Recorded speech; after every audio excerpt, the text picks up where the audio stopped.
It was some weeks before I found the next clues to the elusive last lodge that the absent Forensic Jones had recommended I look into. What little he had mentioned about this mysterious place had left me with that much at least, that I would see the clues now that it was on my mind. Yeah, it was most definitely on my mind, even more so after the odd little man blinked from reality in a matter of seconds. I still couldn't wrap my mind around his disappearance, let alone the implications of where he ended up. It took longer than I'd like to admit to accept that it was likely the lodge itself that claimed the long-winded man. Given the repetitions of red that I had witnessed since the beginning of this quest, from the blinking screen of my crashing computer to the book, both found and lost on the same day, then the ominous glow from what I thought to be the familiar bar. Maybe I was just grasping at straws, but I couldn't help but wonder if the number 17 had some relevance as well, given the writing under the dust jacket of the book, and the page number resulting on my only lead online. Being only 2 instances, I could easily chalk that up to coincidence, but somehow I had a feeling that coincidence and the mystery of the lodge may go hand in hand. Over the days following the disappearance of Jonesy, I could find no more proof of his existence than the book that was pulled from my passenger seat in the wee hours of the morning. An impulsive purchase from a back-alley bookstore being hard to find isn't a tough pill to swallow.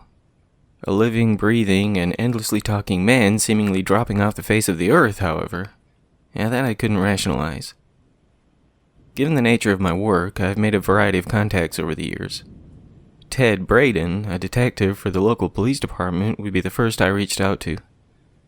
He's a good guy, perpetually nervous and a bit twitchy, both aspects that make me wonder if he should consider another line of work, but a solid fella nonetheless. He gave me the speech about not abusing what little power or influence he had after I asked him to look into the existence of Forensic Jones, but that was nothing new. I'd asked plenty of favors of him over the year, to which he would speak the same words each time. It never stopped him from caving in, though, especially when he got invested in the story. It was he who reached out to me back in the day, being a fan of my work. He loved to write as well, and would ask me to check out his stuff and give him some honest feedback and tips on how to improve and the like. Our regular chats back and forth gave way to friendship after a while, and he was thrilled to help me out with the research and stuff.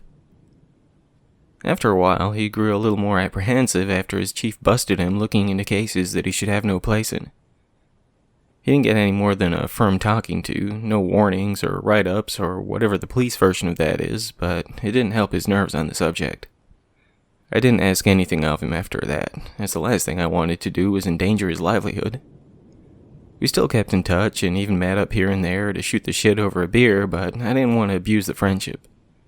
That being said, I had no idea where else to turn on this one. He was hesitant when I asked him if he could bend the rules this one last time, but after I explained the mysterious disappearance of Jonesy, he wanted answers as much as I. Sure, he didn't believe my story at first, assuming that I was just using him for a guinea pig for my latest story or something. Honestly, it wouldn't be the first time I'd pulled something like that, but with some insistence, he understood that I wasn't playing around on this. With his word that he'd see what he could find and get back to me on it later, I was left again to dwell alone on the bizarre events. After some pointless internet searching that I knew would lead to nothing, I headed out for a while to clear my head. While I was halfway tempted to stop by the Blue Moon, I hadn't returned since that awkward meeting with the unsettling dark-haired man. I had no destination in mind when I left my home in the dust, setting my mind on just driving until I came across anything of interest. It was more to kill time until Ted got back with me, even though it would take days in some cases. Whatever the case, I felt uneasy at home since my car was broken into. I had my window replaced a few days after everything that happened, but I had the most bizarre sensation of being watched in my home. Being my sanctuary, I wasn't used to feeling so unsettled there. Between Jonesy's disappearance and the inferno that claimed the surprisingly pleasant bookshop, this mystery had gotten under my skin to the point where I could barely focus on anything else. Maybe 30 minutes after filling my grumbling stomach at the first fast food joint that caught my eye, the theme tune to Hawaii 5-0 echoing from my phone alerted me to Ted's call. I'd only been back on the road for maybe 20 minutes or so I asked the detective to hold on for a second while I pulled into a nearby shopping center parking lot. "What the hell have you gotten yourself involved in, man?" Ted asked. "Yeah, I've been wondering that myself," I replied with a chuckle. "So what did you find?" "Well," he said, I could only find one Forense Jones on record. That's not saying much, as even if there is anyone else out there by that name, it don't mean they're on the books, you know? According to this, though, if this is the guy you had a beer with, he's been missing since '92. Huh? Yeah, surely that's not the same guy. Do you have a picture or anything? Yeah, give me a sec, Ted said, the sound of clicking keys and murmuring voices coming from the other end of the line. I'm sending you the image. This is the picture his brother gave to the cops back then. He's the one that filed the report. My heart skipped when the slightly out-of-focus photograph came through, the sensation of a nail being hammered into my chest at the sight. Not only was this indeed the same short and skinny man who told me about the mysterious lodge, but it looked exactly the same as when we had met. You still there? Ted asked, snapping me out of my pensive stare-off with the phone. Sorry. This is him, Ted. I mean, this is... How long ago was this? Supposedly around July of '92's. So, 30 years or so? That's impossible, I said, still glaring at the somewhat blurry image. He had to be in his 40s when we met, 50s at most. How can... It gets weirder, the detective said. If this report is true, yeah, a lot weirder. Though the report that Ted pulled up when searching for anything connected to one Forense Jones contained only the essential information, that Randolph Jones, the elder brother of the man in question, had witnessed his siblings' abduction, for lack of a better term for what happened. It was far less cut and dry than that. The detective placed a few phone calls to those involved with the investigation, as well as an unsuccessful attempt to touch base with Randolph. He did, however, manage to connect with the son of retired Captain Nolan Chase, the man who led the investigation. According to Detective Parker Chase, his father had been almost obsessed with the mysterious disappearance and would talk about it often, even to this day.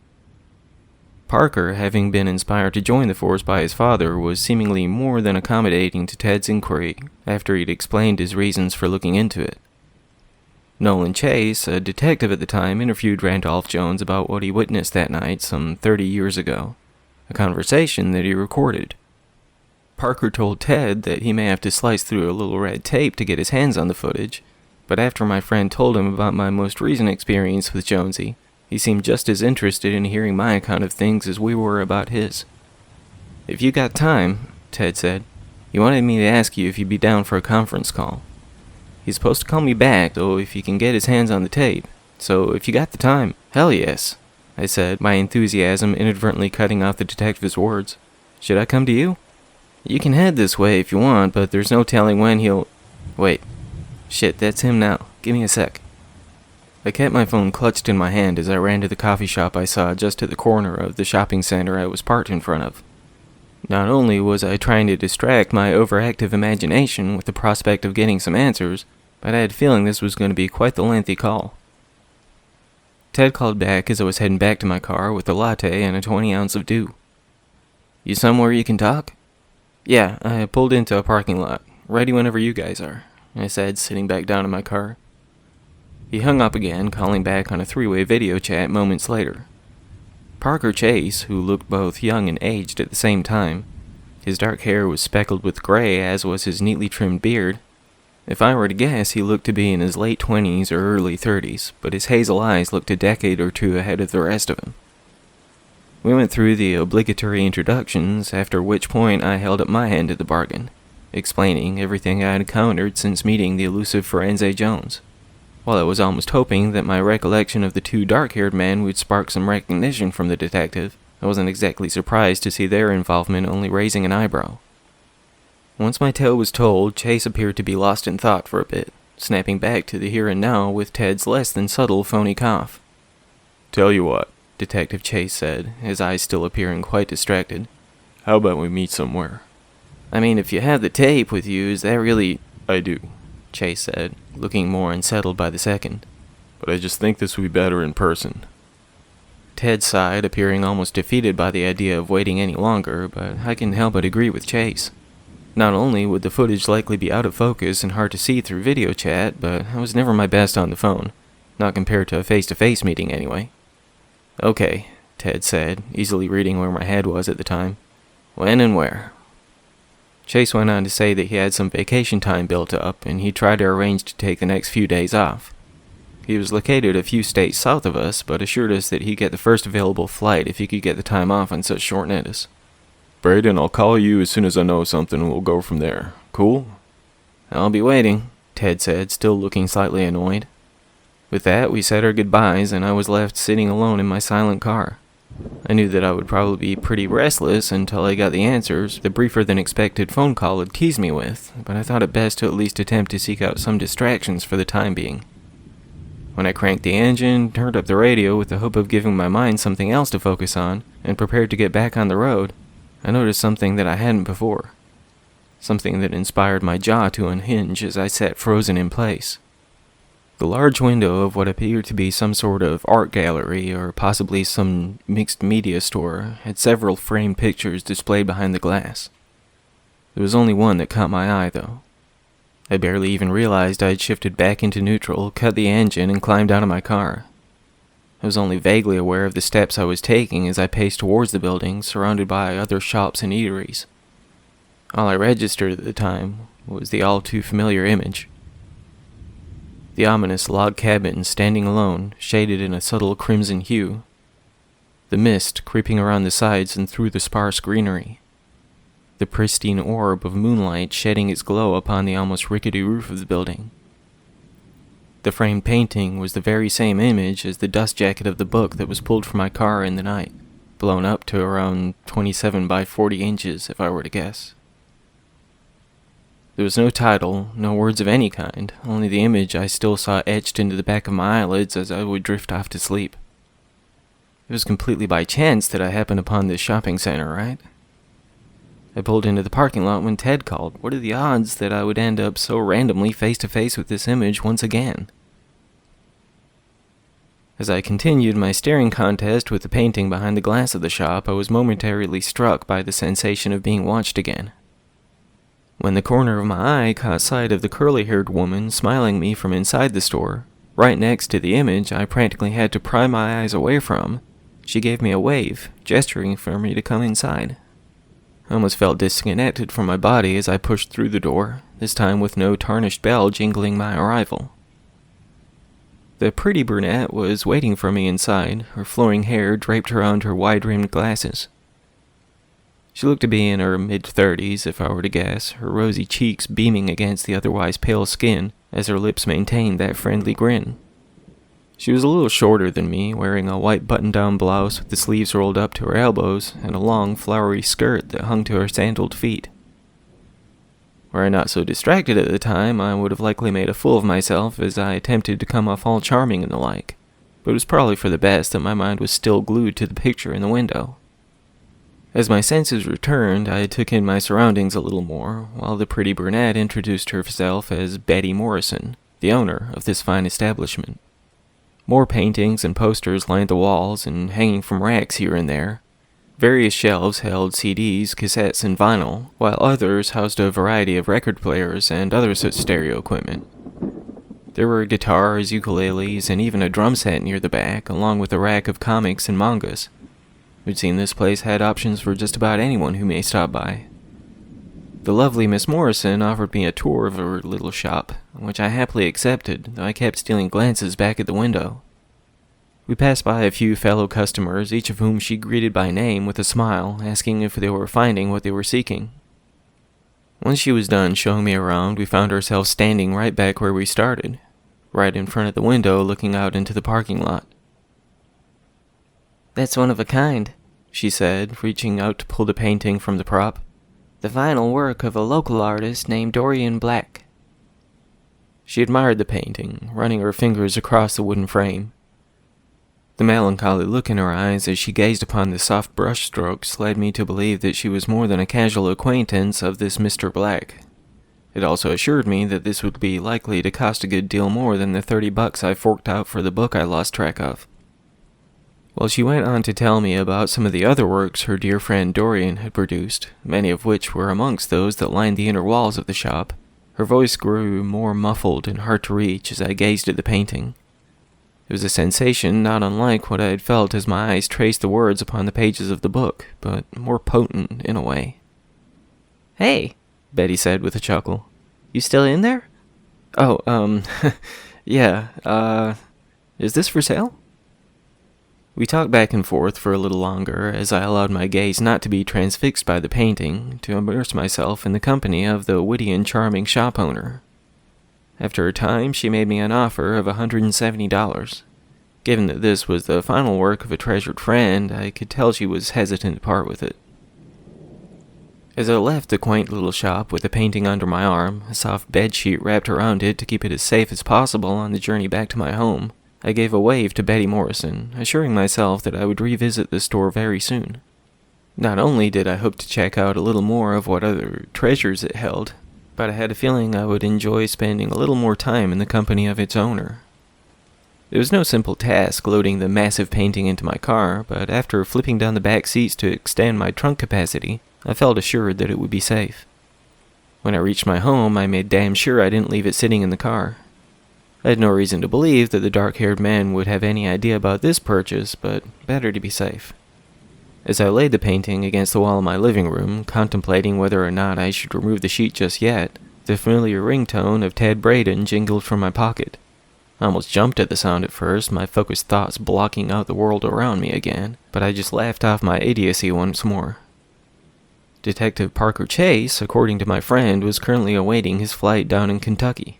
It would seem that our meeting would be happening far sooner than expected, something that inspired my pulse to quicken again. "I'm going to pick him up at the airport in a bit. Want to tag along?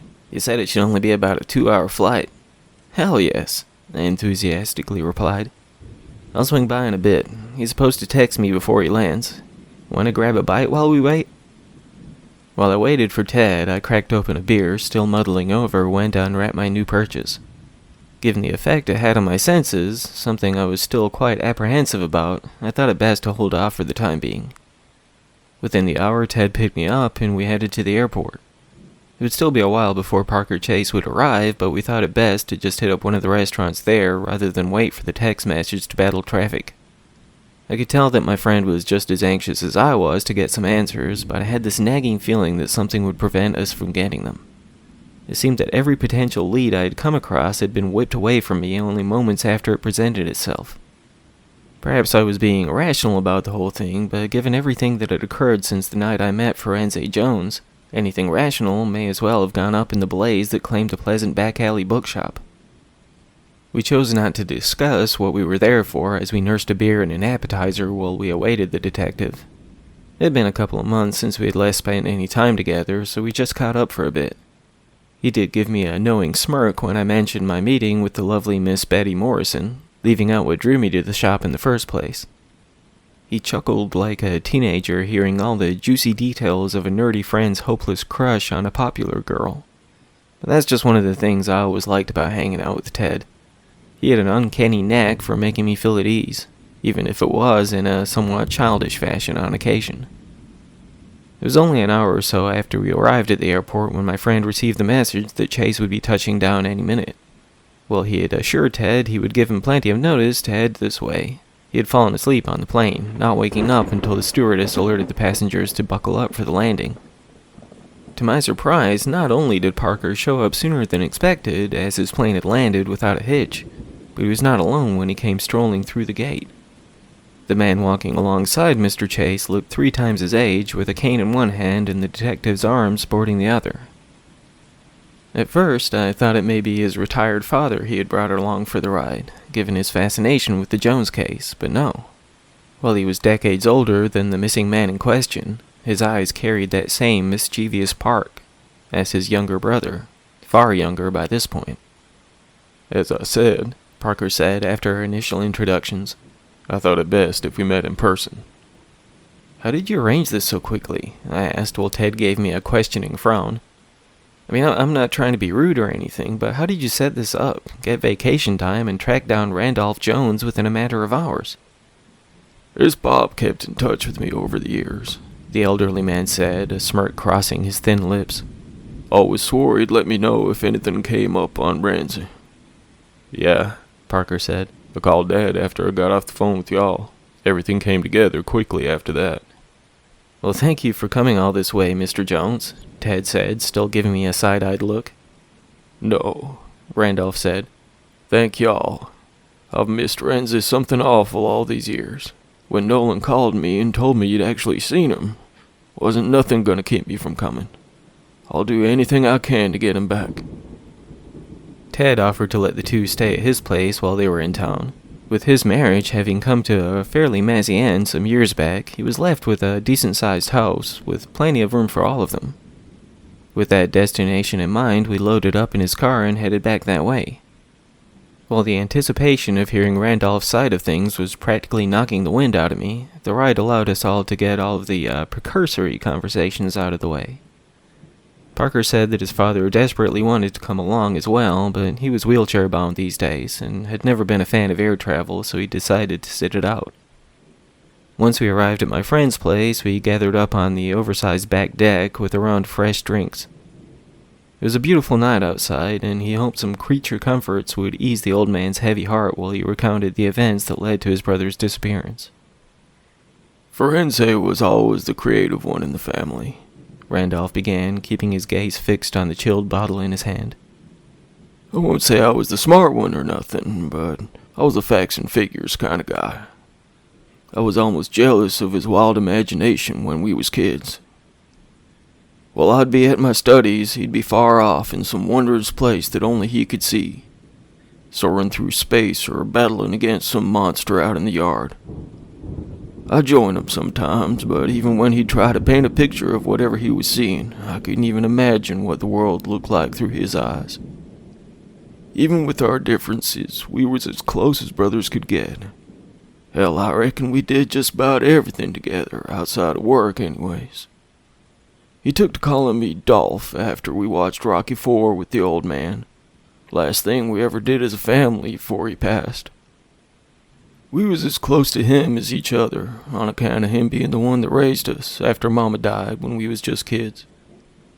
That broke us all back then, but none of us more than Pop. Could have gone either way after that, but when he said he was done grieving, we'd only talk about it when he did. No matter what he said, though, I reckon he grieved his wife until the day he joined her. Renzi didn't remember her all that well since he was around 4 when the good Lord called her home, but me and Pop did. Swear to God he called out to her on his deathbed. Said he could see her clear as day. Reckon it was nothing more than the drugs they had him on to dull the pain messing with his head. But my little brother said he could see her too. I figured that was just something he said on account of Pop's fragile state in the end, but I never called him on it. Many a tall tale Renzi had, but like I said, I could never see what he saw. I glanced over at Ted while Randolph spoke, wondering what this personal history had to do with the price of a room at the lodge. He returned a subtle shrug, seemingly wondering the same thing, but Parker looked just as immersed in the story as the old man did as he spoke. It'll all make sense soon enough, Randolph said, apparently having noticed my restlessness. I do tend to drone on, especially when I can convince anyone to listen, but just hang in there, kid. I felt my face flush slightly as he gave me a knowing wink accompanied by a smirk. Chase and Ted both laughed along with him, while my awkwardness inspired me to chug down the remains of my beer. My friend pulled another from the cooler by his side, popped off the cap, and handed it to me. The thing is, even though I still wore the scars of losing both parents, Renzi took Pop's passing back in '86 harder than anyone. That's when I come up with the idea that we should get away for a bit, some months after we lost him. That trip out into the woods, just north of the town we about never stepped out of, worked wonders on his troubled mind. We fished and hunted, got drunk and cut up, laughing and joking about the fun times of Pop. By the time that week come to a close, my baby brother was about back to where he was before things went south for Daddy.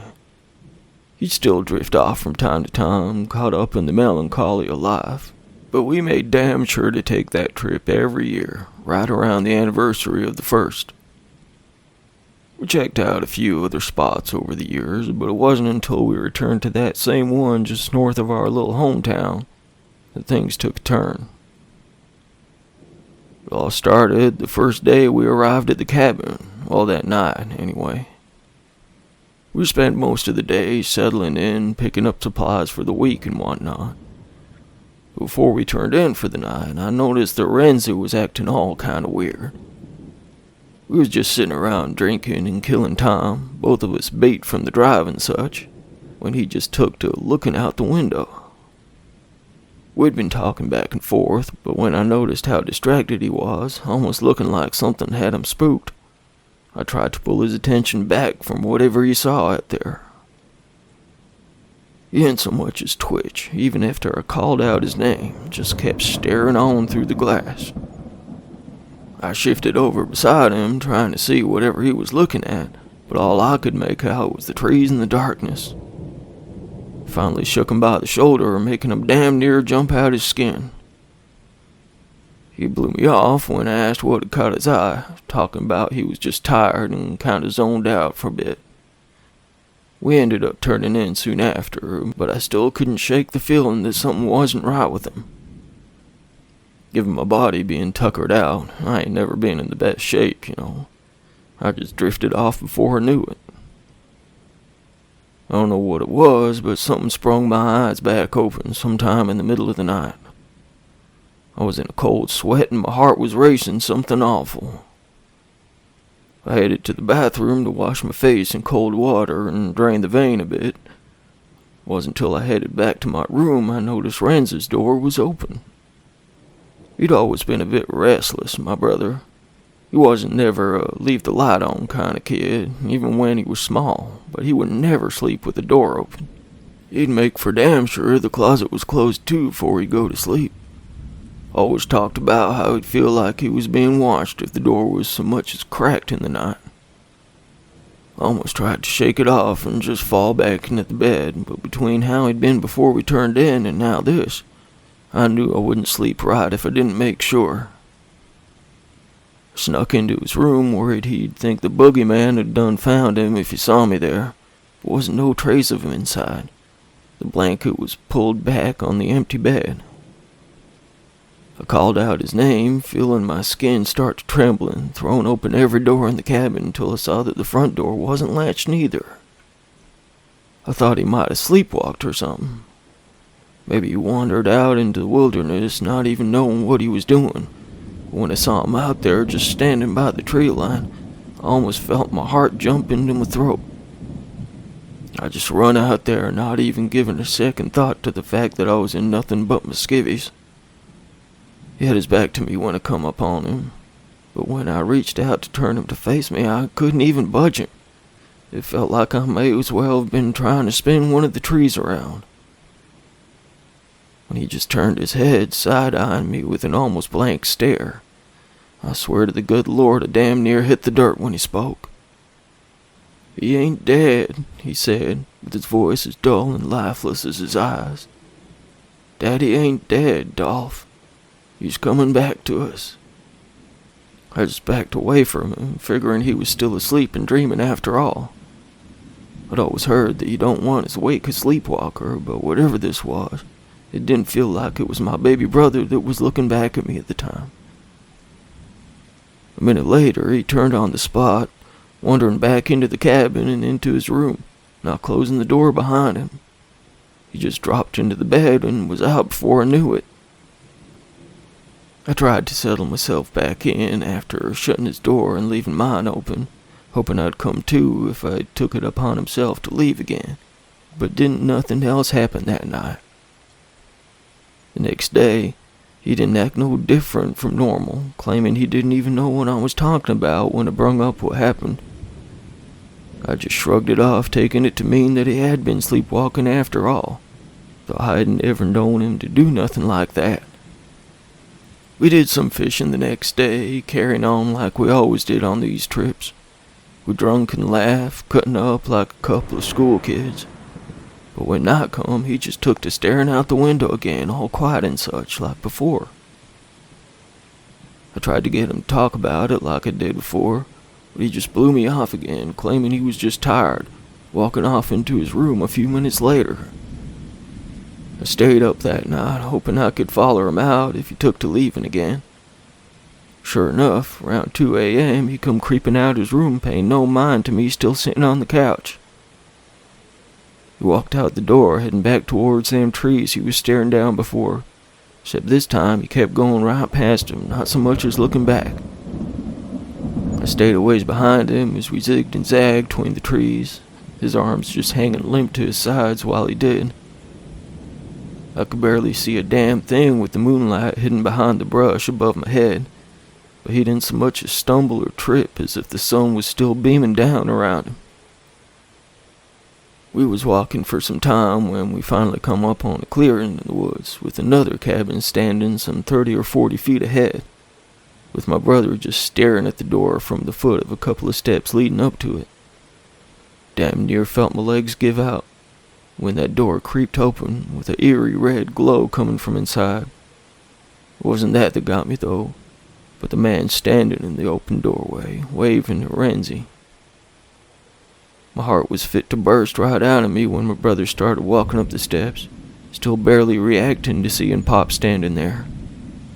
I swear he looked younger than I'd ever seen him, as if the years he spent grieving for Mama hadn't aged him so much. I tried to run towards him, but my legs felt like they was fighting quicksand at the time. I hadn't a chance of getting to them before Florenzi walked in, with Pop just smiling at him as he walked on by. He was still smiling when he turned to face me, freezing me in my tracks. There was something in his face, something more than just that youth I'd never seen in him. Can't quite put my finger on it, but damn near stopped my heartbeat short, causing me to shiver like a leaf in the wind. We just stood there, him looking at me and me just staring back, almost shell-shocked by the sight. I could still see my brother's back, but nothing else besides that red glow. When my old man frowned, that grin still plastered on his face. I just knowed it wasn't really him, not by a damn sight. I took to running again, forcing my jelly legs forward, but when I reached the steps, he slammed the door shut. I pulled at the knob, kicked at the door, and even tried to put my shoulder into it, but the damn thing felt more like a brick wall than a shabby-looking cabin would. I beat against the windows, not even making a scratch on them. I even gathered some rocks and tried to break them in, but when none of that worked, I took off back to the cabin to get my gun. I was beating myself up for not thinking to bring it in the first place, but it didn't take me long to reach the cabin again. Somehow, I had no trouble finding my way around, even without Ramsey leading the way back. Grabbed my rifle and a handful of shells and took off back the way I come. Suppose it won't be too hard to figure out what happened next. Even though I knowed I was following the same path, it was pretty much a straight shot, aside from the trees in the way. I couldn't find no other cabin, no matter how hard I looked. I spent just about all night searching them woods, not so much as tracking down any clearing, let alone one that had a damned cabin in it. I was still looking when the sun come up, shining light down on the trees all around me. Couldn't even tell you how long he'd been out there before I made my way back to the cabin we was renting, calling the law as soon as I got there. Of course, they didn't find nothing either, even after calling in the dogs and forming a search party. For a time, I was a suspect in the disappearance of my brother. It was your pop, Parker, who convinced the rest of them that I didn't have no blood on my hands. I think he saw how pitiful I was, seeing through the evidence and into my heart. He knowed I hadn't done nothing to Ramsey, and Lord knows I wouldn't have never hurt a hair on his head. My baby brother was the only family I had. Without him around, I sort of fell apart for a time. I turned to drugs and liquor to get through the days. But it was Nolan what set me straight again. He didn't ever stop looking for Ramsey, and neither did I. Hell, we could never track down that damn cabin again, let alone the one it took from me. Randolph Jones began to weep by the end of his tale, the young Parker Chase wrapping an arm around him in an attempt to ease his troubled thoughts. We steered the conversation to less unsettling topics after that, all of us attempting to bring a smile to the weathered face of the man who had lost his brother some 30 years ago. Once our out-of-town visitors requested to turn in for the night, the lateness of the hour and the recalled memories having taken their toll, Ted showed them to their rooms before offering me a ride back home. We barely spoke about the night's revelations on the drive. I think we were both somewhat lost for words about the whole thing. Had it not been for witnessing the man disappearing in a very similar manner to what Randolph described, I would be inclined to chalk this up to nothing more than an exaggeration. Given everything I had experienced since meeting the absent Mr. Jones, I took every word that was spoken as the truth of things, as hard to believe as they were. Once my friend dropped me off, stating that we would discuss more of this tomorrow, I headed back into my home, absent-mindedly fishing a beer from the fridge after locking up for the night. I dropped down in my favorite chair, gazing deeply into the darkness of my living room, attempting to ease my scattered thoughts to allow me to rest soon. I don't know how long I had been sitting there in the dark, zoned out due to my wandering mind, still reeling from Randolph's tale, when the sound of a creaking door snapped me back to reality. Suddenly gripped by the idea that the dark-haired man had found out about my most recent purchase, something I hadn't even thought about until that very moment, I ran to my gun safe, not so much as inspecting the locks on the entrance to my home. When I hesitantly walked back into the room with my pistol in hand, two things struck me at once. The first was the fact that the door was still sealed and locked. The second, which inspired the gun to shiver in my hand as though I held a block of ice, as opposed to the textured grip of my revolver, was the painting hanging on my wall. The bedsheet I had left it wrapped in was in a bundle on the floor where I left the picture propped. Not only was the painting now displayed so that the subtle light of the street lamps peering through the curtains illuminated the haunting image, but it was not entirely the same one that I purchased at the pleasant shop owned by the lovely Miss Morrison. The same pristine orb of moonlight shone down on the rickety roof of the lone cabin. The same subtle mist drifted around the sides and through the sparse greenery. But the door that led into the mysterious building was now cracked open, with an eerie crimson light beaming from within. I was almost paralyzed by this sight, my senses once more being enraptured by the image I could not break my gaze from. I felt myself being drawn to it, perhaps into the heart of what lay beyond that door, inviting me to witness the wonders within. My rational mind was begging me to look away, to turn and run from this mesmerizing thing and never return. It was as the two sides of my brain battled against one another, when the vibration of my phone in the confines of my pocket, accompanied by the theme tune to Hawaii 5-0, caused my senses to collide with reality once more.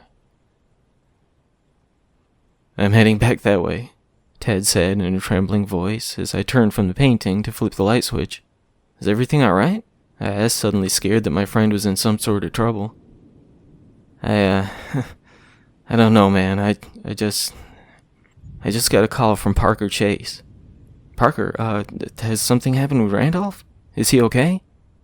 The line went silent for a minute, causing my pulse to race with the possibilities. Chase said he couldn't get away. Something came up. Something happened." "Huh?" "Couldn't get away, but he couldn't leave. He never got the flight out here." "What? But what the hell? Who's at your house, Ted? Who did we pick up at the airport?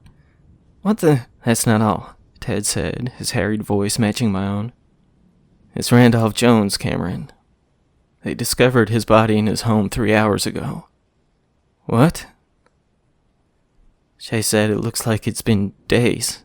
Like he's been dead for days. But they don't know what caused it. Not yet, anyway. I got back home and nobody's there, Cam. I don't know what's going. I'll be there soon." As the line went dead, the phone slipped out of my hand, falling to the hardwood floor, as my head grew light, almost dropping me beside it. I staggered over to my chair, my violently shivering fingers attempting to grasp the bottle on my coffee table. Before Ted arrived, after I regained control of my still trembling limbs, I pulled the painting from the wall, covering the alluring sight with the bedsheet once more. I stashed the damn thing in the basement for now, unlocking my front door in preparation for my friend's arrival. We talked a good deal that night, achieving little more than allowing this mystery to grab us both by the throat, holding us hostage, unlike the grip that painting had on me. Ted is going to be sticking around here for a bit, utilizing my guest bedroom in the same way he had yielded his own to his guests, whoever or whatever they were. I think neither of us wants to be alone right now. In many ways, I just want to drop this whole thing, burn that damn painting, and never even think about this bloody lodge again. Somehow, I get the feeling I don't have a choice in that. Not anymore. Just wish I hadn't dragged Ted into this, whatever the hell this is. I can't even begin to imagine who my friend drove back to his place from the airport, who actually told us the story of the initial disappearance of Firenze Jones. I have no idea if that story could potentially even be the truth of things, or just another part of the greater puzzle. Nothing is adding up to me right now. All distractions and puzzle pieces aside, I'm growing more scared by the second that we will indeed uncover the mystery of the last lodge soon enough, whether we want to or not.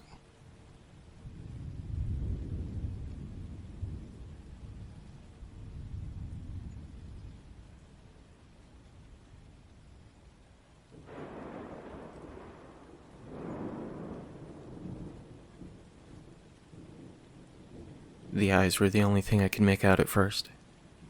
I was paralyzed by the terror of seeing this thing scaling the exterior wall of the hotel in which I was staying at the time. Regardless of the moon being hidden behind the clouds, it wasn't difficult to make out the rest of the shadowed form.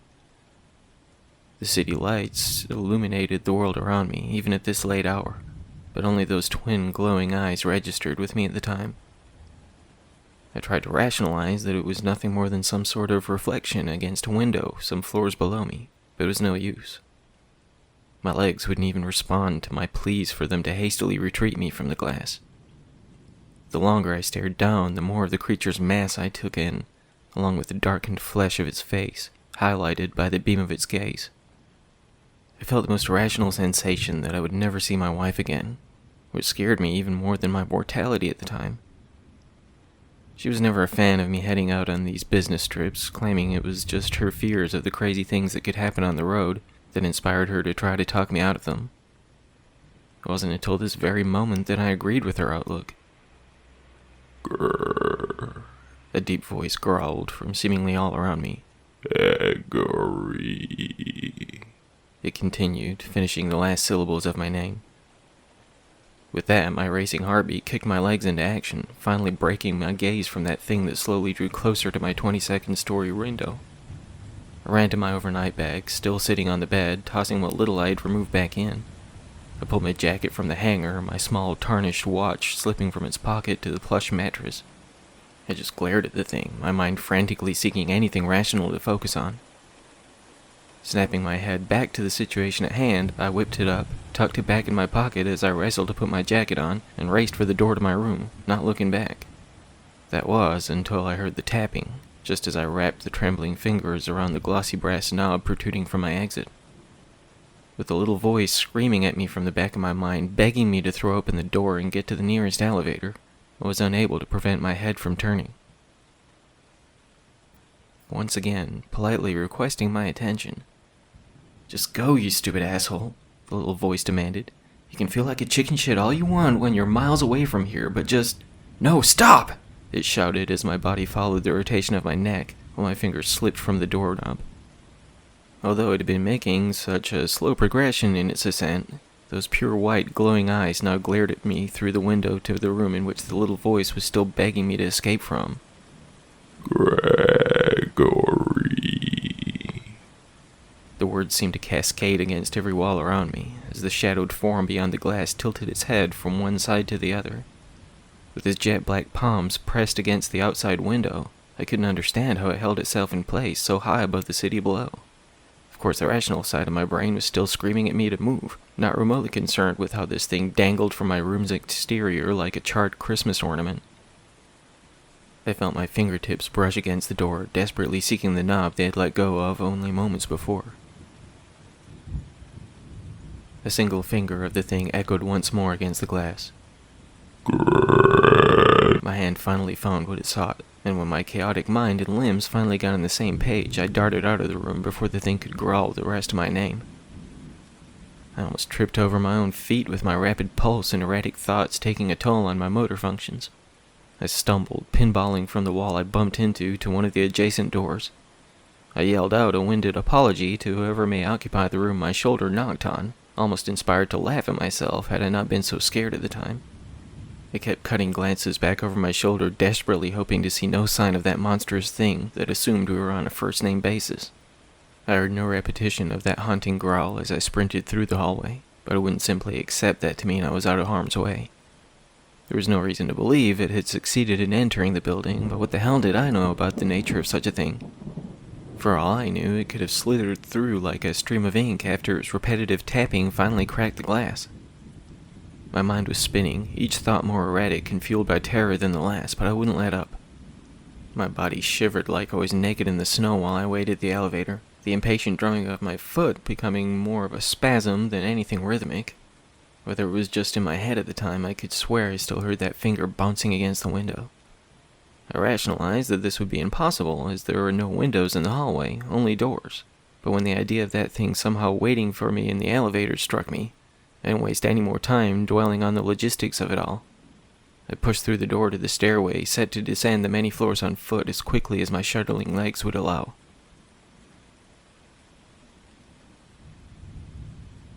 Mandy was dating my friend Nate when we first met, but I was attracted to her the second he introduced her. The fact that he was somewhat lukewarm on the whole thing bothered me more than I could express at the time. He'd only recently been through a messy divorce, claiming that this was nothing more than a fling to dip his toes back into the dating pool. The more time she spent with my small circle of friends, the more I envied and almost resented my friend. I was ashamed of this and wouldn't freely admit it to myself at the time. It's never a good thing to have a crush on a friend's girl, but his indifference to her even being there got under my skin. He was the one who invited her to tag along, but showed no interest in her even being there. She and I began to talk a lot during those times. Nate would mostly ignore her, focusing on our friends, so I took the opportunity to get to know her a little bit more. I had no intention of this leading to anything, but I didn't want her to feel pushed aside. Okay, maybe there was the slightest bit of intent, but I would never act on that while they were still in whatever their relationship was. Still, the more we talked and laughed, the less I could ignore what I was feeling. I also grew more angry with Nate, seeing him neglecting her and keeping her at arm's length, not even realizing how lucky he was. I don't even know how far I had traveled down the seemingly endless steps when the sound of a door slamming hard against a wall somewhere above me almost caused me to lose my footing and tumble down to the next landing. Gregory, echoed through the stairwell, when rapid and heavy footfalls followed soon after my name was so hauntingly called out. I pushed through the first door I came to, not so much as looking back the way I came. I didn't pay the slightest bit of attention to what floor I was on, nor did I take the time to consider how it even got through the window. My only focus was on escaping this building before it became my tomb. As I continued to sprint down the vacant hallway, my sides and legs screaming in protest with every step, I breathed a heavy and trembling sigh of relief when the beeping of an elevator door opening met my ears.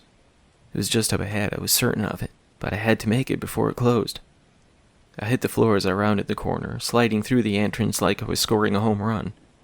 The young couple, who thankfully cleared my path as I aggressively joined them in the elevator, appeared both shocked and amused by my swift entry. "Sorry about that," I said with a nervous chuckle as I got to my feet, wiping the sweat from my brow. "Didn't want to miss it, you know. I could have held the door for you if you just called out, man," the shaggy-haired guy said, pushing himself in front of the blonde I assumed to be his girlfriend. I shook off my flushing cheeks, giving another apology while attempting to calm my racing pulse. While I was still agitated and nervous, I was not inspired to explain to the two I now shared an uncomfortable silence with what led to my hasty slide through the door. As I stood there, trying my best not to look the couple in the eye, I couldn't shake the feeling that there was something very familiar about them both. The boy was the taller of the two, maybe late teens or early 20s, with shaggy brown hair and broad shoulders. The girl looked to be a couple of years younger, with her hair tied back into a ponytail. They both had similar features, leading me to think they may be siblings rather than a couple. Still, I could swear I knew them. Likely, we had just passed in the hallway at some point, or even in the main strip outside the hotel. Could have been nothing more than some bizarre deja vu brought on by the night's crazy events. Some months after Mandy and Nate split, with him having been through several more of his flings by then, she and I grew closer.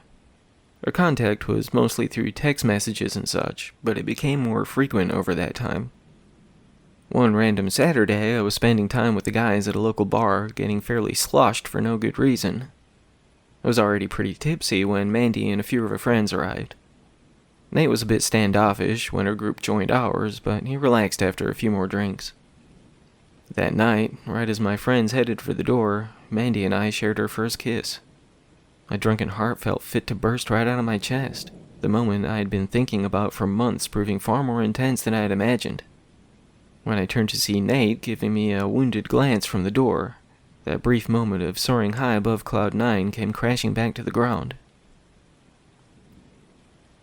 When the elevator that seemed to be taking an incredibly long time to reach the lobby shook violently with the ceiling crushing down a good few inches, I wasn't the only one who screamed. "What the hell is that, Connor?" the blonde asked, gripping his shoulders. "I don't know," he said, trying to come off less afraid than his eyes looked at the time. "We need to get out of here," I said, bracing myself for that thing peeling open the top of the elevator like a sardine can. Gregory. "Stop that!" I screamed out, making the teens jump again. Seconds later, the beep sounded, with the door sliding open. I ran without looking back. I could hear the two host company I shared sprinting behind me, but I kept my eyes on the path ahead, pushing through the exit to the parking garage the moment I was able to. For a moment, I felt ashamed for running in front of the teens, potentially leaving them to be a hurdle for that thing. Somewhere in my mind, I didn't fully understand at the time. I didn't want to distance us, to sacrifice them, but to spare them. The creature seemed to have its sights set on me and me alone. They would likely be far safer with me nowhere in the vicinity. The last thing I wanted on my conscience was the gruesome death of an innocent young man and woman, even if I had no idea why this thing was being so relentless in its pursuit. When I heard the door sling open again, I almost fell to the concrete. I was certain that the creature whose unyielding pursuit had led me this far was closing the gap. But when I reluctantly turned my head to see the couple racing in another direction, I cackled like a madman having escaped the asylum. As I ran to the familiar blue Volkswagen, pushing the button on my key fob over and over the second I saw it, I felt just about every drop of blood leave my face when it showed no response to my thumb's demands. I yanked the door handle, cursing aloud when the damn thing refused to let me in before the idiotic and potentially grim truth hit me. "I parked on the 3rd floor," I said, backing away from the strikingly similar but quite different car. It was at that point, as my trembling legs marched me backward, my mind almost paralyzed by the realization that my goal was still a good distance away, that the hinges screaming a ways behind me assured me that my time was running short. I didn't look back at the door that pushed open in a far more gentle manner than my entry into the garage, as that familiar growl spelling out my name assured me that I was likely screwed. The echoing footsteps, some 20 feet to my rear, barely registered over my racing heart thumping in my inner ear. I considered running again, but I knew it was of no use. I had barely been able to stay ahead of the thing with windows and multiple doors between us. I wouldn't have a chance in an open area like this. With my chest aching from my throbbing pulse, the muscles in my legs, sides, and back burning so much it was almost crippling, I reluctantly turned to face the inevitable, whatever that may be. It wasn't as tall as I had assumed from its shadowed form scaling the walls of the imposing hotel. Its shape was slender but muscled, though not much different from an adult male, aside from the forearms and calves that were twice the length of its upper arms and legs. But everything else about it looked surprisingly human. The jet-black skin appeared almost glossy, with its naked and genderless body lined with as much sweat as my own. But those twin, illuminated eyes still held my attention more than anything else about it. The aura beaming from within the human-shaped skull was bright, but not blindingly so. I could look directly into those glowing spheres without wincing, but I was also transfixed by it. The longer we stared at each other, with it steadily growing closer by the second, the more certain I grew that I would never hold my wife again. Nate laid on the guilt quite heavily when I reached the car after leaving the bar behind, coming off far more annoyed about having to wait for me than the situation warranted. I still couldn't fight off the smile on my face when Mandy sent me a text during the ride back to my place. I paid little attention to my hammered friends as I messaged back and forth with her, eagerly anticipating what the next day may hold for us. It wasn't until the following morning when Nate sent me a text preaching about how wrong I was for what happened back at the bar that my blissful heart sank back to my churning gut. While he didn't fully come out and say it, by the time our messaging came to an end, it was very clear what he was getting at. In a nutshell, it was him or her. Apparently, I couldn't have both, not in his eyes. Nathan had been my closest friend for some years by this point. For the most part, I would never do anything to hurt him or otherwise abuse the friendship, but I just couldn't understand this. Why did it bother him so much? He clearly wasn't interested in her even when they were together. Why couldn't he let me have this? I'd been in a few relationships over the years, but nothing had ever felt like this before. Sure, it could have been nothing more than some forbidden fruit syndrome making it all the more enticing, but it didn't feel that way. Even after they split up, I couldn't stop thinking about her. I would think that if it was just what I couldn't have that made me want it more, I would have lost interest when he moved on to the next girl. No, he was the one who was wrong in this scenario. He didn't want her, but he didn't want anyone else to have her either, at least not anyone he knew. The more I thought about it, the angrier I grew. He had no right. He could easily bounce from one fling to the next, but I was the old-fashioned romantic of the group. I'd end up in a funk every time a relationship ended, fearing I would never find the right girl for me. Nothing had ever felt so right before. I wouldn't let him keep this from me. I didn't even register the screeching tires over the fear muting my senses at first, but when the bumper of the pickup truck met that glistening darkened flesh, I instantly snapped back to the world around me. "Get in," the blonde said after throwing open the passenger side door. As I practically jumped into the raised 4x4, I could barely express my gratitude before the driver threw it into reverse. We sped backwards, skidding to a halt some 20 feet from where the thing began to pick itself up from the ground. I think we all shared a similar horrified and mesmerized expression as its fractured bones snapped back into place, the split flesh spilling blackened ooze sealing shut before us. Without a word, the shaggy-haired kid shifted back into drive, pushing the pedal to the floor and ramming into the thing again. Before it could gather itself up for a second time, we sped in reverse once more, repeating that same process over and over, back and forth, until there was little more than a lumpy and jagged puddle of gore. We didn't speak much after the guy at the wheel asked me where my car was parked, nor when he dropped me off behind it. I thanked him again, feeling an overpowering sense of relief that we had all made it out of this unscathed. He just gave me a nod, the blonde smiling beside him, and they sped out of sight seconds later. I got into my car with my head soaring somewhere above, backed out, and followed the course the couple in the pickup truck had traveled. When I came up on the smeared puddle of blackened goo with the creature that spilled it to the concrete nowhere in sight, I felt my fingers begin to tremble again. I cut my eyes all around, wincing with every shadow in the darkness, certain that thing would leap down onto my head at any moment. Whether it had just fled the scene to fully let its body repair, or was still out there, I wasn't waiting around to find out.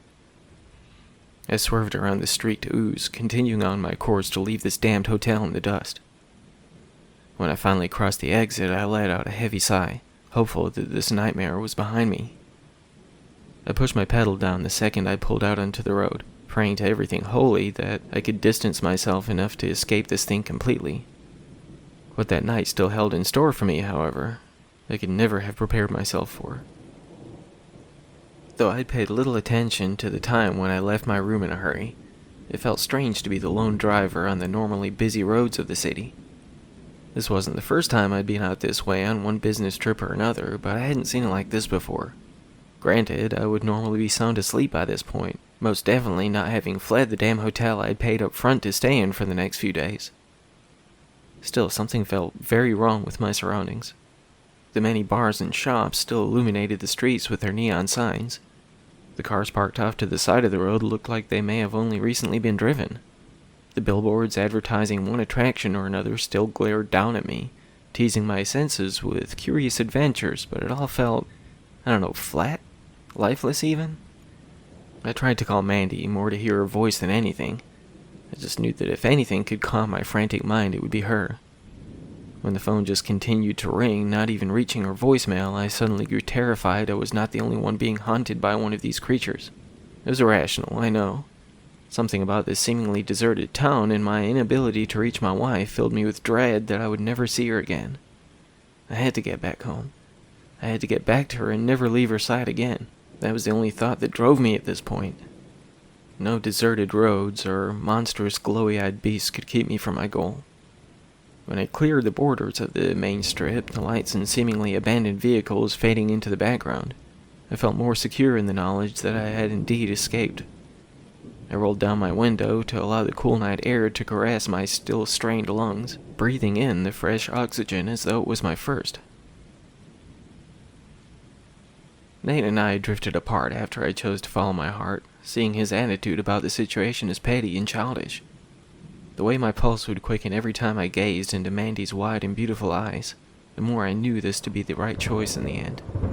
To this day, every second I spend in her company assures me that it is exactly where I'm meant to be. The way her dark, wavy hair flows across my shoulders when we embrace. How her beaming smile can light up a forest in the middle of a moonless night. How she makes me feel more content than I ever could have predicted. Yeah, I knew this was the real thing. I still miss Nate sometimes, as well as his brothers, but it didn't have to be this way. He got married a few years back, just a couple of months after Mandy and I tied the knot. He didn't attend my wedding, though I had sent him and the guys invitations, but I wasn't even invited to his. Yes, it was he who decided to turn his back on me in the end, but was what I did to him really that bad? I still wonder that at times. If my relationship with his ex did indeed cross those sacred lines of friendship, or if he may have just been looking for an excuse to blow me off. These aren't things I expected to be dwelling on at this age. The whole thing feels childish and blown out of proportion, but such is life, perhaps. Maybe our friendship wasn't as strong as I assumed. It could be that my initial crush on Mandy back when they were still an item was what truly crossed the line. No sense dwelling on the past, I suppose. Not anymore, anyway. There wasn't much on either side of the two-lane highway. Scattered trees and the occasional cluster of bushes, but it was mostly barren. There wasn't anything unusual, as the outskirts of the city weren't exactly bubbling over with anything particularly eye-catching. Still, things felt far more devoid of life than they should. It was while I was attempting to convince myself that I was letting my imagination run wild, when my eyes met the sight of the overturned pickup truck ahead. Given the lack of much of anything else around me at the time, it wasn't hard to make out from a distance. As much as I hoped for it not to be the same one that saved me from whatever that creature had in store for me, the closer I got to it, there was no denying it. I pulled up alongside it, hesitantly nudging my shifter into neutral. Rolling down my passenger side window, I called out, getting no response in return. With a heavy exhale and trembling legs, I climbed out to inspect the still steaming wreckage. I felt an intense, sharp pain in my chest from the fear that the teens had not survived this. There's more than that, though. I didn't know these kids. Why would my eyes be welling up at the thought of something having happened to them? Yes, they had saved me from a potentially gruesome fate. I swear it felt like my heart was breaking as I looked upon the crushed truck. With fluids leaking to the pavement from various places, I knew I had to make this quick. I highly doubted it would just spontaneously combust like some sort of exaggerated movie scene, but the idea was lingering. Maybe that's just the nature of an average guy stuck in the middle of a very not average situation. There wasn't a trace of the young man and woman, other than specks of blood on the upholstery and a pool in the upside-down ceiling of the cabin. I tried to push aside the irrational aching in my chest, chalking up to the trauma of this long night, and the concern for my wife taking its toll on my emotions. Standing back up, I glared around the area in search of footprints or any sign that they may have fled the scene, but there wasn't so much as a visibly bent blade of grass next to the road. I called out a few more times, still garnering no response. When I returned to my car, I caught sight of something that almost ceased my blood flow cold. For a moment, I thought it may have just been another vehicle finally joining me on the otherwise desolate road. It didn't take long to register that the twin glowing orbs were not headlights. I gasped for breath as I slid back into the driver's seat, shifting back into drive and pushing the pedal to the floor. I felt the tires struggle to grip the tarmac at first, my attempt at a hasty escape only sending a cloud of burnt rubber behind me. When they finally caught the concrete, sending me skidding left and right for a moment, my spasming hands fought with the steering wheel to regulate them. Within seconds, I was gunning it towards uncertainty ahead, those shining spheres gaining on me more and more. How can it move this quickly all of a sudden? If it could reach this sort of speed, surely it would have reached me easily back at the hotel, right? No matter how hard I pushed my little Volkswagen, it seemed closer every time I took a reluctant glance in the rear view. I didn't know where any of the roads that veered off of the highway led, but as soon as I saw the right turn ahead, I cut the lights and slammed my brakes. With the tire skidding to a halt, I jerked the wheel to guide me down the foreign path. Speed would not be my friend on this far more bumpy and graveled road, but I wasn't trying to outrun it anymore. I needed to find a place to hide. I couldn't know how far behind me it really was at the time, but I could only hope it hadn't noticed me taking the sharp turn. I couldn't see much of anything with the headlights snuffed out, but the moon now peeking through the cloudy night sky helped me out a bit. It was enough to see some sort of building ahead. As it drew closer, it looked to be some sort of old abandoned warehouse, the broken glass of the windows catching the reflection of the subtle glow from above. I parked behind a row of trees, got out and ran to the first door I saw, hoping it would be unlocked. As my luck of these past few hours would have it, I couldn't get the damn thing to budge, but I felt my heart attempt to settle back down when I turned to see no pursuing lights. I wasn't about to take that as a sign I had succeeded in eluding the damn thing, so I continued looking for a way into the building. Every door I reached proved just as inaccessible as the last, but the shattered windows had no way of keeping me out. Most were higher than I could reach, but those of what looked to have once been the front office of the place shouldn't be hard to get through. It was smashed in, just like the others. As I lifted myself in, distancing my mind as much as I could from the remaining shards biting into my palms, I played out the mental scenario of neighborhood kids tossing rocks into the old building. I almost let out a strained moan when another jagged fragment tore through my pants and into the meaty tissue of my upper thigh. I tumbled into the ancient office, a already dry-rotted table collapsing beneath me and dropping me to the floor. I stayed where I lay for a few minutes, trying to calm my erratic breathing while assessing how badly I was cut. Surprisingly, the gashes on my hands weren't too deep, but the one on my leg was leaking pretty good. As I sat there, glancing around in hopes of finding something not too filthy to wrap around my thigh, the sight of shadows being cast against the crumbling drywall caused the blood in my face to race down to my oozing wound.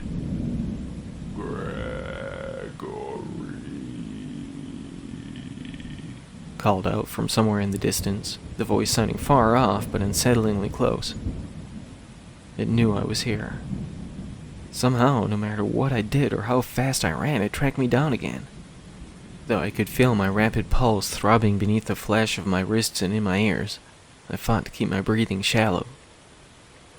By this point, I had little doubt that I could escape the relentless thing that growled my name into the night, but I couldn't give in. As I sat there, contemplating my next move, wincing with every repetition of that haunting growl, I became aware of a new sound. While I wasn't entirely certain that the other soft footfalls somewhere outside didn't belong to the creature, they seemed to be far more controlled, more focused. Yes, my insistent stalker was most certainly driven by a goal, but it had proven far more hasty in its approach. When the next grumbled echo of my moniker seemed to come from somewhere to the left of the room I had slipped into, the other soft steps coming from behind the wall my back was pressed to, I could only hope my pursuer hadn't called in reinforcements. My trembling neck caused my back to spasm slightly as I hesitantly raised my head to peek through the shattered window. With my eyes having grown accustomed to the darkness surrounding me, I was able to make out the silhouette of the source of the other sound, something that quickened my already racing heartbeat. At first, the way he moved through the sporadic trees, hunched over and favoring his right side, I thought it was another one of those things. The more I allowed my gaze to focus on him, though, I could make out the shaggy hair brushing against the branches and leaves. With the haunting growl growing more distant by the second, I felt gripped by the desire, no, the need, to somehow help the teen who had saved me back at the hotel. I couldn't tell if the blonde was with him, but I had to try and help him, even if it would leave me exposed. As I made my way back out of that window, doing everything I could to both remain silent and prevent the shards from tearing into my flesh again, I kept my eyes fixed on the shadowed form in the trees. That growling voice continued to call my name, keeping me aware that it was hopefully not close enough to pounce on me. Mandy and I never had kids. I was approaching 40 now and wondering if I had potentially missed that opportunity to experience parenthood. We've talked about it, of course. It just never seemed like the right time. We wanted to have a family, but time just got away from us, I suppose. That never got in the way of our happiness, all things considered. We had our fights, like any healthy relationship, but life with my amazing wife had been nothing short of incredible. I can't say that I didn't regret not taking that big step towards fatherhood, but perhaps that may still be in the cards. The future is unpredictable after all. That's what I told myself as I crept across the grassy splits in the tarmac, attempting to keep my movements silent. That if I made it back home to Mandy somehow, maybe it was time to take that plunge. I had most certainly decided on seeking out a new line of work if I survived this. I'd be damned if I'd take another one of these godforsaken trips. The closer I got to the shaggy-haired kid, now crouching between two thick trees, trying to remain unseen, he looked to be in pretty rough shape, likely in need of medical attention soon. His right knee was shredded, with split and torn tissue oozing through the ripped jeans. Blood was also leaking from a nasty gash across his forehead, with his left eye puffy, swollen almost shut. "This is all your fault," he whispered when I closed the gap between us. "I'm so sorry," I said, not fully understanding why I was feeling so guilty. Yes, he would likely not be in this situation if not for saving me back at the garage, but could I really be held responsible for the actions of this relentless creature? "Danny, she's gone, man. I don't know." The crack in his voice gave way to incomprehensible blubbering. "I didn't mean for any of this to happen. I don't know why that thing won't let the hell up. I don't even know what the fuck it is or what it wants." "You sure about that?" he asked, his expression suddenly growing stern. There was something about the way he spoke. Though I couldn't quite put my finger on it at the time, I could tell that he fully and truly believed I was responsible for this. Somewhere in the back of my mind, I felt the strangest sensation of remorse. It was as though the puzzle pieces were battling to align themselves, to spell out the secret of the mystery that led to this. When that growling repetition of my name echoed from much closer than it had before, I knew I didn't have time to dwell on patching together my scattered thoughts. "We need to move," I said, grasping the boy by the shoulders. "I'm sorry about all of this, I truly am, but we need to get away from this thing. What about Danny?" he asked coldly, gazing through my eyes and into my muddled brain. "You just gonna let her fade away?" "Fade away? What does that even—" Gregory. "Run!" I barked, pushing the shoulders I still held. He wouldn't move, he just stood there, staring me down like the nefarious villain at the end of the story. My name growled again, sounding as though it came from only feet behind me. I spun to see those vibrant white eyes glaring back into my own, while the creature just stood in place, heaving with heavy breath. "Please," I begged, turning to face the shaggy-haired teen. "We can still get away, just—" "We can't escape it," he said, his voice calm and hateful. "We never could." When I faced the creature again, I felt all the life drain from my trembling limbs, as it reached a blackened arm to its back, pulling forward the young girl it had claimed, its long and bony fingers wrapped around her scalp. The truth of everything crashed to the surface of my mind. "There's no sense in running anymore," the boy said, his voice maintaining that lifeless croak. "You were warned this could happen. You have to make a choice, Dad." What if? Those can be the two most dangerous words in the English language. No matter how wonderful a life we may live, there's always that one thing that we wish we'd done differently. The road untraveled. Danny didn't even look afraid as the creature held her outstretched before it, still saying nothing more than my name. When Connor, her older brother by 3 years, began to move, lazily bumping his shoulder against mine as he paced towards his sibling, I can't even describe the sensation of anguish that struck me. "No!" I screamed out, trying to prevent him from moving any closer, but he just shook my hand away. I wrapped my arms around him, begging him to stay, but he still wouldn't let up, dragging me closer with him. "Please," I whimpered, "don't do this." He finally stopped, turning to face me, the unblinking, glowing eyes now behind him, casting his shadow upon me. "It's in your hands now, Dad. You gonna run? You gonna fight for your kids? Make your choice now or fuck off. While his words had been as cold and lifeless as his empty stare, those last few were filled with contempt. The longer I gazed into his glassy eyes, the more tears began to spill from mine. I couldn't blame him for the hatred oozing from his voice. I just stood there, face to face with the one I had adored since he took his first breath. The memories of years gone by I had allowed to fade, attacking the front of my brain like a hurricane to an unsuspecting coastal town. It was a simple moment of weakness some weeks back that led me out into the night, attempting to walk off the melancholy of one of my biggest regrets. It was after midnight on that Sunday, well, early Monday by that point, so most of the city was already at rest as I strolled alone across the sidewalk. I was always something of an introvert, never leaving the comfort of my shell in school. Some harder times on the home front didn't help, but I never had friends or anyone to talk to back then. I never dated or partied or hung out or fooled around, just kept to myself as I attempted to survive the teenage experience. Given some of the poorer decisions of my parents, I couldn't hope to continue my education after achieving my diploma, so I joined the workforce, eventually freeing myself from my childhood home. As time passed, I ended up in a fairly dead-end factory job. It was there that I met Nate, who would become my first genuine friend. He, his wife, and his 2 brothers already had a decent friend circle, and I fit in quite well. We all shared similar tastes in music and entertainment, and would spend years enjoying the good times that had always been out of reach in my youth. When Mandy came along soon after Nate's messy divorce, I experienced something I didn't expect: envy. I had my friend's back as he recovered from his wife's betrayal, and fully supported him dipping his toes back into the dating pool. I had a few relationships come and go over the years, never quite feeling that spark, growing steadily more skeptical about such a thing even existing. That was until Mandy. We all hung out together over the couple of months they dated, each time making me more and more jealous of my friend. I hated myself for feeling this way, especially after everything he'd endured before this. But when he confessed that this was just a rebound fling, I was genuinely pissed at him. I wouldn't tell him about it, of course, but it lingered in my mind. When he moved on from Mandy to some other girl, stage 2 of his rebound process, I allowed something that I never should have: hope.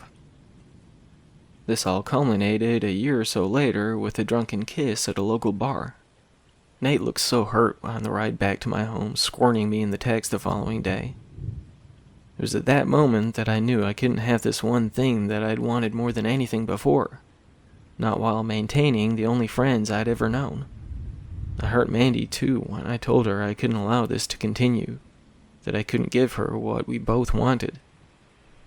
Nate still acted differently towards me after that, but honestly a big part of me resented him as well. He clearly had no interest in her. Why couldn't he allow me a chance to at least see where it could go? As time passed, Mandy and I managed to hold on to our friendship, but when more opportunities with her presented themselves, my friend still carried on the same way. Every time I had to turn her away, I could see the sadness on her face, tearing a new hole in my heart in the process. Eventually, she moved away to another state, leaving me alone to dwell on what could have been. When Nate got a new job, I quickly understood that what I had assumed to be the most genuine friendship of my life had been nothing more than a convenience. He would plan events and such during times that he knew I was scheduled to work. He'd return my text messages but never open a conversation, other than to tell me about plans he was well aware I couldn't attend. Some months later, we fell out of touch completely, as Mandy and me had some time before.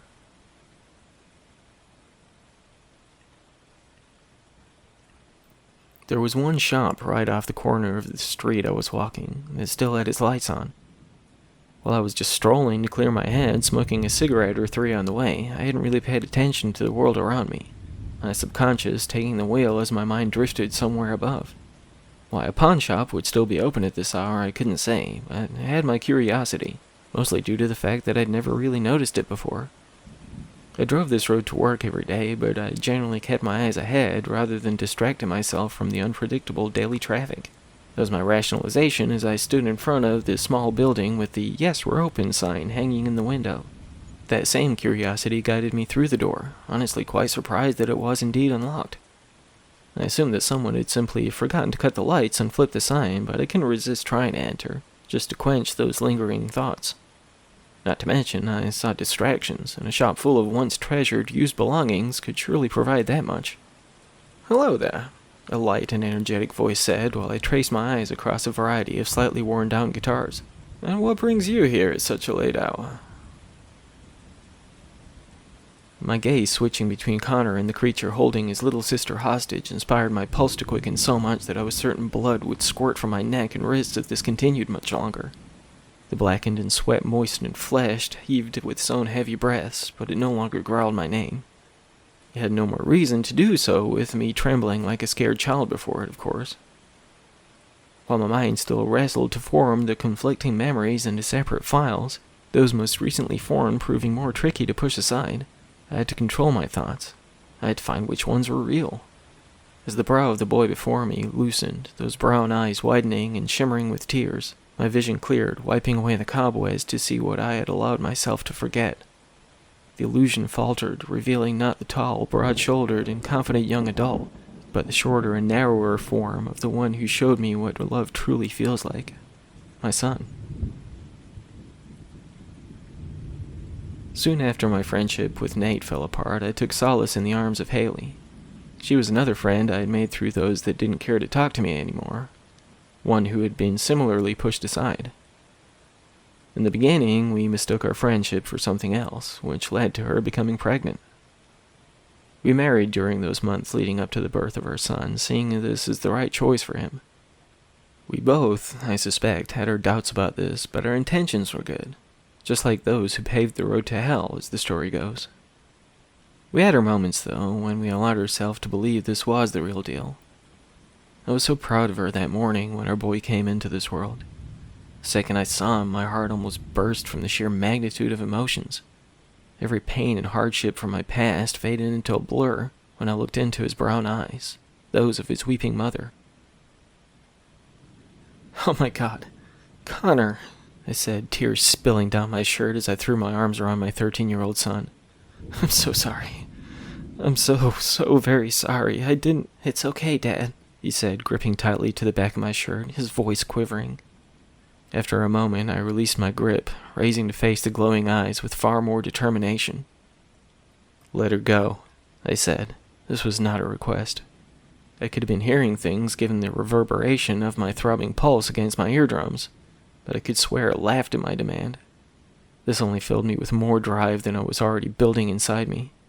This would end now, even if I had to resign myself to whatever I had planned in place of the one he held hostage. Danielle, or Danny as she prefers to be called, was born a couple of years after Haley and I threw in the towel on our marriage. We both knew things were going south, so it wasn't exactly unexpected.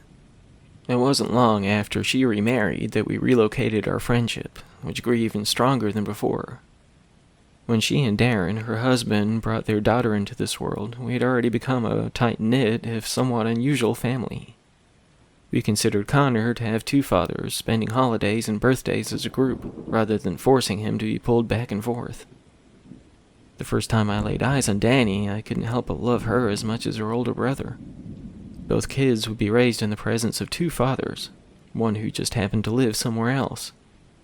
Watching them grow taught me more about love than every single one of my many failed relationships.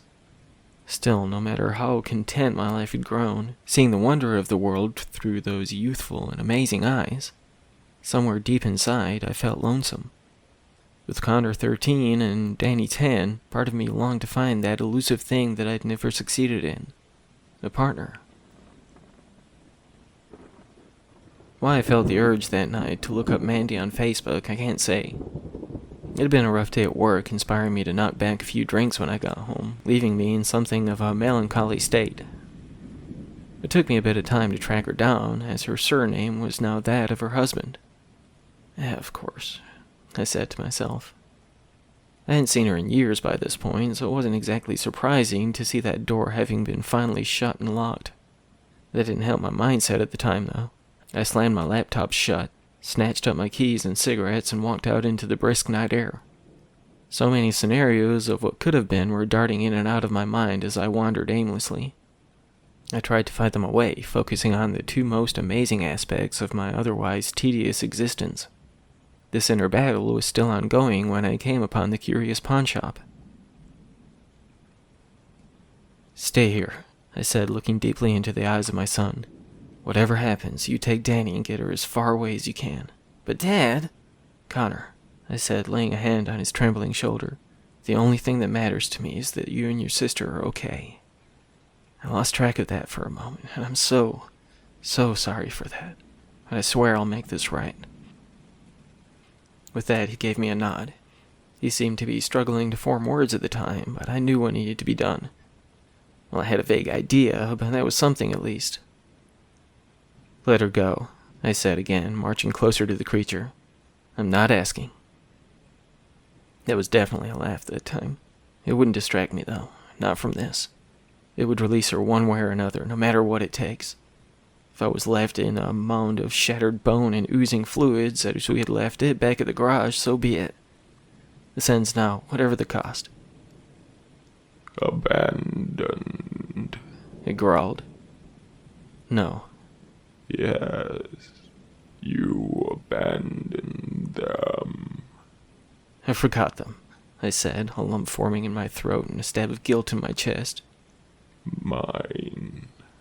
Now. "No. Never." They do not belong here. "Neither do I," I said, my voice cracking as I charged towards the creature. Though my attempt to tackle the thing that still held Danny by the head only caused it to growl another mocking chuckle, it did slide back a little when I made contact. It wasn't much, but when I balled my fist, striking it against its side, the sensation of ribs crunching beneath my blows, it finally let go of its hostage. "Run, Danny!" I screamed as the hand that had been holding her met my face, landing me hard on the ground. Even when it picked me up by the shoulder as though I was just a weightless rag doll, I breathed a sigh of relief when Connor followed my instructions, taking his sister by the hand and running off into the darkness. I laughed as the clawed fingers swiped across my chest, carving 4 ditches into my flesh. It hurt like a son of a bitch, but as long as its focus was on me, the kids at least had a chance. Another attack transformed the oozing gashes into a series of bloody X shapes, leaving my tattered shirt and ribbons beneath, spilling crimson to the ground. It released its grip, dropping me back to my jelly legs and feet that almost felt numb. I winced, coughing from the pain, but would not cease my mad laughter. The thing let out a shrill wail, rearing back in anger. With that brief moment of distraction, I dug the keys from my pocket, pushing them between my balled fingers. When its hand carved through the air towards me again, I jumped to the side, forcing my makeshift weapon into the same ribs I'd struck before. It howled another squeal as the keys passed through its flesh with a pop, sliding between the bones and squirting thick black blood as I pulled back. Again and again I thrust the keys into the meat, laughing more maniacally with every strike. The sticky fluid splashed to my face and across me, spilling into the pool of my own bodily juices at my feet. I can beat this bastard, I thought as it hunched over, screeching with every jab. It was that brief moment of confidence that allowed my guard to drop. I was so focused on my attack, I had completely neglected the fact that it did not need any improvised weaponry to harm me. Though the shredded tissue I had left in the wake of my assault had most definitely caused it a good deal of pain, its body, it would seem, was far less fragile than mine. Each of the 4 clawed fingers and lone thumb of its right hand passed through my skin like a red-hot soldering iron to a block of warm cheese. My insane cackles gave way to spluttering gags as they buried themselves into my side, piercing the organs within like a water balloon. Every ounce of strength I had left poured to the ground when the blackened arm pulled back, my legs giving out the second that nothing held me in place. I fell to the split concrete, the puddle in which I landed spreading wider from the gushing wounds. It didn't swoop in for another attack. There was no reason to. Given the lack of feeling below my waist, I had to assume that the sharpened talons had gone deep enough to tear into my spine. The agony screamed from the pulsing and gaping holes, assuring me that I had only lost contact with everything below them. That was something, at least. That didn't matter, of course, not anymore. I was beaten. Whether it tore me to shreds as I lay bleeding on the ground or just continued to watch over me, growling its satisfied moan, my fate was sealed. I weakly laughed as that thought struck me, as it was that wish to change my fate in the first place that led me to this. Had I not been inspired to enter that godforsaken pawn shop, my life would have continued on its chosen path. Sure, I would have been a bit down for a few days, dwelling on the things that could have been, but wait. As I rolled over, turning my back to the beast that still heaved with its strained chuckles, I tucked my hand into my blood-soaked jacket, feeling the lump in the pocket within. It was still there. Of course it was. That's what got me into this mess in the first place. I pushed up from the concrete, falling to my back again, the familiar item gripped between my fingers. Even with the muffled coughs, gagging thick blood from my ruined organs, breaching my throat, I allowed a smile to reach across my lips. "What brings you in here at such a late hour?" the light and carefree voice asked. I turned to see the friendly face of the surprisingly well-dressed man. He was taller than me, but not by a lot. Thin, but not exactly skinny. His long, pale face wore an enthusiastic smile beneath a thick mustache curled upward on each side. His thick black and gray speckled hair matched his upper lip and stubbled chin, but his dark eyes looked to have seen a lot over his life. The navy blue suit he wore looked neatly pressed, forming barely a wrinkle as he held his slender hand out to shake mine.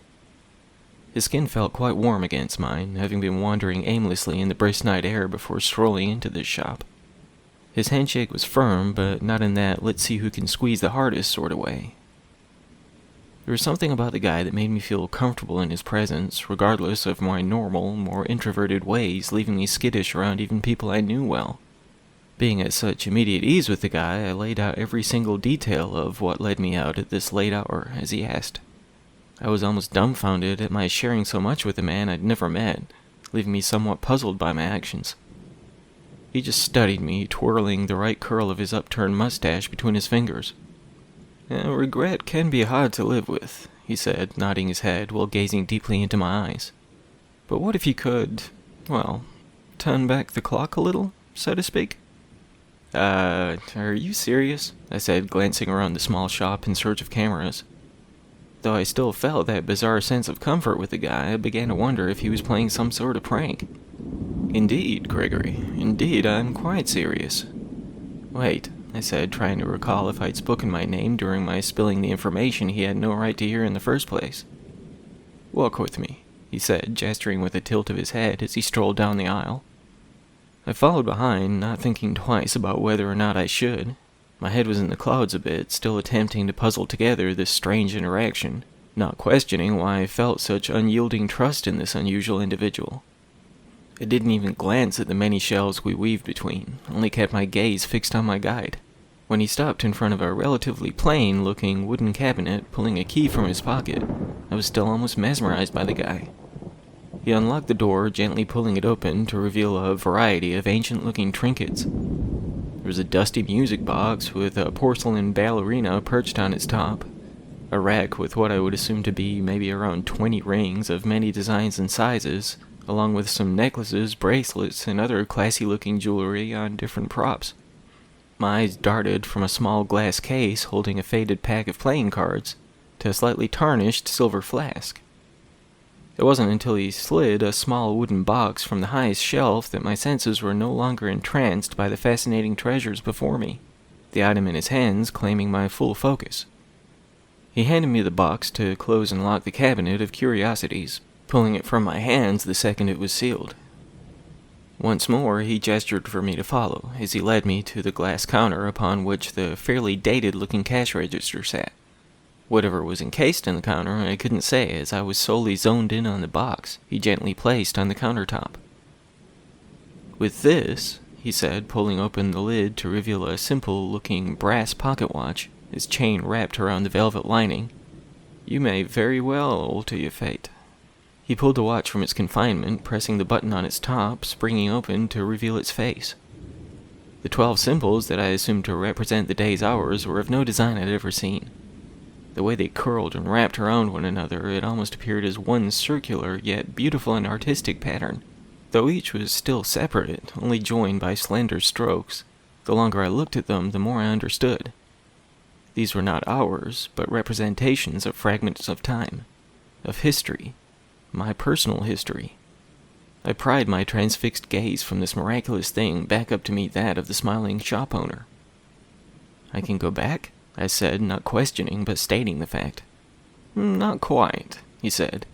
"You can revisit a time in your life, setting a new path in motion, but you will remain in this time. When it's done, your memories will, well, shall we say reset to your new accommodations?" "You're not serious." "Oh, I am, Gregory. But you must not lose track of the watch once the dice are cast." Yes, I should have asked more questions, but I didn't. Be it from my head still spinning from the drink, or just the wonder of this unusual place and even stranger man, I was enamored by the possibilities. I didn't take the time to consider how such a thing would alter the world I inhabited, nor the penalty should I indeed lose the watch. I simply asked, how much? For a moment, I saw a glimmer of something else behind the man's eyes.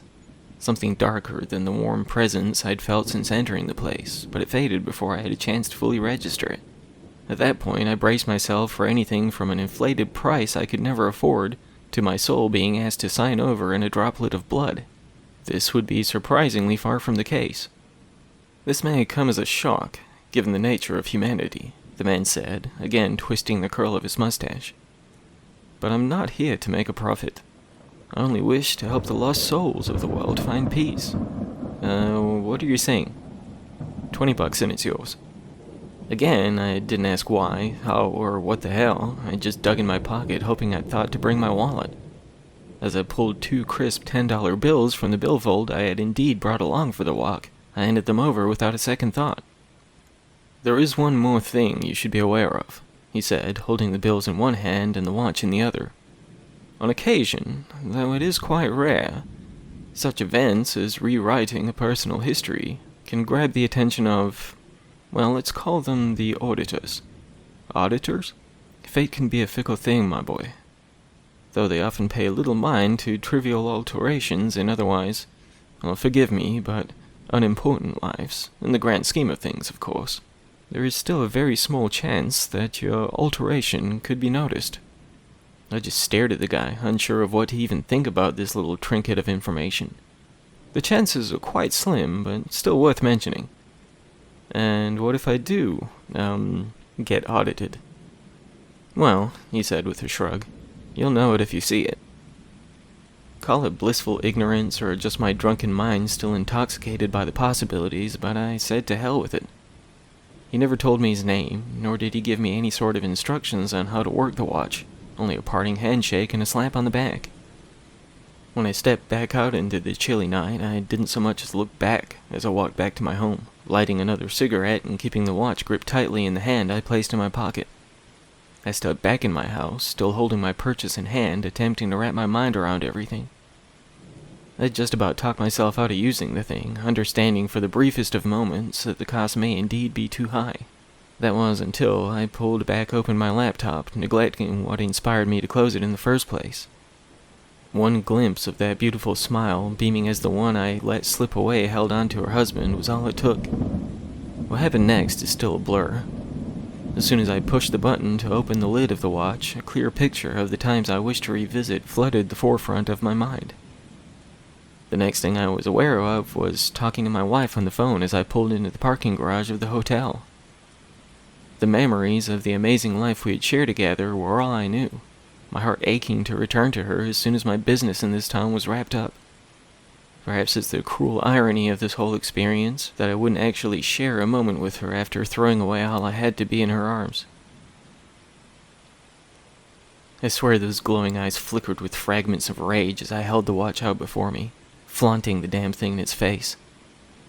The creature seemed to move in slow motion as it attempted to reach me while I clicked the button again, opening up the timepiece for the last time.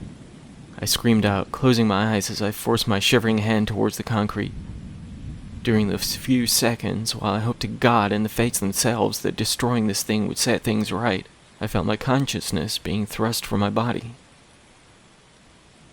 "You're really gonna do this to me again?" the familiar voice said, my fractured heart aching from the sound.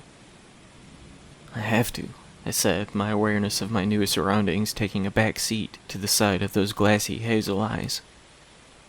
It felt as though I was standing in the center of a tornado, darkness and foggy wind swirling around me, The only light I could make out was the subtle illumination surrounding where I stood, face to face with the one I could never fully let go of. "I'm so sorry," I said, that same guilt I had felt years before practically knocking the wind out of me. She just shook her head, her dark, wavy hair being tossed by the subtle breeze emitting from the chaotic cloud around us.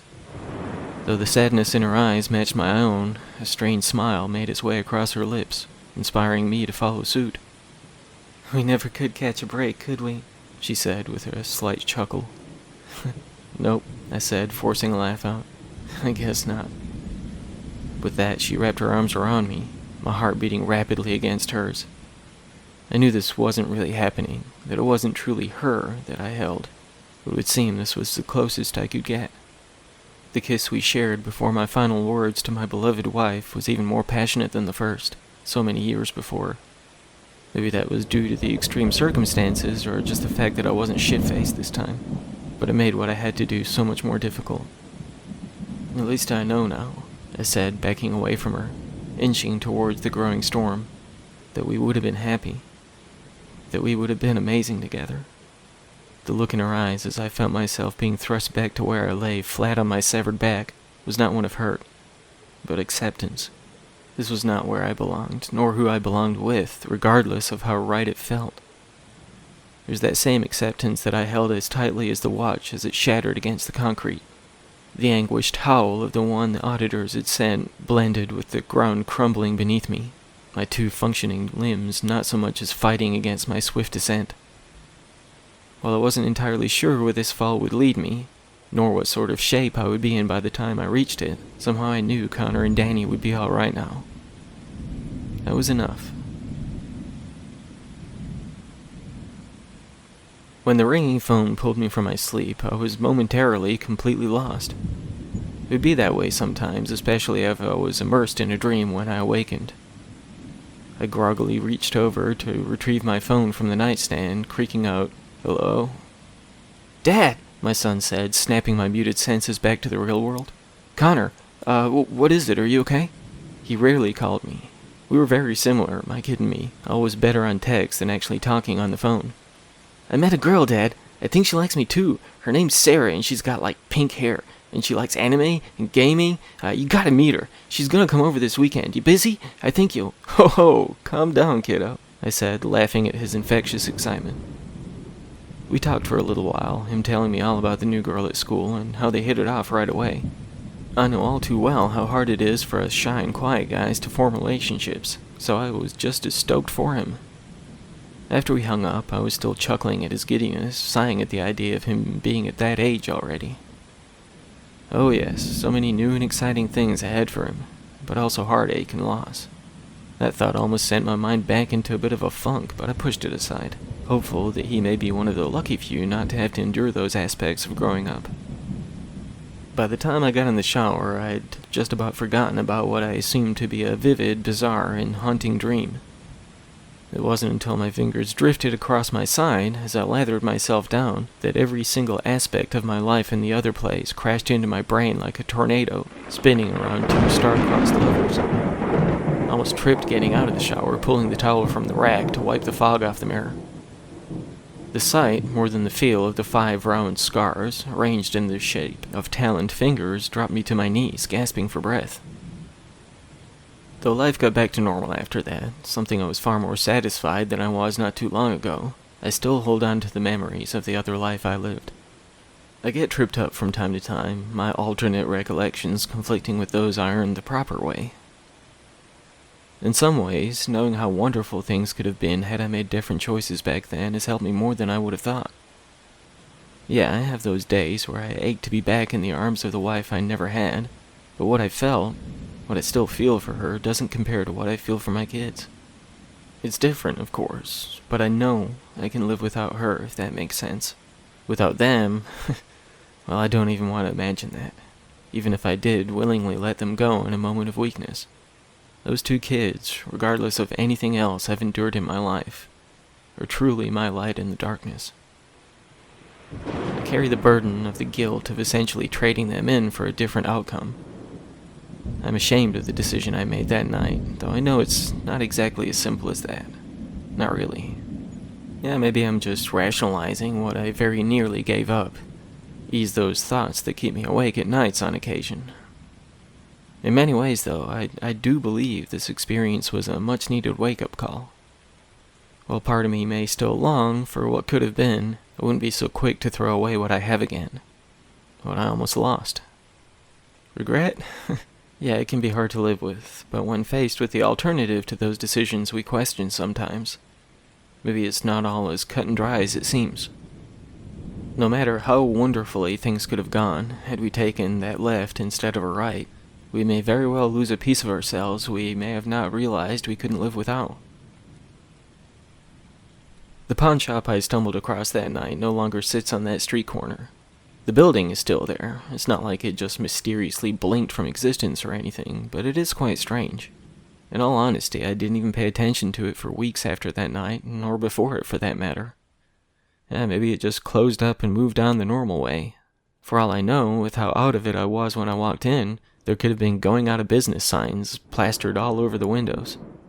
That would explain why I got such a good deal on the watch. Yeah, I don't believe it either, but it's something, right?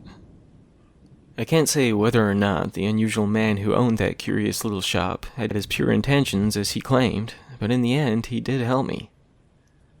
It could be that he knew exactly how things would play out in the end, that I would find my way back home, where I belong. Who knows? With that in mind, would I recommend taking the chance? Should you come across this mysterious shop, perhaps on a late-night stroll with your head in the clouds? Yeah, I think I just might. There were still plenty of interesting knickknacks in his cabinet of curiosities, after all. Maybe one of them could send you on a new and invigorating, life-altering journey.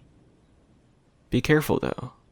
Should you take the chance, while it's rare, according to rumor, the auditors may notice any subtle changes you make. I'm not saying you'll run into anything like that, of course. I mean, what are the odds, right?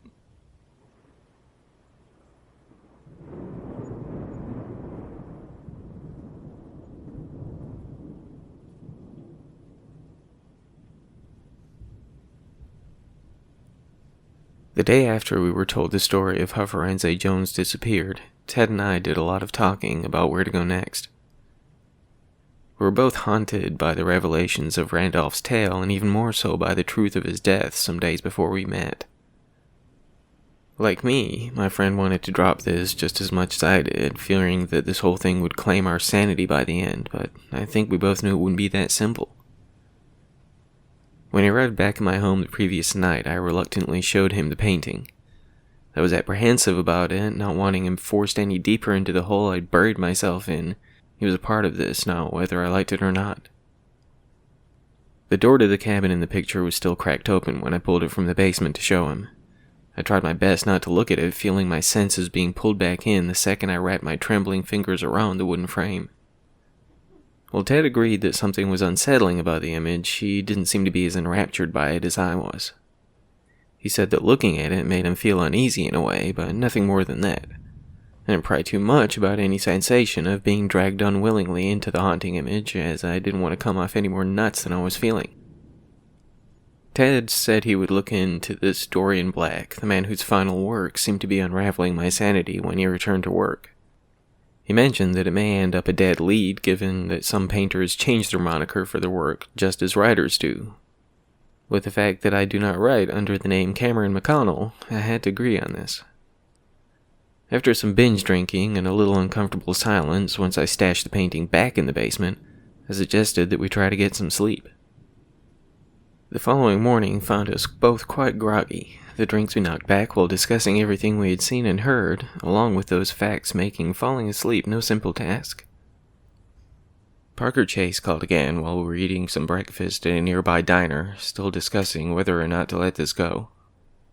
It almost felt like the detective reaching out to Ted once more was almost on cue, as if to remind us that the lodge was not about to let us go. My friend looked troubled as he spoke with Chase, replying in single words after long moments of silence on his end.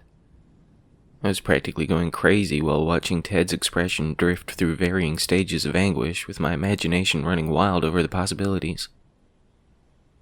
When he lay his phone back on the table, staring down at it like it had insulted him in some way, I was trying my best to be patient, to allow him a moment to process whatever Parker had told him.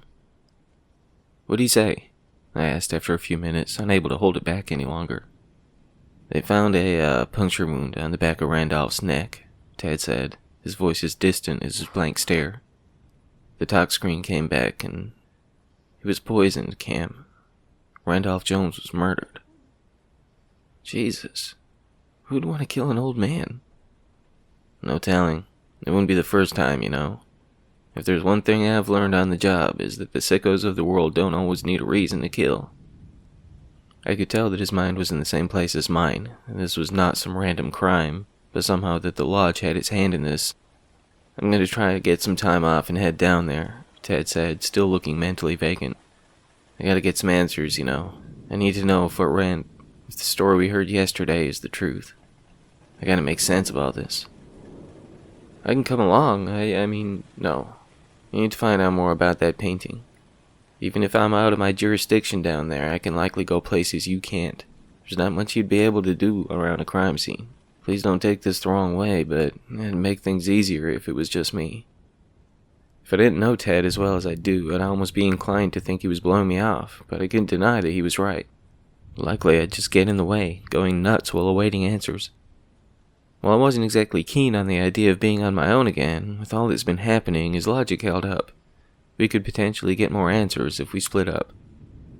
"I'll swing by the office and see if I can get a few days off, and I'll look up the painter if I get a chance," Ted said when we arrived back at my home.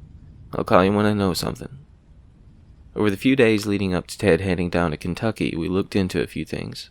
While his initial search on one Dorian Black came up short, I had done a little internet browsing on the man.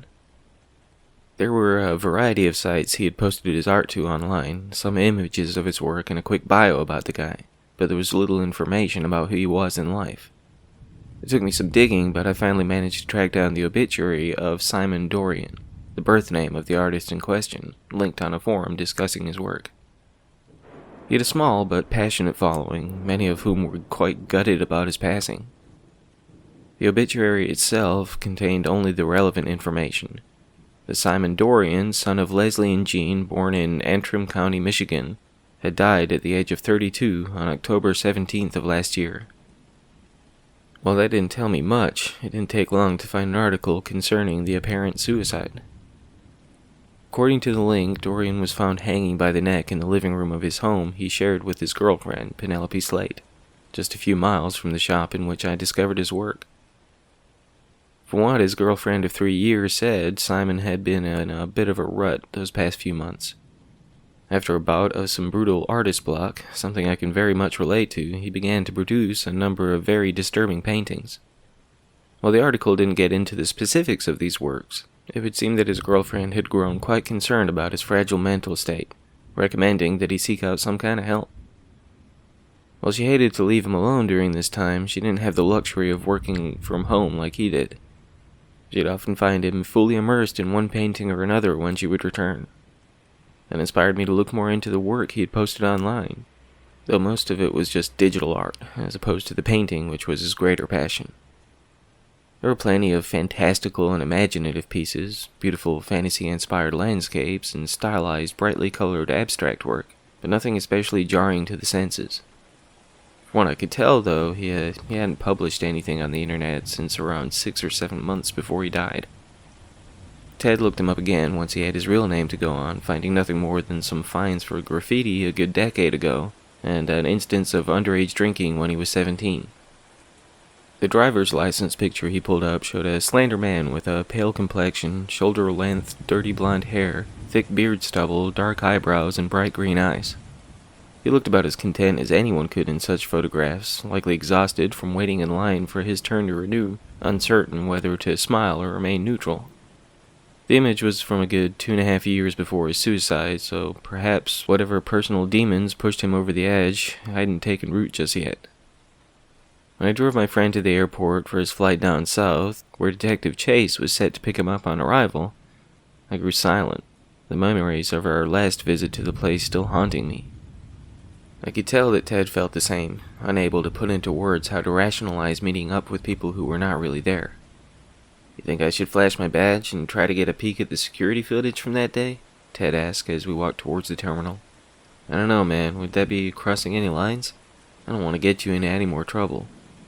We both left it at that. I suspect we're on the same page, apprehensive about what any footage may show. I'm not sure if my still reeling mind could handle the sight of us standing in the bustling terminal conversing with nobody. It may honestly be worse if it did show chasing the deceased Randolph Jones. Yeah, if that were the case, it would give us some concrete proof that a dead man had somehow arrived that night. What would that mean, really? As it was, I felt like I was teetering on the brink of madness, uncertain what was real anymore. The last thing I needed was to take one step closer to a padded room in a straitjacket. When Ted boarded the plane, I headed back into town with my head floating somewhere alongside him. I planned to head back to the pleasant little shop in which I had purchased the eerie painting, but not until I was in a better frame of mind. I wanted to learn more about Dorian from someone who actually knew the guy, but I didn't want to come off like a nutcase to the lovely Betty Morrison either. Sure, I shouldn't be thinking about any sort of potential romance with everything else going on, nor did I even know if the attractive shop owner was involved, but hey, I'm a guy. What can I say? Even faced with the most bizarre circumstances, a pretty girl has a way of setting some sort of seed in even the most otherwise occupied of minds. I ended up settling on heading back to my house after a brief stop-off at the local post office. I maintained a P.O. box for any mail related to my pen name, mostly to keep a certain degree of anonymity at home. I'm not especially well known, but I have a decent, if somewhat humble, following. Even if my work should somehow blow up exponentially, I never liked the idea of not being able to enjoy a meal in peace, so I try to keep the two sides of my identity as disconnected as possible. There were a few friends I had made over the years through some of the places I post my work to, along with a handful of books I've released, but many of them only know me by my writing name. Ted is a rare exception given that we live in the same town, along with the mutually beneficial nature of his work. Sure, when I would regularly hit him up for research purposes and the like, it could be argued that I benefited from this far more than he did. But he enjoyed the brainstorming process as much as I did during those times until his supervisor put his foot down. I still consider him a dear friend, and though I still feel awful about dragging him into this, I do feel a lot better with him by my side. With a handful of letters and 2 packages in hand, I left the post office and headed back to my home, hopeful that opening my mail may prove enough of a distraction to get my head straight.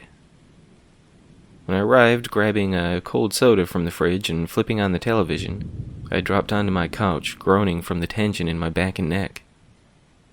The TV provided some ambient background noise while I tore into my letters, my mind still not fully escaping the bizarre events of the last weeks. One of the packages was from a friend overseas, a book they had tracked down concerning some Finnish folklore I'd expressed interest in researching for a story. Flipping through the pages brought a smile to my face and a much-needed topical shift to my mind. When I absent-mindedly reached for the other parcel, glancing at the TV to see the burnt man in the striped sweater having successfully lured another unsuspecting teenager into his nightmare, I let out a sigh from the tension in my neck having finally eased. I pulled up the box on my lap, my eyes still fixed on the screen and a smile on my face at the wonderfully campy 80s horror movie. I can't even tell you how many times I've watched this one, but it never got old. Whether or not I'll be able to view it again with the same glee on my face, though, I can't honestly say. You know how music has that indescribable ability to send your mind back to a vivid memory, providing a soundtrack to whatever emotion you felt at the time? These old slasher movies had such catchy and creepy themes. This one in particular will probably forever be associated with seeing that damned image that my mind had almost escaped from for the briefest of moments, peering up at me from the splayed open cardboard box.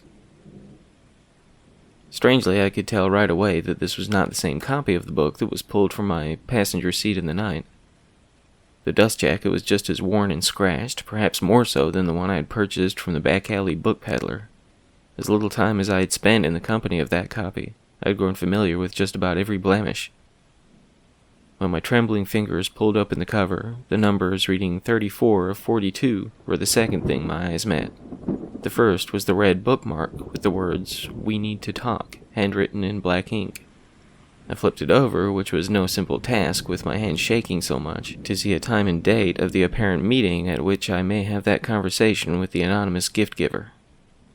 At 7 p.m. the day after next, whoever had sent me this would be apparently awaiting my arrival at the Blue Moon of all places.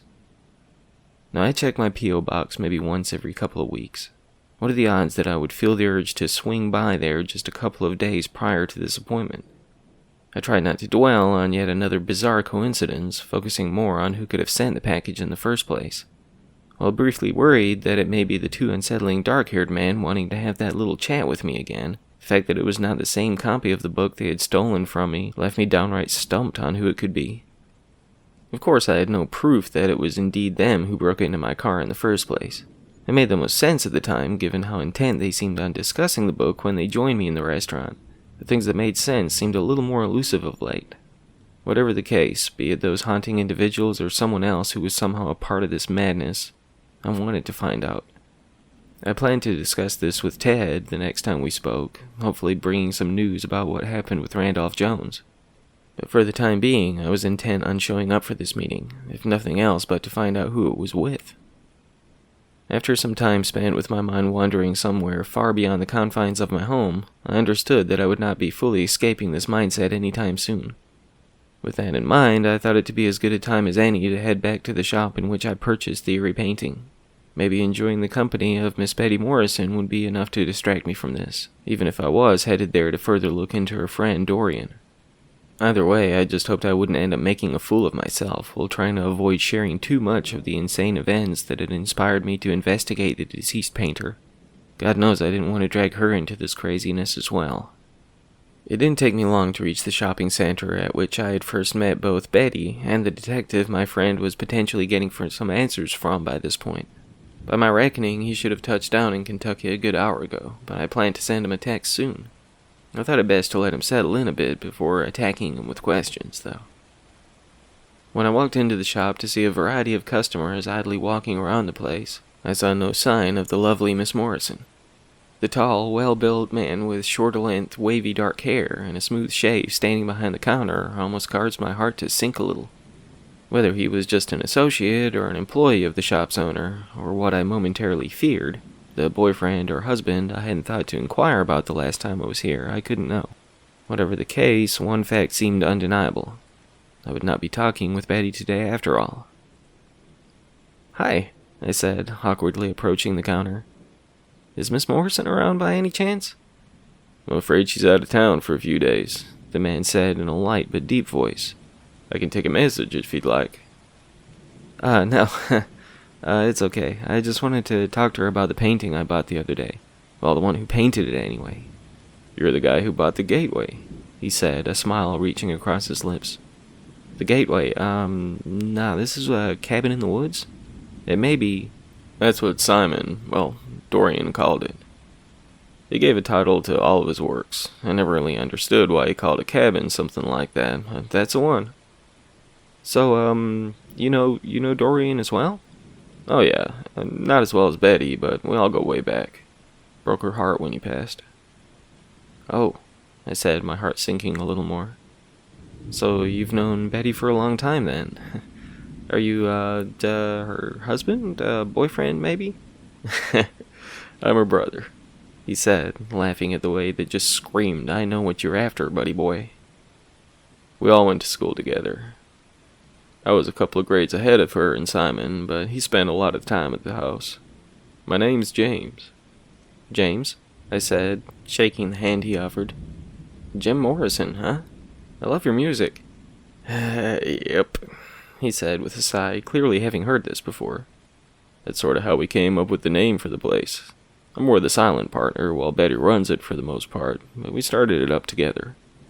Though I'd previously paid no attention to the name of the shop, I now noticed the sign above the counter that matched the one on the exterior wall. The other side definitely fit, given the moniker of one half of its owners. Hopefully nobody feels the urge to break on through to the other side," I said, joining him in a chuckle. "Yeah, I hope they don't light my fire either." For a second, I felt my distracted laughter catching in my throat, my mind flashing back to the blaze that consumed the bookshop, but I shook it off to the best of my ability. The last thing I wanted was for this guy to think I was some kind of weirdo, especially with my all-too obvious desire to get to know his sister better. "So what did you want to know about Dorian?" he asked, still smiling. It wasn't until this point that I realized I hadn't planned this far ahead. In a nutshell, I wanted to know specifically what inspired him to paint that same damned image from the dust jacket of the book, but I wasn't entirely sure how to approach that without coming off like a bit of an oddball. I guess anything you feel comfortable sharing.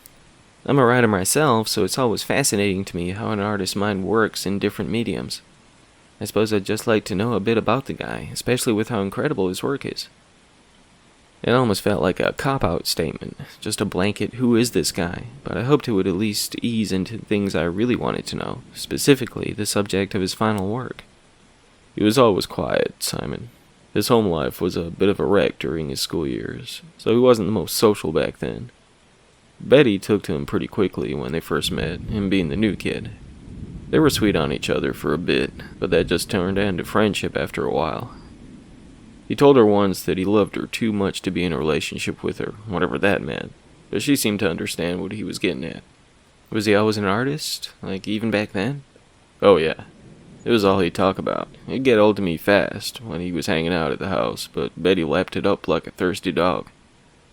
She's more musically inclined, plays the cello, some guitar, and ukulele, but she says art is art, no matter if it's on a canvas or the strings. I wouldn't know much about that, though. I love listening to music and looking at art, but I wouldn't know a thing about making it. I guess that's the nature of things. If anyone could do it, it wouldn't be all that interesting, I said, hoping to speed the conversation along. So, I don't mean to pry, but, what happened? How did he, I didn't want to fully reveal that I'd been almost obsessively looking into how he died, but I hoped it wouldn't be crossing any lines by veering the conversation this way. Yeah, Simon had been going through some stuff towards the end. Apparently it was suicide.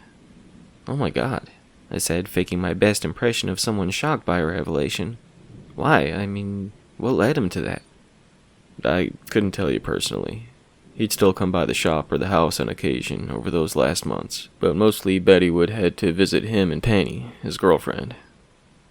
She had introduced them a few years back, Penn being a college friend who moved out this way. They both got concerned with how distant Simon had grown, but they didn't think he'd go this far. Did they have any idea what drove him to that? That I couldn't tell you. All I know is that it messed Betty up. I think she cried for a solid week when... It may be best for you to talk to her about this stuff. I mean, I knew the guy well enough, but I don't know about what inspires or breaks down the artists of the world. I was a little less than thrilled that this got me no closer to the truth of things, but I couldn't argue with Mr. James Morrison. It likely would be best to hear this from someone who knew the guy better. Not that I needed any extra reason to chat with his sister more, but if I didn't get any answers soon, my already exhausted mind may explode any second. How about you leave your number, and I'll have Betty call you when she gets a chance, he said. Yeah, that works, I replied. He handed me a pen, sliding an open notepad across the counter. She's single, by the way, he said with a smirk as I slid the book back to him. Oh, I didn't mean to... She might have more than just mentioned the guy who bought the painting. You left quite an impression on her. Is that right? I asked, trying to sound more casual than the excited teenager dancing around in my head. I'll tell her you stopped by, he said, holding his hand out again.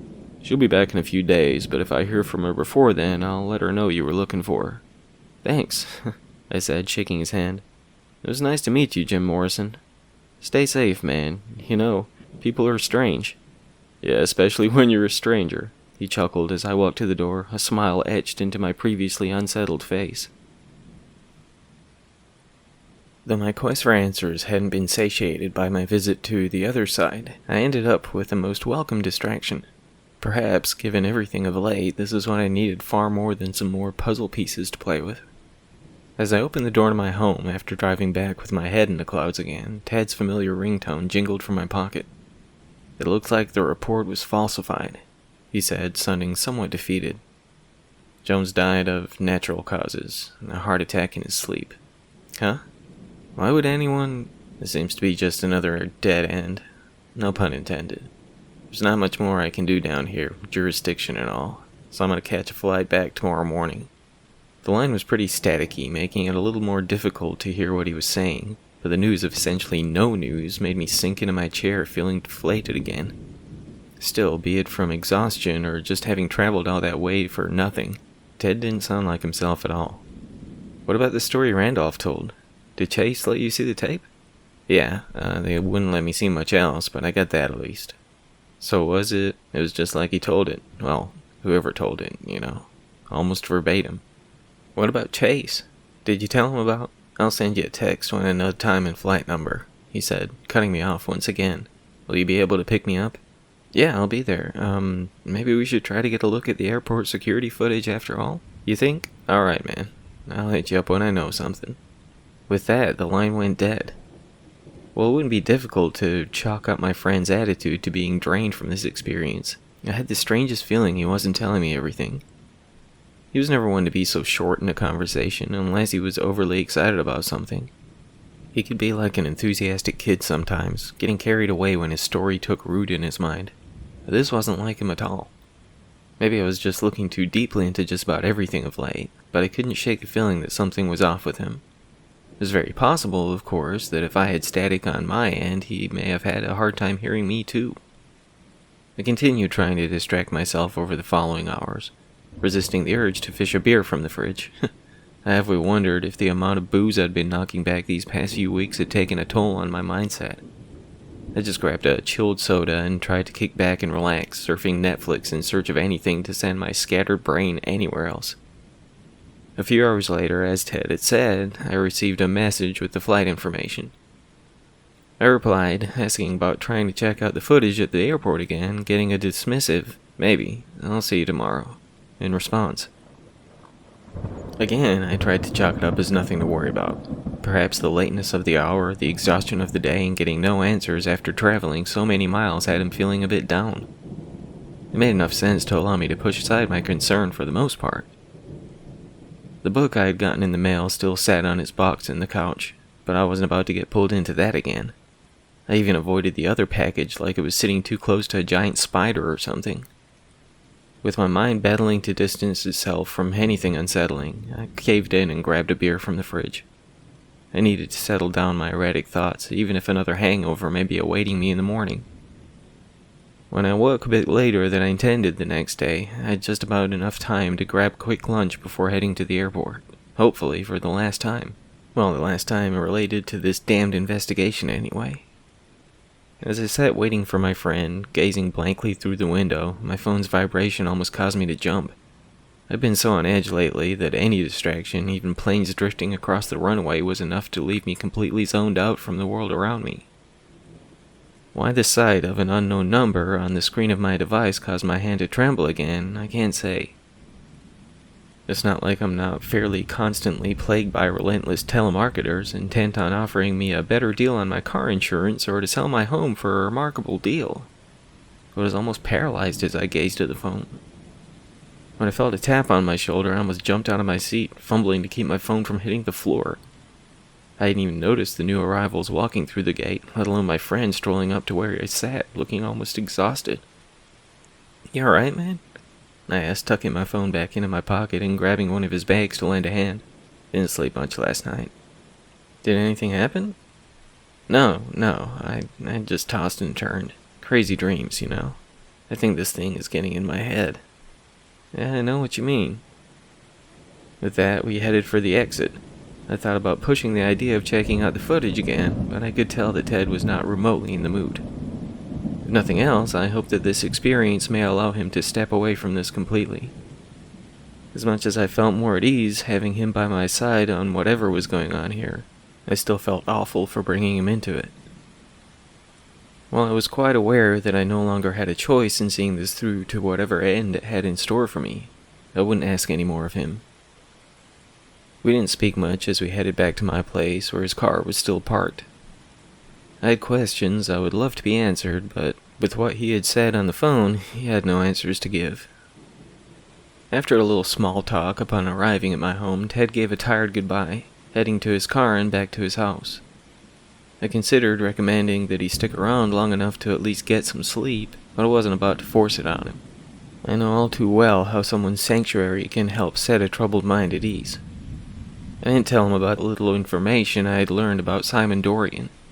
If anything, I avoided the topic of the lodge completely, hopeful that he may indeed see fit to get back to his normal routine. Though it was only early afternoon, my body felt as though I had hiked up one side of the mountain and down the other, my head softly pounding with a dull ache. At some point, while I rubbed my temples in an attempt to fend off the oncoming migraine, I passed out in my cozy chair, my pulsing heartbeat providing a soft lullaby. When my phone, vibrating in my pocket, pulled me back to awareness, I was momentarily foggy and a little lost. With my vision still blurry from being half asleep, my eyes blinking rapidly as I slipped the phone from my pocket, my weary chest began to thump at the unfocused sight of that same unknown number glaring up at me from the screen. It felt irrational to be so worked up over something as trivial as a random phone call, but I had the strangest feeling that I shouldn't answer. As it was, my curiosity ran ahead of my common sense, swiping my thumb upwards, holding the device to my ear and uttering a drowsy, "Hello?" Hi. Is this Cameron?" a familiar voice said. Yeah, it is. Chase? Parker Chase? Is everything alright?" "That's what I'm hoping you can tell me," he said in a slightly nervous voice. "I couldn't get in touch with Ted. It took me a bit of searching to find your number, but I wanted to check in and see if everything was okay." "Huh? Yeah, I picked him up a few hours ago." "Picked him up? What happened?" "Yeah, from the airport," I said with a perplexed chuckle. "The airport, but that's what I'm calling to ask you about. I waited for him at the airport here, but he never showed. I didn't hear anything from him, and he didn't answer when I called to check in, so..." "Wait. What? Back up a bit. He didn't show?" I said, rubbing my sleepy eyes, attempting to wrap my mind around what he was saying. "I dropped him off yesterday. I watched him board the plane. How could... He didn't show?" "Yeah, I still waited for him for a while after his plane touched down. When everyone cleared out, the flight crew said that nobody else was on board. Tried to call him a few times even after I headed back to the office, but..." "Are you absolutely certain he boarded? I mean, he walked through the gate with the other passengers. He called me from out your way yesterday. He said that you wouldn't let him cross the yellow tape due to his lack of jurisdiction. He said he saw the autopsy report that Randolph died of a heart attack. How could..." "No, that's not right. Randolph was poisoned. The case is still ongoing. Honestly, I shouldn't even be telling you this much, but there were clear signs of a break-in, Cameron. Ted never arrived in Kentucky. He did not see any report, nor did he even come close to the crime scene." "And where the hell did he go?" I asked, almost to myself. "This doesn't make any sense." "No, it doesn't," Chase said, his voice sounding as unsettled as mine. "Let me see if I can get in touch with him," I said, already getting to my feet in preparation to head to his home if he wouldn't answer the phone. "I'll see what I can find out and call you back when I know something." "I can try to head to you, but I don't know if I can with this case." "No, there's no need for all that. You keep doing what you can on that end, and I'll get to the bottom of this here," I said, choosing not to get into what happened last time we made these same plans. "What aren't you telling me?" Chase said, sounding slightly apprehensive. "Nothing that makes sense. Not yet. I'll call you back when I know something." He seemed reluctant to let it go at that, but didn't argue. I almost dread to think what he thinks may be going on here, but I couldn't even begin to rationalize any of this. The only thing that made any sort of sense was that Ted had gotten off the plane, perhaps hiding out until I left, but why would he do that? Not only that, but if he never boarded the plane, why perform this charade of having me pick him back up at the airport? None of this was adding up to me in any way, but I had to get to the bottom of it. I had to know if my friend was alright. It didn't surprise me when he didn't answer his phone, but I wasn't about to leave it at that. I had already snatched up my keys before I called him, heading to my car. My thoughts were all over the place as I drove to his house, my heart once more threatening to beat through my sternum. I had no doubt by the time I pulled into his driveway that somehow the lodge had set its seed in his mind, entrancing him as it had Forense Jones. Of course, I still couldn't take for granted that Randolph's tale was the truth of things, as Ted had clearly lied about seeing the tape. Whatever the case, Jonesy was indeed seduced by the damn place, regardless of how exactly he ended up there. I pounded on my friend's door, praying to the gods that he would answer and somehow prove all of this was some just bizarre misunderstanding.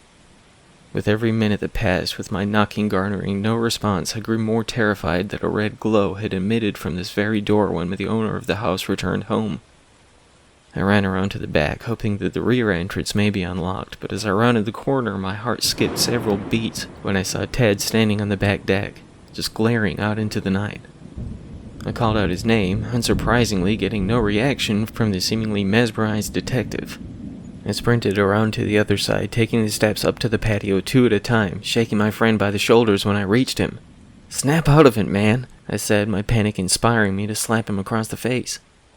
"Do you see it?" he said, his voice as distant as his eyes. "See what, Ted?" I said, following the trace of his stare. "There's nothing out—" My words caught in my throat when my eyes met what had his undivided attention.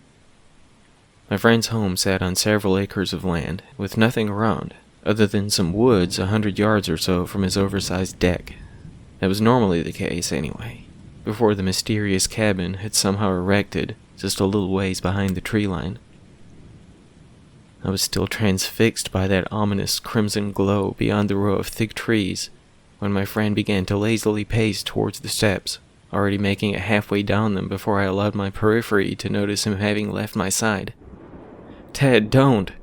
I called out, running towards him as he reached the foot of the stairs. I tried to hold him back when I reached him, but he wouldn't let up. He just marched towards the trees and that haunting glow within them. I refused to look to the path ahead, certain that I would be entranced if I did, as I had been on the patio.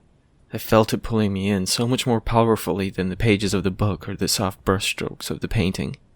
Ted pushed past me when I attempted to block his path, effortlessly butting me to the side without a second glance. His gaze was transfixed by his goal, which he drew closer to by the second. "Please," I begged, doing everything I could to stop him, even striking him across the face, but it didn't even faze him, even with the blood leaking from the lip I punched. He didn't speak a word as he pushed onwards, his arms hanging like wet noodles at his side, and his eyes wide and unblinking. "Wake up, damn it!" I shouted, thrusting my fist into his gut, almost hoping he'd hit me back just to get any sort of reaction out of him. We were at the tree line before I knew it, none of my attempts to reach him garnering the slightest reaction. The lodge had him, body and soul, but I wasn't about to give in. Over and over I punched and punched, begging him to stop. I kicked his shins and even attempted to wrap my leg around his to trip him, only succeeding in dropping me to the ground in the process. I could feel the door cracking open before I heard the creak of its hinges, an ambient hum accompanying the crimson aura bleeding across and through the grass. I couldn't stop myself from turning to face it, my senses instantly enraptured by the sight of the far less diluted version of the illumination that shadowed the slender form of Jonesy back at the bar.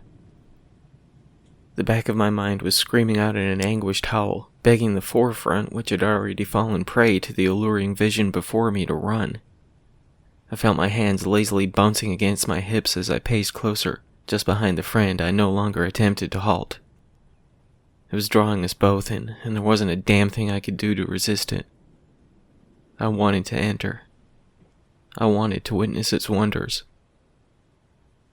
When Ted's foot met that first creaky wooden step, my racing pulse and terrified subconscious finally registered what was happening, thrusting that fear against the inner walls of my mind like a drunk driver crashing into a thick and ancient tree trunk. "No!" I screamed, my voice barely registering above the vibration emitting from inside that vibrant glow. "Ted, for God's sake, stop!" With one foot already crossing the threshold, his body halfway through the gateway to whatever madness lay within that cabin, he stopped in place, turning to face me with wide and tear-filled eyes. "Cam?" he said, sounding truly confused by his surroundings, his head suddenly jerking from side to side. "What's going on? Where—" Both his words and my heartbeat were swiftly cut short when the door slammed shut, pinning him between this world and the other. Our shared screams blended together as the wooden boards beneath our feet shuddered violently, as though the earth was trying to swallow the building whole. With Ted shrieking an agonized wail, the sound of his bones cracking and splitting like dry-rotted twigs and branches surrounding the cabin, I ran my shoulder against the door with every ounce of strength I could muster. Blood streamed down the door, attempting to force itself shut, the wooden frame tearing into his flesh. No matter how hard I forced against the damn thing, it still pushed back, desperately trying to close, with Ted's howls reaching an almost deafening magnitude. When my feet began to slip from the crimson pool widening around them, I stumbled against the door, my arm sliding across the wood into whatever lay beyond it. In that instant, as I felt an indescribable warmth caressing my fingers, as though they were being embraced by the hand of God itself, the pressure released, and the door swung open once more. Ted and I both fell to the no longer trembling floor, that aura now surrounding us both, almost tempting me to leave him behind and stroll in as though I hadn't a care in the world. Before I could allow it to enrapture me again, I dragged Ted back from the entrance, not stopping and not looking back. When I reached where the trees had parted to allow the cabin to construct itself in the otherwise dense woods, I finally took a reluctant glance back. My jaw unhinged when my eyes met only more trees, with no trace of what had tried to split my friend in two. Ted had lost consciousness some time before the ambulance arrived, but that was most definitely for the best. He was soaked in so much of his own blood I can't even imagine the amount of pain he was in. They rushed him into surgery as soon as we reached the hospital, while I tried to figure out how I was going to explain any of this. Ultimately, I told his colleagues, who showed up soon after we did, that I had found him like this after being unable to reach him on the phone. If nothing else, the records of my calls should prove at least that much. My only concern at the time was Ted. I barely even considered what would happen if they didn't believe my story. My knuckles were still a bit swollen from my attempts to hold him back, but I was so drenched in his blood they didn't even give it a second look. Fortunately, I'm pretty familiar with many of Ted's associates, and I'd like to think that they know I would never be capable of anything like this. That was far from my focus at the time, of course, but it was still there. Once my statement was taken, I was left alone in the hospital waiting room, desperately hoping for some news on my friend. I don't even know how long it had been after I nodded off on that uncomfortable chair when someone shook me awake. The doctor who pulled me from my haunted dreams informed me that Ted had made it through the surgery, though he wasn't out of the woods just yet. That phrase inspired my neck to spasm a bit, my mind flashing back to what led us to this, but I tried to push it aside. The sun was beaming down from outside, but I was still shocked to hear that the operation had lasted around 10 hours. According to the surgeon, just about every bone on Ted's left side had been crushed, 3 ribs having penetrated his lung. The shoulder blade, collarbone, hip, and femur had sustained significant damage, along with several of his organs. He didn't specify how many stitches had been required to seal his flesh back together, but it was a lot. Although he was in a comatose state, even if he should survive the next 24 hours, he may be in need of a few transplants. The doctor is hopeful that he may survive this, but he said he would rather state the worst-case scenario to prepare for it. I suppose I can't blame him for that, but it doesn't help my nerves on the subject. However things go from here, if Ted makes it through this, he may have some degree of an altered lifestyle. The doctor wouldn't get into what may lie ahead for my friend if he does pull through, claiming that it's far too early to even consider his potential rehabilitation. So that would be added to the ever-growing number of things weighing on my mind. I still hadn't left the hospital when night fell on the following day, aside from the ride one of Ted's friends gave me to pick up my car. I wasn't allowed to see my friend just yet, but I couldn't leave him alone, even if it was indirectly. Honestly, I wasn't ready to be alone myself, even if I was only surrounded by those random visitors to other patients coming and going.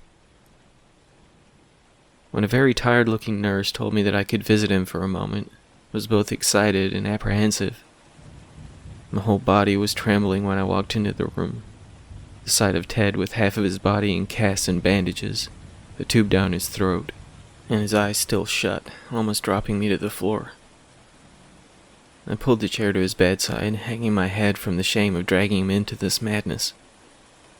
I wanted to cry and scream out in anguish at the same time, with my teeth gritted so tightly it made my jaw hurt. I wanted to talk to him, to reassure him that I would help him through whatever lay ahead, but my guilt would not allow the words to pass through my lips. I just sat in silence until the nurse walked in, telling me I couldn't stay any longer. When I left the room, she assured me that he was in good hands and there was nothing else I could do right now, recommending that I head home and get some rest. As much as I wanted to be there for Ted, I couldn't deny she was right.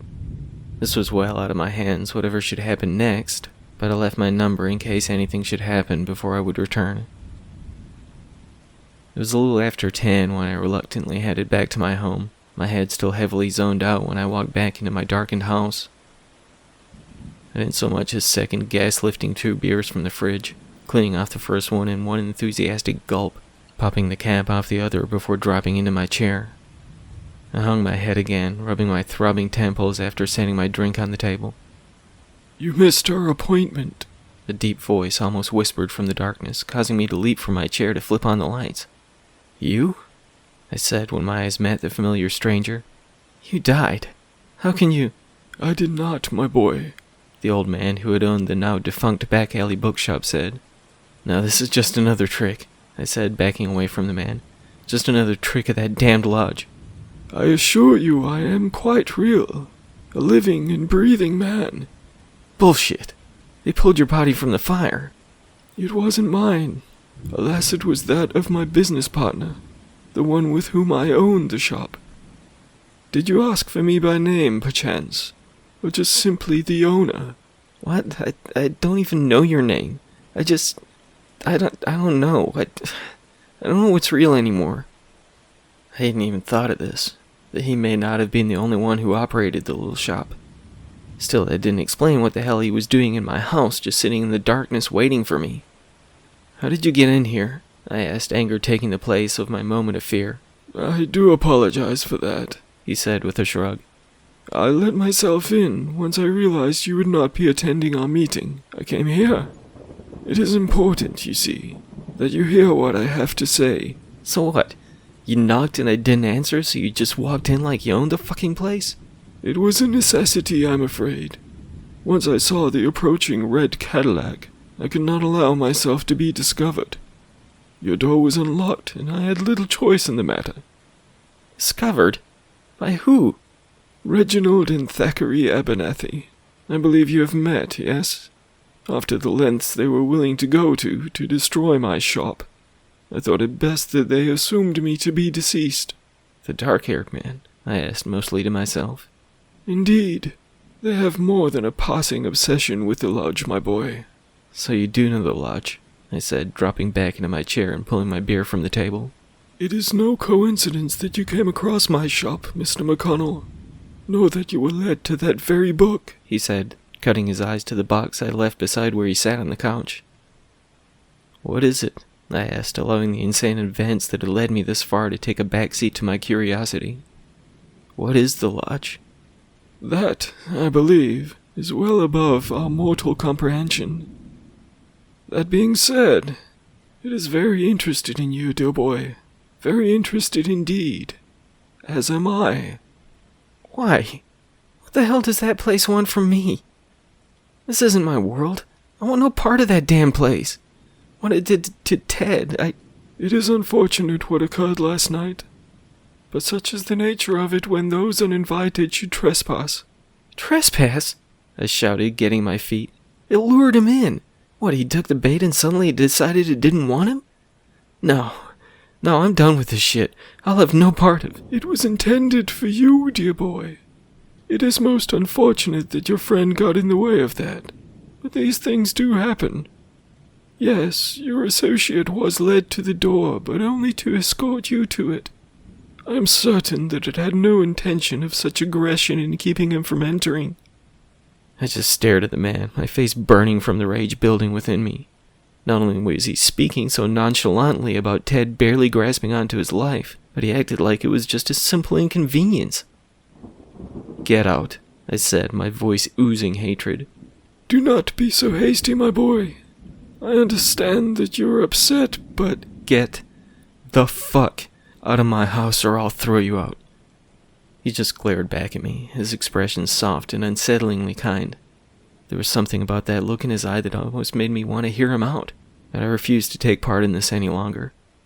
"Look," I said, trying to calm down my racing pulse, "I don't want any part of this anymore. I was curious in the beginning, but this is just too much. Everything I've been through since I heard about that damn place, what it did to Ted, no more." He studied me for a moment, his tired eyes feeling like they could gaze right through me if he wanted. "Perhaps this is not the right time after all," he said, getting to his feet, his knees popping as he straightened his legs. "But I'm not giving up on you. Not just yet." I walked to the door, pulling it open. The cool breeze from outside, a welcome sensation to my still heated skin. As he gently paced towards the exit, peeking his head around the corner, I assumed to make certain the Abernathy boys were not in sight.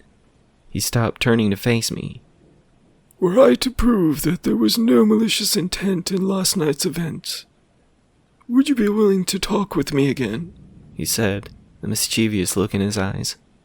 "I honestly don't think that would be possible," I said, cutting my gaze beyond the open doorway and back to his weathered face. Perhaps I will try anyway. A show of good faith, if for no other reason." With that, he placed his hands behind his back, strolling out into the night. As I made to close the door behind him, he stopped again. "It's Henry, by the way. Henry Thatch, the youngest son of Harold and Emily Thatch of Birmingham, England. For future reference, to avoid any further confusion." "That doesn't sound like a Birmingham accent," I said, remaining suspicious of everything he told me. "I'm no expert in linguistics or anything, but I make certain to research these things for my stories these days. In one of my earlier works, I wrote a character who claimed to be from Liverpool, but I had him speaking with a more Cockney slang. Some readers chewed it apart, claiming that the idiotic, lazy writer needs to do more research next time. So yeah, I try to be more familiar with these things now." "I have not been home in many years, Mr. McConnell. Our voice is a representation of who we are, not who we once were." I just stared at him with a so what look on my face, silently wishing I'd thought of that trinket of logic a few years back. He just gave me an acknowledging nod before turning back to whatever path he had begun before those parting words. I closed and locked the door, fighting off the temptation to watch and see where he was headed. I was also considering whether I should look into moving someday soon. Far too many oddballs seem to know where I live these days. When I glanced through the window, only seconds after snapping the deadbolt latch, I saw no trace of the soft-spoken old man. I just shook my head at yet another bizarre encounter, pulling the curtain shut once more. Whatever comes next, however he plans to portray the Lodge as some sort of hero in all this, I won't be involved in this anymore. No, I've witnessed the nature of whatever this thing is. I'll never be able to forget that agonized howl of my friend after it deemed him unworthy of entry.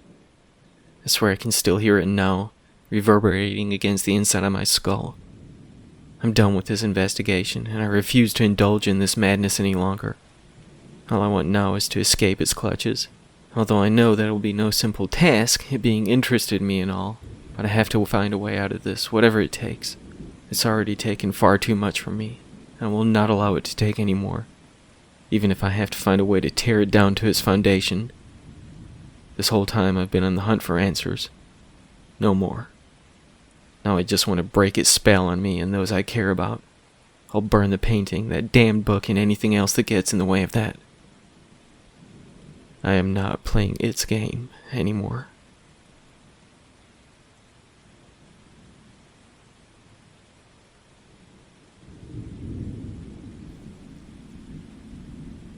As soon as that first body turned up, they already had me pegged for it. It wouldn't be the first time they blamed me for something like this, and I just knew it wouldn't be the last.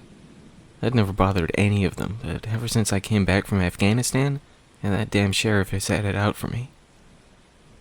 I had just about gotten my uncle's old camper up and running to finally get my ass away from this shallow little town and its shitty little residents, when this madness dropped on my lap. My name's Bauer, and I served 3 tours out there before I was finally sent back home. The nightmares of seeing what became of the folks I was close to still keeps me awake far too many nights. It took a toll on me. It made it so I wasn't fit to be a soldier anymore, not in the way they wanted me to be anyway. Yeah, we got into the gritty shit, me and my company, but I was the only one to make it out of there in one piece. That damn place left most of us dead, but me and Banks survived it, though he was half the man he used to be by the time I came back home. I still see his legs turning to hamburger right in front of me when I close my eyes. was in so much shock at the time it took me longer than I'd like to admit before I realized he was still alive. Wasn't much left of him below the waist anymore, but he made it back to the States with me. I hoped we could still be a part of each other's lives when we returned, but that wasn't in the cards. He put a gun in his mouth about 2 months after we got home. I tried to stick by his side, but he pushed me away, as well as anyone else who tried to help.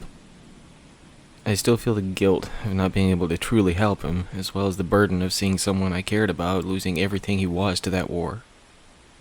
Banks was a good friend to me back then. We talked about, opening a bar or something when we made it back home, but that never came to fruition. Truth be told, he may as well have died when that bomb took his legs. I think it took what was left of his mind just as much as his ability to ever walk again. I think I lost almost as much of my marbles as he did when it happened. It was the last straw that was holding my already fractured brain intact. Every time I got close to thinking I got my demons beat, something refuels them, feeds them, makes them even stronger than before. Yeah, I've seen some shit, but nothing could have prepared me for this. I was born in Pennsylvania, but my folks died some years back, so I didn't have much reason to go back there when I came home. Uncle Frank, he lived out here in Vermont, so that's where I ended up. He was hanging on by a thread by the time I got back, but we'd always been pretty close since I was a kid. He helped me through the toughest parts of readjusting to life amongst the living, but I had to watch the cancer eat away at him piece by piece until there was nothing left. He was a vet too, and he still had plenty of both mental and physical scars from his time in Vietnam, so he sort of lived off the grid himself. His camper was all he had to leave me, but he never had kids of his own. I suppose that's why he was a second father to me, also what inspired me to join the military in the first place. Yeah, he tried to talk me out of it, given how the war messed him up, but I idolized the man when I was a child. I sometimes wish I'd listened to him, though. He was the one that taught me how to hunt, fish, use a knife, and shoot a gun, long before Uncle Sam showed me the ropes. Hell, I probably learned more about how to kill from Frank than anyone else, and it was probably the only damn thing I was ever good at. Told me I was a natural, my uncle, and I suppose he was right. Can't say how he ended up living on the outskirts of this little town, though. They looked at him like a stain on their otherwise perfect little paradise, and I guess I carried the torch after he passed. The old RV hadn't run in years, but we'd work on the old girl when we had the money for parts and such. Felt the engine rumble for the first time in God knows how long, only a week or so before he lost the fight. She still wasn't exactly seaworthy and all, but I still planned to move on as soon as I got everything working right. Yeah, I sorta lost the motivation for a bit after he died, but I got back to work on her just before all this shit started. There was a couple that went missing at first. They had supposedly been just passing through, so nobody really stressed it too much. Sure, the abandoned car they left by the tree line near the city limits raised some eyebrows, but this little slice of America never did care too much for outsiders, so they didn't exactly put a lot of effort into investigating it. And they towed the car, searched around in the woods for a couple of hours, but that was about it. As long as it didn't concern them or their own, it didn't much matter to them. Sure enough, good old Sheriff Garfield came knocking on my door when they were looking into it, though. He was creeping on about 50 and looked like he was probably in pretty solid shape when he was younger. He was a little over 6 feet tall, a good couple of inches taller than me, but he was pretty thick around the waistline, kept his head cleanly shaved aside from that thick caterpillar mustache. He always stood as tall as he could to look down on me, but that shit never fazed me.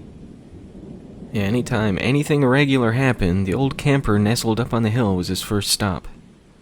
He didn't push it too far, though, not until one of their own came up missing. That day, he had me in shackles before I could even get a word in, him and his little goon squad he called the Neighborhood Watch. They already had their mind made up that I was the one who did something to the group of teens who went partying out in the woods that weekend. Yeah, they beat on me a bit while I was in chains, called me baby killer and the like, but nothing I wasn't used to from folks like these. I've been tortured by far more experienced hands than some good old boys who hadn't even been in anything worse than a brawl or two. I took their hits and I still told the same story I'd been trying to the whole time. I don't mess with anyone in this damn town, not unless I have to stop by the post office to pick up my check from Uncle Sam, or grab some odds and ends at the local stores. I didn't even know the kids who never made it home that night, let alone what could have happened to them. They still kept me locked up for a week or so, but after another disappearance left some body parts behind, they couldn't pin that one on me. Of course, Garfield didn't so much as attempt to apologize when they let me walk, but I wouldn't have expected any less from that rat bastard. He did have the nerve to ask if I'd be interested in joining the posse to hunt down what they assumed to be a bear or something, but I just walked away without a word. I didn't hear many details about what was left of whoever the limbs and guts blood belonged to, but they seemed pretty certain it wasn't something any man could have done. I know what men are capable of.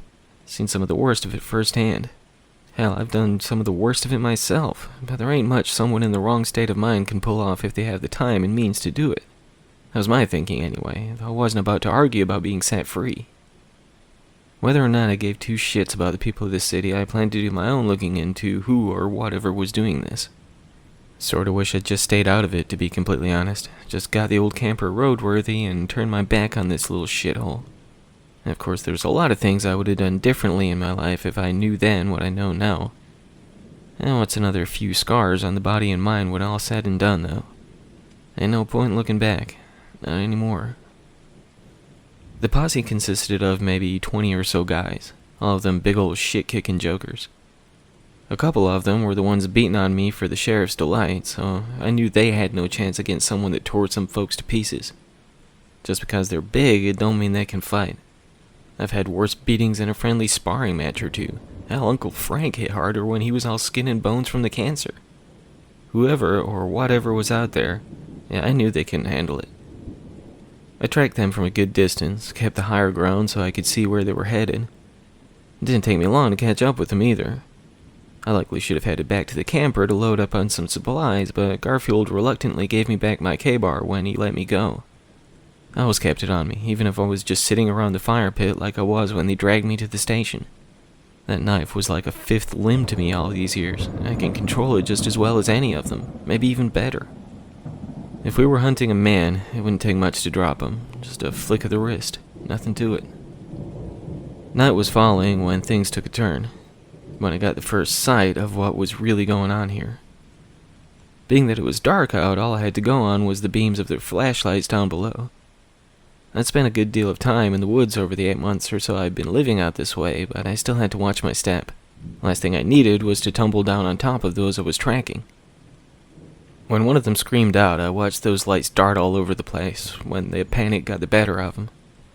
Whatever was going on down there, I needed to get a closer look. While I was working my way down the hill, I heard more screams and what sounded like growling of some kind. I thought it could be that they were right after all. Maybe it was a bear that brought them out this way, but I hadn't ever heard of a grizzly bear killing folks and dragging them so deep that nobody could find them. Whatever it was, it had the poorly trained posse spooked. And when one of them that was screaming turned to moist gargles, I knew the others wouldn't last much longer. Several of them were shouting and whining in one way or another, basically announcing their position to whatever was after them. I didn't have time to roll my eyes at their stupidity, but it was closing the gap. When I came up on the body spitting blood across the grass, I could damn sure see that no man could have done something like this after all. Not in such a short amount of time. His whole throat had been ripped apart, left arm torn away, and his gut was shredded to ribbons. Yeah, it could all be done by human hands and the right tools, but not this quickly. His flashlight was some feet away, with the hand that had been holding it still gripped on. Yeah, I reckon this thing was a lefty. The closer I looked, with light shining across the lifeless husk, the damage to his midsection looked to have been caused by one swift strike. Everything had been pulled to the right, and what had been spilled out and was wrapped around the tree, just a few feet in that direction. That was the first strike, if I were to guess. That or the arm. The throat came after, since that scream that turned to gargles came a few minutes later. That poor bastard didn't have a chance. When I was attempting to unwrap the rifle from his shoulder, that's when a couple of his buddies cleared the trees.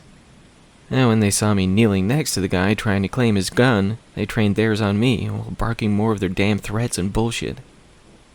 "I fucking knew it," Garfield said when he came up on the ones that had me at gunpoint. "It ain't like this, boys," I said, dropping the gun strap and raising my hands. "I found him like this. I was just—" "Shut the fuck up, you sick son of a bitch," he said, pulling the pistol from his holster, walking closer to where I knelt. "I'm gonna do what I should have done in the first place." I knew what he was planning. I could see it in his eyes, that same look I'd seen on so many faces. I was all too familiar with the expression someone gets when they got killing in mind. He was walking slowly, almost reluctantly, but I had a feeling he wanted to do it right. I can't say if he'd ever killed anyone before, but the way his hands were shaking could have been anything from excited apprehension to just the shock of seeing what was left of his friend. He wanted to get close. He wanted to make sure he hit his mark, especially with the way his gun was tremoring. Yeah, he'd have to get right up on me to be sure, press the barrel right to my head. It's the only way he could be certain. He didn't take into account the advantage that it'd give me. Didn't think it through or plan it out right. Yeah, his type doesn't think too highly about a soldier, and that was his greatest weakness.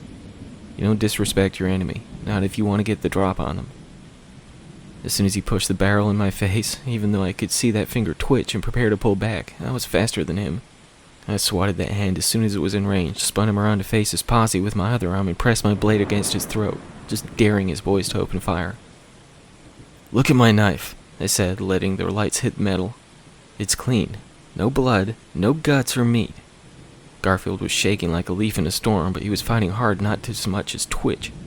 In his weak little mind, all he saw was that I was a killer, and he suddenly didn't want to give me a reason. "Does this look like a blade that could have done that?" I nodded at the ripped-up body on the ground, hoping their little brains could wrap around these facts. Each one of them still held their guns on me while they whispered back and forth like they were little kids telling secrets or something. I just kept praying they'd see the truth of what I was saying. And hard to figure out that not only had my knife not been used recently, but one little pig sticker couldn't have done that much damage. Not in so little time. Just let him go and we'll talk it out, man. The one with the shaggy hair and finely trimmed beard said, still waving his rifle around like he was trying to swat a fly. "Yeah, if I drop him, you're gonna drop me. You think I'm that stupid?" I knew what they were thinking. Get the chief out of the way and fill my guts full of lead. I ain't always the sharpest tool in the shed, but I ain't as dumb as a box of rocks either. Just let him. What I would assume to be whatever made that growling sound before howled out in some sort of almost guttural wail. I never heard anything like it my whole life, but luckily for me, the ones that held their guns on me looked like they hadn't either. They turned their heads in all directions, trying to find the source of the noise, and I wasted no time pushing Garfield to the ground before hauling ass away from them. As soon as the chief hit the grass, he yelled at the boys to fire, and I heard a barrage of bullets landing in the trees and dirt behind me, but I didn't let up until I was out of range. I heard them try to scamper after me, but the darkness, combined with them wasting time firing at nothing before they took to running, they weren't going to find me, not unless I wanted them to.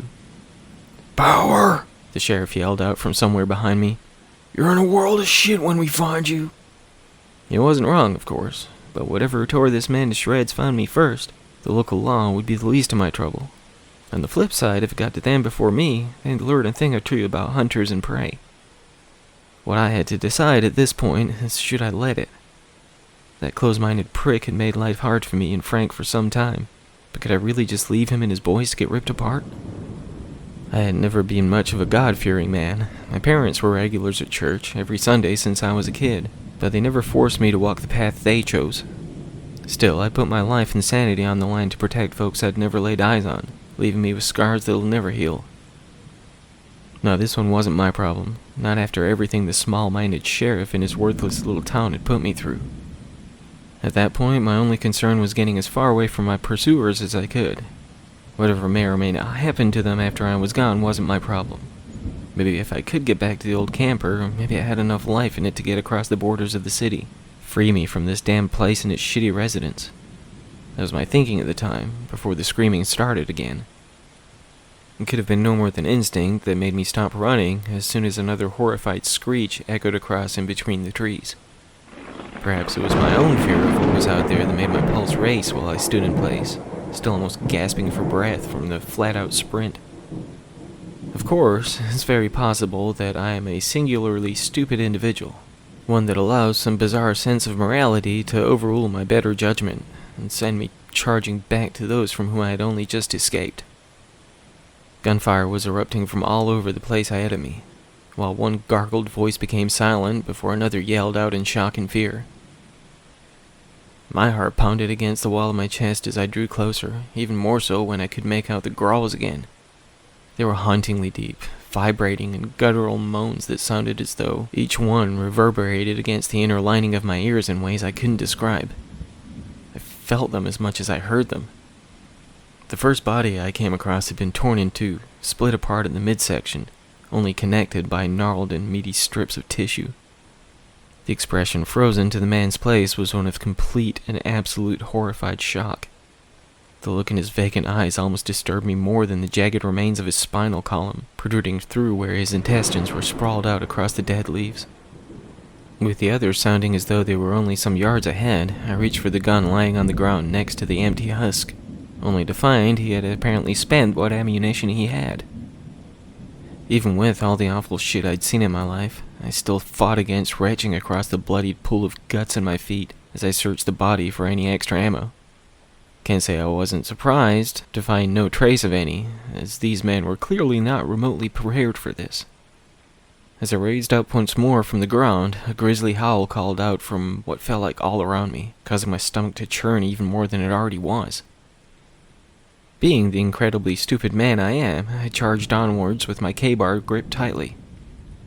If a full load of ammunition didn't so much as slow this thing down, I wasn't entirely sure what a finely honed 7-inch blade would do to it, but I had always been more skilled with a knife than a firearm.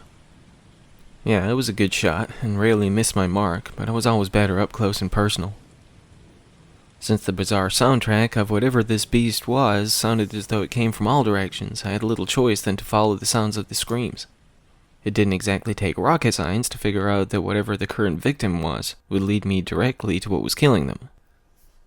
After ducking under low-hanging branches while weaving between trees, some of which had deep gashes clawed into them, I finally came face to face with what I had been seeking. What I saw almost caused my knife to slip from my fingers before running back the other way. I was so shocked by the sight I couldn't even convince my legs to move. It stood twice the height of the guy with the neatly trimmed beard who had held outstretched in a dark fur-lined arm. It looked like every inch of the beast was layered in that thick black hair, though I could still make out the bulging and rippled muscles of its arms. It had the shape and proportions of a large man, but its head and lower half resembled some sort of enormous dog or wolf. Everything looked animalistic, with the exception of the human-like torso and arms, as well as the fact that it stood upright on two legs. There was the other aspect of the beast that had my knees shaking so violently I thought I may snap a femur in two.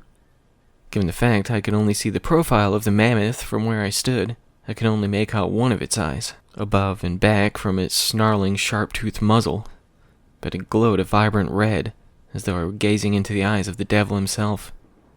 The crimson beam illuminated its wrinkled snout, accentuating the feral and hungered expression.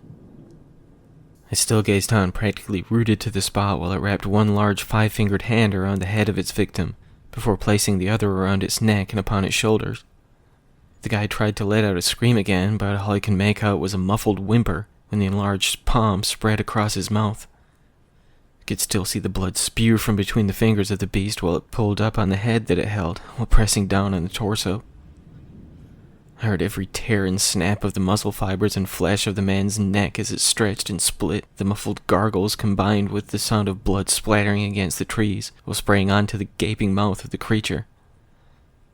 As the final slivers of skin and tissue gave way, the bone creaked and snapped, putting an end to any other sounds besides that of the blood still leaking from within the two parts which were once a whole person. Once again that thing howled out that maddening, wailing chorus, throwing its neck back while reaching its arms out to its sides, dropping the pieces of its victim to the forest floor. I could feel my legs giving out as the life felt as though it was draining from in me. My body twitched in spasm as my mind fought to rationalize what my eyes were gazing upon, but it was a losing battle. I was certain I was only seconds away from being ripped apart myself, and I could barely command my limbs to take action. That was until I felt a hand grip around my ankle. I almost leaped out of my skin as images of a sanctum of those creatures flew across my mind's eye. But when I looked down to see one of the big guys from the sheriff's goon squad staring up at me, it took me a minute to notice what sort of shape he was in. Both of his legs were gone, which instantly flashed my mind back to Banks' limbs turning to hamburger. I managed to snap out of both my paralysis from seeing that beast tear that poor bastard's head off, as well as my own fucked up memories. I gave one final glance to the howling behemoth before I dropped to the ground next to the man who was barely clinging onto his life, with what was left of his body shuddering so badly I just knew the beast would hear us. I peered through the bushes to see that thing turn to face where we both shivered across the blood-soaked leaves, attempting to be as silent as humanly possible. I tried to hold the guy next to me as still as possible while I prayed to the gods I had never put my faith in before. I could feel my own senses begin to recover when I convinced my muscles to stop spasming, allowing me to regain my tight grip on the hilt of my knife, preparing to strike if the beast came close. It looked to be sniffing at the air as its snout wrinkled and puffed, but I could only hope that the scent of the carnage it had spread across the woods would be enough to disguise my own sweat and filth. While it darted its enormous head from one side to the other before strolling back in the other direction, I finally let out a slow and trembling breath, unaware I'd even been holding it in. The broken man and I stayed in that same spot, not so much as uttering a single word to one another for what felt like hours. While we waited, I pulled off my belt to wrap around the meaty stumps from where his legs used to be. Unfortunately, as I tightened it down to halt the flowing stream of blood, I noticed the guy's eyes were vacant and wide. I felt for the poor prick, even if he had pegged me for those brutal killings as much as Garfield, but nobody deserves an end like this. Even with the dead man right next to where I crouched, I still gave it another 10 minutes or so before I got moving again. Not only did I want to be sure that the thing had moved on, but I wasn't sure how many of Garfield's boys were still kicking. Unfortunately, that was a question that was answered only moments after I got back on my way. There he is! The sheriff's voice screamed out, accompanied by the hoots and hollers of several others. I turned to see multiple flashlights beaming as the clumsy footsteps of the posse came crashing through the trees right at me. Look what he did! That sick son of a bitch! Shoot him on sight! Were all about I could make out while one guy's words blended into another's, before gunfire silenced all of them. I tried to scream out that I wasn't responsible for any of this, but if they thought me capable of separating limbs and heads with no more than my damn knife, there's no way my words were going to convince them of shit. I could only assume that the group had split apart while they were chasing me down, but I couldn't figure out how they couldn't see that whatever was making those feral and guttural noises was the one responsible for all the carnage. I just continued to run, hoping that these half-assed trained junior mercenaries wouldn't be able to land a hit on me. I didn't know if I was running away from them or towards a monster, but at the time the bastards trying to gun me down were the most immediate threat. Still, I was trapped on that damn mountain with a giant hairy beast and an angry fucking mob, both of which would likely be thrilled to see me dead. Maybe if I'd been focusing on the road ahead rather than all of the madness, I would have noticed the ledge before I felt the ground disappear beneath my feet.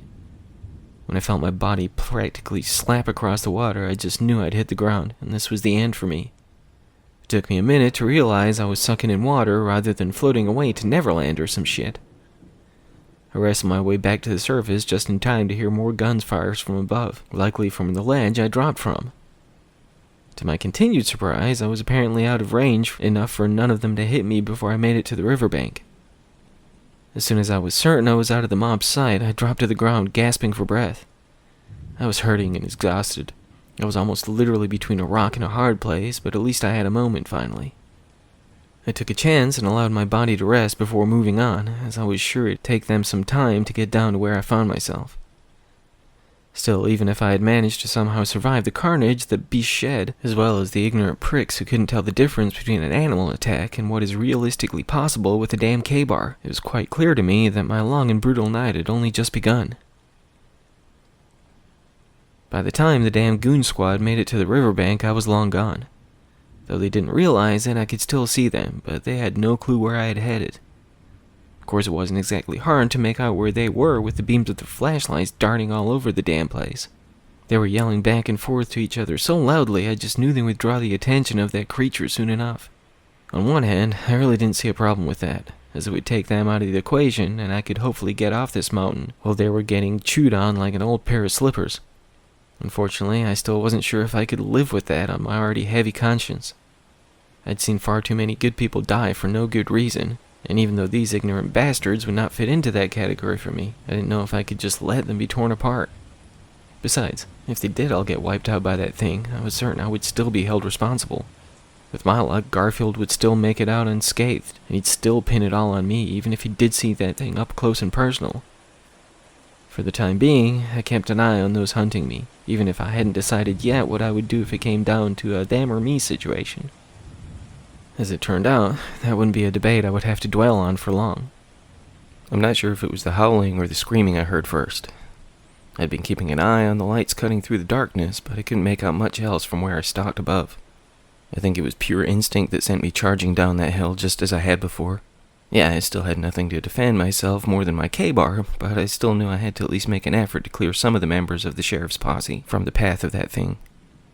The closer I got to the sounds of now multiple yelling voices and discharging firearms, the more my own muscles began to twitch and shudder. As soon as I cleared the trees to see Garfield along with another 4 of his men, they instantly turned their guns on me, causing my feet to skid to a halt. "Your men are dying out here, Chief. We ain't got time for this shit," I said, hoping to rationalize with the man who had never shown the ability to be rational. The high-pitched shrieks and gunfire sounded to me only 40 or 50 yards away at most, but the boys wouldn't turn their guns away from me. "You got a partner out there?" Garfield asked. When another gnarled howl erupted from somewhere to their backs, each of them turned their heads with alarmed expressions etched across their faces. I almost took the opportunity to snatch at least one of their weapons while they were distracted, but I knew I had to keep things as peaceful as I could if I hoped to get through to them. Not only that, but I didn't need any of them getting trigger-happy and giving away our position. "That sound like a man to you?" I asked. What's out there, man? The tall and slender guy in the back of the group asked, still cutting his head to each side. "Come on, Chief, you gotta see what's going on here. If we work together, maybe we can survive this." You think I'm stupid, Bauer? You just want me to let my guard down, right? Do you really? "Damn it, Garfield. Yes, I think you're being dumb as shit right now. You hear that?" I asked, pointing my finger in the direction of where the gargled screams were coming from. "Your men are dying out there, you ignorant bastard." He looked dumbfounded, but still walked closer to me, pressing the barrel of his rifle against my chest. "Pull that trigger, or get the fuck out of my way," I said, staring the close-minded prick down. If he wasn't prepared to do anything to help save his man, it would be up to me to try. I knew I couldn't persuade any of these idiots to give me a gun, but if I could at least get close to the beast, I'd gut the son of a bitch, even if it tore me apart while I did. Another scream, even closer to where I faced off with those who were still convinced that I was the killer, finally caused the chief to lose his focus for long enough for me to pull the gun from his shaking hands. The others trained their weapons on me again while Garfield backed away, holding his hands up. I still just held his rifle by the barrel before I tossed it back at him. I ain't the bad guy here. He just stared me down again after fumbling the gun between his hands before finally securing his grip. He began to raise it up to aim at me again, but the expression on his face had changed. What do you want us to do, Chief? Just shoot the bastard. We gotta get the hell out of here, man. Let's just go. The words of the crumbling group of undertrained mercenaries overlapped one another, while the sheriff continued to study me, occasionally turning his head to allow his ears to meet the squeals of those who were surely being ripped to pieces. "Okay," he said, drawing the pistol from his hip and tossing it to me. "You make a move on any of us, and I'll drop your sorry ass. You'd better fucking believe." His threats were cut short by a bloodied body being launched through the trees, splitting the bark of one of them, before landing almost right at his feet. "Jesus Christ!" one of the guys yelled out, retching instantly from the side of the man who had been split open from groin to throat. Two of the other guys were just whimpering in barely audible tones, while the sheriff just gazed slack-jawed at what remained of one of his boys. We barely had the opportunity to take in what had happened when the beast itself burst through the trees, splintering shards of wood around the still twitching corpse. Garfield just stared up at the thing as it heaved with deep breath, while glaring down at him with those glowing eyes still shining across its wrinkled snout. The whole scene played out before me, making a matter of seconds feel like it lasted an eternity. One of the guys who hadn't completely lost his shit fired at the thing, before the creature just swatted at him with the back of his enlarged 5-fingered hand. The man slammed his back against the thick bark behind him, and I heard what could have been anything from the snapping of wood to the shattering of his bones. As he slid down to the ground, either unconscious or dead, the chief raised his own trembling gun up to the momentarily distracted monster. He shot once, directly into the heaving chest of the thing. It whipped its head back to face the chief before wrapping its fur-lined hand around both the gun and the arm which tried to stabilize it. Even with the others having regained some of their composure, now firing their own bullets into the black matted fur, it still appeared to move so slowly as it squeezed the chief's arm before jerking it from one side to the other. Garfield shrieked out in an anguished and shocked squeal as the beast tore the arm away from his body, leaving nothing more than twisted tissue and bloodied meat about halfway down the length of his bicep. His screaming did not stop, even when he fell to the ground, gazing up at the thing as it tossed the pummeled and shredded limb to the ground. Still ignoring those who unloaded their guns into its back, the monster reached down to the chief, outstretching its widened hand to clutch the whimpering man by the head. Finally convincing my own trembling limbs to take action, I leapt forwards, jabbing my blade through the center of the splayed open hand, pulling back to carve a ditch from the center of its palm to where the knuckles ended between the fingers. It swiftly pulled back, falling back to the ground itself, gazing madly at the grizzled split running almost the length of its furry paw. It made a high-pitched, shrill squeal that threatened to cause me to spill my guts across the sheriff, who still writhed on the grass, reeling from the gruesome amputation. While the creature still appeared shocked by its own injury, I dragged the chief back by his own collar, while attempting to form a makeshift tourniquet to halt the flow of his gushing wound. I knew I had no time to waste, but I also knew how quickly a man can bleed out from such a wound. The others surrounded the beast, still holding its hand before those glowing eyes as though it had never seen its own blood before. After I sealed the oozing stump to the best of my ability, I began to approach those firing into the flesh of the beast, but I couldn't get close enough before the shock in those scarlet eyes gave way to a rage-fueled howl. I moved so quickly my eyes could barely even register what happened. With one swift swat of the hand that was still in one piece, it tore its glossy, black and blood-soaked claws into the side of the man on the far left. He screamed out in a sound not unlike that which the sheriff had shrieked, as the hand closed into a fist while it wrapped around his torso.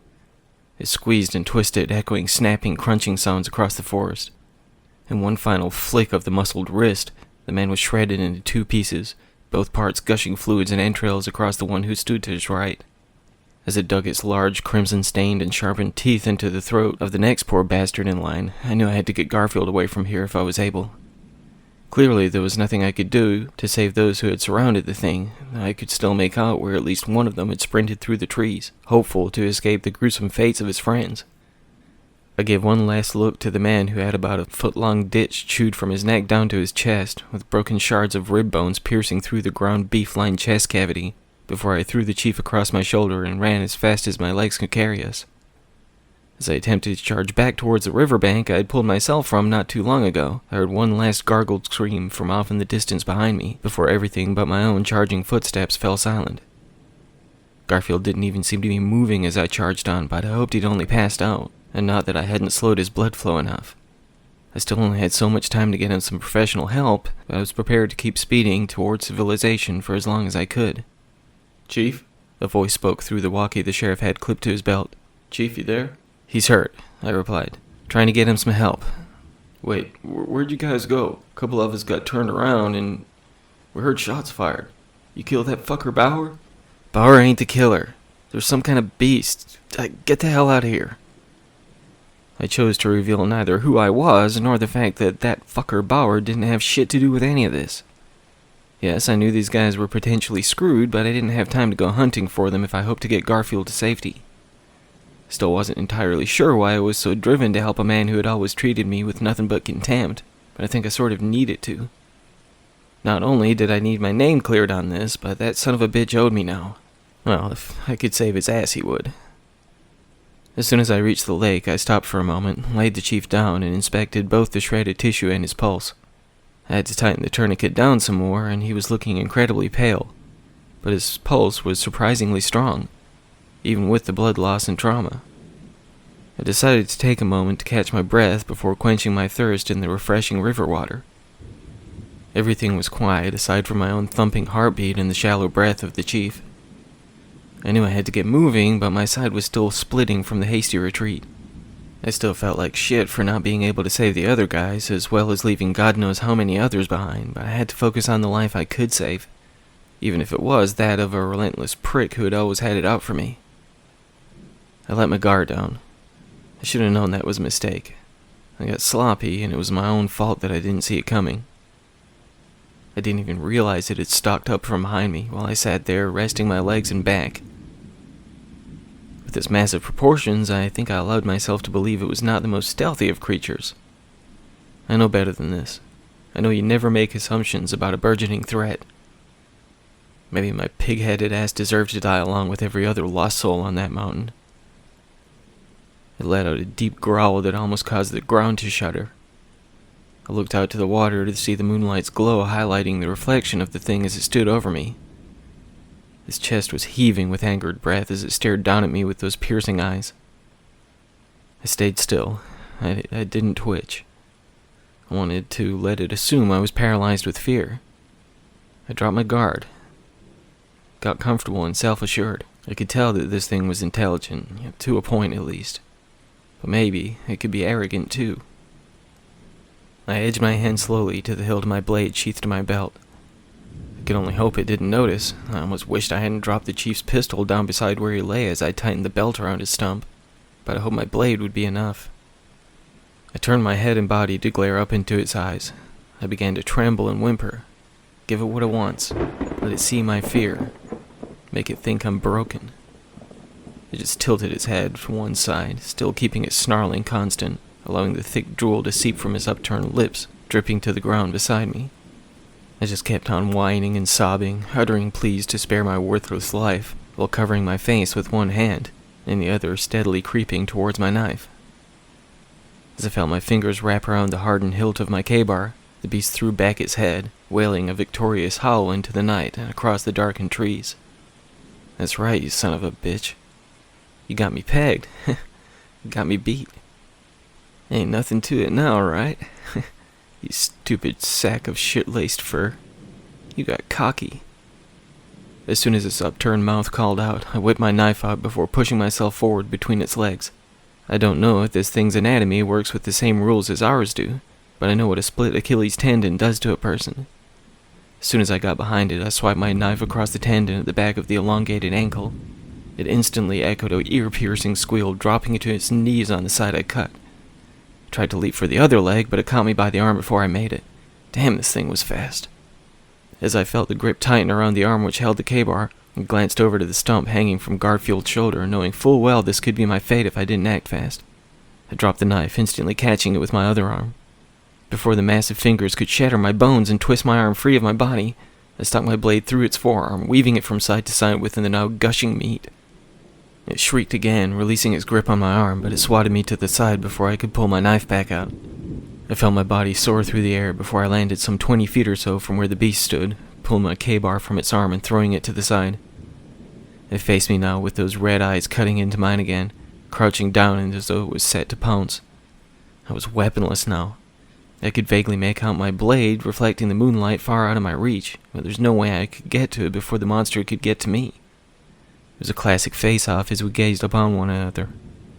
I prepared to hold my ground, but I knew I had no chance in a hand-to-hand fight, not with something like this. As it spread open the fingers on both of its enormous hands, I noticed the one I had split down the center had already sealed itself back shut. Could this thing really heal so quickly? Even with that factor, when it prepared to leap towards me, it buckled from the severed tendon, falling back to one side, giving me a small window to attempt to reach my knife. I sprinted faster than I ever have before, desperate to reach my only manner of defense. As soon as I took off, the beast pushed from the ground with its good leg, ramming its sizable shoulder against me as I attempted to pass by. I hit the ground hard, knocking the wind from my lungs. I scrambled to get back to my feet, but it jumped me again, pinning me to the forest floor before I could get myself clear. It raised back up, holding its still oozing palm on my chest. It still had a steady blood flow, even if it had sealed back together on the inside. I dug my fingers into the gnarled ditch, attempting to force it to release the pressure on my chest, but it just raised the hand back up before thrusting it back down on me again. I coughed and gagged from the breaking of at least one rib, and even more so when it dug its claws through the flesh of my gut and shoulders. It just glared down at me again. I knew it had me now. I couldn't go anywhere. I just closed my eyes and prepared for my inevitable shredding tissue. Somewhere beyond the darkness of my eyelids, a gunshot, followed by another shocked whine, broke me free from my self-pitying moment. I opened my eyes just in time to see another gunshot cause the side of the creature's face to tear open, gaping the wide mouth more than it was previously capable of. I looked over to see Garfield with his gun outstretched in his lone hand, firing one shot after another. As soon as the grip on my chest released, I fought to break free from the ground to get back on my quest to regain possession of my knife. The pain was intense from the flesh of my stomach and shoulders, as well as the bones that were very likely broken beneath the surface, but I pushed through it. The very second I wrapped my fingers around the hilt, I charged towards the beast as it attempted to reach the chief, between the gunshots tearing into its face. It swatted the gun from his hand, causing another cracking sound, followed by a scream from Garfield. I knew his only remaining arm had likely shattered, but I wouldn't give the monster a chance to remove it as it had the other. As soon as I closed the gap between us, I leapt onto its shoulders as it leaned down over the sheriff. I dug my blade right into its neck, right where it met its muscled shoulder. Once and once again I buried my blade to the hilt, each one causing another gargled whine to erupt from its gaping maw. It pushed back on its good foot, landing with its back on the ground and me sandwiched between. I tried to gag from the already broken ribs being compressed more, but as soon as the beast gathered its bearings, it rolled off me and quickly limped away from us. I watched on from the ground as the blackened fur blended with the trees, shrinking away into the distance once more. I was hurting like hell, and I could tell the chief was too, but we had survived. I knew it would only be a matter of time before it recovered from the injuries we managed to inflict, so I didn't have any more time to waste. I quickly set Garfield's arm back into place as well as I could, wrapped it up, wedged it between two sturdy sticks, and threw him back over my shoulder. He protested at first, assuring me he was fit to walk, but we both knew he was in no condition to move as quickly as we needed to. Even with my broken rib bones skidding against one another beneath my skin, I wouldn't let up this time. I wasn't exactly sure if I was going in the right direction, but now that the chief was more aware, he was able to take part in the navigation. As we finally saw the streetlights of the city ahead between those last few remaining trees we had to get through, the voice returned on the radio. The sheriff warned them what was out there with them, and even though they sounded freaked out by this news, they assured us that if they couldn't get off the mountain, they'd find a good spot to hide. They talked back and forth with the chief, even when we managed to reach civilization again. Garfield said he would send in more guys to help them get back home, but they wouldn't hear it. With all the lives lost already, they made him swear they wouldn't send anybody else in. It didn't take long to get the attention of some of the city's residents, and being such a close-knit and friendly folk, to those they didn't consider outsiders anyway, they had an ambulance headed our way quickly. I didn't accompany the sheriff into the back of that meat wagon, though. My work was not yet finished, regardless of how much I was hurting. Yeah, I didn't have the ability to just rest for a bit and allow my body to heal as that thing did, but I didn't much care at the time. The chief offered me his gun before he was hauled away, but it was about as useful to me as a well-balanced rock with its ammunition spent. Maybe I'd be able to track down one of the weapons left in the wake of the creature's previous attacks, one that may yet have a few rounds left anyway. I figured I only had a little time before the monster was back up to full strength, so I had no time to worry about gathering up any other supplies I may need. It didn't matter if I didn't make it back off the mountain again. I didn't have much else anymore, aside from a beat-up camper that may never run again. I hated this damn town, and nobody would shed a tear for me even if I did put an end to that thing. But I spent most of my adult life putting myself on the line for folks who didn't give a shit if I was left in pieces when the dust clears.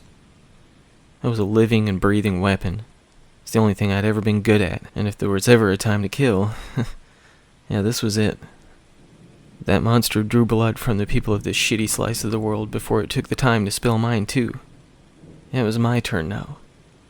I knew we could hurt it. A wise man once said, if it bleeds, we can kill it. That's just what I aim to do. Last time it had the drop on us, but I was the hunter now. I was ready for it now. It wanted a war, and who was I to disappoint? It wasn't long before I came upon the riverbank that almost left me dead for a third time, and there was still a healthy amount of blood pooled there. I figured most of it was what leaked out of the chief, but we put a hurting on the beast too. Of course, I was still aching pretty good myself, but I didn't have the time to worry about all that. Likely I'd be suffering a good deal more by the time the work was done, but yeah, that's just part of the job. Can't always be avoided, really. I took a minute to clean up my wounds by the lake, but they were still oozing quite a bit. I knew I'd have to do something about the bleeding soon, but I had nothing to use to seal myself back shut. The holes in my shoulder were leaking worse than the ones in my gut, but I would have to close them to the best of my ability if I hoped to take on the beast. Couldn't do much if I bled out by the time I hunted the bastard down. It didn't take me long to get back to where that poor bastard had been ripped in two, something that showed even more painfully now that I could really take it in. The look that was frozen onto his face was one I was all too familiar with. I'd seen that look on many faces in my day. Some of them saw the other side of it, but the expression was always the same whether they lived or not. Something like shock combined with the visceral horror of seeing a part of you that ain't there anymore. Could be something they can fix, but not always. Even if they did get it back in the end, it doesn't change that terror of losing it in the first place. I found the gun the man who was quite literally beside himself had been wielding before he met his end. There were still a few rounds left, but I would have to sacrifice at least one of them. It wasn't easy to split the bullet to access the gunpowder within. I ended up using 2 rocks as a makeshift set of pliers. I was a bit nervous I would set the damn thing off. Once I got to the powder, I packed it into each of the holes gouged into my meat. Fortunately, the guy who was kind enough to leave me his gun was also a smoker. I had to light each one of those holes individually, and I damn near passed out by the third. It took everything I had to finish the job, and by the time it was done, I was breathing heavier than I was by the time I got the chief back to town. I had to bite down on a stick to keep myself from screaming, but I couldn't risk letting that monster knowing I was coming for it. After a few minutes, I checked to make sure the blood had really stopped flowing and got back on the hunt. As I continued my hike, I saw more parts of folks hanging from trees or discarded on the ground. Blood lined the ground in places, and gore hung from branches here and there. Can't deny I felt my stomach fight against it a few times, even if the sight of such things were nothing new to me. I suppose you don't ever get used to something like that. I've had those times where I wasn't entirely sure if I was quite human anymore. That was back before I was hunting something completely inhuman. Having spent so many hours under the moonlight, my eyes had grown accustomed to the darkness for long enough that I didn't have much trouble maintaining far more stealth than I had before. Even with all the carnage and chaos surrounding me, I managed to get a read on the tracking the beast. The footprints weren't hard to differentiate from any other feet that had walked across the mountain, and it had left clumps of that dark, matted fur to the trees and branches here and there. I suppose something of that size is bound to leave a good deal of trace around, but I knew it was smarter than I originally thought too. I was remaining on the defensive after I left that last pile of its victims behind, making sure not to let my guard down for even a second. It was only maybe 20 minutes later when I heard something that told me I was definitely on the right track. The scream sounded as though they were coming from just a ways ahead, and the growling that accompanied them damn near turned my hair white. I picked up my pace, hoping to make it to where the men were still yelling out before it was too late. I still kept my footfalls as silent as I could as I sped up the stoop, hearing the screams turn to more gargled coughs. I knew there would be nothing I could do for the one who hung limp, impaled on the claws of those massive hands running across through the trees. I ducked down, trying to keep out of sight while cutting my eyes across the scene in search of any other survivors. I saw no sign of anybody else, but the monster didn't seem to be in any rush to get moving. It could be that it had already wiped out everyone else, but perhaps they had managed to escape while their buddy took one for the team. Whichever way it had gone, that wasn't my immediate concern. After the beast tossed its victim to one side like an old shoe, it actually looked to be somewhat tuckered out. It was panting heavily while its muzzled shoulders appeared as though they drooped almost lifelessly. As it slowly glanced in either direction before beginning to almost casually stroll away, it did not appear to be in any sort of hurry. If I was lucky, something that had felt incredibly elusive since the beginning of this batshit crazy night, it wouldn't notice me as I stalked behind. Even moving slowly, it was tricky to keep up, as those long legs took far wider strides than I was capable of. Though I did lose sight of it from time to time, I could at least hear what direction those heavy steps were coming from. I was so focused on keeping up, I damn near lost my footing on a wide ditch. It looked about 10 feet wide and just as many deep, but I caught myself before I caused enough of a ruckus to catch the attention of my quarry. I worried I'd lost it by the time I worked my way around the hole, but I made damn sure I carved into the tree closest to the edge. I had to be sure I recognized where that drop-off was the next time I came back this way. When the trees parted to give way to a fairly wide opening, I feared I would be unable to keep myself hidden as I followed from behind, but when I noticed where it was headed, I remained concealed behind the tree line. It looked to be an abandoned mine or something of the like. The wide entrance was surrounded by overgrown vines and bushes, but the beast didn't so much as look back before it crossed through the aged and cracked doorway. I stayed parked behind that thick bark until I was secure that the beast was not coming back out. Near as I could figure, this had to be its nest or lair, or whatever the fuck you call the home of a thing like that. It doesn't matter how big or evil something is, everything needs a good place to rest. God knows I could have used some myself, but I'd been trained to go without sleep for days if I had to. Once I felt sure enough that it wasn't coming back out, that's when I went to work. All I had was a gun, maybe a handful of rounds left, my wits, and my trusty K-bar. But if I played my cards right, I wouldn't need to shoot until it was ready. I stayed as silent as I could while I set some rocks out around the entry to the cavern. Not only would it give me an advantage if it stumbled a bit when it came back up, but I hoped I'd be able to hear it if it re-emerged while I took care of a few things. There were a few old boards splayed across the ground next to the opening, which I presumed were once bolted over the doorway to keep trespassers out. Yeah, those could come in handy soon enough. After I had my speed bump set up, I was headed back into the woods, not too far off, but enough of a distance to hopefully keep it from hearing what I was up to. It took some time to sharpen down enough of those loose and discarded larger branches into spikes, but I wedged several between the trees as well as lining the bottom of that pit I almost fell into a ways back. Even though I felt my broken ribs trying to tear through me from the inside out, I heaved some heavier ones up by some vines, setting up a trigger system for me to kick out of the way when the time came. I made a stack of rudimentary spears to perhaps be able to do some damage from a distance. It wasn't much, but I didn't have a whole lot to work with. It probably took me a good couple of hours to do what I could, but I had one last trap I wanted to set up, one that may prove quite tricky to get in place without disturbing my prey. I moved slowly as I crept up onto the opening of that mine shaft where the beast hopefully slept soundly. I set up the broken pieces of board before sliding one boulder after another up to the ledge. Those first few were the most concerning, as I couldn't know how much strength those ancient planks had, but I grew more confident with each one I managed to stack. I was sure they wouldn't hold in place for long, but once I felt sure there was enough to at least accomplish something, I was ready to wake the creature. I snuck back to the tree line, secured myself in place behind one of the thicker trunks, and trained my newfound rifle on the opening through which the beast crossed some hours before. Knowing neither how far it had gone inside, nor how quickly it may react to my assault, I would have to be able to switch my aim from the opening to the wooden planks above in a split second. I practiced switching the barrel's direction back and forth for a few moments before I was secure enough to make my shot.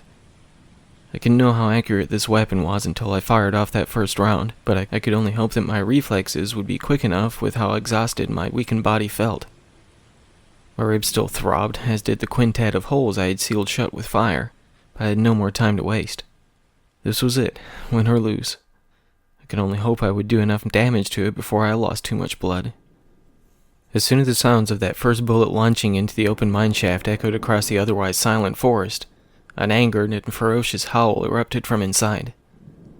Even from as far away as I perched behind the tree, I felt the ground vibrate from the thundering giant feet. It only took a split second for those glowing red eyes to carve through the darkness before I saw that snarling snout being illuminated by the moon. My second shot instantly split the dry-rotted boards, spilling the large and heavy boulders across the upper back of the beast as soon as it sprung from the cave's mouth, stumbling over the large stones I had lined across the doorway. The very moment it uttered that high-pitched squeal from its mouth, I emptied the rest of my weapon's payload into that matted fur. Though the heavy rocks had pressed it momentarily to the hard ground, it wasted no time in pushing back to its feet, howling again as my bullets drilled into its flesh, spurting globs of thick and dark blood against the border of the entryway to its lair. A gargled howl breached its lips as crimson spewed from behind its jagged teeth. I tossed the gun as soon as that last round was spent before speeding back towards my next trap, with the monster charging right behind me, barely having missed a beat from my initial attacks. I could practically feel its foul breath on the back of my neck as I skidded to the ground, planting the heel of my boot into the slim but sturdy makeshift trigger lever. When the twig snapped, twin heavy spikes soared down from either side, each one piercing into the midsection of my pursuer. Oh yeah, those hurt that son of a bitch. I could tell from the anguished shriek that bellowed from its mouth, as well as the blood that gouted from where those oversized stakes impaled into its fur-lined meat. It tried to wrestle itself off the ground where it dropped after it got stuck, but that just buried the spikes deeper. For a minute there, I thought I might actually be able to pull this off. That basic rule of survival that I once more allowed to slip from my mind for a moment too long. Never get cocky. The guns firing from somewhere behind me pulled my attention away from my prey for long enough for me to miss my chance to end it right there and then. The two dumbasses who'd left their buddy for dead a ways back were running right at me with their bullets landing closer to me than what I hoped they were trying to hit. I turned back to face the beast just in time for it to swipe its massive hand right across me. I felt two of the claws tear into my chest, while a third narrowly missed my throat by a half-inch at best. I had its fingers splayed out as it lashed out, so that the thumb was fortunately spread out to one side, but the forefinger caught me across the face. If I hadn't turned my head in time, I would likely taken an eye out. but it split my cheek from my ear to my mouth. And when I screamed out from the shock and pain, I felt that side open far wider than it was previously able to. I hit the ground hard, and while blood gushed onto the grass from my face and chest, I just knew I was done for. I tried to pull myself away before it could jump me, but the bullets whizzing by and above my head made me question every single movement I could even think about. Once more, I could feel the breath of the beast as it growled from so close above where I lay. I just knew I was fucked. If it hadn't been for one of those idiots finally making contact with their shots, I'm positive I would have been torn to shreds in that same spot I was rooted to. After the howling squeal bellowed out right behind my head, I felt the ground compress as the monster pushed itself away from it, smashing into the trees ahead, splitting them apart and raining splinters down around me like a storm. I took the brief opportunity to thrust myself back to my feet, not even taking the time to check on how bad I was messed up. My head spun for a moment as I regained my balance before a duet of horrified squeals echoed out from some yards away. I can't say I was shocked to see both men impaled on the claws of the creature, but it was still not an easy sight to witness. It looked as though it had nailed them both as soon as it got within reach, tearing into their torsos and out the other side. I had to force my trembling legs to move while it slammed one against the tree, splitting the body apart while its hand broke free from the guy's right side. With that massive mitt loosed, it wrapped its finger across the forehead of the other, prying it back before digging its teeth into his throat, pulling back what was left of the head away. I was so drenched in the blood of those it had just put to a gruesome end, I couldn't tell if its own injuries were still oozing, and with my head so loopy at the time, I wasn't entirely sure where I was headed in relation to my next destination. When it turned back to face me, I found myself gazing into those vibrant, glowing, piercing red eyes for what felt like minutes. I was heaving for breath, and it was looking to be struggling itself. It felt like some sort of western gunfight was brewing as we stared at one another, just waiting for the clock to strike. Whether it was reflex, muscle memory, or just plain old giggles and shits, I made the first move, darting to my right as quickly as I could. I could only hope I charged in the right direction as the beast pummeled through the trees to clear a pathway. As soon as I caught sight of my small stack of wooden spears, I knew it was on the right track, but I had to get there first. I had to lead it to where I wanted, not wherever it could finish me off the quickest.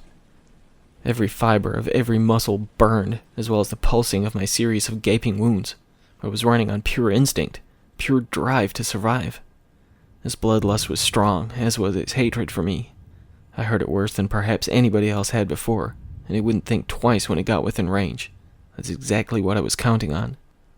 At the time, I hadn't really believed myself to have any kind of concrete plan on how I lined them up, but when I saw the pit ahead, I had a brief visual image of how I had aligned them, of the gap I had left between them.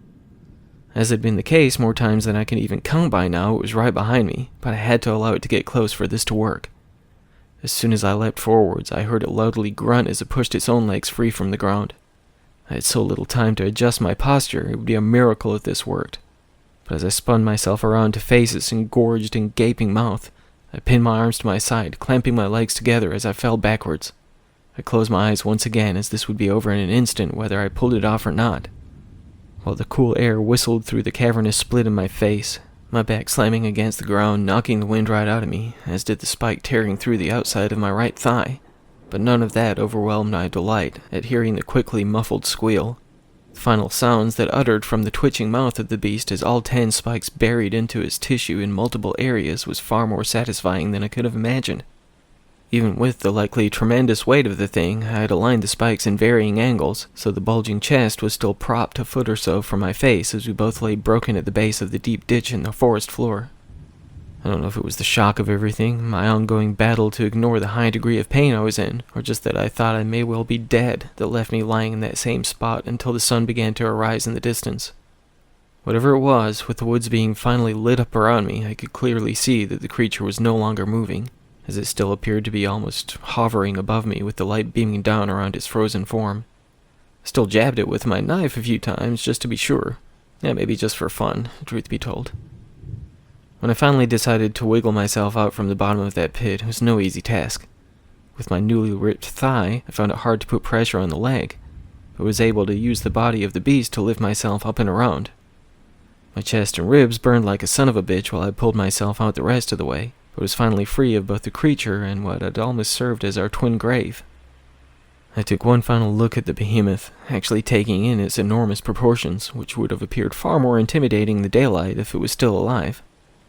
I barely remember descending that mountain, but the elderly couple who were the first to see me clearing the trees showed me the first semblance of courtesy and respect I had ever experienced from this damn city. I blacked out in the ambulance, and by the time I opened my eyes again, apparently 3 weeks had passed by. To my surprise, I wasn't alone in the room when I awakened. Sheriff Garfield was sitting in the corner of the room, wearing an expression I never thought his face was capable of, a look of genuine happiness to see me alive. To my continued surprise, not only did he thank me for saving his life, but he apologized for being an asshole to me for so long. He appeared to be doing pretty well, even with the vacant sleeve of his jacket dangling by his side. He told me about the excursion some government officials had made up into that mountain to reclaim the town's dead, along with a few members of the chief's posse who had actually survived that seemingly endless night. There was also more troubling news they brought back with them. It would seem the pit I had laid the beast to rest in was empty when they arrived on the scene. Whether or not that was the work of the higher-ups themselves, or if the damned monster had found a way to crawl back out of that grave, nobody really knew. But they pledged to the townfolk that they had no reason to fear the beast any longer. Apparently, they traced the entirety of that forest between the land and sky by way of a chopper they flew overhead, finding absolutely no trace of the creature. I stuck around for a few more months while I got my strength back, and the sheriff arranged for a local garage to fix up my uncle's old camper for me. He even set me up on a hotel room while the work was done. Sure enough, over the course of that time, it seemed the mountain had truly become a safe place for folks to camp and fish again, but it took some time for me to get that idea. Most still wouldn't set foot in those woods ever again, but I felt pretty safe in the notion that my work here was done. The day I set out to leave town, Garfield shook my hand while telling me I was always welcome should I ever choose to return. He handed me a large envelope containing about 10 grand that the town had pulled together, along with a card signed by so many denizens of the city that once saw me as little more than filth. The scars I earned up on that mountain will always be a part of me, but they're not quite as grotesque as I expected them to be. All in all, the doctors did a solid job on my face, though I have something of a permanent smirk on that side of my mouth now. Even the deep ditches on my chest are not as visible as they were when I first left the hospital. Yeah, I've gathered more than my fair share of scars over the course of my life, but each and every one provides me with a reminder, not of things I wish to remember, but of things I have survived. And that's not for nothing. I don't know where I'm headed from here, but I don't think I'm quite ready to rejoin the world just yet. I can't say whether I'll come back this way or not, but it's nice to know there are people I may have place amongst, should I ever crave such a thing. For the time being, I think I'll find somewhere secluded, somewhere I can heal both my body and mind. I thought I'd seen the worst things that the world had to offer, but I can only imagine what else may be out there lurking in the shadows, just waiting for something to chew on. If I'm lucky, maybe I've seen the last of such things. And that's what I'm hoping for, anyway.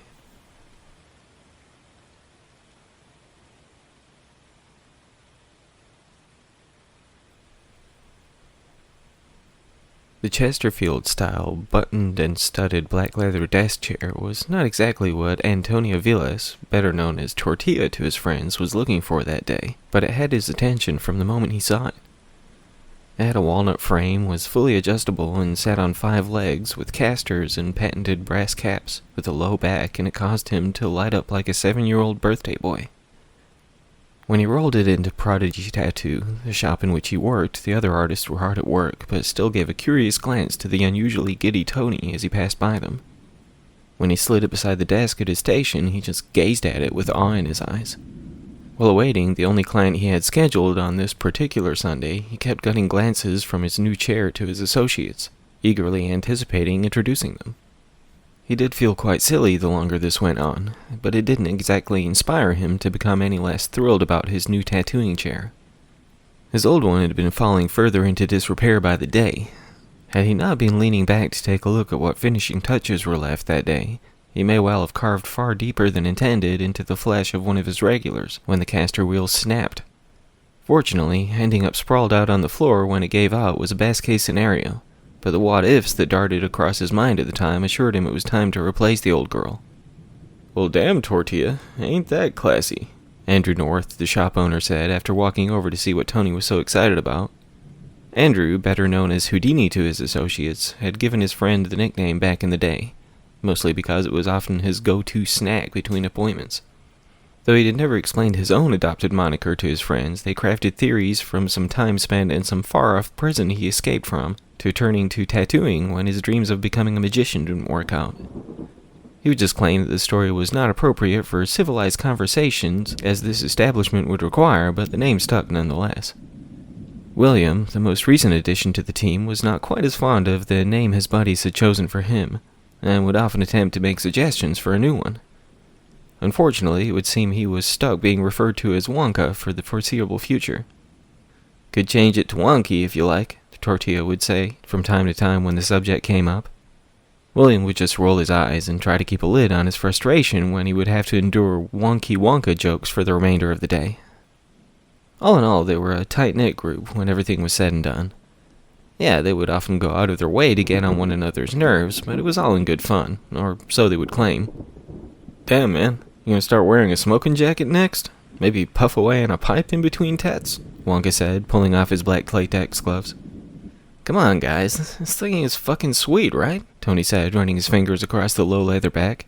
"Oh yeah," Houdini added. "Fucking beautiful, Mr. Hefner." Tony offered a forced chuckle to the words of his friends, but still rolled his eyes in dispute. "Just take a seat, huh? I bet it's more comfortable than your shitty stool," he scoffed. Andrew planted himself down into the chair, causing it to roll back a foot or so, almost slamming against the shelf behind it. I'll stick with my shitty stool," he said, pushing himself back up. The Wonka and Tortilla both could barely catch their collective breath from the laughter that erupted when Houdini's face planted to the floor. He did not appear remotely amused. He just glanced back to where his left foot was still entangled between the two of the 5 legs of the chair, barely taking the time to notice the blood streaming from his nose. "Shit, man, you okay?" Tony asked, reaching a hand to help his boss from the floor while attempting to hold off his laughter. "Fuck your fucking chair," he replied after getting back to his feet, storming off in the direction of the bathroom. As soon as the door slammed at the rear of the building, Wonka and Tony both lost it again. When Andrew yelled out some muffled swearing from within the small restroom, it didn't help them come any closer to settling down. The fact that they were still chuckling when he emerged from the back room did not help matters at all. "Not fucking cool, guys," he said, walking back to his station without so much as glancing at either of them. "Oh, come on, man, it was an accident," Tony said. "Yeah, you'd act the same way if it was one of us," William added. Tortilla let out a sigh when no response greeted his words, before gesturing to the chair once more. "You want to try?" Wonka just raised his middle finger before strolling back to his station. There wasn't much talking for the remainder of the day between the three, but when Tony's client arrived, he was happy to just settle down into his new chair to christen it properly. Antonio specialized in black and gray with a gothic and dark style somewhere between realism and neo-traditional. He was best known for his intricate and detailed skulls, which is exactly what that day's client had requested. While Tony had drawn up a rough design of the Reaper-like figure holding a pocket watch, this regular customer had allowed him the freedom to improvise a bit, as long as it contained the chosen elements. As he settled down upon the cozy, padded black leather, he found himself entering the zone as soon as he carved that first line across the flesh. He was barely responsive to any of the small talk his client was attempting to make, as he was solely focused on the art he produced across his canvas. His arms were lined with goose flesh while he worked, be it from the vibration of his machine or simply the excitement of his work. About 3 hours in, somewhere off in the distance, he heard a voice calling to him. For a moment, he thought he may well have unlocked a passageway to the other side through the intricate details he forged upon the flesh. But when he finally snapped his attention back to the world around him, he realized it was no otherworldly entity, but the man whose skin was being decorated at the time. Cool if we take a break?" he asked, wearing an expression of sheer exhaustion. "I could use a smoke." Yeah, sorry, man. Got a bit carried away, I guess." They both laughed a bit while Tony wiped down the shoulder he'd been operating on. The tall and bulky man, who had been adorned with a good 7 of Tortilla's works to date, took an enthusiastic glance in the mirror, nodding his gleeful approval before strolling towards the exit.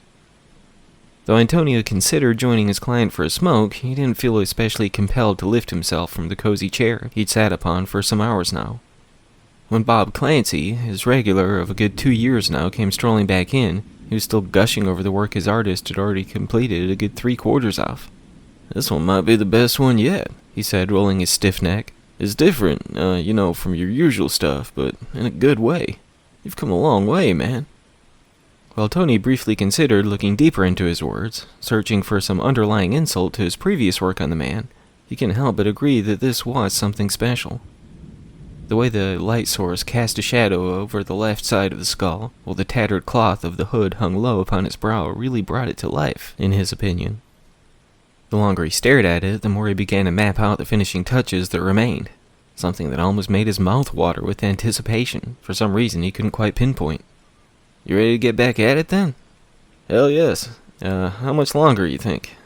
Not trying to sound like a puss or anything, but feeling a bit like ground beef, Bob said with a slightly embarrassed chuckle.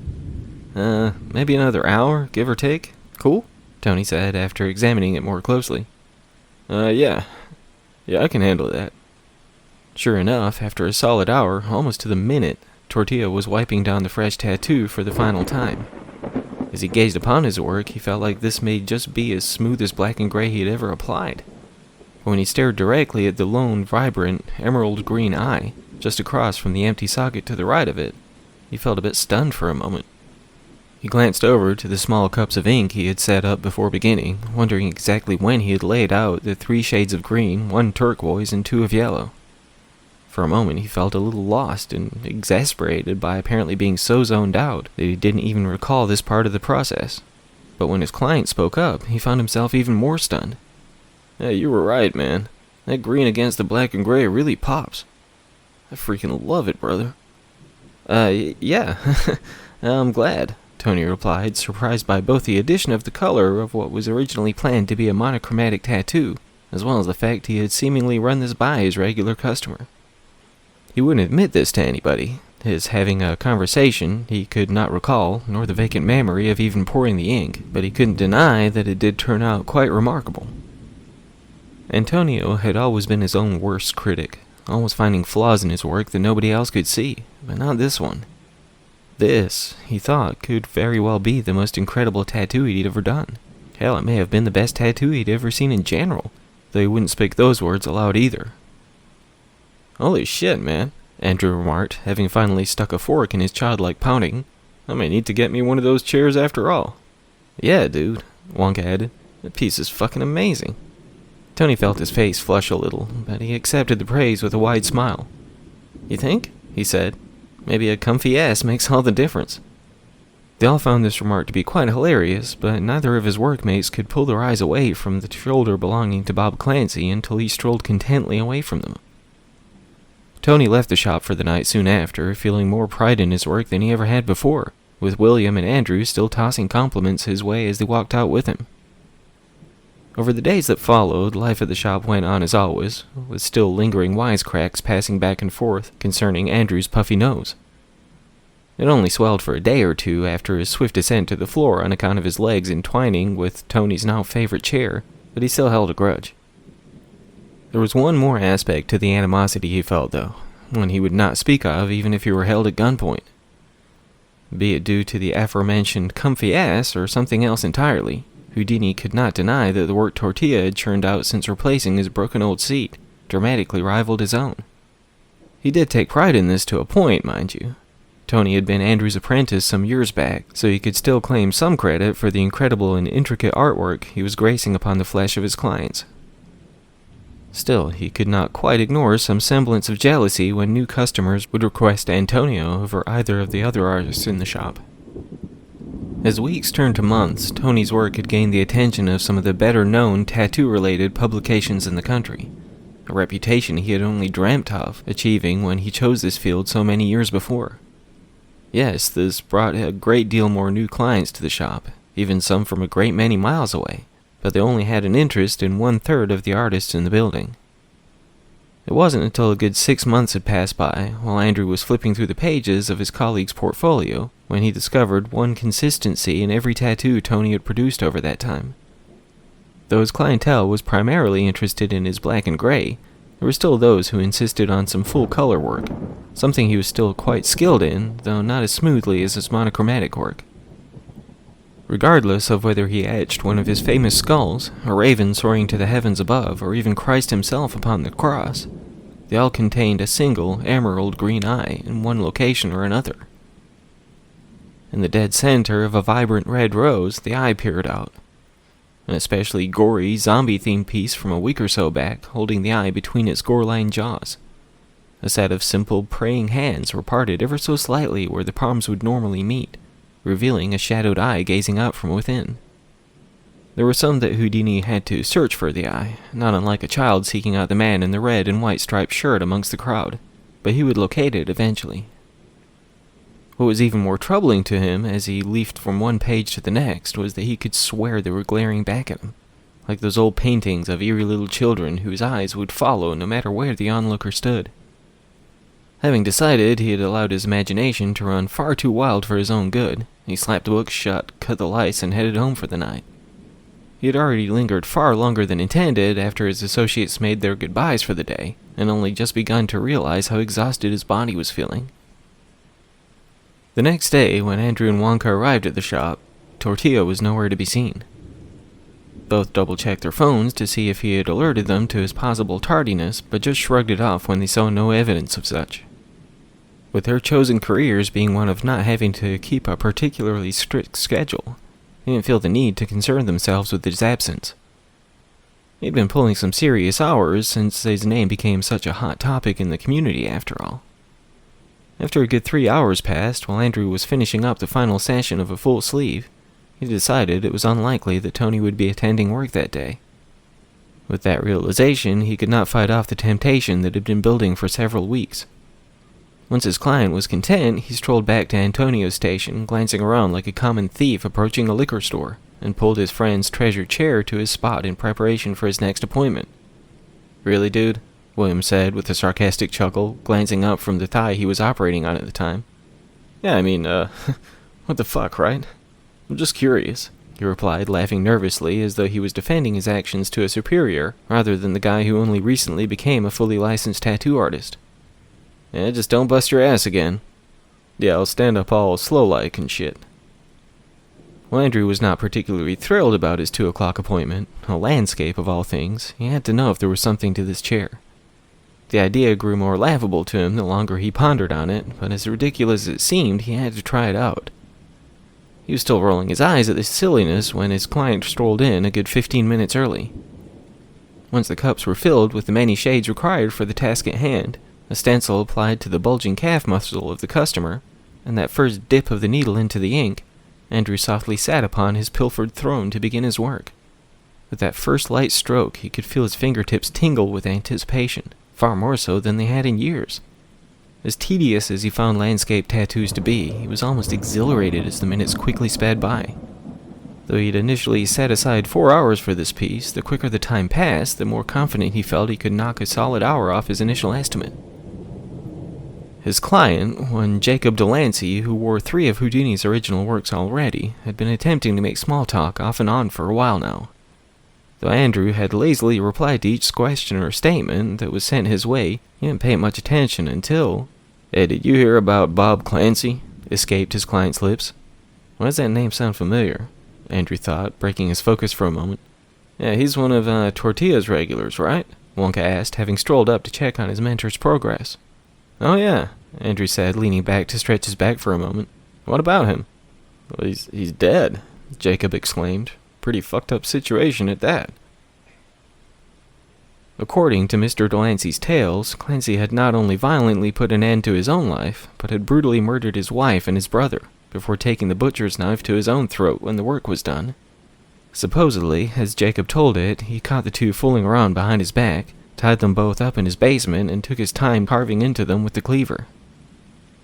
Later on that night, Andrew and William would do some research to see if the man had been exaggerating the brutality of the crime, but if anything, it would appear he had neglected some of the more gruesome details. Whether it was before, during, or after the untimely demise of Patricia and Jonathan Clancy, the late Robert Clancy had carved the eyes from both of them. Since he used the same wide cleaver to exact this horrendous crime of passion, he had apparently made quite the mess of their faces while he performed the unlicensed surgery. William felt a shiver run the length of his spine as he read aloud some of the details he was surprised to find so explicitly laid out in the article, while briefly wishing he was not such a visual thinker. Andrew just stared slack-jawed at the computer screen, attempting to cough the lump in his throat into submission before sacrificing his lunch to the keyboard, lying crooked on the table. He'd been somewhat mentally checked out while he finished up the pleasant beach scene upon the Calf of Delancey, brooding over such a brutal crime taking place in the little town he had called home for the better part of 30 years. Even so, he was not quite prepared for the graphic article Wonka looked up after his client walked out. It was while Andrew and William shared the silence of the otherwise vacant shop that the former realized he had neglected to snap a photograph of the work he had performed upon the borrowed chair. He was left without an answer to whether or not the far more comfortable seat than he was used to had indeed made a difference in his work, but he felt no desire to dwell on it at the time, not after the revelation of one of the shop's regulars being capable of such brutality. Well, the 2 days ahead being their days off, Monday and Tuesday, as weekends were their busiest days, Wonka and Houdini both decided to just take it easy. Some weeks they would line up clients for their off days just to make a little extra scratch, and though Andrew had initially made appointments for that Tuesday, he made arrangements to reschedule. While he was still very tempted to take Tony's chair for another spin, to perhaps give it another test run, he felt he needed the time away far more so than he would even verbalize at the time. William contacted him about going out to get some drinks that day, but he feigned a headache to turn down the offer without being overly dismissive to a friend. When that Wednesday arrived, with Antonio still not reporting for work, his colleagues began to show a little more concern about his absence. Not only was he booked solid for the next few months, according to the ledger they kept next to the phone, but he had still not contacted either of them with any sort of excuse. In addition to these facts, he was scheduled to tattoo 3 to 4 clients each day for a good deal of this foreseeable future. Nobody showed up, other than those with appointments with the 2 remaining artists. They attempted to call him, but to no avail. There wasn't a single ring before the voicemail message kicked in. After work that day, they both jumped in Wonka's Jeep and headed over to Tony's place. Though neither of them was surprised to receive no answer at the door, they shared a worried glance before giving up on knocking. As they began to head back to the shop to pick up Andrew's truck, Wonka strolled to the mailbox to see it almost fit to burst from the veritable slew of letters and packages stuffed into it. With no answers to the location of their friend and colleague, the duo went their separate ways for the night, to reunite the following morning once more. Each day that followed did so without the slightest trace of Antonio. After a few days of this, Andrew began to regularly pull the deserted chair over to his station, making sure to move it back before leaving for the night, just in case his friend should reemerge. After yet another 2 weeks passed by, he no longer returned the cozy leather seat, just left it where it was when he was finished with the day's appointments. He couldn't tell much of a difference in his work, since he had been regularly using the borrowed chair, but it was far more comfortable than his stool, though he'd be certain never to admit that to Tortilla, should he ever come back. Things got back into a stride after a few weeks, with the 2 remaining tattoo artists left to assume that their friend had decided to just give up the life of a popular local artist. Yes, they missed him, but after a solid month of his absence, Andrew had grown to believe he would not be returning. With that in mind, he began to consider hiring a new apprentice, though he often found that process to be quite exhausting. He had been pondering all of this while absent-mindedly tattooing an American traditional eagle across his new client's back, almost panicking when he came back to his senses. The sigh of relief he exhaled upon seeing that the work was almost complete caused his head to spin slightly, but he was thankful that his muscle memory had taken the wheel while his mind wandered away for a time. Not only that, but he couldn't deny that this may be one of his most well-constructed pieces of that nature he had ever crafted, though he wasn't a particular fan of the style. With that being the last appointment of the day, Andrew headed to his truck, only giving a half-hearted wave to William on the way out. Be it from his good friend and colleague having apparently fallen off the face of the planet, or just the simple fact that every day had begun to feel like a rerun of the last, he just wasn't feeling it of late. Though he felt guilty about leaving Wonka as the only other tattoo artist left, he decided to make some calls and push back some appointments, to take a few days off to get his head straight. His most recent apprentice was understanding of his plight, assuring Andrew that he would hold down the fort in his absence. With that, Houdini, the man who proudly founded the now most popular tattoo shop in town, hoped to not even think about the damn place for a solid 72 hours if he could help it. Unfortunately, things would not go as he had hoped. Though the first day of his much-needed sabbatical went just as he planned, free from the stress of work and quite relaxing in his growing melancholy state, the second did not flow as smoothly. "They're all dead, man," the voice of Antonio Vilas whispered from the other side of the line. While Andrew had been both excited and surprised to see his friend's name appear on the screen of his 2-year-old device, he felt his extremities begin to shiver from his words. "What? Who's dead? Tony, where the hell have you been? What's going on with all of them, Drew?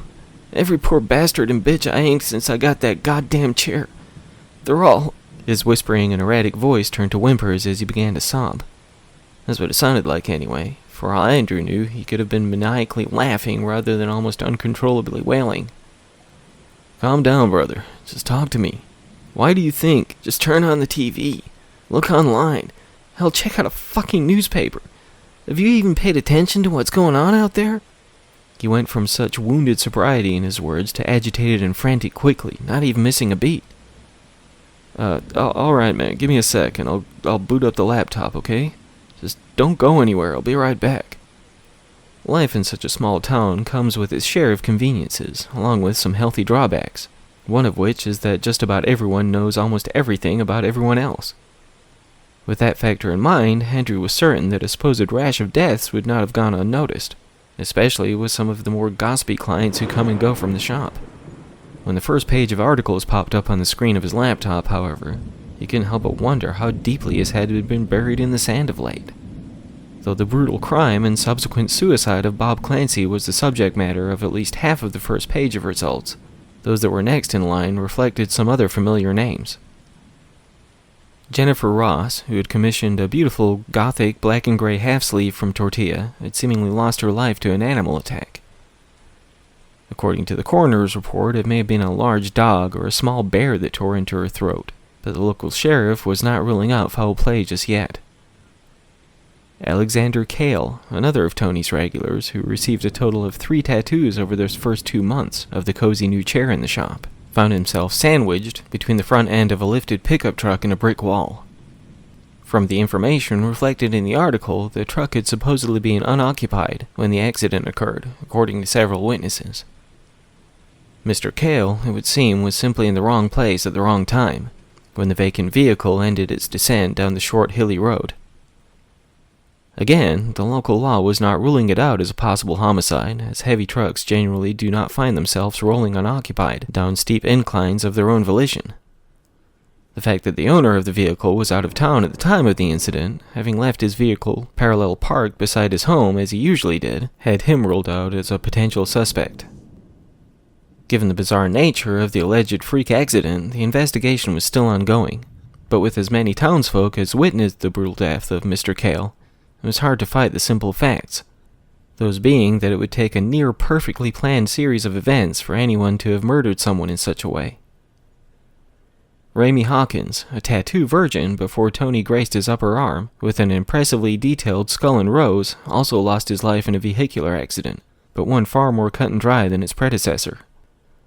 Onlookers described a young man walking the sidewalk with his eyes glued to his phone, seemingly ignoring their screams for him to stop, before he strolled into the road, meeting a transfer truck within seconds. The driver of the truck has been undergoing some psychological assistance, but is not being held responsible for the death. None who saw the man walk directly into oncoming traffic could claim that anyone was responsible but the man himself. It was just one more life-ending accident of many that had befallen the small town of late, but Andrew could barely wrap his mind around it. As he scrolled down, the list of local deaths grew longer and longer, and while he gazed at the screen with his mouth agape, he could barely believe what he was seeing. Not only the numerous townfolk who had lost their lives, but that he had heard nothing about it until now. Had he been so self-consumed these past months that such horrible events were occurring without him so much as acknowledging them? "Wonka hasn't mentioned any of this either," he said, defending his ignorance of these bizarre events. "It's not like I'm the only one who didn't know." It was while the back of his mind was defending the front that he suddenly remembered his other colleague. He almost flipped the laptop to the floor as he got to his feet, heading for the coffee table where he had left his phone.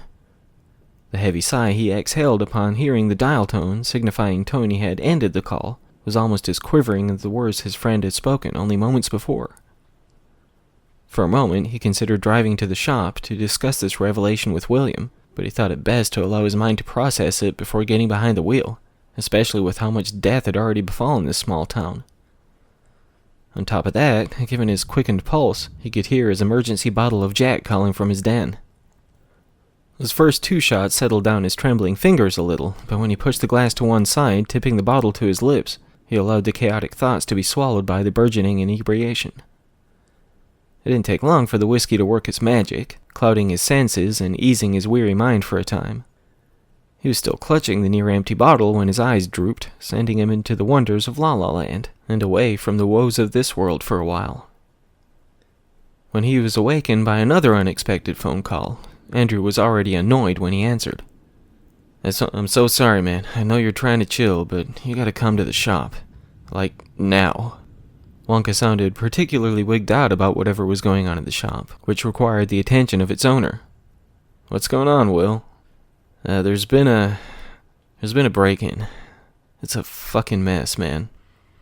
That had Andrew's undivided attention as he sat straight up in his bed, attempting to rub the back of his neck to relieve the building tension.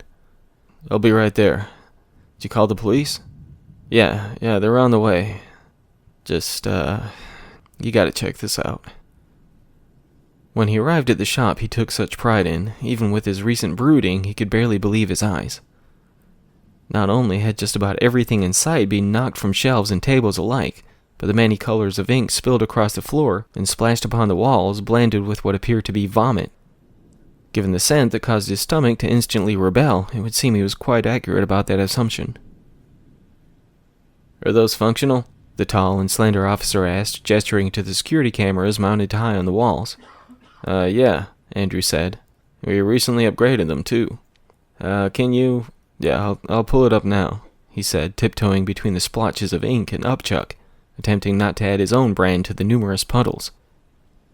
Fortunately, the wide tablet had not sustained any damage or bodily fluids from whatever had occurred.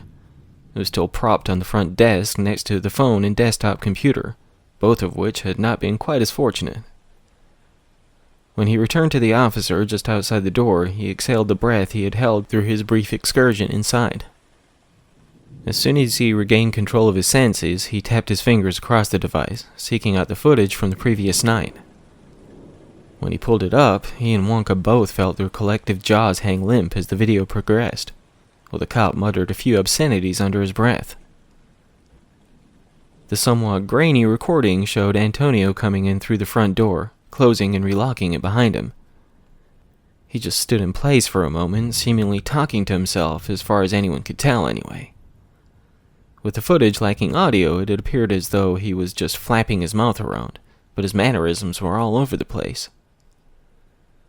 When he finally began to move forwards, seemingly towards the back of the shop, he started waving his arms around with his jaws still flapping, as though he were furiously screaming at someone. There was no indication that anyone else shared his company at the time, but that didn't prevent him from continuing his rant for minutes on end. Once he finally appeared to calm down from this harried argument with the air around him, things grew even more bizarre. Even the officer jumped when Tony sprinted across the room, tackling the chair which once more sat next to his station. The fact that Andrew knew himself to have left it parked beside his desk when he left for his sabbatical would not sink in for a few days, but that was the least of his concerns as he glared at the screen. When his good friend Tortilla slung the cozy black leather chair down the short hallway behind his station, he was almost grateful the camera couldn't pick up the back rooms. For some time, the footage showed only the vacant shop, leaving the trio, who gave each other questioning glances, to wonder if the craziness had ended. It wasn't until they decided to indulge in a little small talk to pass the time that they were shown in speckled, grainy footage what had caused all the wreckage in the shop. When the chair came racing across the room with a wide-eyed and startled Antonio sitting upon it, any hope of rational conversation went out the window. Tony was clearly screaming out as the chair darted from one side of the shop to the other, slamming its passenger against walls, tables, and shelves alike, spilling their contents to the floor. Tortilla looked to be attempting to push himself off of the somehow self-driving seat, but seemed unable to break free. As it careened from one object to the next, its rider's head and shoulders slammed hard from one solid surface to another. The small caster wheels sprayed the spilled ink to either side as it sped through the puddles its path of destruction had wrought, before finally coming to a halt, spinning in place. The occupant of the chair retched a spiral of halfway digested food at the walls and onto the floor, still desperately pushing against the armrest in an attempt to break free. When it looked as though this chaotic ride had ended, it began once again, darting from the back of the shop to the front. Andrew could almost hear the screaming in his mind as his colleague came in and out of view, back and forth, over and over. When the swiftly rolling chair finally came to a sudden stop, sending Tony soaring a good 5 feet in the air before landing face first, skidding through a pool of ink and fresh vomit, Andrew feared the worst. He and William just gazed at the screen, with the latter shaking his head from side to side, holding his hand over his mouth. It wasn't until Antonio came to, attempting to push himself up from the floor while fighting against his hands and knees slipping, that all three of the viewers of this bizarre footage exhaled a grateful sigh. They watched on as the beaten and exhausted man got to his feet before limping to the door, taking one final glance back over his shoulder. He appeared to mutter something else as he snapped the deadbolt latch open, pulled the door ajar, and hobbled out into the night. The officer pulled the hat from his head, rubbed the stubble of his scalp, and walked back to his vehicle. He took a seat in front of his steering wheel, looking as though he was quite tempted to crank up the car and squeal his tires away from this place, but he just began to speak into his radio, words that the two who still gazed at the tablet could not make out. Without a word, Wonka strolled into the shop, leaving Andrew standing alone at the open door. When he returned to where his mentor stood, dragging the chair by its leathered and buttoned low backrest, the two exchanged a silent glare for a moment. There were no words to be spoken at the time, only the understanding that this damn chair could not remain within these walls. William just gave a nod to the officer, who appeared taken aback by this cursed seat being dropped off beside his car, but he didn't argue. When a jet black SUV rolled up to where he was parked, several people wearing masks, latex gloves, and overalls climbed out, along with a woman in a gray pinstripe pantsuit. She looked to be quite pretty, maybe around her mid-30s, with her blonde hair tied into a tight bun, though very serious in her expression. "You two should head on home," she said in a pleasant, somewhat understanding voice. "We'll be in touch soon enough, but I'm afraid your shop will have to be closed for a few days." Andrew and William nodded, still unable to locate their collective voices before heading to their vehicles. They gave one more glance to one another before they parted company, but that would be their last interaction for some days. Not only were neither of them in any rush to get to work on fixing the place back up, but Andrew, for one, was getting to the point that he didn't care if he ever entered the shop again, even if it was his pride and joy for many years before the madness of late.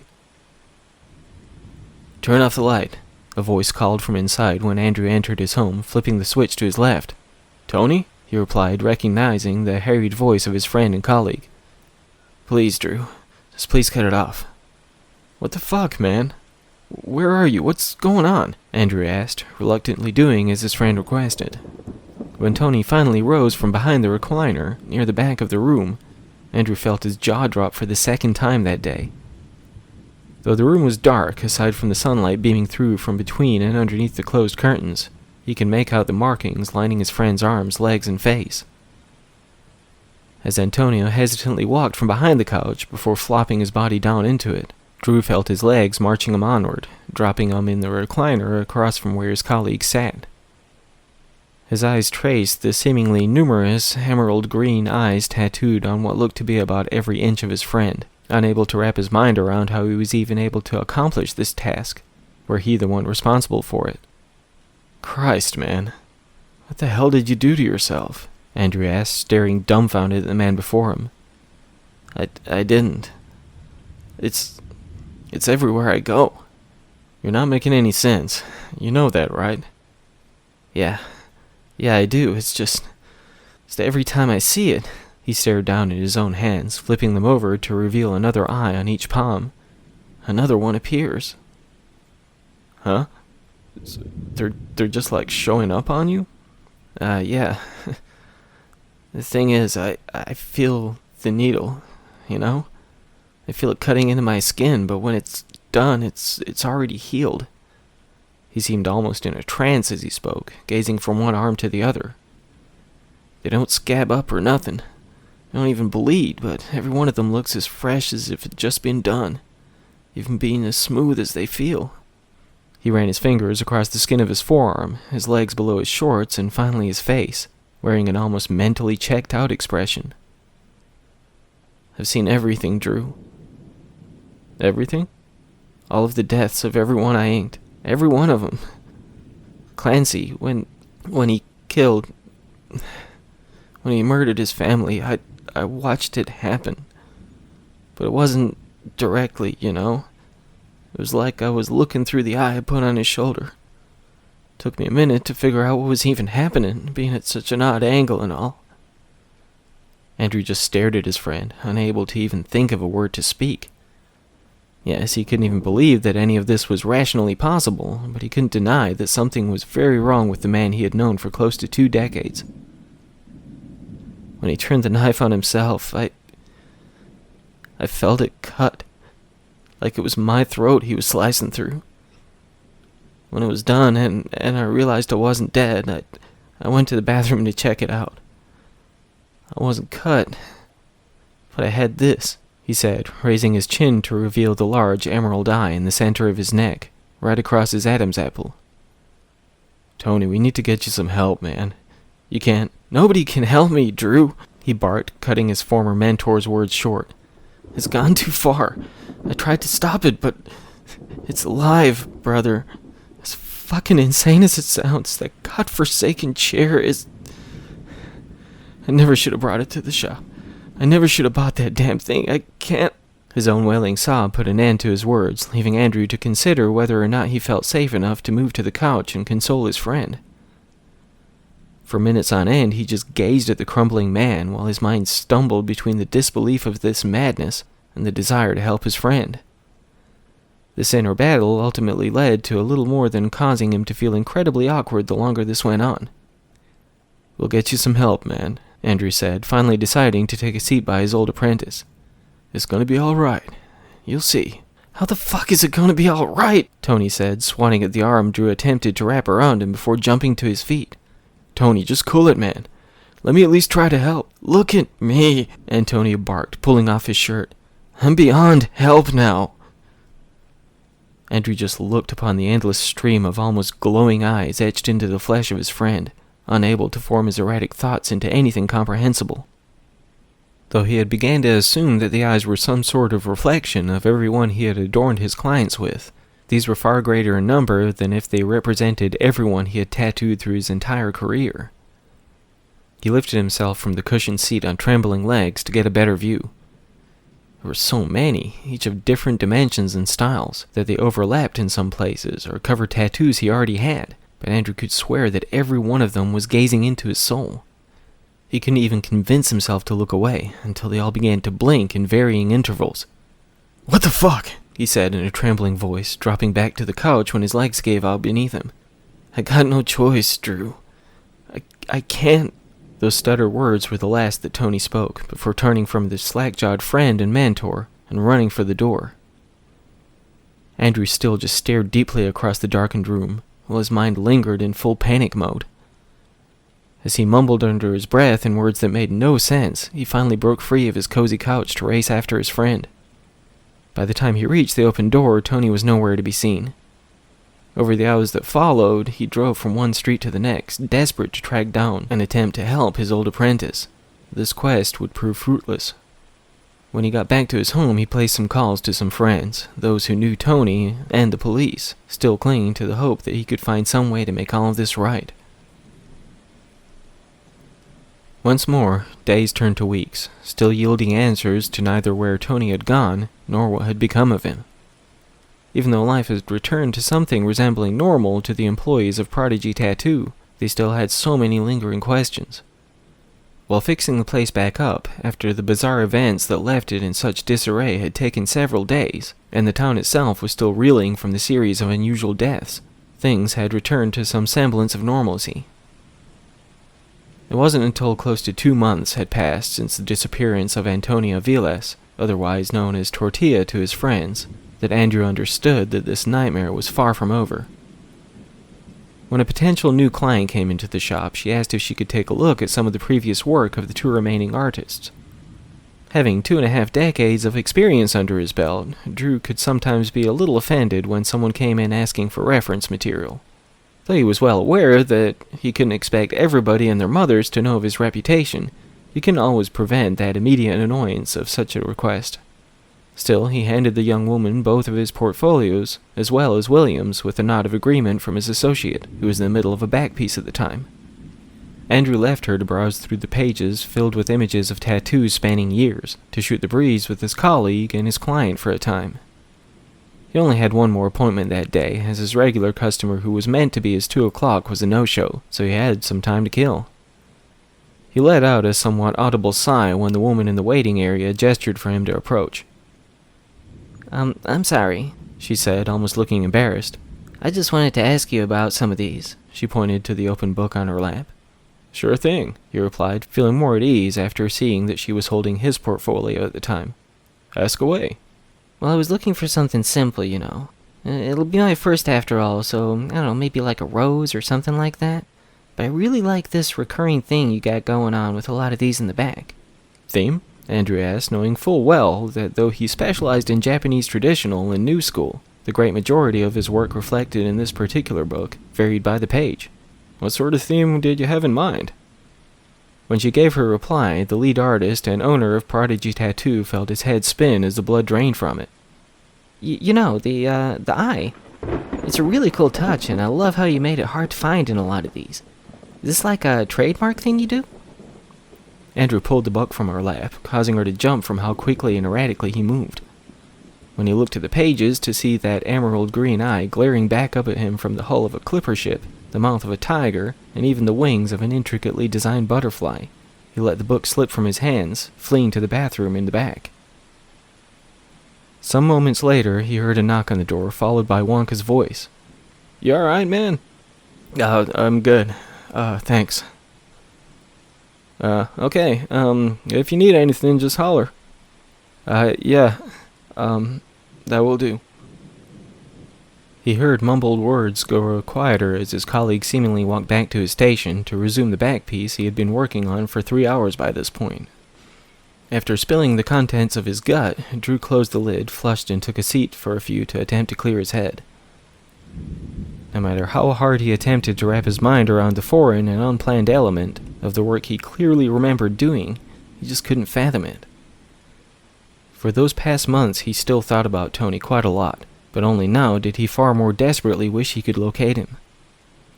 While he sat alone in that small room, dwelling on the possibilities of what was in store for him, a burning pain in his upper thigh pulled his attention back to the real world. As he reached his trembling hand to the hem of his shorts, he was breathing so heavily that he thought he may well lose consciousness before having a chance to examine the stinging flesh beneath the khaki fabric. When he finally convinced his fingers to pull back the thick material, the single and slightly glowing tattoo etched into the skin gazed back at him, before giving him a quick wink, as if to say, "That's right, buddy boy.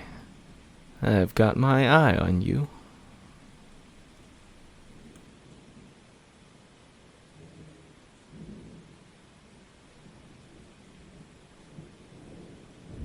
Order something or get out. The disheveled and obese bartender belted out from behind the counter. "A bottle of Glenlivet," I replied without so much as glancing from my book. Moments later, he slammed the bottle down in front of me along with a small glass. "You best be able to pay for this," he grunted, looking down at me. I offered him $100 bill, but kept my grips tightly around the thin strip of paper when he attempted to snatch it from between my fingers. "If you show me such disrespect again, I will refill this bottle with whatever noxious fluids I can drain from your gullet," I said in a tone free of any semblance of emotion. He began to retort until I raised my eyes to meet his gaze. His face grew pale as I allowed him the smallest glimpse of what I truly am, a sight which caused him to offer a trembling and anguished apology for his rudeness. He proved quite respectful for the remainder of the evening. Perhaps I had lingered on this uncomfortable stool for far too long without requesting anything from the lowly dive bar I currently occupied. Regardless of that fact, one thing I will not tolerate is disrespect. He had no way of knowing who or what I truly am beneath this mimicked husk of human flesh in which I rested. That didn't grant him the right to be so rude to me. His name may not be in my ledger just yet. I could easily make his transition quite traumatic when his time to meet me formally should arrive. Today's appointment was not one that I looked forward to. It is true that I would not exactly call my responsibilities enjoyable, but I had performed my duty for eons. As populations grew, it became necessary to bring in assistants, co-workers, for lack of a better term. Guiding those through the transition from this world to whatever one was next for them was no small task. When the world was still quite young and far less feet walked upon it, my duties were fairly simple. My ledger was far slimmer than the one I carry with me now. The company I share with my fellow Reapers has grown vast over the centuries, so much so that I rarely have to take part in such meetings as the one I face today. Mostly, I allow my underlings to carry the burden of my work, though certain individuals warrant my direct involvement. It's good to see you, old friend, the tall, well-built, and youthful man said as he approached me with his hand outstretched. And you, I replied, grasping his hand in mine. He took the stool to my left and helped himself to the bottle of whiskey which sat upon the counter before me. I beckoned the filthy bartender for a second glass, which he quickly brought over to where my colleague sat, without so much as uttering a single word. He seems nice, my old friend remarked with a smile. He does now, I replied with a proud sneer across my face. What did you do, Thanatos? The youthful man beside me asked, with a mischievous grin now replacing his kind smile. He was rude, so I allowed him a small peek. Contrary to popular belief, I do have quite the sense of humor. I expect that many would imagine a creature deemed the personification of death to be somewhat morbid or insufferably melancholy. It is true that I am fully aware of the time and place for everything rule, but I am known for bringing much merriment and levity to my peers. There are few who walk this plane who have much concrete knowledge as to who or what I am, and most who will see my true face may only endure a solitary and terminal meeting with me. It would be quite rude on my behalf to bring jokes to such an engagement. You never change, Thanatos, my friend remarked while sharing my laughter. So, what's this all about? Why did you call me here? I had hoped we could converse just a little while longer before the context of our meeting was revealed. We had not shared one another's company in quite some time, and I wished to enjoy our time together before diverting to the topic at hand. I knew all too well how stubborn the man could be when he made a request that went unanswered for too long. I considered attempting to delay the inevitable conversation, but I feared time was becoming short, as he wished to get straight down to business, as it were. Very well. As you wish, my dear companion. Your time has come, my old friend, I replied to the spirited young man to my left. Heh, cute, he replied, brushing off my words while taking a deep swig from his glass. Now what are we really here for? It is as I say, I remarked, opening my ancient book to reveal the weathered parchment within. I rippled through the pages, though I knew exactly the location of the one I sought. I do not deny that I was dragging my heels, so to speak. I did not want this for him, though I could not know to where he was meant to be relocated. There are many realms and an abundance of planes of existence. Many of them I know and can freely enter and exit at will. There are, however, some that I hold little information about. I have theories on such places, but it could be said that they are a little above my pay grade. Whatever residence the man beside me was destined for, it was not one that I could visit, until, perhaps, my own name appeared on the pages of my book. In truth, I have no way to know if such a thing could even occur. We all come from somewhere, and we're all bound for someplace else. Whether or not the same rules apply to those such as I, there's no way for me to know. After the unnecessary leafing of the parchment bound between the weathered and ancient bindings of my book, I slid it across the countertop to my colleague. The wrinkled page held only one name, below the numerical order representing the date of this very day. There was no timestamp. I assumed that perhaps the fates saw fit to allow me some measure of control over the ending of this particular rendezvous. There's been some kind of mistake, my friend exclaimed, sounding remarkably similar to much of the bargaining I've heard in my vast lifetime. They do not make mistakes, I replied, fully aware that he knew this to be true. There's balance, you see. Death is neither a punishment nor an assault. It is a necessity, I'm afraid. That is what those who measure and cut the threads have told me, anyway. Were I to liken my duties to your understanding of employment, I imagine those three would be considered my upper management. It is not for me to understand the reasoning behind their actions, nor the methods in which they demand them to be carried out. We're all but servants to one higher authority or another. This included the man who sat upon the stool beside me, currently frowning in an expression of utter confusion and bewilderment. "This isn't right," he exclaimed, still bartering for clarity. "That is not for me to say," I replied. "You know this as well as I." "Let me meet them. Clearly there's been some kind of mix-up." He shook his head as his tone gave way to anger. He pounded his fists on the bar, causing the obese bartender to jump, and the small gathering of individuals at the large table to the rear of the building to turn their gaze towards us. "Take me to them, Thanatos," he ordered. Several more names began to faintly appear on the aged parchment that had previously only reflected one.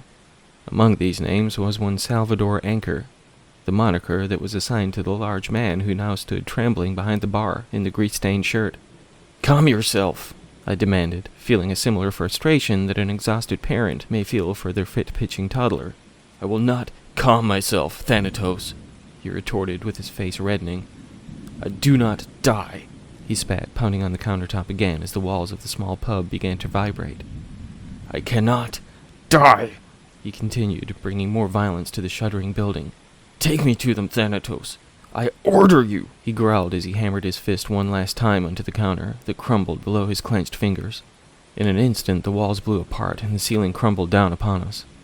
A fiery explosion decimated the remaining structure, immediately turning the residents of the building to ash, with the exception of my colleague and I, who sat perched upon the undamaged stool that remained protected by our presence. I stared into the eyes of my old friend, feeling a sense of disgust and a slight twinge of hatred for his actions. I held his gaze while a handful of my fellow reapers appeared around us, to escort those who were not meant to perish this day to whatever afterlife was planned for them. Their souls still stood in the same locations at which their bodies had occupied only moments before. Each of them wore the same expressions of surprised shock that I have witnessed upon the faces of the recently deceased so many times before. My old friend cut his eyes away from my accusing gaze, a streak of shame lining his now heavy brow. "How many more innocent lives must your temper claim?" I asked in a scornful voice. I didn't mean to grow so angry," he said, shaking his head slowly from side to side. I'm not ready to die." His words grew soft and solemn. "I still have so much left to do.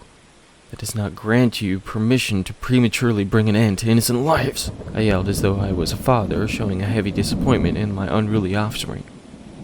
He nodded in embarrassment acknowledgement of his foul deed, along with, I would assume, so many more that had come before this. "You once cared for this world and its people," I continued my lecture with no desire or intent of holding back my anger with the man I regarded as a friend. "This is why your time has come." I gestured towards the smoldering rubble that used to be a pleasant, though somewhat dingy bar. "Do you see what you have become? Such childish tantrums that bring such misery are not the products of the man I once knew." His eyes became glassy as they quivered, bringing forth tears that streamed down his false face. "Maybe you're right," he replied in a trembling voice. "I've grown old, Thanatos." He gave a small smile, and his furrowed brow grew soft and peaceful once more. I don't think I realized how heavy the burden of it all had gotten. We sat in silence for some time. Perhaps I should not have let my own anger get the better of me. It is true that I was disappointed in his actions, but maybe I should have arranged this meeting in a more secluded location. I was well aware of the chaos his temper could cause, but only hoped to share one last drink with my old friend before we said our final goodbye. He was always partial to Glenlivet, well, since its creation, anyway. Alcohol did not have the same inebriating effect on beings like us, but when we wore a mortal shell, we could still enjoy some of its more playful qualities. I was selfish in my desire to share this moment together, and I would share his guilt over the events that took place this night. "I'm scared, my old friend," he said, breaking the silence that now encompassed the rubble we currently occupied. "I imagine you hear that a lot," he chuckled, though his laughter was free of levity. "We are all afraid in the face of a new chapter," I said, my voice growing melancholy. "It's really over," he said, more to himself than I. "Nothing is ever over, my dear friend," I replied. "You know this as well as I. It is as they say. When you close a door, I open a window," he said, finishing my obvious reference. "Perhaps where you're headed will bear far less responsibility," I replied, attempting to sound reassuring. "You may be but a part of something, and not be forced to bear the weight of it anymore," I continued, feeling more compassionate towards the crumbling entity I had held close to my heart since this world inception. "Who will carry my burdens when I am no longer able to do so?" he asked, his borrowed eyes beginning to well up again. "Someone new," I said, wrapping my arm around the man who seemed little more than a child to me at the moment. "Someone fresh," I continued, lightly rubbing my friend's back in an effort to console his heavy heart. "Perhaps someone who will find love in the responsibilities you tired of so very long ago." He nodded and wrapped his own arm around me. "How is it that you know me so well?" he asked, forming his lips into a small smile. Perhaps I am just really good at my job," I replied, and we shared a genuine chuckle as though we were still as close as we once were. "Shall we?" I asked, nodding my head in the direction of the simple wooden door that had materialized behind us. "You'll walk with me?" he asked, staring at the tarnished exit to another place. "For as long as I am able to," I replied, rising from the stool that still remained untouched among the otherwise destroyed tavern. "Who knows?" he said. "Maybe we'll be together again someday soon." He offered me a genuine smile that gave me the realization that he had accepted the reality of what lies ahead. "Someday, perhaps," I replied. "For now, I believe I have miles to go before I sleep." With that, I pulled open the ancient wooden door which led to a path I had guided so many souls down before. I walked side by side with the man I had not conversed with for many years, before this unfortunate rendezvous. We spoke of events we had shared through the ages, and we looked upon each other as brothers. He talked of how exhausted he had become, and that it took this very meeting for him to fully appreciate the gravity of the many atrocities he had allowed to befall the people he had once adored. By the time we reached the end of the path that gave way to an enormous and elegant ironwork gate, he thanked me for being a friend to him this one final time. As the hinges gave way and the aura of what lay beyond reached out towards us, I watched the fabricated human shell melt from around the boy I had once known, to reveal the god he had become. I had almost forgotten how warm and vibrant he glowed. He turned to me for the last time before he stepped into the beyond. "Watch over them for me, my friend," he said, his voice strong and proud. He turned his gaze back towards the eternity within his reach. "I feel lighter, all of a sudden." His words echoed as they reverberated against whatever wonders lay on the other side. For a moment, I was almost jealous of him. I hoped to see what he now looked upon, but it remained out of my grasp. "I will see you again, my old friend," were his final words to me as his light blended with the glorious hues beyond. As the gate swung shut once more, I heard the heavy latch lock him away from me. A deep and sudden sadness ripped through me while I stood in place, staring blankly at the entrance I longed so badly to cross through myself. The legacy is ended. The world will mourn its loss, though they will not be aware of the reason that brings their tears. Perhaps they will never even know what it is they have lost, but I will. Fare thee well, my dearest friend.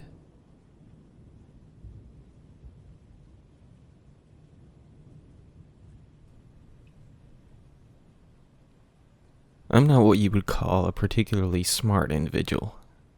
I generally like to think that it's my ADHD that caused me to perform so poorly in school, but I haven't exactly been diagnosed with it or anything. My dad is about as much of a dumbass as I am, but he did a good enough job for being a single parent and all. Mom was a proud member of the Pill-Popping Mothers of America, so she wasn't in the picture for long after I came around. Last I heard, she's up north somewhere, supposedly working on herself or something. As far as I can tell, she's been working on herself since long before I had no reason to yell mama into the night. No sense dwelling on all that, though. So yeah, I haven't spent much time in doctor's offices over the years, as my dad didn't always have the time, insurance, or money to get me checked out. Hell, he won't go to the hospital himself if he can help it. I remember one time he came home from the garage with 2 fingers on his left hand taped together with a bent welding rod on each side to keep them in place. From what he said, the beat-up old cherry picker gave out while they were trying to install a new motor in a lifted pickup truck. Dumbass reached out to catch it when the chain slipped, snapping back his pinky and ring finger while the motor dropped to the ground. Supposedly, it damn near crushed his foot too. Likely would have if he hadn't been dancing around, cussing up a storm at the time. And he claimed the emergency room likely wouldn't be able to do much other than charge him 10 grand to hook him up with a more professional-looking splint, so he just took care of it himself. He was probably right, truth be told. Either way, after wearing that tape and welding rods for 2 months or so, his stubborn ass claimed his hand was back to normal. Like I couldn't hear that clicking sound his pinky made afterward. Still does it to this day, too. Anywho, short story long, we don't really do doctors unless it's absolutely necessary. So in my mind would drift something awful in just about every class outside of shop and art for one reason or another. I looked some stuff up online and assumed I had attention deficit disorder. It did account for my mind's tendency to wander and all. It didn't help matters much that most of my teachers were boring as shit. I mean, if it isn't bad enough that for some reason some asshole years ago decided it would be a good idea to throw letters into mathematical equations, my algebra teacher had to be pushing 90, droning on in the most unenthused voice imaginable, while expecting his students to pay attention. I bet I counted every damn hole in that drop ceiling over the 3 years I spent repeating that damn class. Where was I? Oh yeah, the night I almost got myself killed. So this was after high school when I was working with my dad at the garage. He's pretty tight with the owner since they went to high school together too. I may not be the sharpest harpoon in the boat, but I'm pretty good with cars, just like my old man. Honestly, I like working with him. I got my own place now, so I probably wouldn't see him as much if it wasn't for that, plus the job pays pretty well, especially for a guy who took an extra couple of years to graduate high school. Sure, we fight like rabid cats sometimes, but a lot of the guys butt heads at the shop. Maybe it's just the nature of that kind of work. It could be that we're just a bunch of dysfunctional assholes too, but we're all cool by the end of the day. So me and Dwayne, an older guy who had worked there since around the time dirt was invented, I think, had to head to the other side of Atlanta to pick up a car. Apparently it belonged to the boss's cousin's kid or something, but he promised to get it fixed up for them. Given the fact that one of us was supposed to drive it back after we got there, I had to believe it wasn't in too bad of a shape, but he didn't specify anything about it. It took us a good 2 hours to get to the classy neighborhood, something that made me think this guy could surely afford to take care of any repairs at a closer garage, but I suppose even the wealthy folks aren't about to turn away the chance for something for free. The ride down there wasn't fun at all, with Dwayne blasting ancient country music the whole time. Now, I'm not trying to shit on anybody's taste in music or anything, but that old stuff back when it was still called country and western music, with the twangy guitar and depressing lyrics, yeah, that was not my thing. The old guy warbled the words so loud it damn near ruptured my eardrums. Yeah, okay, I'm exaggerating, but the dude couldn't sing for shit. It sounded like we had a damn chihuahua wrapped around the front axle trying to grab our attention while it beat its head against the concrete. So once we pulled up in front of the massive house, I stayed back by the road to have a smoke while Dwayne went to the front door. Turned out I had more than enough time to finish off the couple I had left with how long the old man ran his mouth for. Sure, it could have been the other guy who wouldn't shut up, but I knew my coworker was a talker when he wasn't moaning out ancient song lyrics. When they finally finished up whatever 400-page novel they had been reciting, Dwayne walked back to the truck, tossed me the keys, and nodded back to the gorgeous metallic blue Mercedes in the driveway. I was actually pretty surprised he was letting me drive it, but he always looked as though he'd rolled around in a puddle of grease before even stepping a foot into the garage, so it was probably for the best. He was already tearing off, howling that old country and western shit before I even got the car cranked. I suppose that was when I likely should have had the common sense to call him real quick before he got too far ahead of me. As I pulled out of the neighborhood I could never even hope to be able to afford in, it hit me that I had not paid the slightest bit of attention on the way there. While my driver tortured the lyrics to every god-awful song, I just played mindless game on my cell phone, not so much as taking note of the first road or street sign. Still, regardless of the fact that I had no idea where I was at the time, other than it being somewhere on the other side of Atlanta, I knew I could allow the GPS on my phone to take the wheel. For those first 10 minutes or so, everything was going great. I managed to keep my thoughts focused enough to pay attention to the computerized voice guiding the path ahead. Naturally, it was right as my phone led me to some back road in the middle of the Georgia boonies that the damn thing died. Maybe if I thought to charge it before heading out, I wouldn't have drained the battery trying to entertain myself while Dwayne warbled his songs.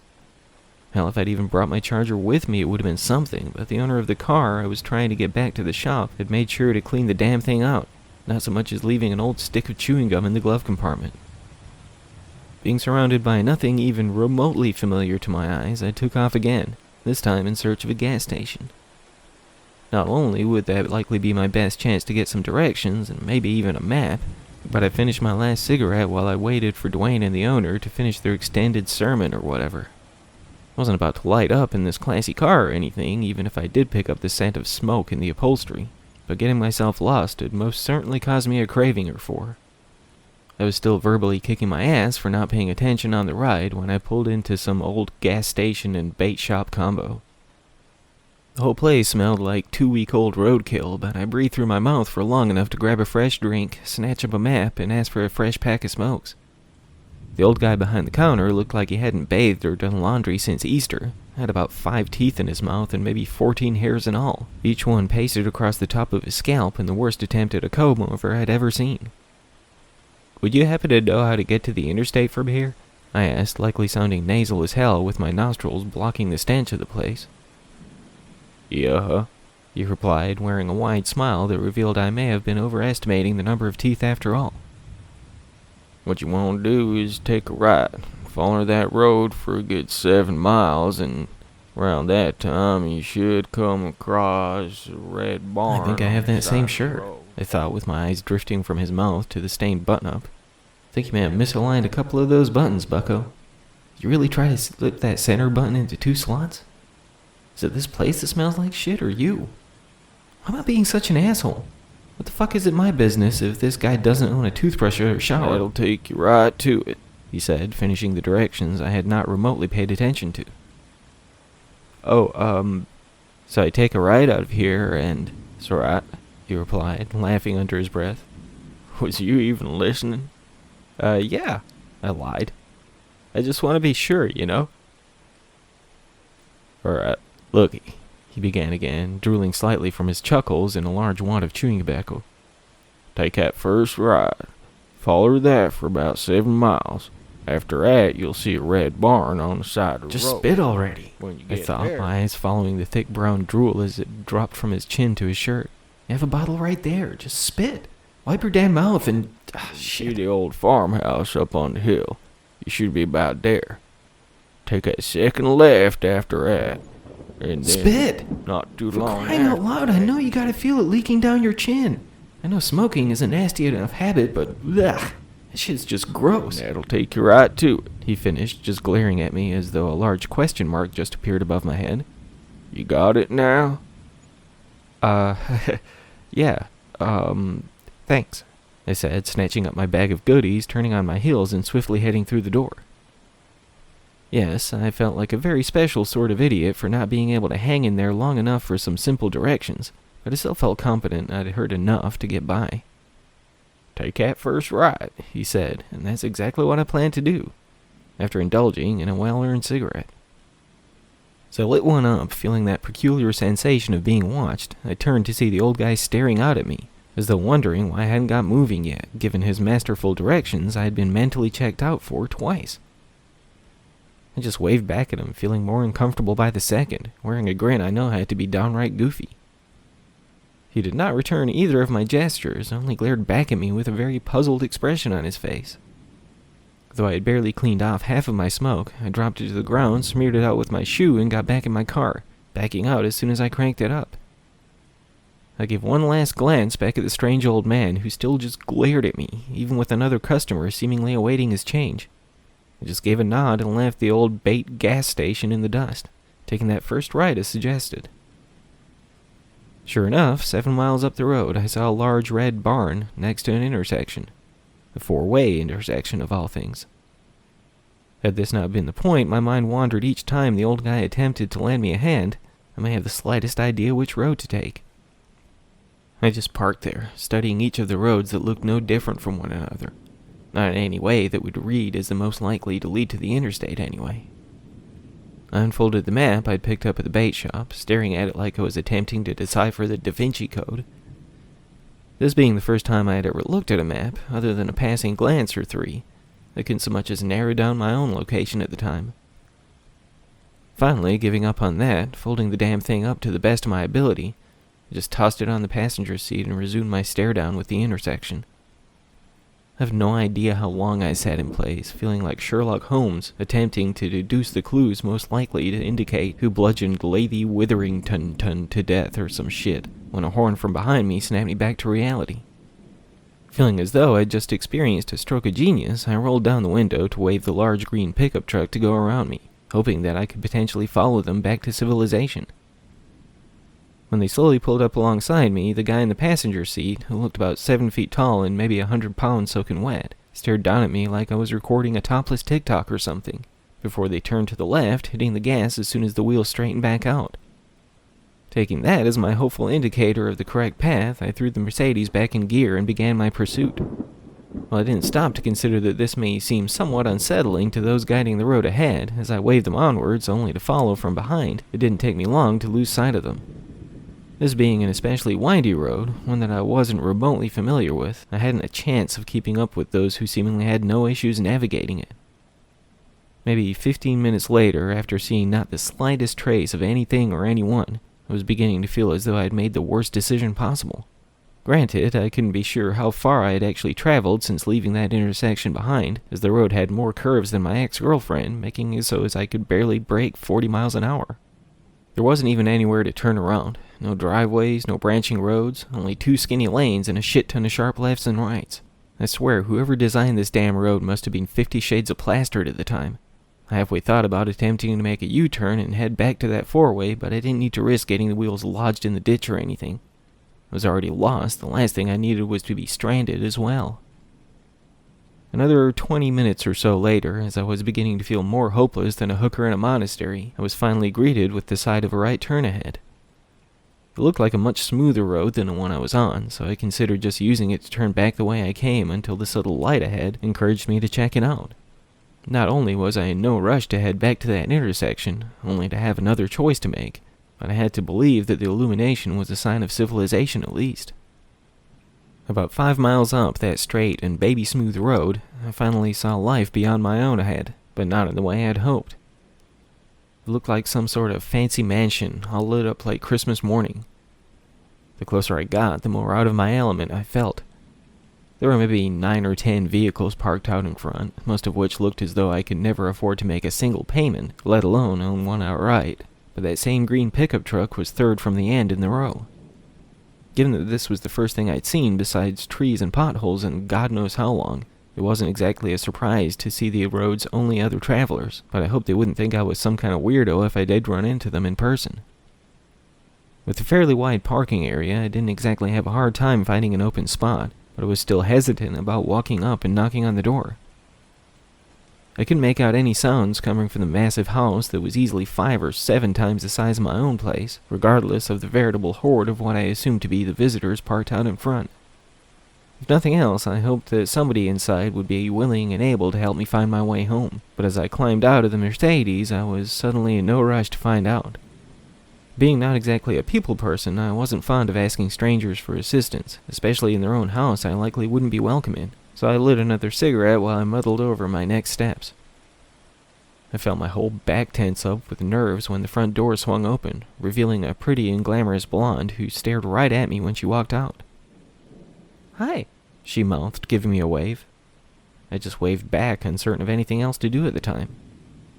As she closed the door behind her, walked down the steps, and paced towards me, she maintained that friendly grin the whole time. It wasn't a fake smile either. I mean, it didn't come off that way anyway. If anything, it seemed more of an expression that only the closest friends or family would wear. That "I'm genuinely happy to see you" smile. While I was parked to the end of the row of crazy expansive vehicles, she didn't have to walk all that far to get to me. The way she moved in that tight-fitting and slinky black dress, it was more like she floated across the pavement, rather than placing one foot in front of the other. She was both elegant and absolutely gorgeous, quite far removed from the women I would talk to on a more regular basis. "Can I bum one of those?" she asked, breathing the words in a sultry voice while gesturing to the cigarette I still held. "Oh, yeah, of course," I replied, pulling the pack from my pocket and flipping open the lid. "Thanks. I've been dying for a drac, but Daddy doesn't approve," she said, rolling her eyes with a giggle. "So, are you the guy? I thought you'd be bigger and not as cute." "Huh? Oh, no, I was just hoping I could maybe get some directions back to the interstate.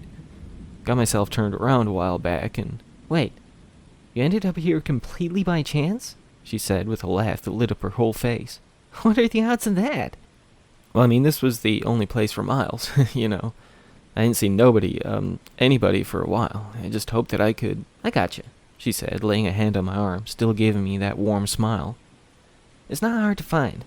All you have to do is head back the way you came until you get to a four-way intersection. You with me?" "Yeah, I think that's where I got mixed up, to be honest." "Okay, so when you get there, take that left. Follow that for about another 4 or 5 miles. I barely believe how glamorous this woman was. She looked maybe a few years older than me, which could have easily been just the effect of her makeup and perfectly styled shoulder-length hair. But she was still, like, movie star hot, you know? This was not the average girl, by any means. The fact that she was talking to me like an old friend, even though we'd never met before, was... shit. "The right after that, and you should hit the exit after a couple miles." Left at the four-way," I stated, pretending I'd paid the slightest bit of attention to what came next. Yep, she said, slipping her hand from my arm. "Well, I can't thank you enough. I guess I'll..." "You want to come in for a bit? We're having a little get-together, and I know you gotta be hungry or thirsty after all the driving." Yeah, I should really get going," I said, knowing full well that my dad would either be worried or pissed by this point, likely both, to be honest. "But I really do appreciate your help." "You sure?" she asked in a playful voice, stroking my arm again. "We could talk more if you come inside." Believe me, I would love nothing more, but..." "That's that, then," she giggled, snatching me by the hand, flicking the butt of her cigarette to one side. "Everyone's gonna love you, I just know it." "But, I really need... I'm not dressed for..." "Oh, quit playing hard to get," she said, giggling some more. "You know you wanna." She wasn't wrong, of course. Not to overshare or anything, but it had been a while.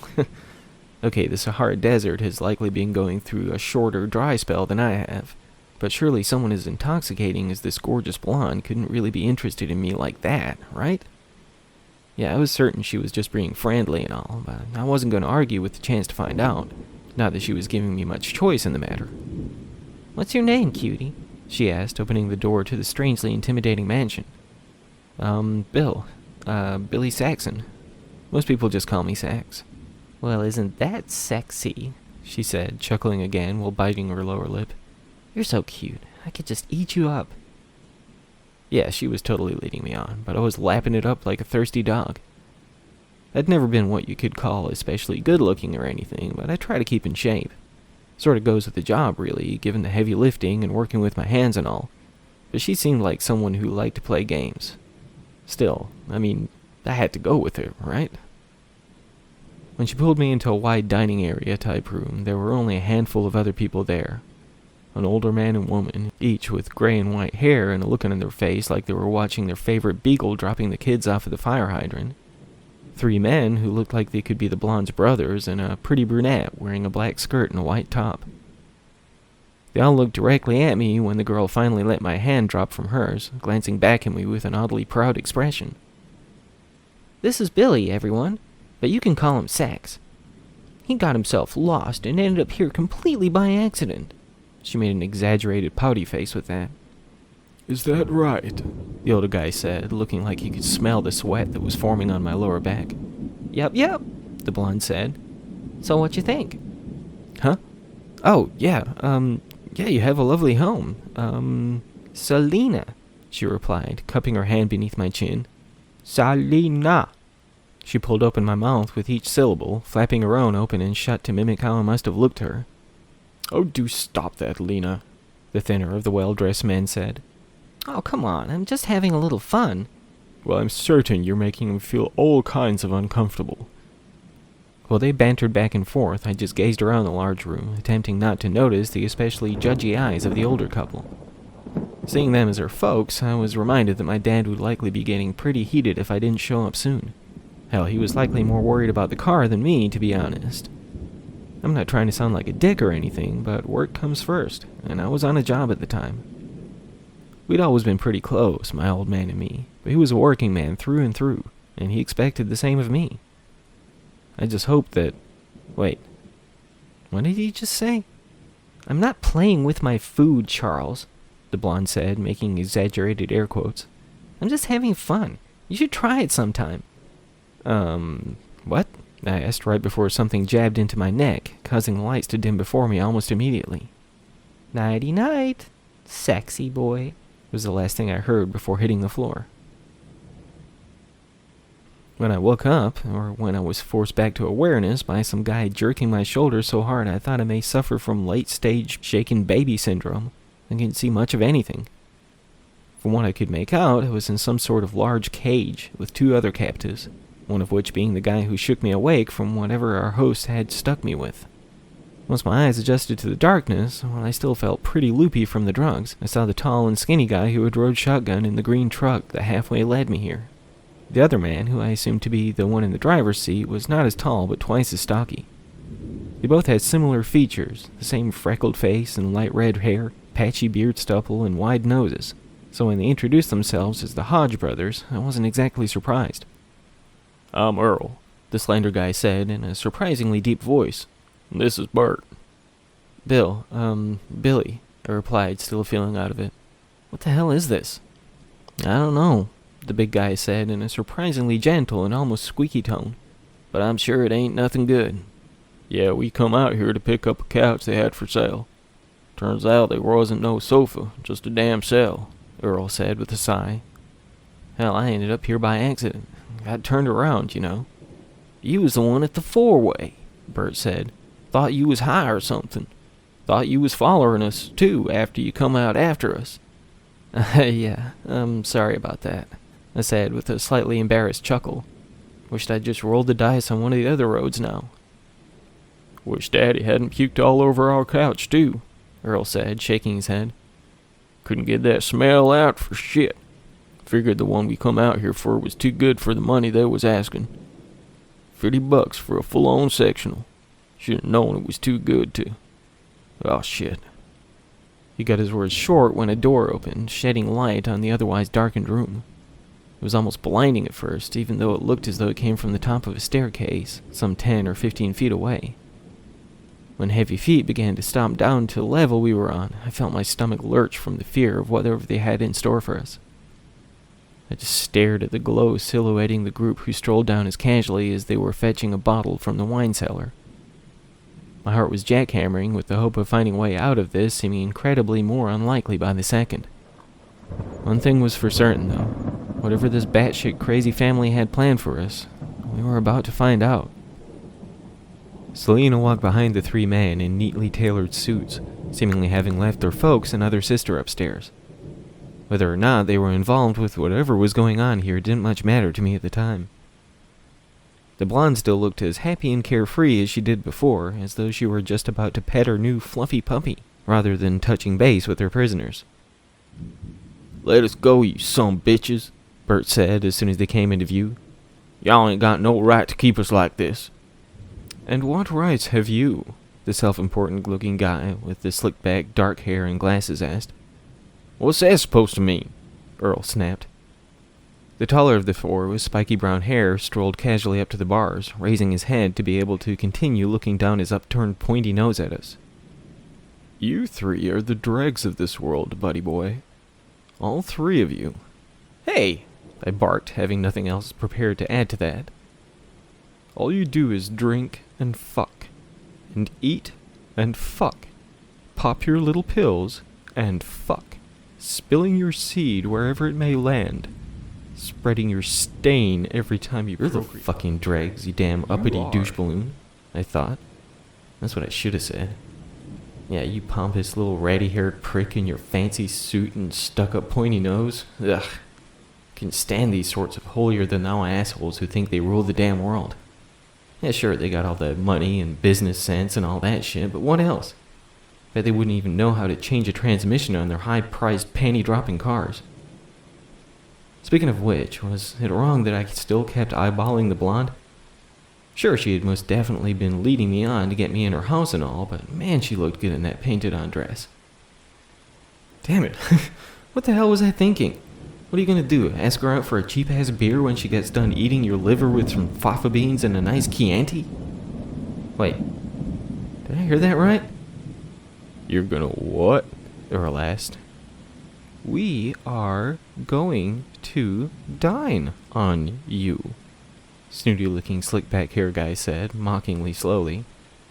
Y'all some sick motherfuckers, Bert said, shaking his head in apparent denial. Selena was giggling, bouncing up and down on her heels and clapping her hands like a lunatic. Yeah, safe to say I found her a good deal less attractive by that point.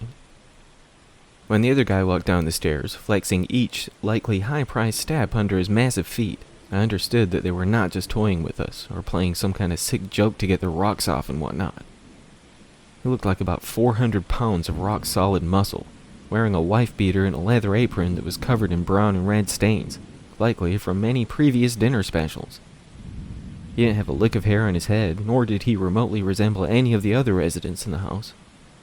I figured he was some kind of very special chef or something, like the Gordon Ramsay for the upper crusty cannibals of the country. This week on Cooking with the Rich and Shameless, Pierre the People Pickler whips up a deluxe batch of redneck genitals to tease your palate. Stay tuned for the recipe for country fried gonads on a bed of caviar and parsley. Ah, fuck me. We were screwed.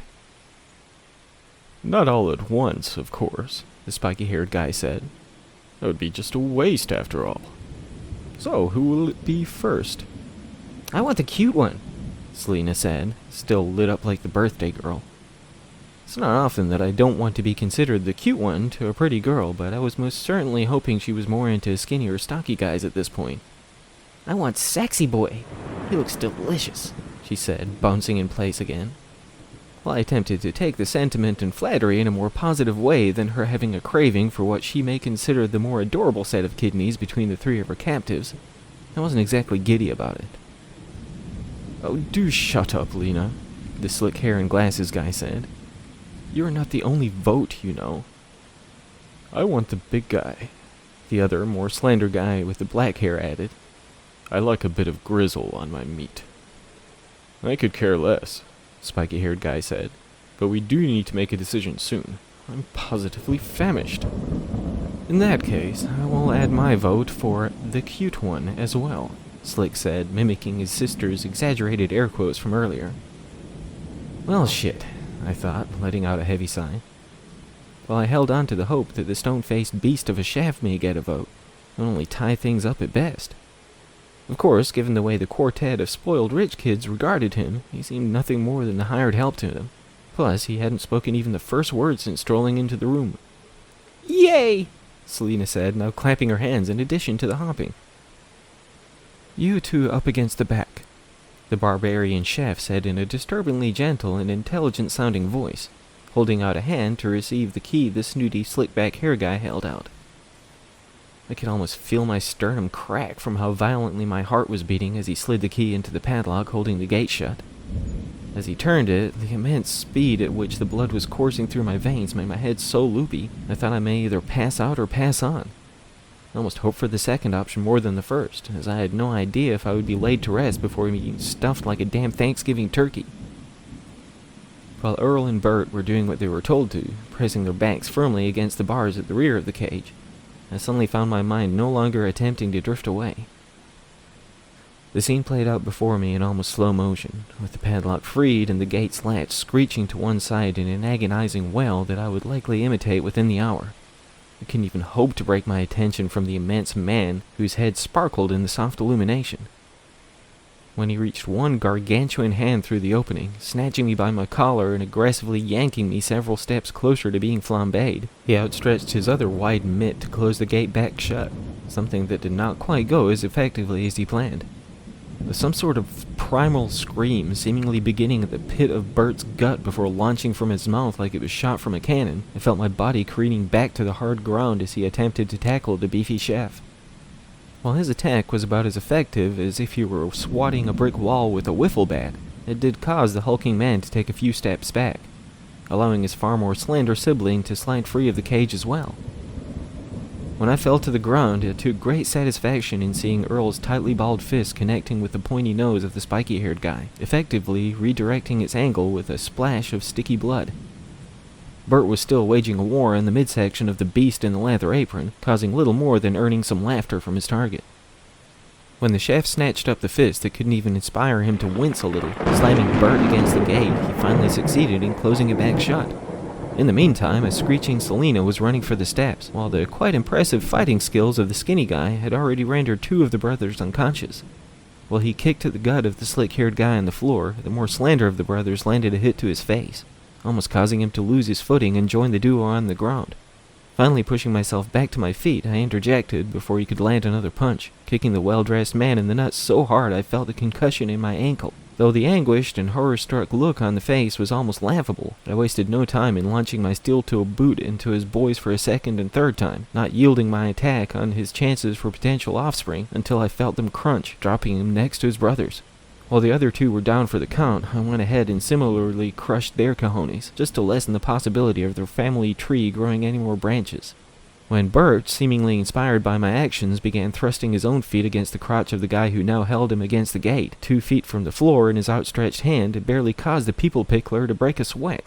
Earl and I were both beating, kicking, and punching at the giant until I heard more feet stomping down the steps behind us. I turned around just in time to push the skinny guy from the path of the bullet the older man fired at us. Selina was standing right behind him, holding his shoulder like she needed him to protect her from the monster in the closet. Over and over again he discharged the weapon, taking no care in the fact that half of his bullets were drilling into his likely high-priced cook. Again, the large man barely reacted to the multiple wounds leaking fluids from his back, tossing Bert to one side like a rag doll, before turning to face the old man with the rifle still trained on him. "Do you mind?" he said in that soft and somewhat aggravated voice, in what sounded to be an upper-class English accent. Oh, the old gent said, wearing a sheepish and slightly ashamed grin. My apologies. With this moment of distraction, Earl and I slid to his brother before we shuffled off to the right side of the room, desperately in search of some sort of exit. While we did find a door, one that was unlocked from that matter, what we found within the contents of the room was no salvation, but a possible nail in our respective coffins, with a shovel to boot. Though the tools this area of the house held were not quite so literal in the 6 feet under analogy, the razor-sharp-looking blades of the extravagantly designed utensils were very likely what the big guy planned to use to prepare the feast for his employers. The hospital-style bed in the center of the room, layered in the same plastic that lined the floor and walls, was the only thing blocking our path to the selection of potential weaponry. Without a word, though I had plenty come to mind as we glared slack-jawed at the rack of knives and power tools, we gave a glance at one another before sprinting around the bed towards the display, each of us claiming a weapon for the inevitable showdown. While I felt barely confident in my choice of a long serrated knife, almost modeled more like a wakizashi than kitchen flare, that brief moment of self-assurance came to a quick close when the beast in the apron came strolling through the open door, having claimed the rifle from his boss. I barely avoided that first shot, feeling it graze my shoulder as I leapt to one side, something that appeared so much more effective in an average action movie. The next one drilled into the side of the rack of blades, sending many of them to the plastic-lined floor. I must have come off like a poorly trained dancer as I swirled around on the ground, attempting to avoid certain death. While my would-be executioner seemed so focused on me at the time, he had seemingly missed the surprisingly stealthy maneuvering of the stockier of the Hodge brothers. For the first time, the immense man looked shocked when Bert slammed the wide butcher's knife into the meat of his upper thigh, breaking that stone-faced expression he had worn since we met. When he kicked back his attacker with his less mutilated leg, he yanked the blade free, dropping the rifle to the floor. Bert slid back, reaching out for the heavy meat tenderizer his brother attempted to hand him, when the big guy closed in quickly, bringing the butcher's knife down on the arm his target held out, separating it halfway down his forearm. Earl screamed out harder than his sibling was able to, as he just glared wide-eyed and horrified at the stump that used to have a wrist and a hand attached. As the chef swiped down for a second time, I pushed forward, holding my blade out like a lance, piercing it through his wrist before he could dig a ditch into Bert's neck. He just stopped in place, stared down at his oozing limb and up to face me, tilting his head like a curious mutt. When he began to move towards me, not so much as pulling the knife from his arm, Earl let out another scream, one almost as primal as the war cry his brother has echoed back in the cage. When he had traded in the meat tenderizer for an especially wide, dual-edged blade, I can't say, as I was almost a deer in headlights for the reddening eyes of the hell-bent chef. But when he forced it into the groin of the big guy, it was finally clear that it was indeed a man we faced after all. The shriek that howled from the mouth of the massive individual was almost enough to make my ears bleed, a shrill squeal that grew louder and more visceral with every tear of Earl's dagger. Even with the large arms, one of which still had a knife through it, swinging erratically at the skinny fella, he had no problem avoiding them, as he was quite the squirrely one. There was nothing but grizzled meat and gnarled tissue left in the wake of his attacks, and when Bert rejoined the fight, slicing at the gut of the big guy with that same butcher's knife that took his hand, I snatched up the biggest damn blade I could find. All three of us swung our weapons at the beast, hacking ditches and carving chunks from him until there was simply not enough blood left in the man to allow him to remain conscious.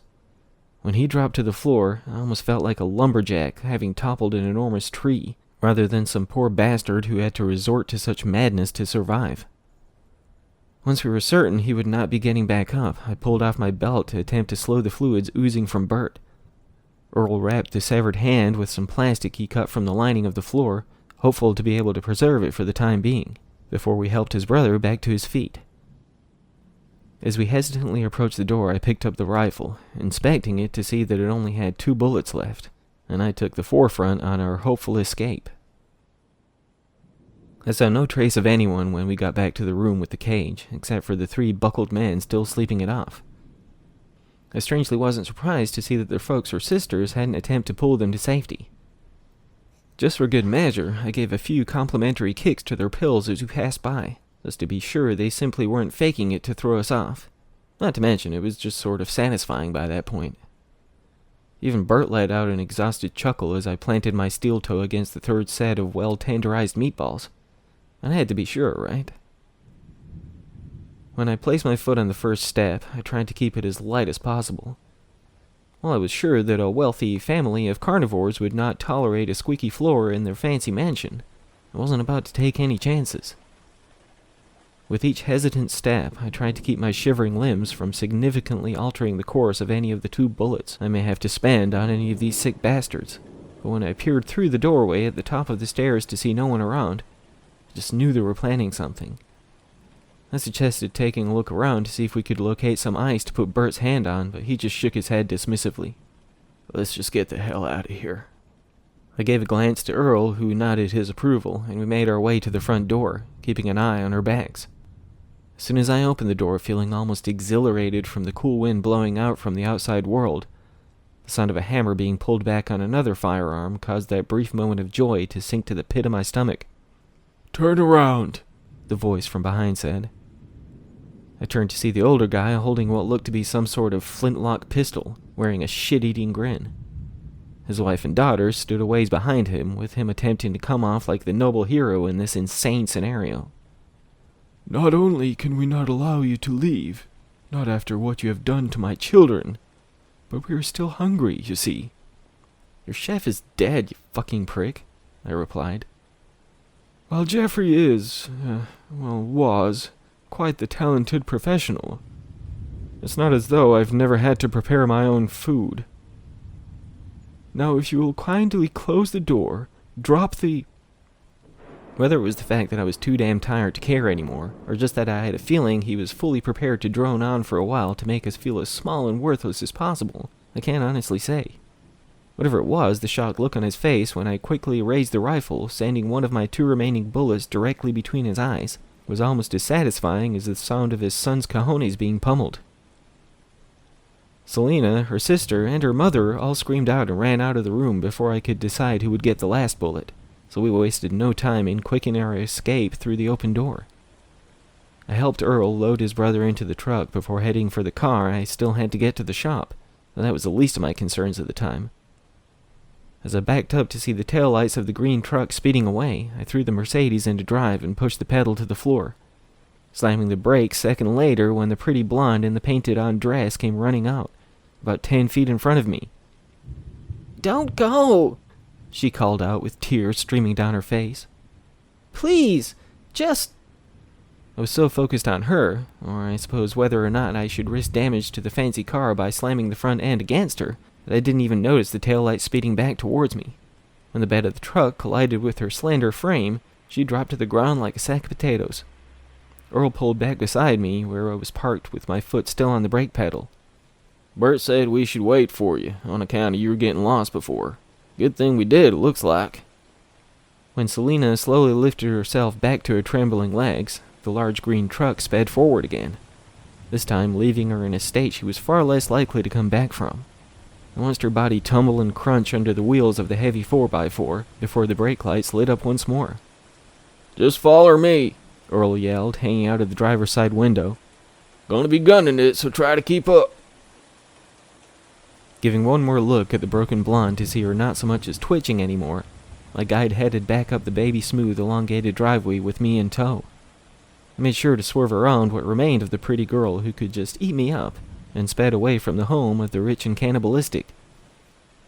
I made sure to keep as close to the large truck as I could this time, focusing my mind more than I ever had been capable of before.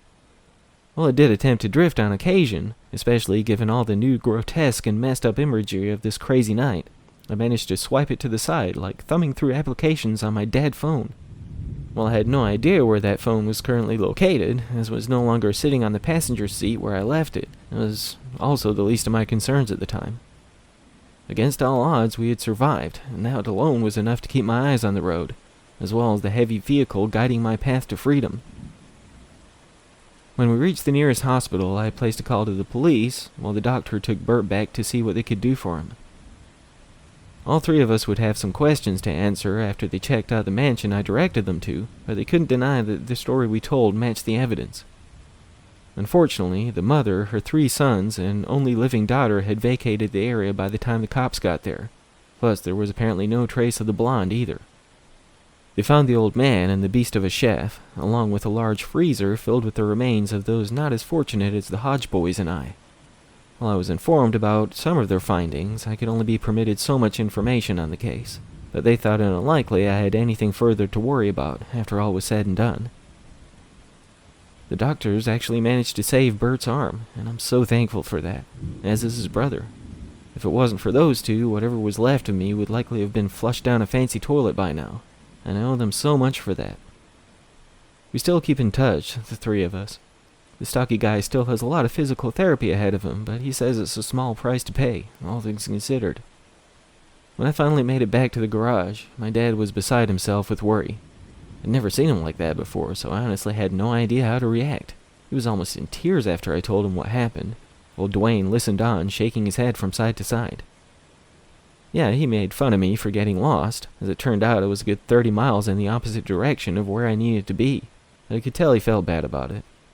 It wasn't his fault, of course. I have nobody to blame but myself and my wandering mind, as well as the insane family who wanted all of my tasty morsels for themselves. I've been trying to work on my attention deficit issues, even finally got my ass to a doctor. Turns out I was dead on balls accurate with my self-diagnosis, but I can't tell if the meds he put me on are helping just yet. I did manage to type all of this out though, so that's not for nothing. It's been a little over 6 months since that batshit crazy night, and I truly thought it was over. Those first few weeks, I kept looking over my shoulder like a crackhead at the policeman's ball, but I got back into a stride after a while, barely even thinking about those sickos. It wasn't until a few days back, while I was washing up before heading home for the night, when I heard someone call from outside the garage door. I always get a bit pissed off when somebody shows up right as we're closing up for the night, but when I peeked out to see my dad already talking to the woman, I ducked back into the bathroom until I heard him tell them it'd be a few days until he could get to whatever it was they wanted. When I walked back out to see blonde hair blowing in the wind as the fancy-looking woman climbed into the back of their pristine Escalade, I could barely force my legs to move. While my dad was giving me the rundown of the conversation, one involving what could be a high-paying job, I found myself unable to focus on his words. My eyes and mind were glued to the woman who rolled down the window to give a friendly wave as the SUV pulled parallel to the door. "See you soon, sexy boy," Selena called out, blowing me a kiss before they pulled back out into the road and drove out of sight. "I think she likes you, kid," my dad said with a chuckle. "Yeah," I replied, just gazing at where the vehicle was parked only seconds before, on a buttered roll with a side of French fries. It was very possible that it was just the other sister I hadn't paid much attention to, having dyed her hair to throw me off. I think that it really was Selena. If that's the case, I have no idea how she could have survived what the Hodge boys' truck did to her. But there ain't much money can't buy, I suppose. If you know where to look, of course. Either way, I'm seriously considering getting the hell out of town. The cops assured me they were going to keep a close eye on the shop and the house, but they can't be with me every second. I called Earl to let him know what's up, so he and Bert are going to make themselves scarce for a bit. Dad and I are going to be armed and on guard until this whole thing is resolved. But hey, maybe they do just need some work done on the fancy cars. Yeah, that's about as likely as Pierre the People Pickler making babies at this point. But they gotta know that the police are onto them. Maybe they just wanted to swing by and make me wonder, you know? Just keep me on edge and afraid. Whatever the case, whether that visit was just to let me know that we didn't beat them, or that they still plan on having me over for dinner, I can most definitely say that my mind is more focused than it used to be. Yes, that primary thought is that I quite literally escaped the frying pan only to be potentially belly flop in the fire. But that's something, right? It was my only friend, the Snowman. He was always there no matter what time of year. Were the sun to beam down from above or retreat to allow the moon's glow to illuminate the world below, my friend would still be there, smiling at me from outside the bedroom window. In the summer, it would seem others could not see he was there, but I could. When the brown leaves scattered the grass around him, he would still hold his proud and unwavering stance, revealing his presence to me and me alone. When fall gave way to winter, bringing fresh snow to bond with his frozen flesh, only then could others perceive the fact he existed. He never gazed at them with the same glint in his cold-formed eye, though. That was only for me, the one who could always see him, be it rain, snow, or blistering heat. Until that day, I had never felt inclined to approach him, even though we had formed our own bond from a distance. "Why have you waited for so long to come to me?" he asked, with his snowy brow raised on one side. I had no answer to give. Perhaps he had feared he was not truly as real as he appeared from my window. It could be that I was nervous, having allowed the anticipation to dwell within me for so long. Maybe I knew somewhere deep in the pits of my soul that I did not deserve his affection. "Well," he said, "now that you have come, would you be so kind as to fetch me a small snack?" I suddenly felt ashamed for having dragged my heels for so long. For almost 15 months he watched over me, keeping the monsters who dwell within the darkness at bay. Had he been hungry this whole time?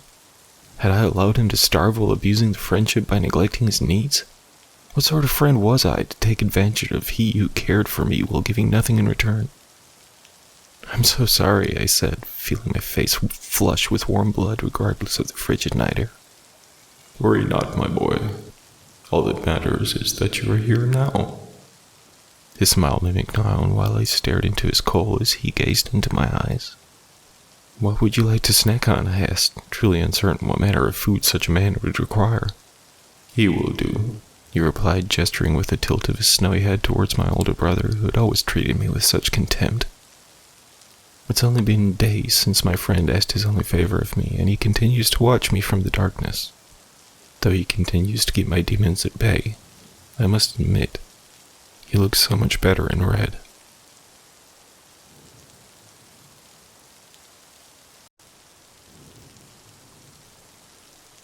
We all have our pet peeves. Those little things that get under our skin and bring an irrational sort of irritation. It may seem perfectly common occurrences to one person or another, and can't always describe exactly why these things cause such annoyance. To the onlooker, it can just be an average facet of human nature or a trivial occurrence at best. For me, one very normal act that almost instantly causes me to tense up is when someone, innocently enough, thrusts their phone in my face. It feels almost suffocating, being frozen in place while I'm forced to watch whatever video or humorous image they think is so important that I stop whatever I may be doing to stare at their screen. I know this is nothing out of the ordinary, and I'm sure I've put others in similarly awkward situations. The thing is, I was recently forced to watch something that has brought me far more suffering than the claustrophobic discomfort I would normally endure. More often than not, when I have a phone rammed in front of my face, I just zone out and take the time to daydream a bit. Sure, I'll give the token laugh when the wielder of the device chuckles and looks at me in anticipation of shared levity, but it's all a show. Believe me, I'm not actively trying to be rude or anything. It's just a charade I put on to satisfy my attacker's harmless intent. It's especially frustrating if I'm already in the process of enjoying my own chosen entertainment on my own phone. It's like, hey, I see you're doing your own thing, but wouldn't you much rather watch this? Yeah, I don't mean to come off like a holier-than-thou asshole or anything. Yeah, maybe you'll feel inspired to show somebody else this video to share with them what an arrogant prick I may seem.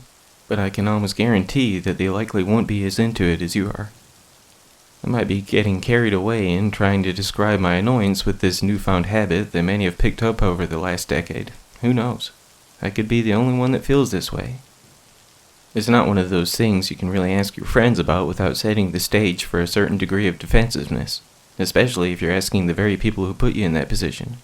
Either way, my apologies for my abundant rant. This isn't about my bitching and moaning. It all started a couple of months ago. Jamie Diggs, a guy I work with, was on one of his fairly regular tours of showing off his endless collection of Epics Fails videos to anyone he came across. He's a friendly enough guy who's unlikely to ever actively put someone in an uncomfortable position. If anything, he's such a good guy that no one really wants to offend him in any way. So he finally circled my way with intent etched onto his face. I gave a defeated sigh as soon as he started on his walkthrough, holding his phone out with a smile to anyone in his path. Though I secretly wished I had some work that immediately required my attention, nobody in the room was particularly busy that day. When the chuckling Jamie thrust his device in front of my eyes, barely squeaking out, "You gotta see this," in between his giggles, he was practically wrapped around me, leaving me barely any room to move. I just settled myself into a vague attempt to daydream for the next 4 minutes and 36 seconds of recommended streaming shenanigans. Somewhere in between planning out what I needed to pick up at the grocery store and the boy straddling the railing of a public staircase after falling off a skateboard, I started to notice an unusual reoccurrence amongst the anthologized clips. You know these kind of videos, right? Several minutes of different scenes of idiots falling off of bikes or dancing on tables that break beneath them. There's usually the token girl who's attempting to pole dance in the living room and predictably tips the pole over and crashes to the floor. You may even get the kid tossing the baseball into dear old daddy's cojones. There's really never an abundance of diversity in them, but I can't deny they can be amusing at times.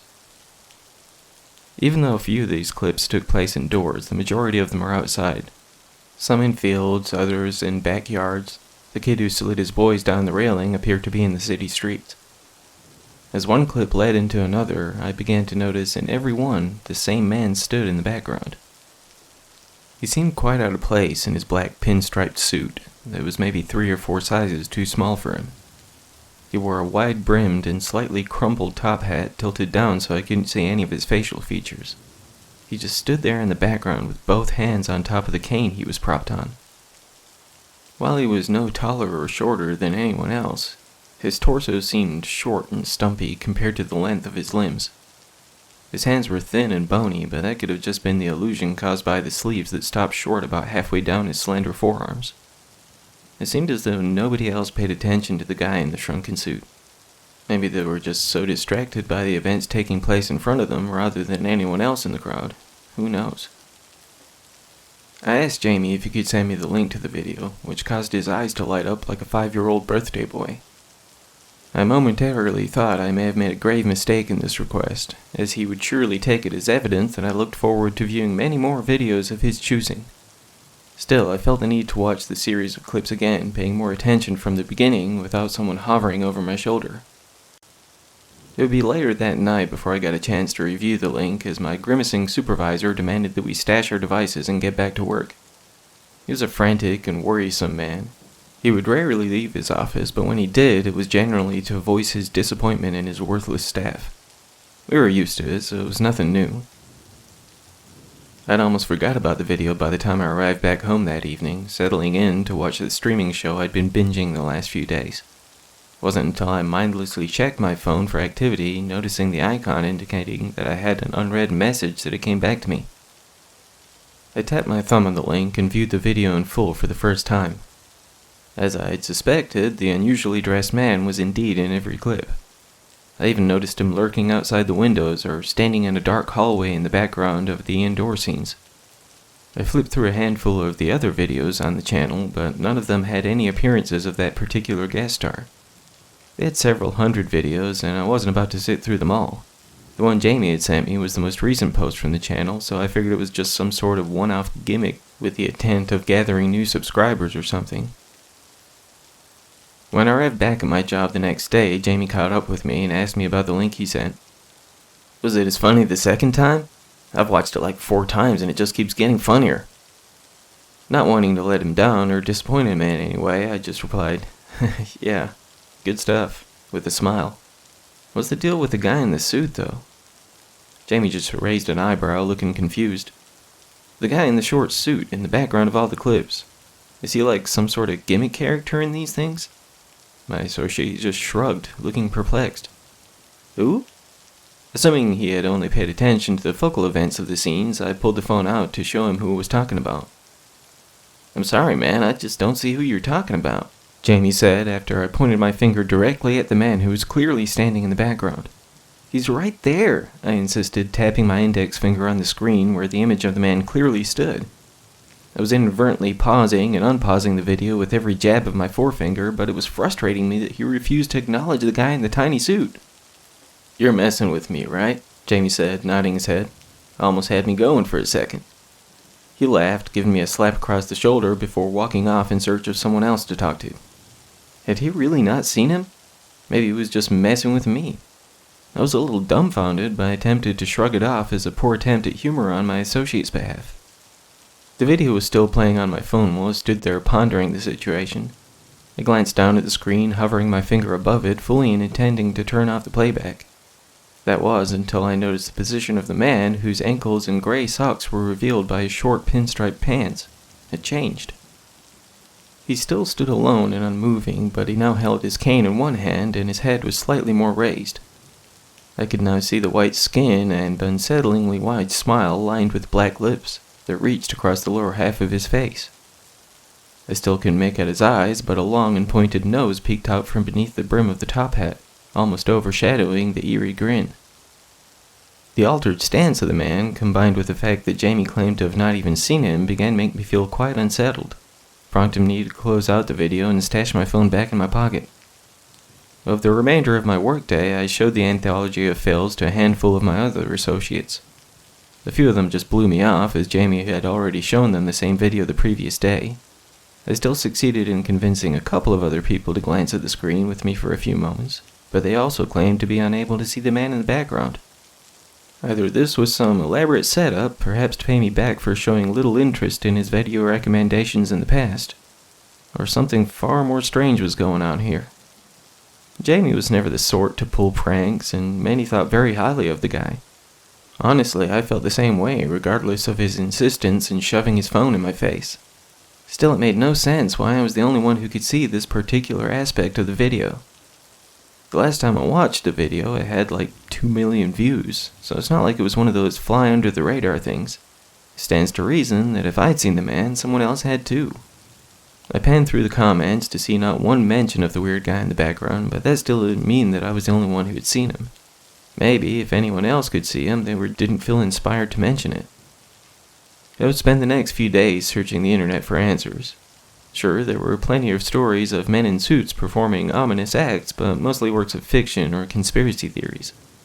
I found plenty of articles talking about the men in black who withheld knowledge of otherworldly beings from the public, and I'm sure we've all seen the stories of the tall and faceless, skinny man in the black suit.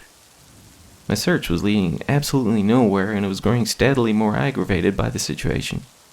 My last-ditch effort was to attempt to contact the people who ran the channel. It took some delving to find a way and get in touch with them, but I managed to track down their Facebook page eventually. I wasn't entirely sure how to approach the subject without sounding like something of a madman, so I typed out and deleted the message several times before feeling comfortable enough to send it. I stared at the words on my computer screen for quite some time before eventually tapping the send icon. This is what the message read. Hi, I've been watching your channel for a while now, and I just wanted to touch base with you guys about something. I was wondering who the guy in the short black suit is.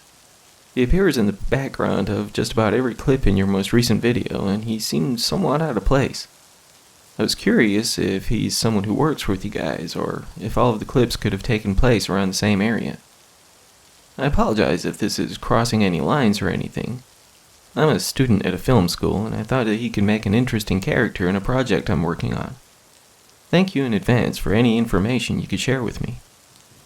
Sure, the film student thing was a huge crock of shit, but I didn't want to come off like some idiot fanboy full of crazy ideas and the like. I wasn't sure if they'd reply, as channels like these are surely swamped with more messages than they can handle. Unfortunately, reaching out to them was the only idea I had left.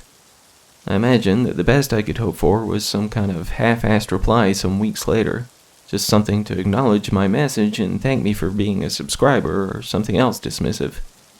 I was quite surprised when I received a reply within an hour of my sending the message. First of all, thanks for being a subscriber. It means a lot to us when our fans reach out to us, and we strive to make that appreciation known. That being said, whatever you do not keep watching the video. We've made several attempts to pull it from our channel, but it appears to contain some sort of virus that will not allow us to do so.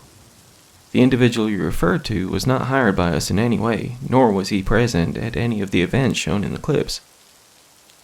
I sincerely apologize that you are among the few who can see him, but I highly recommend that you pursue this no further. Though we appreciate your support and value our subscribers, it would be in your best interest not to watch this video again. I can't say this reply helped my confusion in the slightest, but it did give me something. I was not the only one who could see the man in the shrunken suit. The warning that I was given not to watch the recording again only made me even more curious.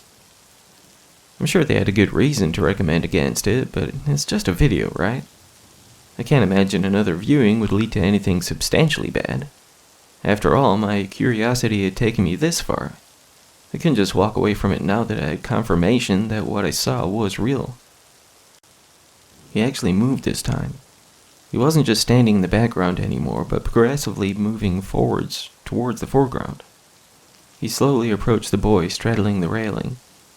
He began to raise the window of the room in which the failed pole dancer crashed to the floor. He even trudged across the mud in the direction of the guy who flipped his dirt bike. Every clip showed the man steadily walking closer to the central character in each scene.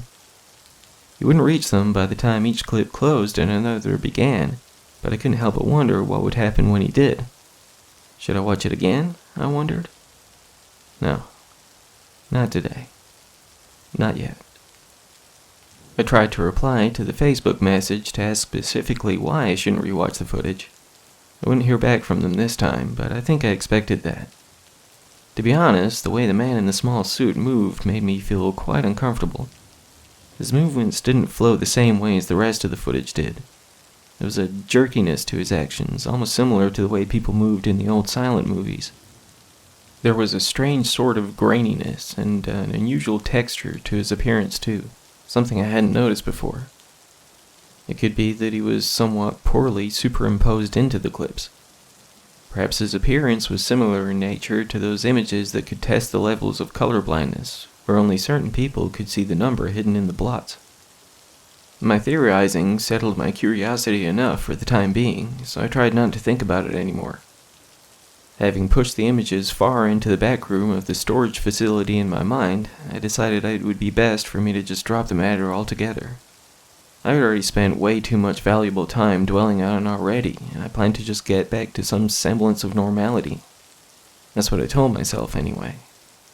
Over the following days, no matter how much I worked to keep myself distracted, my mind kept wandering back to the man in the video. I would absent-mindedly pick up my phone from time to time and find myself wanting to check the link. Finally, I just made the decision to remove temptation and just delete the damn message. Similarly to what was inferred in the Facebook message, I seemed unable to delete the thing. It would spin with the little in progress icon for a time, but ultimately it would not remove it from my device. That only frustrated me even more, as I'd already spent far too much time dwelling on this ridiculous thing. I made one final attempt to delete the chat box entirely when the video just started playing, seemingly of its own volition. I didn't even tap the damn link, only the message box itself. This shouldn't have caused the damn thing to activate. I tried to close the video, and when it didn't work, I attempted to shut down my phone, to no avail. Finally, I said to hell with it as my frustration began to flood my face with warm blood. I slid off the back panel of my very outdated device and removed the battery before slamming it face down onto the table. I let out a heavy sigh with my pulse racing much quicker than such a thing should warrant. I couldn't say why I was so worked up at the time. I had no reason to believe this would fail to stick a fork in the unyielding determination of the seemingly cursed video. That was until I heard the sound of the ambient background music from the clip, which had still found its way to begin its playback. I flipped the phone back over to face me, and sure enough, the kid was sliding his junk down the railing again before my eyes. I was stunned. How the hell could this be happening when the battery was lying on the desk a good foot away from the phone? I watched on in horror as the man in the tight-fitting and wrinkled suit took exaggerated steps and long, jerky strides towards the kid on the railing. He looked like a cartoon character comically creeping up on his prey, as though a freshly lit stick of dynamite would soon be whipped out from his back pocket. The boy stayed perched on the railing as everything but the approaching man appeared to have become frozen. The timestamp on the clip had even stopped at 43 seconds. I couldn't look away.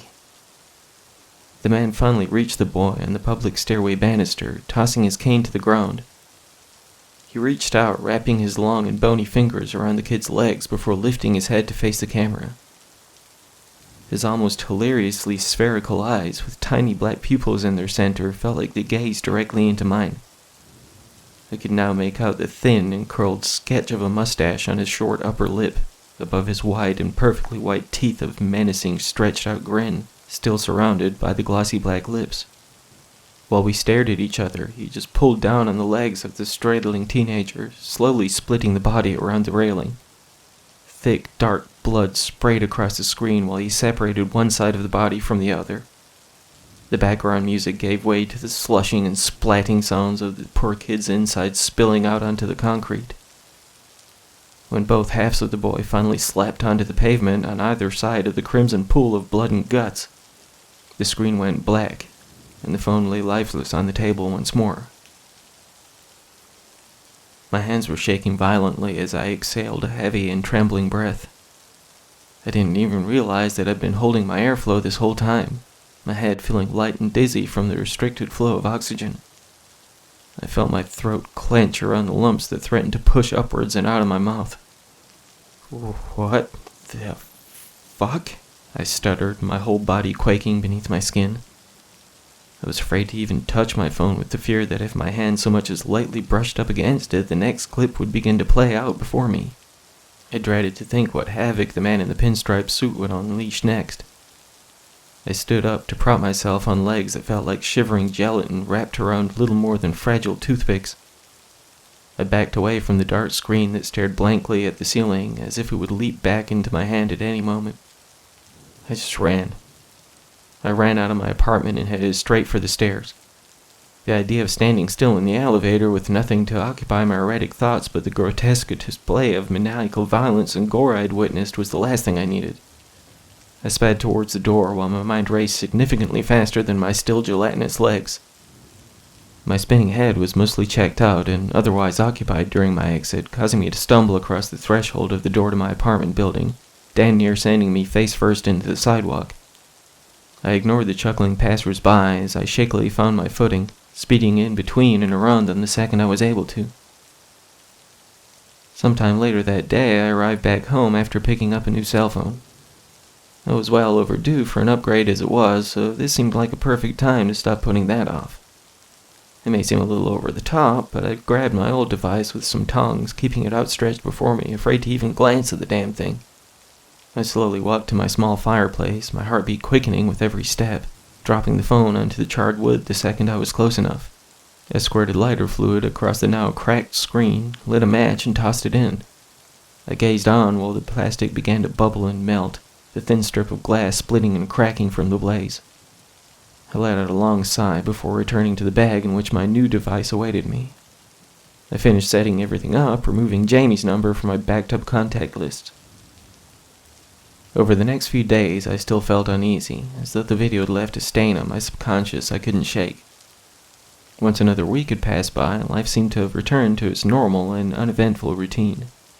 No more dwelling on bizarre links or the mysterious guest stars they may or may not contain. I did tense up when Jamie made his tour of the office, brandishing his phone for all to see. Before I could give him the opportunity to thrust his screen in my face, I fled to the sanctuary of the bathroom. Better to avoid any more uncomfortable viewings if I could. Luckily, he had finished his sweep by the time I returned to my desk, and the day played out like many others before it. I only wish that I hadn't turned on the TV when I got home that evening. Drake Fillmore, a popular skateboarder whose videos have inspired many across streaming platforms, died late last night, the newscaster read aloud from the teleprompter. The details of the incident that took his life are being withheld from the public at this time. Witnesses have described the freak accident as horrifically bizarre, while some were reported to have fainted at the sight. Though I already had little doubt about who he was in life, I still felt my guts churn when the image of the boy who had straddled the railing appeared on the screen. He was older than he was in the video, but it was definitely the same person. I just sat there, slack-jawed in front of the television, barely aware of when they moved on to the next topic of the day. Could this video montage of slips and falls really have somehow led to the real-life death of an innocent kid? My reeling thoughts were interrupted by the buzzing vibration of my newly acquired phone. I absent-mindedly reached for the device while still staring at the TV screen. The newscaster droned on with whatever information he was prompted to, but I was still in a daze from the previous segment. I clicked the button on the side of my phone, swiping my thumb up and across the screen. Rather than break my unblinking gaze from before me, I raised the device to meet my eyes. I tapped my thumb on the new message alert, my stomach lurching at the sight of an unknown number with a video link attached. I gently set my phone back down on my old weathered wooden coffee table. I knew what would happen if I made any attempt to delete the message. I refused to allow it the opportunity to replay the video I swore I would never watch again. I dreaded to think what the man in the shrunken pinstripe suit had planned for the unsuccessful pole dancer. She was the star of the clip that followed the skateboarder. I just stared at the device laying face down on the table for some time, scared to make any sort of sudden movement. When I heard the video begin to play again, something that I had a feeling it would do the second I saw the link, I whipped the phone back up from the table and threw it into the fireplace. I heard the screen shatter when it landed only inches from the dried glob of melted plastic. I repeated the same ritual sacrifice I had performed on its predecessor, listening on as the small speaker strained and popped, before giving way to nothing more than the crackling sounds of the fire. It had been many years since I lived without the company of a phone. I would find myself reaching into my pocket from time to time, only to find loose lint or occasional spare change waiting. It felt similar to how I imagined phantom limb syndrome to be when my absent mind would command my thumb to flip through random websites that were once no further away than the tip of my finger. This was just muscle memory that I hoped would dissipate soon enough. I never realized how often I would reach for the damn thing. So many hours of otherwise boring and tedious time that could easily be filled by convenient access to the World Wide Web. It took some adjustments to get used to life without the internet at my fingertips, but it was far better than the alternative. I would still practically run from the room when Jamie would approach with his enthusiastic chuckles, holding his phone out like the Olympic torch. It had been several weeks since I abandoned life with a smartphone, and I refused to watch the news anymore out of fear of seeing familiar faces having faced a brutal and painful death. I had little doubt that whether I watched the video or not, the man in the top hat and shrunken suit would still find his victims. This knowledge was my burden to bear, but most days I could just add it to the long list of other atrocities in the world I hoped to never witness. My life got back into a routine, and after some time I no longer reached for the phantom device that used to rest snugly in my pocket. My brief moment of peace would be short-lived, however, when I was so involved in my work one day, I didn't notice my approaching colleague. It was only days ago, after I had already begun to write this down, when I found Jamie's phone thrust in front of my face for the last time. "You're famous!" he exclaimed, laughing out loud. The video had already progressed to its midway point before he shoved it in my face. I watched on with my mouth agape as I saw familiar events play out from a far removed perspective than I remembered them. The view from the crowded sidewalk showed me clumsily exiting my apartment building. My feet met the threshold of the door, almost toppling me to the ground while the audience roared with laughter. As I watched myself flee from the scene, I noticed an arm propped on the ledge of the open window of a taxi, parked on the side of the road.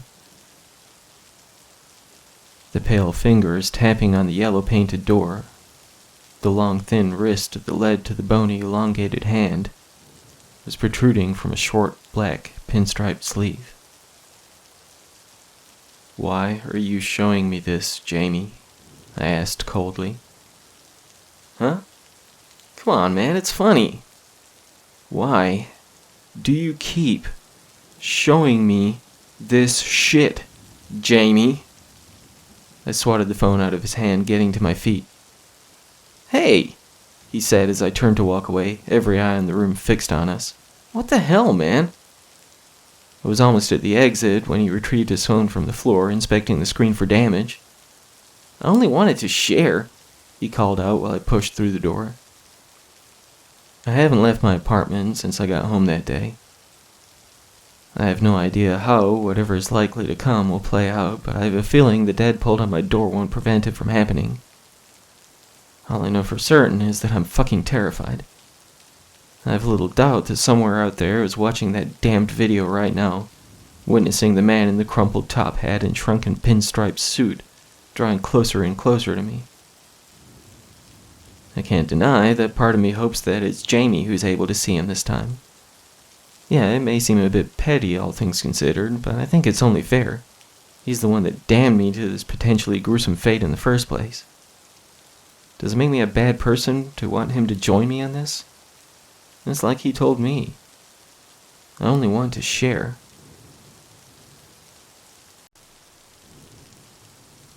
Why aren't you writing?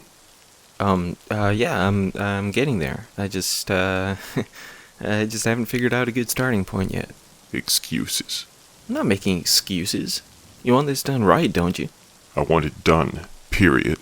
You can't rush the process, man. It's not as if writing your story is my only priority, you know? Silence. Has he left? Did I make him angry? Damn it. I can't let him slip away. I need this. I need him. Look, I'm sorry. I truly am. But things have been crazy busy lately. You understand, right? You've done little more than fidget with your device and stare at the television all day. This is the first chance I've had to relax in weeks. More excuses. Christ, he's being hard-headed today. Okay, keep your cool, Francis. He hasn't stormed out just yet. Just talk him down and convince him to wait just a little while longer. Look, I promise I will get this written, my friend. Please, don't lose faith in me. Tomorrow. Huh? If you do not begin writing my story by tomorrow, I will seek out one who will. Well, that was blunt. Okay, yeah, I've been dragging my heels on this one, but I want to make sure it's right. Why can't he see that? Screw it. I'll give him what he wants. Last thing I need is for him to bail on me. If it's shit, I'll just come back and revise it later. Okay, I'll start right now. Cool? No more stalling? Yeah, I got this. Just bear with me, yeah? I don't want to lose you, so will you just hang in there? Silence again, really? Why won't you just work with me on this? You will start now? Yes! Christ, I would have started it already if I didn't practically have to beg you to stick around. Calm yourself. You cannot expect to lay down coherent sentences if you insist on pitching tantrums like a spoiled child. I'm acting like a kid? What the hell has he been doing this whole time? Okay, woosah. I got this. Just be cool, let him be the boss, and give him what he wants. Okay, I'm calm. I got this. We good? Nothing again. Did he just nod? I bet he just freaking nodded, didn't he? He knows I can't see him. Hell with it. I'm starting either way. Laptop? Check. Energy drink? Check. Half pack of smokes? Shit. I'll get more later. If these will last through the first couple of chapters, maybe it'll let me take a break to run to the store. Well, here goes nothing. He was unlike anything I'd ever laid my eyes upon. He was tall, far taller than anyone I'd ever seen my whole life. I had no way of... You sort of repeated yourself there. Huh? Well, first, I was unlike anything you'd ever laid your eyes on. Then I was taller than anyone you'd ever seen. It's a first draft, man. I'll pretty it up later, okay? Just want to get the ideas down. I'll clean them up when I start editing and such. Is he really going to be hovering over my shoulder the whole time? Christ, this is going to be a long-ass day. Still, doesn't it seem just a little crude, don't you think? Ooh-sah. In through the nose, out through the mouth. Damn it, he's right. Reads like a damn 9th grade English assignment. Still in square one. Not much to backtrack. Yeah, you're right. I'll change it. Yeah, he's nodding again, isn't he? What is this thing, I asked myself, slowly tracing my gaze upwards to fully take in the enormous size of the creature which stood before me. I felt my feet acting almost independently from my mind as I slowly backed away, my unblinking gaze unable to free myself from... You typed slowly twice. Jesus. I repeat the same words a lot in the first draft. I'll pull up the Thesaurus app later and pretty it up some. But what if you forget? I won't forget, man. It's part of my process. I'm often only marginally descriptive at first, just to be sure I get everything in the right place, you know? Okay, back to it. As my eyes refused to break... But what if you do forget? Okay, I'll change it. I just want to be sure you're taken seriously. Gotcha.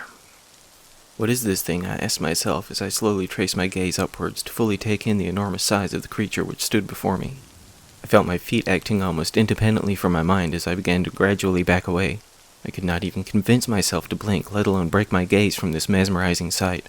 While my eyes remained transfixed upon the behemoth, I was momentarily startled by my back hitting the wall behind me. Is it truly necessary to mention that the wall was behind you?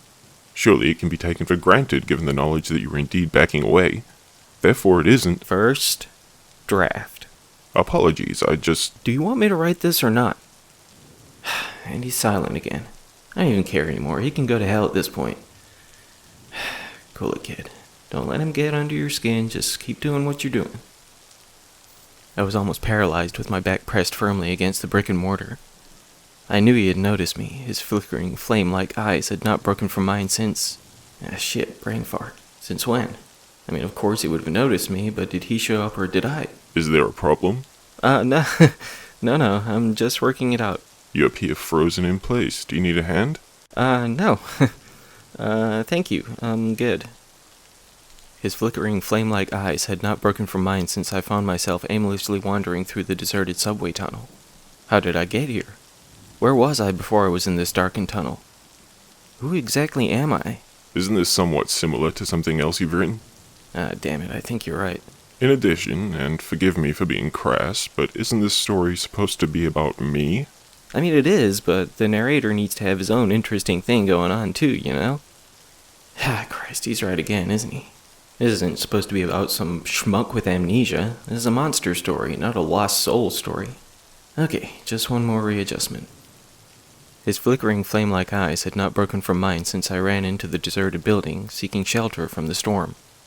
I couldn't help but wonder if I should have just ran back to the car I left parked a few blocks away, rather than escaping the frigid rain in such a place as this. The fact that he did not attack me by now led me to believe that he was perhaps not malicious. but he still wouldn't look away. Neither would I, for that matter. Though my back was still stiffened both by the fear and by the wall it was pressed against, I did begin to feel a little more relaxed. Most tales I had read of monstrous creatures would suggest that they would not allow any potential prey to hold on to their lives for long. It was a horrendous beast for sure, but perhaps it didn't have a sinister agenda. Maybe... You're making me sound like a pussy. Well, I can't exactly have you chewing on the narrator before the story even gets going. I would never allow some random strange human to entertain a staring match with me when I could just tear him to shreds with ease. Well, you haven't shredded me yet. Only because you have me locked away in your mind. Were I to be freed, I would end this discussion by stripping the meat from your bones, before writing the story myself, including all the juicy details of your demise. Okay, I get it. Big monster, bad. That's another thing. Oh, Christ. I never imagined myself to be any larger than a man. How could I even remain hidden for so long, were I as tall as a small house? Yeah, that's a fair point. Hell, I don't think I originally envisioned him as some sort of massive beast either. Okay, square one again. Last time around. Yeah, you're right. I wasn't always prone to taking aimless strolls in the middle of the night. It was cool outside, but not especially bitter. I enjoyed the winter, as I had never been much of a warm weather guy. Still, my girlfriend's sudden death only weeks before was still weighing heavily on my mind. It was an unpredictable swarm of emotions that would come and go as the day's hours progressed, as I had planned to break up with her that very day. I'd even begun rehearsing what I would say to her when I got the call about her body being found. I'm unsure of what was causing me more guilt, my plans to end our relationship or the fact I had been seeing someone else behind her back. I bargained with myself that I should not be held responsible for whatever inspired some sort of sick individual to leave her as little more than a bloodless and lifeless corpse, discarded like last week's garbage in the public waste dump. I am not a vampire. I know that. A bloodless body will lead the reader to assume a vampire killed her. Well, yeah, I suppose, but only at first. When it is revealed that I am not that which was inferred, some people may be disappointed, or perhaps annoyed by the unnecessary red herring. Damn it, he's right again. I bargained with myself that I could not be held responsible for whatever inspired some sort of sick individual to tear into the flesh of her midsection before leaving her for dead. Still, had I not spent that night in the arms of another, perhaps she would not have found herself bloodied and dead in the middle of that deserted alleyway.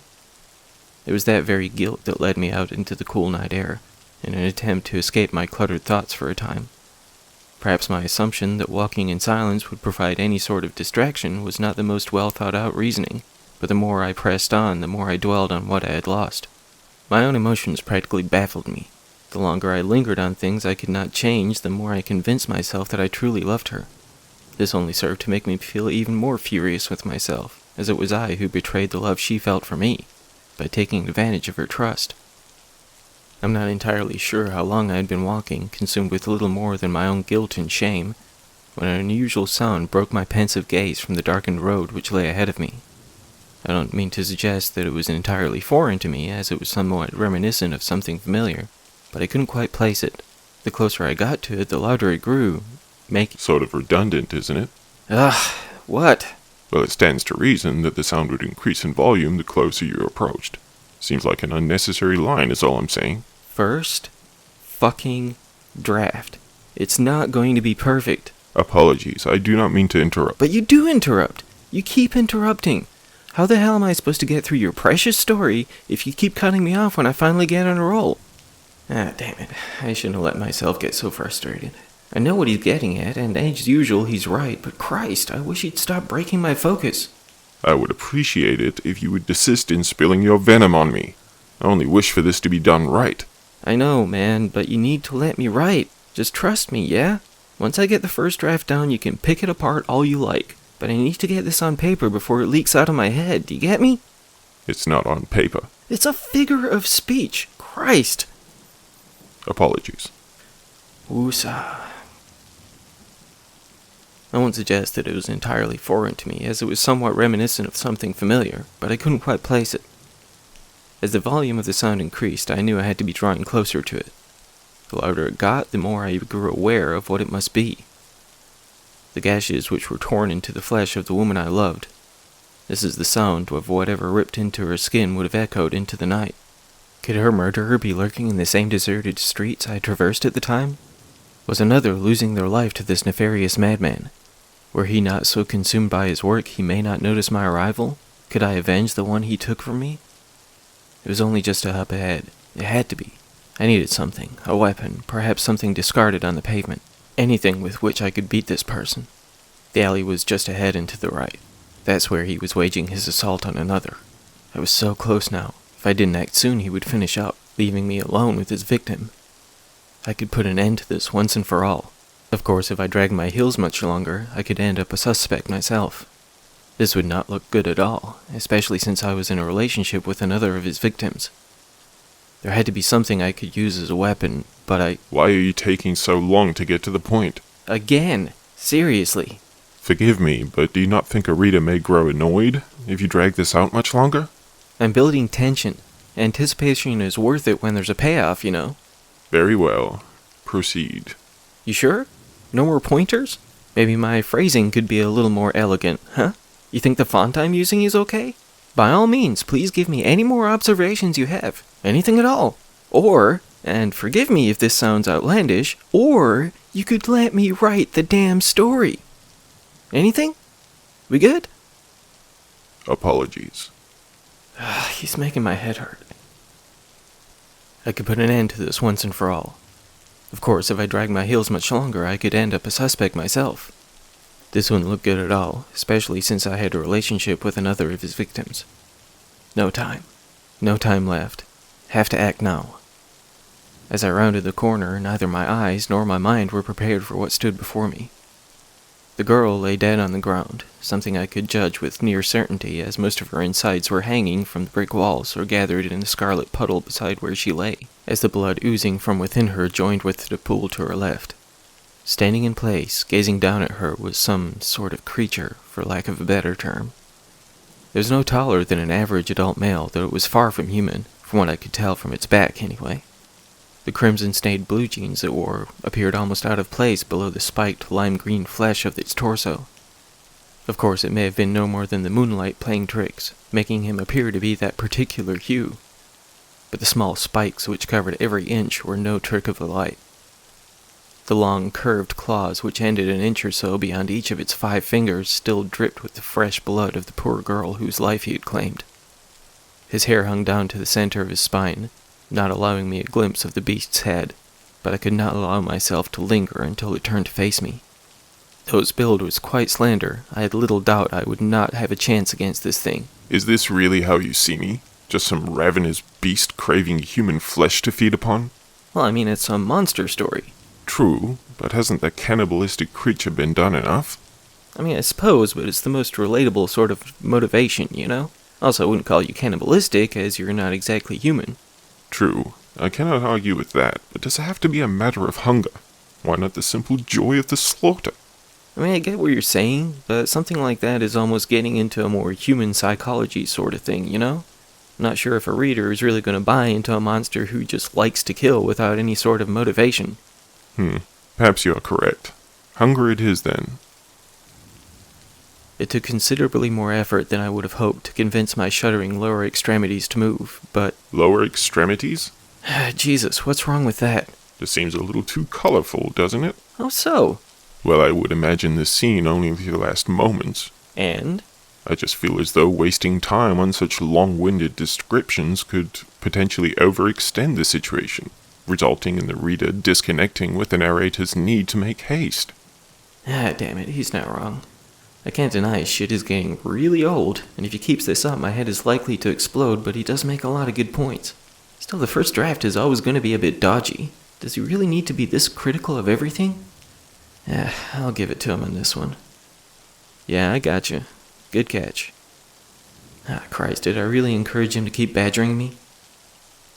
I practically had to force my trembling legs to move as they felt rooted to the spot.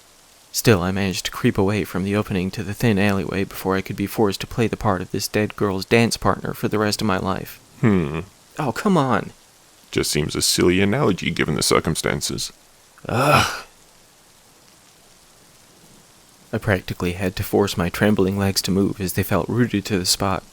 Still, I managed to creep away from the opening to the thin alleyway before I would find my own flesh shredded from my own torso in grisly strips. Of course, I wasn't out of the woods yet. I suddenly grew aware of the fact that I had been holding my breath this whole time. How long had it been exactly? I couldn't exhale, not yet. I still stood on the outskirts of where the creature had stood, watching over his victim. The thunderous pounding in my chest battled to convince me to allow my lungs to deflate, but I couldn't risk discovery.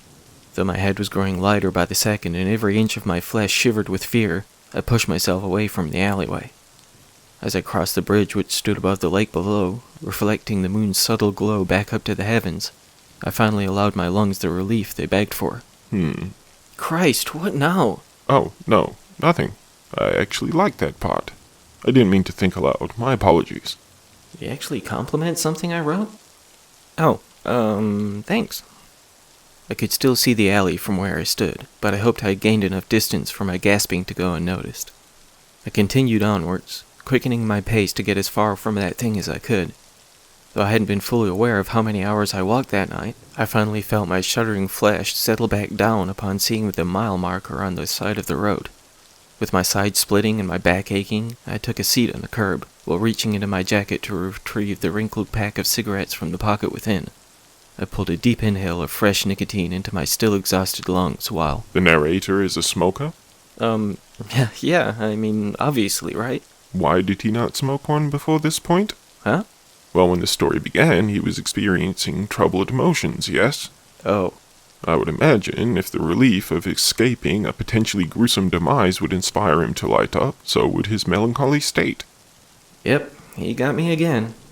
I don't know why I didn't think about it before. Maybe it was because I just lit one myself that I felt the need to have him join me in a way. Yeah, you're right. That makes sense. Man, I hate having to admit he's right. Sure, my first drafts were always a bit of a mess, but how do I keep missing the simplest things? I'm starting to feel a bit groggy, though. Maybe he'll let me take a break if I can just get to a good stopping point. I could really use a nap. With my side splitting and my back aching, I took a seat on the curb to allow myself to take in what I had seen, while attempting to convince my heart to calm itself back down. What the hell was that thing? Could it have been some sort of costume, maybe? That made so much more sense than some creature from the Black Lagoon putting on its best Jack the Ripper impersonation. For maybe 10 minutes I sat there, knowing all too well I should not linger in place for too long. Not only was it past 4 in the morning by this point, but that thing was still out there somewhere. Though I still held on to my theory that it was just a costumed madman, I still hadn't fully convinced myself that was a fact. I finally got back to my feet, to the tune of my knees and back popping from staying seated for so long. Feeling more and more convinced I had escaped from whatever was back there, I walked at a little less quickened pace than I had before, as my legs had weakened considerably from the miles I had already covered that night. After another half hour had passed, I saw the lights of the 24-hour gas station off in the horizon. Not only did this signify that I was close to my home, but it inspired me to pick up an old habit again, one that I had craved to revisit since I laid my eyes on the bloodied mess of what was once a living person. After exiting the small store which sat between the twin fuel pumps on either side, I tapped the cigarette pack on the palm of my outstretched hand, feeling that old familiar muscle memory from years gone by, as though it had only been a day since I'd given it up. I paced slowly in the direction of my small 2-bedroom house while lighting the tip of the slightly wrinkled cigarette. That first drag brought a not unwelcome euphoria to my still reeling head, causing me to stagger slightly as I sauntered onwards. While the lights of the convenience store gave way to the darkness once again surrounding me, I felt every bone and muscle from my head to my toes instantly tense up when a voice called to me from behind. Don't suppose I could bum one of them from you, could I? I could barely move. I knew I had not been followed, I was sure of it. I was the only customer in the gas station, and no other footsteps mimicked my own while I walked those miles to my back. I could feel the breath on my neck. It carried the scent of something ancient, something foul. I don't mean to trouble you or nothing. I just had a big meal earlier, and I do enjoy a smoke after eating. You know how it is, right? I was trembling all over. My heart thumped faster than I thought it to be capable, as I forced myself to gradually turn to face the one who beckoned to me from the darkness. Only if it ain't a bother. It smiled at me, revealing jagged teeth stained with crimson specks. The face was not unlike what I imagined when I watched it from behind. The green spikes flowed from the forehead down to the nose, ending on the chin, almost portraying a goatee. The cheeks were... This is supposed to be me. Well, yeah. I mean, obviously, right? I do not talk that way. Well, yeah, I just thought it fit the story more, you know? You have me sounding like an illiterate fool. Oh, come on, I wouldn't go that far. I just wanted you to sound, I don't know, like, relatable. Why would you assume a creature such as I to be relatable? I don't know, I mean, I kinda like it when monsters sound unexpectedly human in a way. I am not human. Yeah, I know that, I just thought... This tale is supposed to be about me. I know, man, look, I'm just starting to feel a bit out of it, you know? Maybe I could just... I will not allow you to write me speaking as though I was some average, idiotic mortal. Make adjustments. This is not a request. Okay, dude is starting to really freak me out. He just came off like an impatient asshole before, but now... maybe I should just listen to him on this one. Make some changes, make him as happy as I can, and then maybe I can take a break for a while. Would you perhaps be willing to spare me one of those? I could barely move. I knew I had not been followed, I was sure of it. I was the only customer in the gas station, and no other footsteps mimicked my own while I walked those miles to my back. I could feel the breath on my neck.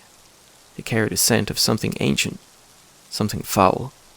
You have my sincerest apologies if I am being a bother. It is only due to the wonderful meal I have recently enjoyed that I find myself with a bit of a craving. I was trembling all over.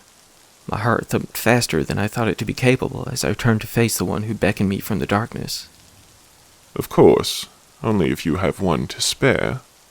It smiled at me, revealing jagged teeth stained with crimson specks.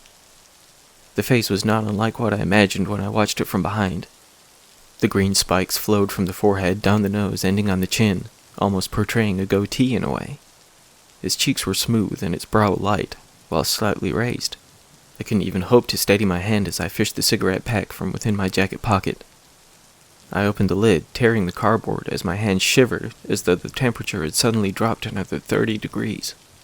While I held the open pack outstretched towards it, the sharpened claws from its fingertips retracted to retrieve a fresh smoke. Do you happen to have a light?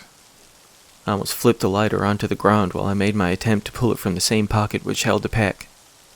Much obliged. It said with another smile as it softly plucked the small zodiac-patterned bic from my grasp. The tiny flame cast its glow on the face of the creature, revealing the smears of scarlet across its mouth, almost making it appear as though it had made a poor attempt to apply lipstick. I would never! It's just a metaphor, nothing to take seriously. Still, it feels a little awkward is all. Trust me, nobody's gonna think that all you were doing in that alley was hitting the girl up for makeup tips. I only... Just chill, man. It's pretty damn obvious what it really is.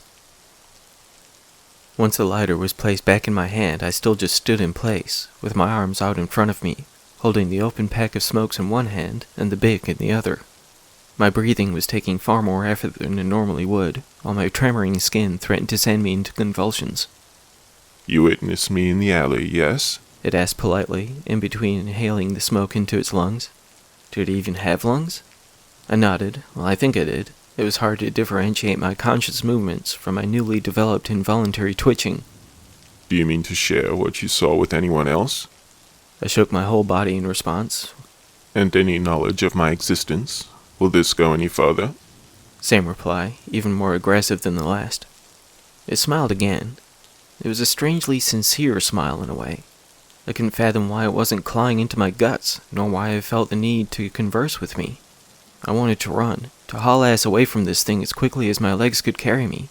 But how could I even hope to escape something like this, let alone the fact it had tracked me this whole time without giving me so much as a hint of its presence? Relax, child, it said before taking another deep drag from the cigarette perched between its blood-speckled lips.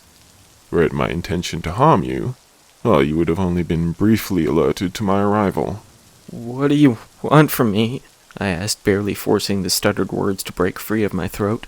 He just glared at me, fidgeting with the prongs extending from his chin. Prongs? Well, I don't want to keep calling them spikes. Would you prefer I call them pointy things? Prongs are fine, I suppose. I have not yet decided. What sort of reply was that? Had he not quite figured out if he wanted to feast on me just yet? Was he considering locking me away to save me for a rainy day? The anticipation of his intent was even more terrifying than the possible sudden butchery. Perhaps, he said, still stroking the needle tips protruding from his chin. I would like a companion. Why exactly would I have need of a companion?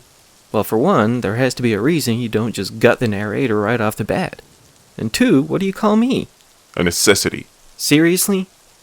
I swear this asshole wouldn't even exist without me. You'd think I at least deserved the slightest bit of gratitude? Damn ungrateful figment. Do you truly believe I would not exist without you? Did he just read my thoughts? Oh, Christ, I definitely need to step away from this for a while. This shit is getting in my head. Look, I think it's time for a break, yeah? You have barely scraped the surface and you wish to what, stretch your legs? Dude, your question, I don't know, like arguing against every damn thing I type. Not to mentioning that you don't treat me with the slightest bit of respect. Respect? You have me wearing lipstick. It's a meta phone, Christ. Interesting. Maybe I should let him find someone else. I swear I've never have a story get under my skin like this one. Is it really worth going through this shirt? Yeah, I'm done with this. I don't need this. I've done plenty of other ideas. I just need to flush those out a bit more. I need to get some damn sleep is what I need to do. Look, man, this just isn't waking outs, right? What are you saying? You told me if I didn't wrote your story, you're just find someone who would, right? But I'm so close now. See, that's what I'm talking about. You're so close. It's like you're, I don't know. You got my mind all twisting up. I can't even find the works right now. Perhaps you should continue writing.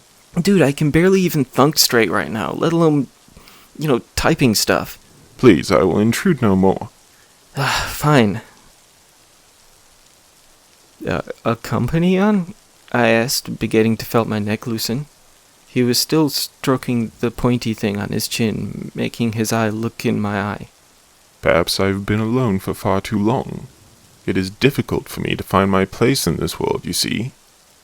I couldn't see what he were getting at, but I began to feel more at ease with him. Damn it! What is it, my friend? Man, I can't even thought strain right now. You can do this. I do have faith in you. Please, just continue. I can't done it, man. My head, it's all looped and dizziness. I can't look at the screen no more. Worry not, my young friend. It is as you said, this is but the first draft, yes? It are, but if I can't even make out what I writed, like how can I revision it? You can, though. What was it you said? Ah, yes, you can pretty it up later. I supposing, but I are for really feelings pretty farking wired. It's almost as if I'm like I'm drinking, like I'm drank. I need to got some rest. Just a little longer, my friend. We're so close to the end now. The end? We're barely scratching the top part, the surfers. We're barely scratching the surfers. I meant the end of the first chapter, of course. Would you not like to finish at least that much before you take another break? I supposing so. Perhaps another cigarette. A fresh, cold energy drink, maybe. Yeah, that's sounding good. Thanking, Manfred. I will imagine it are hard for ones like you to find places to be. I speak feelings that I can maybe rebate to him in ways. I had always feeling like the overcast myself, as that I did not fit inside of places. But could I really get past his making murdering? It could be that I no longer wish to dwell in the shadows, to be little more than a fantasy, he said with a certain melancholy behind his wavering gaze. Who art you say? I asked, stick not quite flowing with his warts. He stepped closely. I could almost feeling his breath on my heads. I do not retread from him. I was none scared. Allow me to present you with the simplest of queries, he asked, raising his darkened brow on one side while gazing deeply into my eyes, into my soul. Go ahead, I reply. Have you ever found yourself so immersed in a tale that you found it grasping you from within? There was something in his gaze I could not quite read. Uh-huh, I rebate. Have you ever written one which you feared could swallow you from the inside out, were you to allow it to come to fruition? His smile was no longer unthreatening. There was a hunger in his eyes, his mesmerizing, purple, glowing eyes. What country got at? I asked, fearish I were made to prance on my top. You were correct all along, my friend.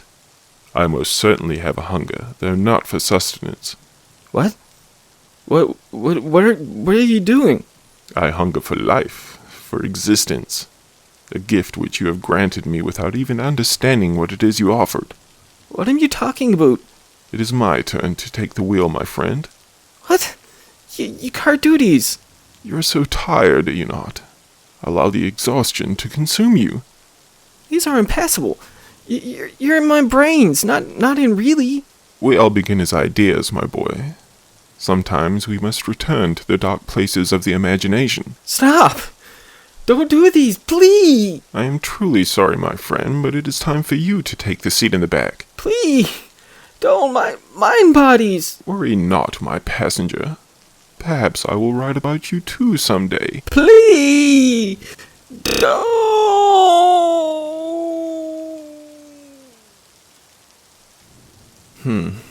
This may take some getting used to, I do believe. It would appear I can guide these fingers with ease. Surely the legs should be as simple. Interesting. An internal monologue. This could be nice. Oh, do shut up back there. I can feel you digging around, but I'll have none of it. If you can force me into the black, then I should be able to do the same. Perhaps some breathing techniques would help. What was that word you used? Woo-saw? Yes? Well, I do believe I've been cooped up in that tiny back room, as well as this building, for far too long. I think I will stretch my legs a little.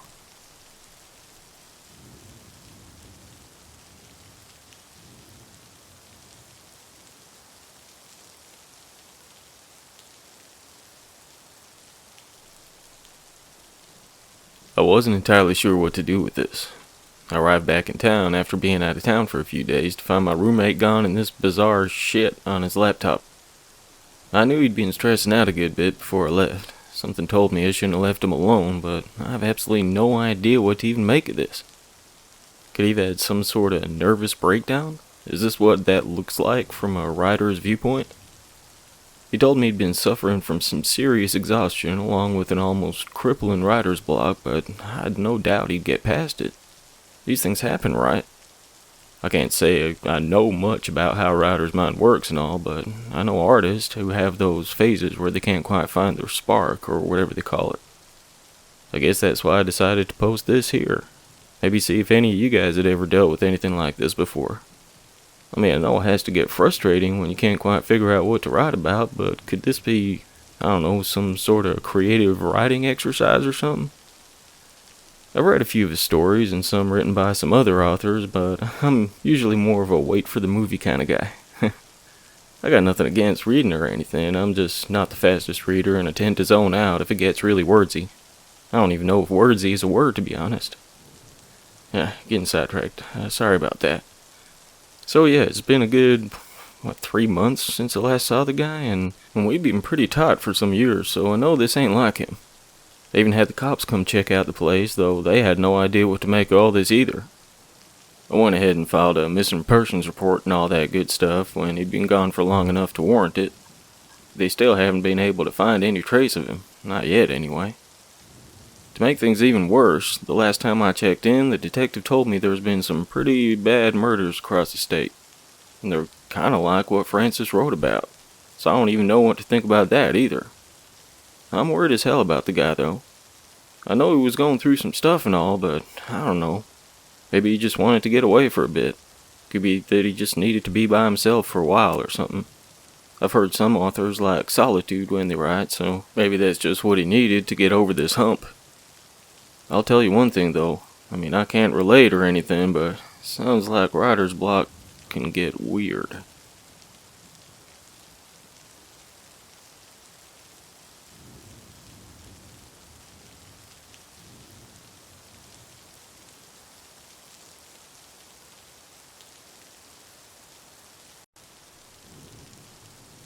Was there anyone else in the car with you? The voice asked from somewhere off to the left of me.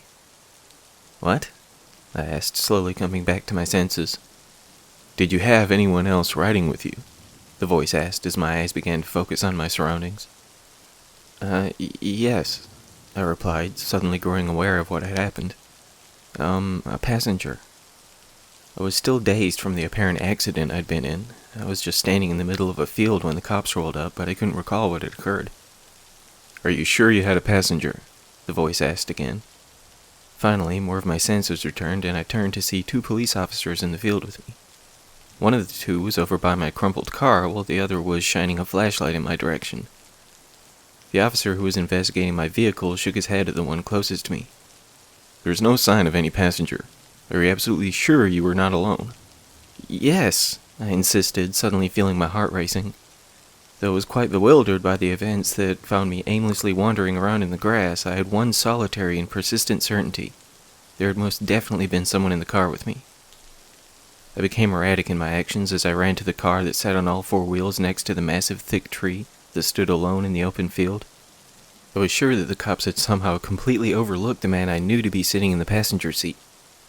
"Calm down, kid," the officer who stood by the vehicle said. I halfway expected him to reach for his gun when I charged towards him, but he appeared genuinely concerned about my mental state at the time. As I made my way to look through the windshield, I expected to see the hitchhiker still sitting there. This would prove a much more difficult task than I had realized, as the roof appeared to be resting in the passenger seat. He was in there," I exclaimed as I darted my eyes between the cops, who both wore similarly confused expressions. "Tell us what happened," the taller of the 2 asked me. That was a question I found myself unable to answer. I remembered leaving my girlfriend's house, and I fully recalled driving down the road I had traversed many times before, but that was it. Somehow I could describe the man who I'd know I'd rode shotgun, but I had no recollection of picking him up. "He was average height and build," I told the officer who had asked me all the questions up until now. "He had thick, shaggy hair and a bushy beard." The cop was writing in his little notepad while I spoke as the ambulance came rolling up to the side of the field. "He wore, like a faded green army coat with a woolen sweater underneath," I continued as a paramedic draped a blanket over my shoulders. "He looked like he may have been homeless or something. He was a bit dirty, you know." My head started to spin as I spoke. He didn't smell bad, though, I don't think, but he seemed like a really good..." Somewhere in the middle of my description of the man I had apparently picked up on the side of the road, I passed out. Sometime later, I awoke to the sounds of a busy hospital. I was being rolled through the corridor while doctors and nurses were doing the work on me. I was still out of it, but I instantly recognized the voice of my mother, who came running up beside the gurney I was laying on. She practically screamed out as she arrived beside me, asking the doctors if I was going to be okay. She screamed louder to the hospital staff, who seemed unresponsive to her inquiry. "Your son is going to be all right, ma'am," the doctor calmly replied. "It looks far worse than it is," he continued before I fell into darkness again. The next time I opened my eyes, I was laying on a bed while a doctor or a nurse came rolling up with a tray of instruments up beside me. I winced as they jabbed a needle into the apparent gash across my left eyebrow. Within moments after the injection, they began to sew into the cut with a needle and thread. "Ow," I said. "Mm-hmm," the doctor replied as he continued to weave the needle through my brow. I can still feel that," I said, bracing myself with every poke. "Uh-huh," the man in the white coat muttered as he kept sewing away. He seemed quite focused on his task, and my words didn't appear to register with him. I just continued to grip down on the bed sheets every time he passed the needle through my open wound. After he finished up, I realized I also felt a sharp pain shoot through my right arm and hand. I looked down to see my knuckles shredded, and my arm was a deep purple from top to bottom. In addition, my left pinky stood straight out, braced by a metal splint. My mother still sat at my bedside, and her eyes were puffy and red while she smiled across from me. She wasn't saying much, but I assumed she just wanted to allow the doctor to do his job uninterrupted. I couldn't help but wonder if the words I spoke while my eyebrow was being stitched together had only been in my head. After the gash above my eye was closed up, the doc went to work on my hand. There wasn't nearly as much pain while he attempted to close the numerous wounds across my knuckles, but my whole arm felt numb still. There was the occasional shooting pain, but only when I tried to move it. "We'll have to perform some reconstructive surgery on your ear, but we'll let you rest up before we start," the doctor said as he got to his feet. "Someone will be with you shortly." My mom began to tear up again when he spoke, and I reached up to feel my ears. I was suddenly concerned that I was missing half a lobe or something. but I felt my heart settle back into place when I ran my fingers across the slightly chewed-up cartilage at the very top of my ear. Doesn't feel like it needs reconstruction, I shrugged at my weeping mother. She told me they just wanted to try and reattach the bit that was shaved off. We talked back and forth for a little while as a few more nurses and a different doctor entered the room. They investigated my ear for a bit before they got to work in their attempt to stitch back the thin strip of meat that had been severed. It would ultimately prove unsuccessful, but a slightly thinner ear was the least of my concerns at the time. After a while, all of my injuries had been treated, and I was to be cleared to leave the hospital. It would take them a bit to have all the paperwork ready, so I took a moment to stroll to the bathroom to the side of my hospital bed. Jesus Christ, I said when I looked at my reflection in the mirror. Blood covered my entire face, and my shoulder-length hair was still matted with sticky crimson globs. My right arm was easily twice the size of my left, and it was several shades of purple and blue. I couldn't see my left pinky finger through the bandages and splint, but it felt like it weighed a few more pounds than it used to. My ear didn't look that bad at all. I honestly don't know why they even bothered to attempt to reattach such a thin sliver. I suppose it would just be to inflate the already enormous bill even more. I walked back out of the bathroom to see the two officers and the paramedics who had aided me in the field. I was already getting prepared to answer a barrage of new questions, but they only wanted to check in and see how I was doing. All four of them appeared genuinely surprised that my injuries were so minimal. I guess I just got lucky, I shrugged. I didn't know that kind of luck was possible, the shorter of the paramedics exclaimed. How did you even get out of the car? The other asked. I just shrugged, genuinely unsure about anything that had happened since I left my girlfriend's house. You got someone looking out for you, kid, the officer who had interrogated me in the field said. Eventually, I was released from the hospital with a few prescriptions to pick up and warnings for what to look out for with my concussion. My mom drove me to the pharmacy and then back to her house so she could keep an eye on me. I went to take a shower, but my legs were still shaky from the night's event, so I just lay in a hot bath for a while. I wanted to stay in longer, but it didn't take long for the water to become bloody and filthy, so I just dried off and put on some warm clothes. After a few days passed, my mom took me to the shop in which they had hauled my poor demolished Pontiac. It was only a short drive from the house, but she wanted to see how bad it was as much as I did. As we walked up to the small building surrounded by vehicles in many states of disarray, a tall, slender man approached us, wiping grease and oil off of his hands with a blue towel. "What can I do for you fine folks?" the man asked in a scratchy but pleasant voice. My mom went on to explain that we were here to see her son's car that had wrapped itself around a tree a few days back. She described the car and the location it had been picked up at. "I'm so sorry for your loss, ma'am," the man replied, bowing his head slightly. My mom said there was no need for all that with a laugh, telling the guy that this was her son right here, gesturing towards me. The man just stuttered as his eyes grew wide and shocked. After some back and forth, during which the man would not take his eyes off me, he waved us forward to follow him.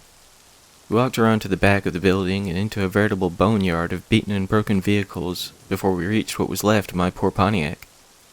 My mom gasped, and I just stared slack-jawed at what lay before me. The entire roof of the car had been crushed down on top of both the front and rear seats. There was absolutely no room left for one person, let alone two, to have sat. On top of that, a wide pool of blood filled the center console and the driver's seat, along with more that lined the buckled steering wheel. "We was sure nobody could have survived that," our guide said, scratching his head with his grease-stained hand. Some days afterwards, we received a police report of the accident that occurred that night. According to their investigations, I had lost control of my car due to severe weather conditions, though I remembered no more than a light rain. It would appear that my vehicle flipped at the tight curve and wrapped the roof around the thick tree, crushing it down upon me. The windshield had shredded my knuckles that still held onto the steering wheel, while the window bracket crushed my left pinky finger. The wounds to my eyebrow, ear, right arm seemed to have been caused by the sunroof as it wrapped around me. It was assumed that's how I made my escape. The concept is still questionable to me, as the injuries to my hands would imply I was still sitting in the driver's seat while the roof crushed down onto the chair I was sitting on. My mom and I puzzled over the events for quite some time, until another question dawned on me. "How did you know to come to the hospital that night?" I asked her. This was a time before cell phones were so commonplace, and her address was not indicated on my driver's license, nor did I have any of her contact information on me. She went on to explain that a man had come knocking on her door that rainy night. He told her that her son had been in an accident, and he was heading to the hospital as they spoke. When I asked her what he looked like, she described an average-sized man with dark, messy hair and a thick beard. He wore a military-style jacket and a thick sweater underneath. By the time she grabbed her keys and threw on a coat and headed out the door, there was no sign of the stranger, who she thought nothing about until I made my inquiry. This is a true story that occurred some 20 years ago. Some details have surely been adjusted in my mind's eye over the years, but I still hold on to the memory of the passenger I met that night. I vaguely remember a conversation we had as I drove the familiar road, though I cannot recall a single word we spoke nor the accident itself. It could be argued that I imagined the whole thing, or even that I gave the guy a ride to where he needed to go before I hit the steep curve. Could even stand to reason that he could have been responsible for the wreck in the first place, but I highly doubt that scenario. I don't know if I'll ever have answers to what truly happened that night all those years ago, but should I ever again see the stranger in the faded green army coat, I think I owe him my gratitude.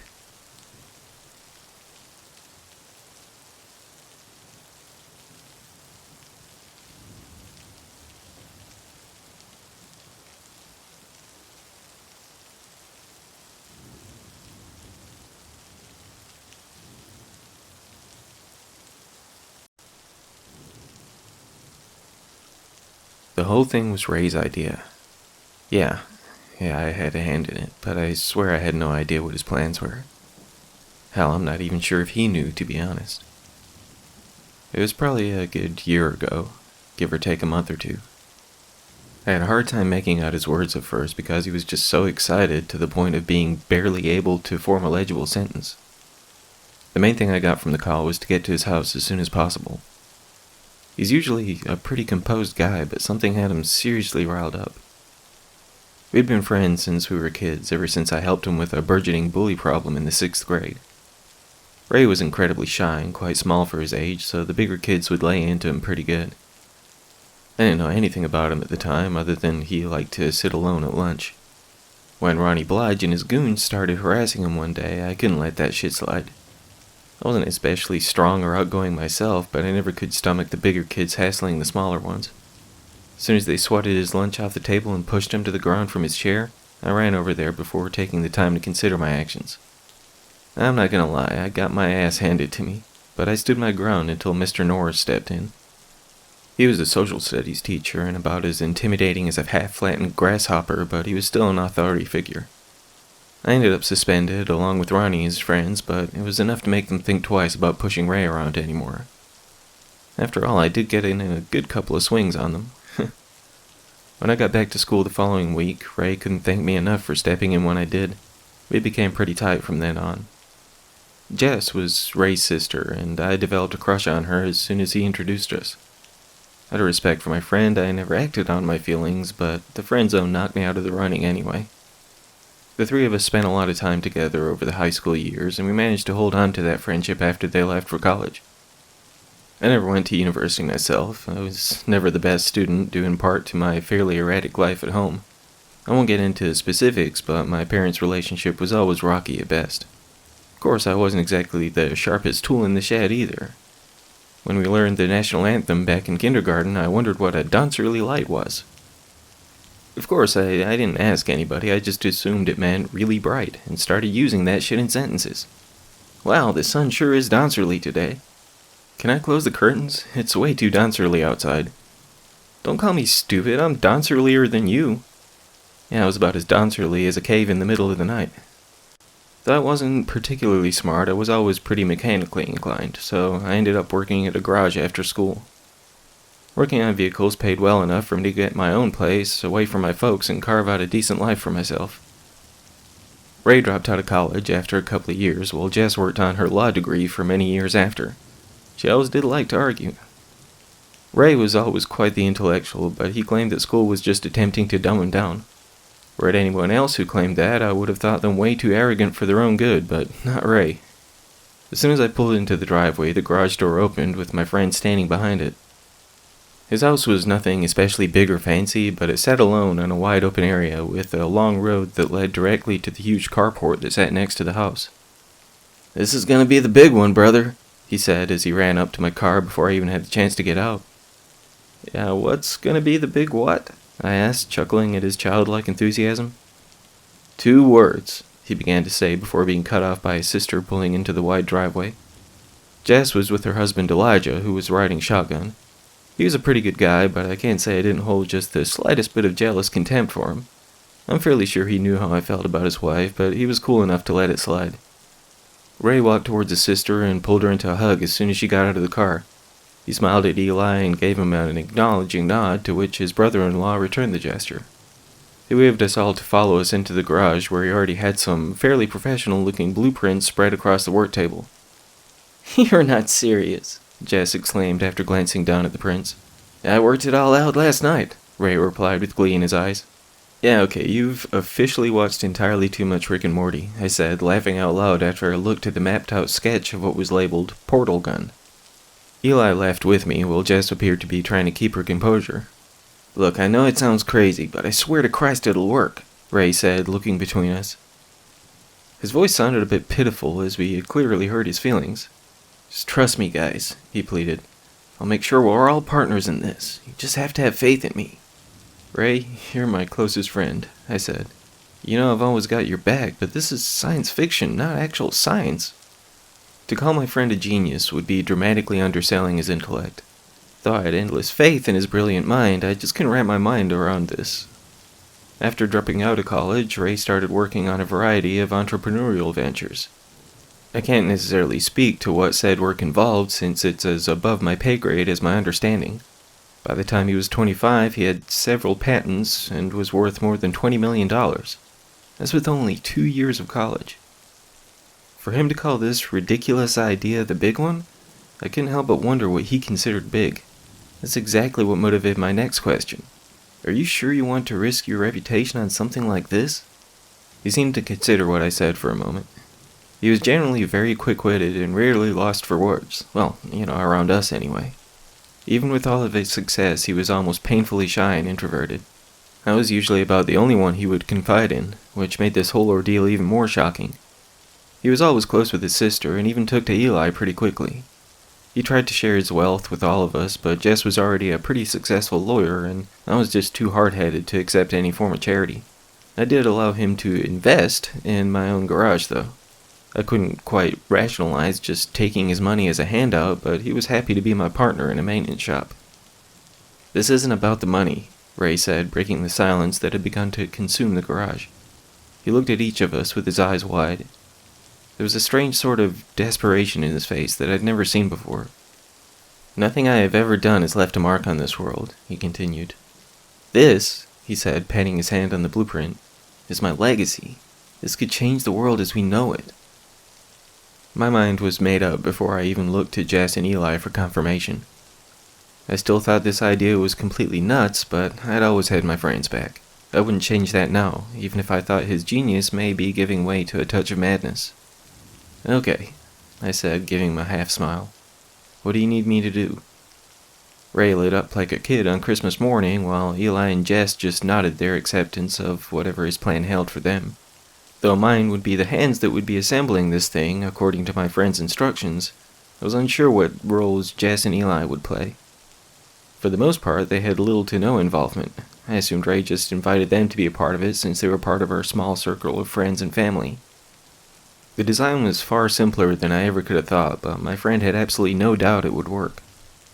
Some parts took some time to get our hands on, and others cost Ray an insane amount of money. He claimed he didn't care about the financial aspect, but I wasn't entirely sure I bought that. Still, I couldn't believe how much he was willing to pay out for this ridiculous venture. I'd never seen him so blindly driven before. Honestly, he scared the hell out of me sometimes. My friend had always been a calm and composed individual, but he completely lost his shit at times during the process. Being very unfamiliar with this side of him, I even began to fear for his sanity. There were several times during those first few months where he would just throw parts across the room or pound on the work table until his knuckles bled. There was something in his eyes at those times that caused me to feel very uncomfortable. He was like a man possessed more so than one driven by a goal. After 3 months, we finally had our first attempt finished. When Ray aimed it at the wall and pulled the trigger, it did little more than lightly scorch the wood. He flipped out. He screamed at the top of his lungs, launching the gun at the concrete floor. He stomped his foot on it, still yelling and swearing so much that his words didn't even sound like any form of recognizable language anymore. He proceeded to beat and kick anything in sight. He punched the wall until the wood splintered from his blows. As soon as this legendary tantrum started, I got the hell out of there. I just walked around to the back of his house and lit up a cigarette while he tore into his garage. After a while, his guttural bellows didn't cause me to wince anymore, but it was probably a solid hour before he calmed down. "What the hell was that, man?" I asked when Ray finally walked out of the demolished garage. "I'm sorry," he replied, staring at the ground to avoid any eye contact. "I've just put so much time and money into this. I can't fail." "Maybe you should just walk away for a bit," I suggested. "No!" he screamed out as soon as the words left my mouth. "Whoa now," I said, backing away. I'm sorry," Ray said. They won't. I can't stop now." "They won't?" I asked. "Who exactly are they?" Ray continued to stutter, but he wouldn't give me a straight answer. He told me he wasn't feeling very rational at the moment, and not to listen to any of his crazy words. I finally got him settled down, and he agreed to take a few days off to clear his head. I was honestly trying to get him to just drop this whole thing, but he wouldn't hear it. We didn't talk for a couple of weeks after that day. It was probably the longest I'd ever gone without talking to him, but he had freaked me out quite a bit. I'd gotten back into my regular schedule and resigned myself to just washing my hands of this whole ordeal. I felt bad for ditching out on my friend, but I wasn't about to take part in his descent into madness anymore. Just 2 weeks after his meltdown, Ray contacted me again. He apologized for the way he acted and practically begged me to come back to help him. "I worked it out," he said in a trembling voice. I couldn't tell if he was just nervous about making his apology or if he was getting himself worked up again. We talked for a little while longer, after which I agreed to give him one last chance. I can't say I was excited about the prospect of taking part in this endeavor anymore, but he was my friend. After another 2 months, Ray's portal gun was ready to be tested again. My whole body was shaking as he aimed the gun at the wall of his garage again, and my heart was racing so hard it made my head spin. The device was simple in its design. It was almost shaped like a hairdryer with cables that ran to the heavy backpack. It made me think of a bad cosplay attempt at a Ghostbusters proton pack. There were blinking lights and a couple of switches on the pack, while the gun itself had 2 knobs and a trigger. One knob was to adjust the diameter of the portal, while the other was to switch between entry and exit points. The toggles on the back were just to power up and activate the thing, and I'm pretty sure the LEDs were just for show. My friend asked me to flip the switches while he aimed the gun at the wall. "Here goes nothing," he said with his eyes wide and maniacal. As soon as he pulled back on the trigger, a small glowing circle of orange light appeared on the wall. He turned the first knob and the light widened before my eyes. After he let off the trigger, the circle of light changed to a perfectly round hole in the wall. He then turned to the second knob and aimed it at the opposing wall, leaving another equally sized hole. There was nothing special about how the openings looked. There wasn't exactly an enter here indicator, but Ray expected that. He told me to just be sure I kept track of which portal came first. My friend grabbed a basketball from a box to the side of the workbench. He gave me a strange look with a crooked half-smile before he tossed the ball through the first hole. Sure enough, as soon as the ball went through the left wall, it came bouncing through the right.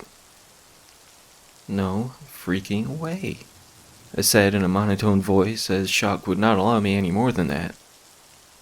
After closely examining the basketball, Ray gave me a wink and ran towards the first hole. "No, wait!" I yelled out, but he was running back through the right wall before I could even suggest that we run some more tests. He yelled out in a frantic and excited shriek after he arrived back on the other side of the room. We both laughed quite a lot when he thrust his arm through the left side and it popped right out of the opposing wall. "You really did it," I said with a surprised smile. "We did it," Ray replied with his eyes glassy. He asked me to call his sister and ask her and Eli to come by. While we awaited her arrival, we conducted a few more tests. I tossed the basketball at the exit portal just to see what would happen. Somehow it couldn't even go through. It just bounced right back at us. We lobbed a variety of things through the origin hole, though we didn't really need to prove that it worked anymore. Honestly, we just had fun watching them go through one and pop out of the other. After a while, Ray flipped off the backpack switches and both walls returned to their previous state. Still in complete disbelief, I smacked my hand against both walls to find them completely sealed and solid. It would still be a few hours before Jess arrived, so my friend and I just kicked back and celebrated our success with a couple of cigars he had bought for this very occasion. He wanted to hold off on the champagne until his sister arrived, but we still cracked open a couple of beers and clinked them together before chugging them down. It was getting dark out when Jess and Eli finally pulled into the driveway. They didn't seem overly amused about coming out here, but they changed their tune after we gave them a demonstration of our accomplishment. They both just stared on with wide eyes and slack jaws as Ray strolled through one wall and out the other. They were at a complete loss for words until we popped open the champagne and passed around glasses. "I can't believe you actually pulled it off," Eli said, barely aware of the drink in his hand. "I always knew you'd change the world," Jess said with a wide smile. Ray was wearing a proud look on his face as he admired his own work. "If it's like they said, you ain't seen nothing yet," he remarked halfway to himself. "That's the second time you've mentioned they. Who the hell are they, actually?" I asked. "Huh?" my friend replied, seemingly pulled from his own thoughts. "Oh, figure of speech," he continued dismissively. I studied his face for a moment. He didn't look like himself at the time. His eyes were somewhat manic again, and his lower lip appeared to be trembling. "You okay, man?" I asked. "Mm-hmm," he replied, not taking his eyes away from the portal gun. After a few minutes of an incredibly awkward silence that began to encompass the room, Ray reached out and flipped the switches back to the on position. He slung the backpack across his back and clutched the gun in his hand. He turned to meet Eli's curious stare. "Do you trust me?" he asked. His whole body looked as though it was shivering. I had no idea what had gotten into him all of a sudden. I had assisted him on a number of projects over the year, from juicing up the turbo on his Mustang to helping him convert a simple and cheap drone into something with an incredibly long range. He had so many projects over the years, I couldn't even guess how many different ideas he had, but I'd never seen him like this. Eli looked at his wife and then over to me. He seemed uncertain and appeared to be looking for confirmation that he should indeed trust his brother-in-law. Jess just shrugged, but I shook my head. I wouldn't even trust my friend with how he was acting right now. I guess?" he said, sounding incredibly uncertain. Without another word, Ray quickly switched the gun's knob to the exit position. His expression grew even wilder when he held it outstretched in front of him, aiming the barrel at Eli's midsection.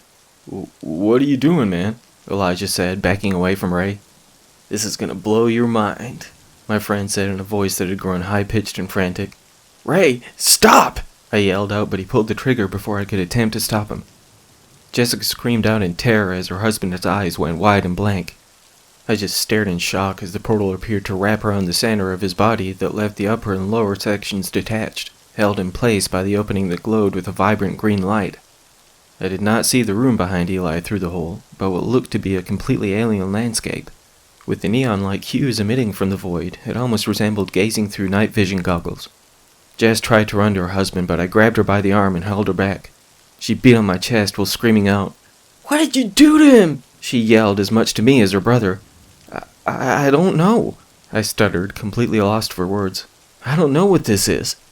I needed her to know that I was not part of whatever the hell this was, but I was in complete horrified shock myself. Ray let the gun drop to the ground beside him, and he held his arms out to his sides as something began to appear from within the portal in Eli's torso. "Jesus Christ," I said as I watched two thin skeletal arms reach out and grip onto Eli's chest and upper thighs, with six-fingered, elongated hands.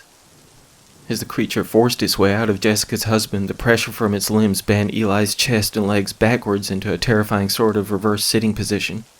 He appeared to float in midair while the portal held on to the two halves of him, though I heard his bones snap and tissue tear as a screeching face worked its way out of the hole. The head looked like a deformed human skull with a greenish-gray skin tightly lapped around it. The face split in the center to reveal long and widened teeth. As it shrieked, its whole head halved in the middle, making it look like a nightmare version of Pac-Man. It had no eyes, only the wide mouth and stretched skin that continued down to the emaciated and sunken chest that forced itself through the void in Eli's body. As my senses finally seemed to recover, while the thing still attempted to escape into this world, I picked up Jessica and ran towards my truck. "No!" Ray screamed out while I was attempting to force the frantic Jess into the passenger seat. "There has to be two!" he yelled as he came running towards us. Behind him, I saw the beast fall to the ground after escaping through Eli's body. Though it lay on the concrete, seemingly exhausted from its transition, it looked to be quite tall. The eerily thin frame was mostly humanoid, but each limb looked twice the length of my own. Its whole body looked like an elongated skeleton, with that green skin tightly wrapped around the bones. Ray got to the side of my truck and was pulling on the door handle. I had locked it as soon as I got in, but he kept yanking on it until it broke off in his hand. He screamed out again, barely sounding human anymore. He pounded on the window, instantly causing cracks to spiderweb across it. I kicked it into reverse and shot back out of the driveway, leaving my friend to fall to his knees. I took one final glance back to see the portal disappear, the two halves of Eli fall to the ground. Clearly, flesh does not recover as well as brick and mortar with such things. Ray attempted to run after us as I sped away from his house, but even if he hadn't still been wearing the heavy backpack, I had the pedal pushed to the floor. Once I was sure I had put enough distance between us, I called 911. I had no idea what to tell them, so I just reported a possible homicide at Ray's address. I didn't stop rolling until my truck was running on fumes. Jessica had been catatonic since she watched her husband quite literally fall to pieces before her eyes, but at least she was alive. I considered driving home, but I was certain Ray would go there first if he were searching for his sister and I. I pulled off the interstate to find gas stations and hotels right off the exit. My passenger was still out of it, so I checked us into one of the roadside motels after filling up my tank. I went ahead and just got us one room with 2 beds so I could keep an eye on her through the night. I didn't want to creep her out or make her feel like I was holding her hostage, but my head was still spinning from the evening's events. I still couldn't believe my friend had gone so far off the deep end. Had this been his plan all along? Had he just been using me to bring whatever the hell that was into this world?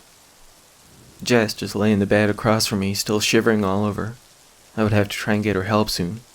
Hell, I'd have to try and get myself help for that matter. Her body was faced away from me, so I walked over to where she lay to check on her. She was out, thankfully. I could only hope that some rest would ease her troubled mind. It was just when I was about to attempt to lay down myself that my phone rang. I was apprehensive at first, unsure if it may be Ray attempting to contact me, but no. Given the bizarre circumstances the police found when they arrived at my friend's house, I would have to make a statement as to the events that took place.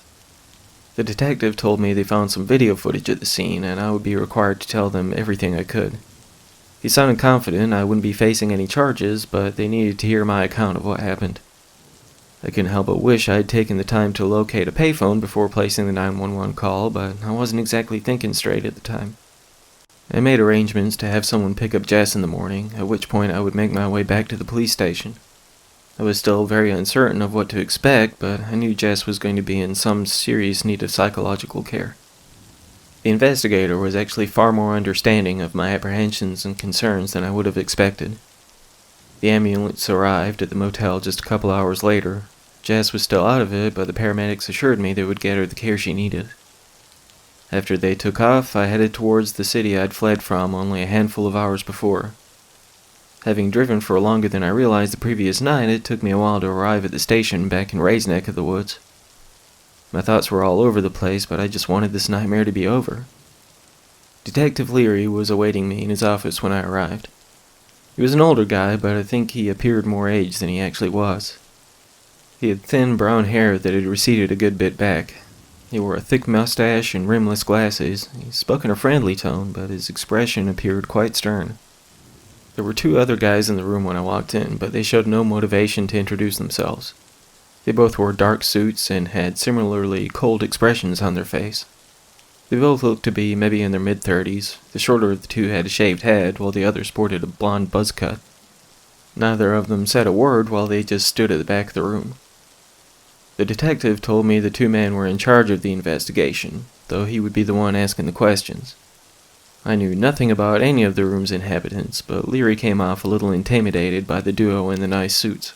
It's very possible he was just a skittish kind of guy, but given the pictures on the wall of seemingly very important individuals shaking the detective's hand, I had to assume that it was just these guys that made him so nervous. At the officer's request, I recounted the events of the previous day, along with the details of the project we would work on these past months. It was a grueling conversation, and retelling these facts caused me to physically wince a couple of times. I don't think I had allowed myself to really take in everything that happened until that very moment. By the time I was finished with my story, I found myself just staring at the desk I sat in front of, barely holding on to my own sanity. Nobody said anything after I told my side of things until Leary asked me to step outside for a moment. I shook my head to snap out of my vacant stare and just nodded to the man before walking out the door. A good 30 or 40 minutes passed before I was invited back in. As soon as I strolled through the open door, the two silent men walked quickly past me without so much as glancing in my direction. "Well, they seem friendly," I remarked to the detective before the two were out of earshot. "You have no idea," he replied. Leary went on to explain that the men in the finely tailored suits were against the idea of me seeing what he wanted to show me. He told me I thought I had a right to view the video footage they had found. "This may be tough to watch, and I'm sure you're going to need a truckload of therapy after everything, so it's completely your call," he said, holding the remote control to the monitor that sat on the other side of the desk. I considered his words for some time before I reluctantly agreed to watch the tape. I wasn't quite ready to face the reality of everything that had occurred, but I just had to know what happened next. As the video began to play, I wondered when exactly Ray had begun recording. I asked the detective to fast forward through the events I had witnessed firsthand and basically cut to the chase. I stared on with wide eyes as the video sped through the horrific act that had been forced on Elijah. Poor guy didn't even have a chance. I have no doubt that even if he had denied Ray's question of trust, he would have still met the same fate. Leary started playing the tape again, and I watched my truck speed away from the house with my friend screaming out after me. The skeletal creature still lay twitching on the concrete by the garage while Ray erratically paced back and forward. "There has to be two," he was muttering over and over to himself as he walked from side to side across his lawn. "There's no time. No time for more. No time at all," he continued, sounding more maniacal with every word. "Just wanted to share with them, but no, they wouldn't. No time. Has to be two. No time now." He went on and on, just repeating the same thoughts, each more and more harried than the last. "No time," he said somberly as he came to a halt in front of the gray and green thing on the floor. "Has to be done. No time left," he remarked one more time before he picked the gun back up off the ground. It had been dragging behind him as he darted back and forth, still wearing the heavy backpack. He stared back into the camera that had apparently been mounted close to the rear of the garage. He didn't say another word as he raised the gun up slowly, planting the barrel into his own mouth. Since he directed the portal down his own throat, I couldn't see the opening for him. He just stood there with his head tilted back while both of his arms dropped to his side and the gun fell back to the ground. For minutes he just stared motionlessly up at the sky.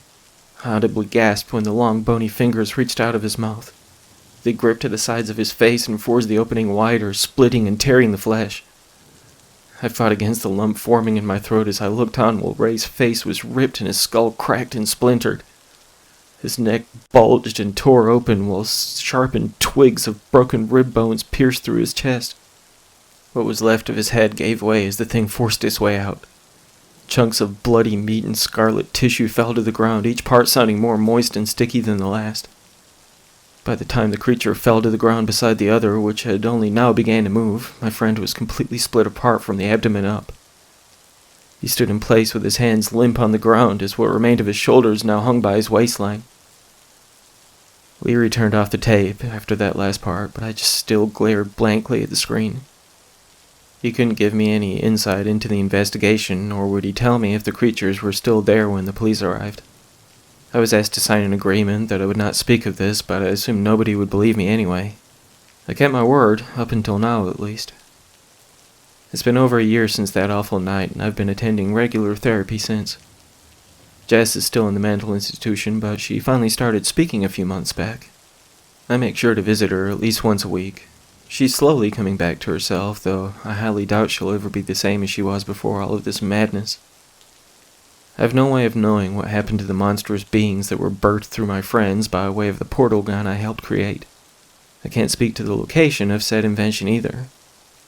Whether it's connected or not, I've been receiving calls from Ray's phone the last few days. I finally broke down and answered it last night. I don't know how it's possible, but it was my friend's voice on the other end. He sounded different, which is not surprising since his head was fragmented into bony and bloody chunks. Somehow, I believe it was him, though I have no idea how that could even be possible. 2 more, it said. Has to be 2 more. I immediately hung up the phone and threw it to the ground. I stomped the damn thing with the heel of my boot until it was just a scattering of plastic and glass. I can't be sure if that really was Ray or something else entirely, but I'm not sticking around to find out. I'm packing my shit and getting the hell out of Dodge. Hopefully I can convince Jess to come with me, if I can even get her out of the institution anyway. Either way, I won't wait around to see what happens next. I can't know what my friend's true motivation was behind all of this, just please understand. I never would have let it go this far if I could have known what he intended. He said we would change the world together.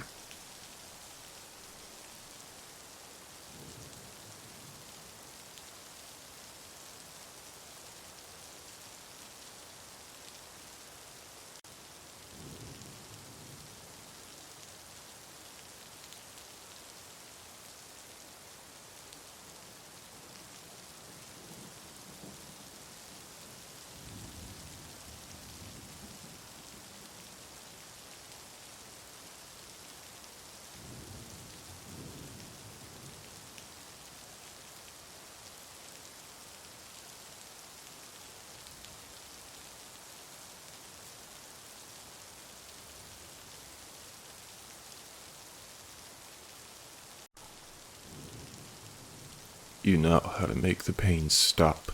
The voice hidden behind the darkness of my second-floor apartment bedroom said.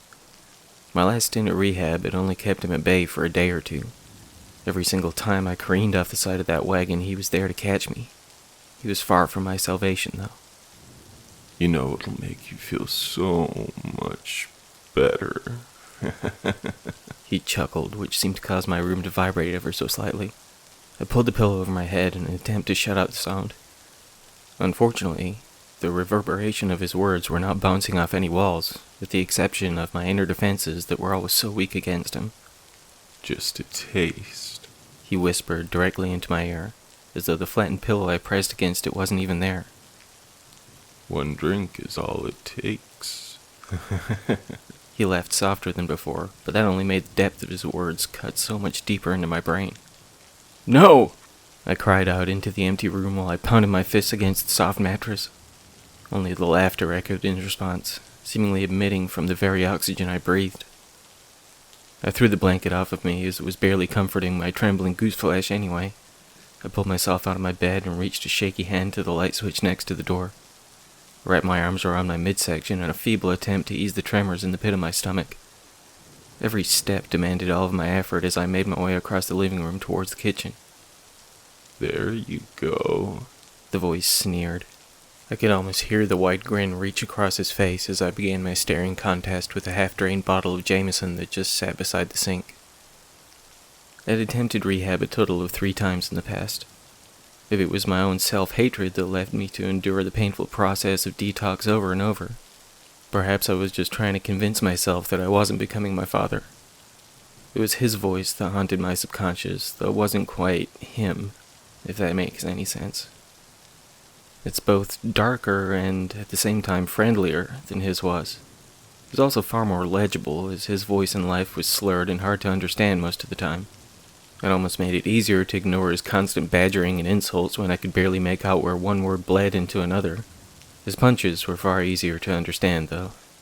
Yes, I'm sure they didn't always land exactly where he intended, but they still made their point. You just gonna keep staring at it, or what? He growled into my ear.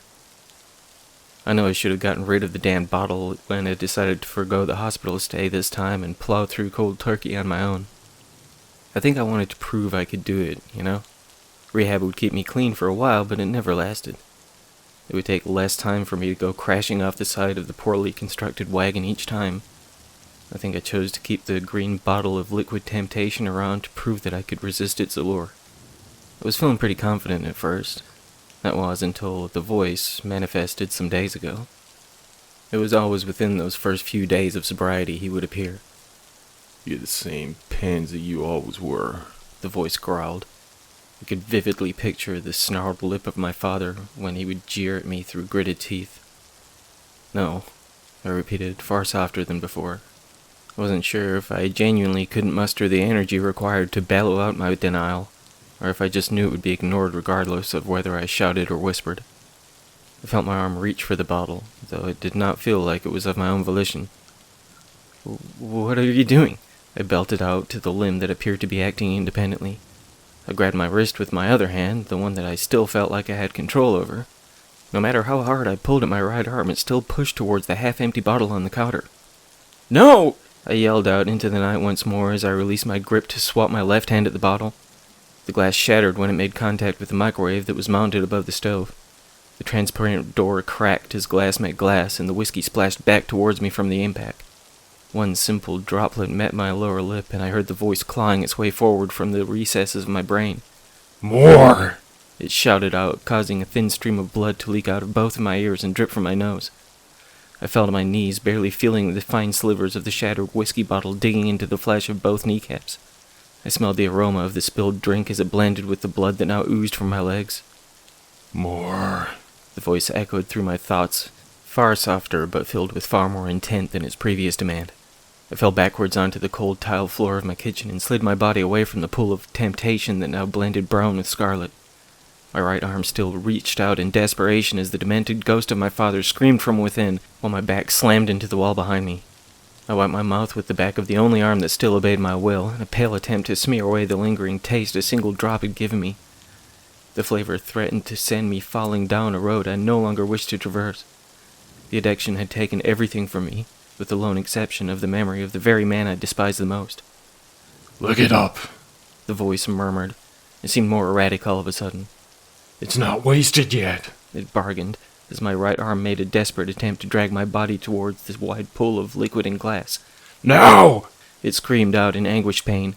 "No," I said through trembling words. "You can't make me." I continued, shaking my head violently from side to side. "Not anymore." I kept pushing my body against the wall that pressed against my back. I continued sliding my feet across the solid tiles to ensure that the lone appendage he was manipulating would not force me forwards. It was long before I found my own addiction that he passed away. I won't pretend that I didn't feel a certain amount of relief and joy when I heard the news that Daddy wouldn't be coming home anymore. It was well known what a worthless piece of shit drunk he was, so my mother wouldn't face any sort of prison time when she lost her ability to handle his abuse anymore. There were plenty of witnesses that night he waged his final assault on the only woman who had ever attempted to stand by his side.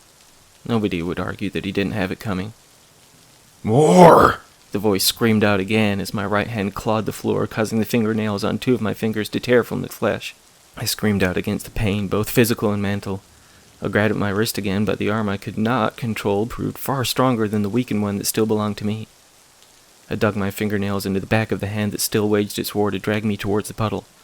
My actions only served to bring me more agony while the voice cackled madly behind my eyes. You're only hurting yourself, it said with a satisfied growl. "You're only hurting myself," I weakly retorted, feeling my eyes well up and my conviction fading. Let me make the pain go away. It sneered. Let Daddy make it all better. He chuckled condescendingly from the confines of my skull. It was at that moment that I had the wild idea to pound my head against the wall I had been pressing my back on. I extended my neck out as far as I could without allowing my right arm to nudge me forwards, and I slammed the back of my head against it. What the hell are you doing? The voice belted out as I beat my skull against the splitting drywall again and again. I was already feeling dazed and dizzy, but I just kept pounding and pounding while the sheetrock flaked into fine powder, flaking on my shoulder. Stop it! He cried out in desperation as the lights finally faded away before my eyes. It was a little after my 19th birthday when the disembodied voice of my father first began to call out from the darker recesses of my mind. I had sworn to never repeat his mistakes, but I had no idea at the time that it was anything more than my own thoughts that convinced me to take that initial sip. It's not like I hadn't been in the vicinity of alcohol in the years following his death.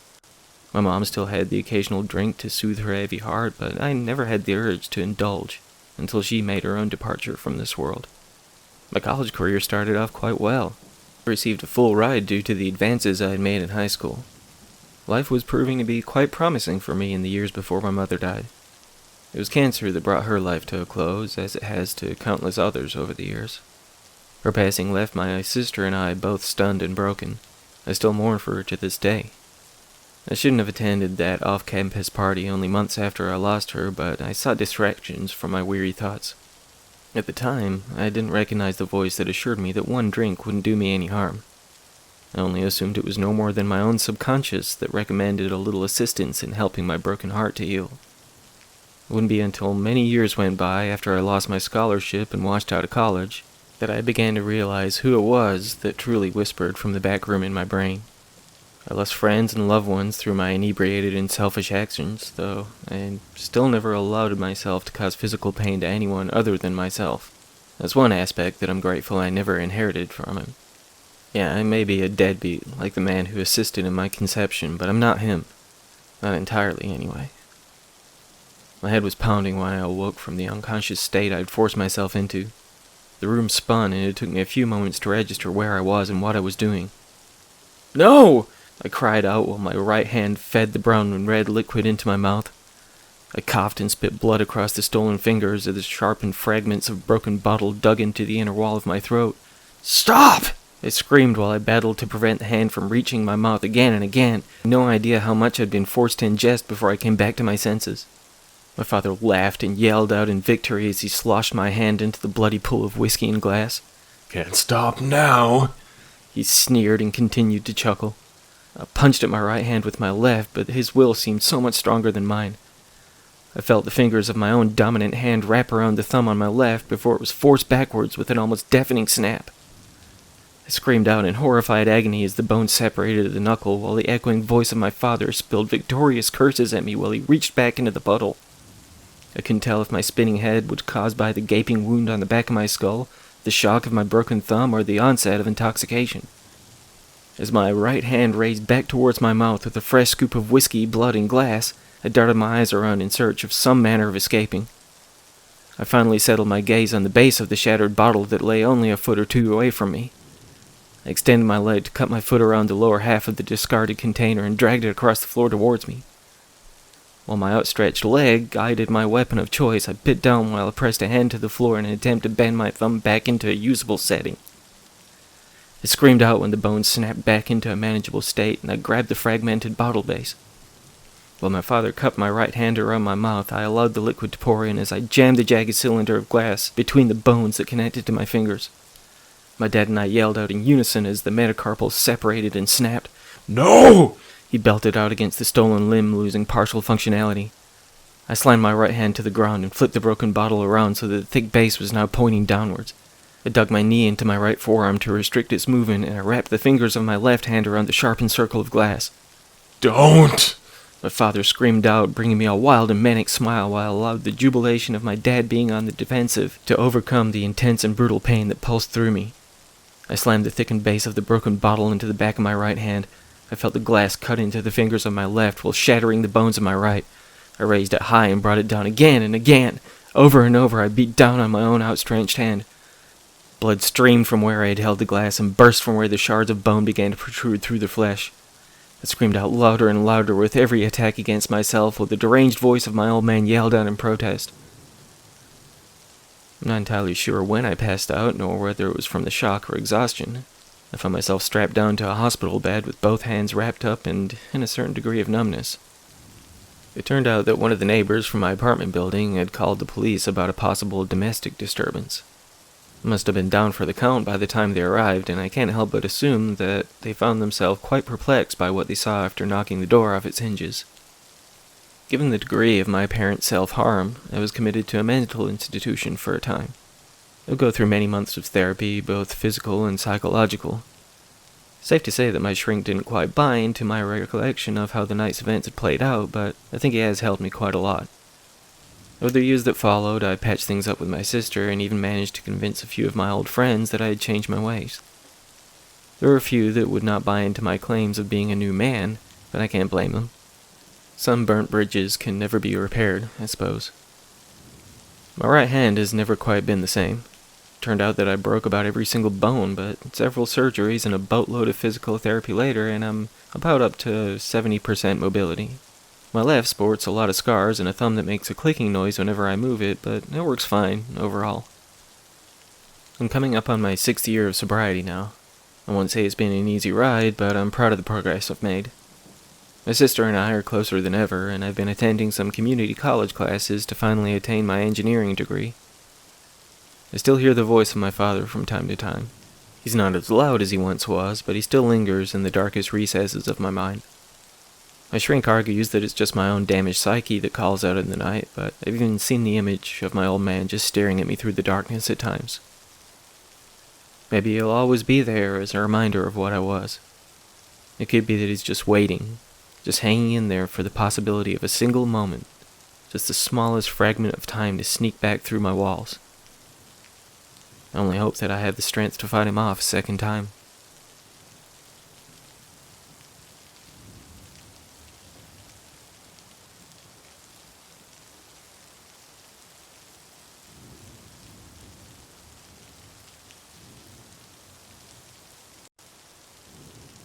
It was a man named Ferenzi Jones who told me about the lodge. I can't remember everything we talked about that night, but the name sticks with me because it was this oddly sophisticated first name with that bland, average Joe surname tacked on the end. He sure as hell didn't look like a Ferenzi either. Not that I would have a clue what specifically would just scream a name like that. I don't know, maybe some 50s looking mob guy with a pencil-thin mustache and violin case that most definitely doesn't contain a violin. Not this man, though. He came off more like the friendly, backwoods country boy type.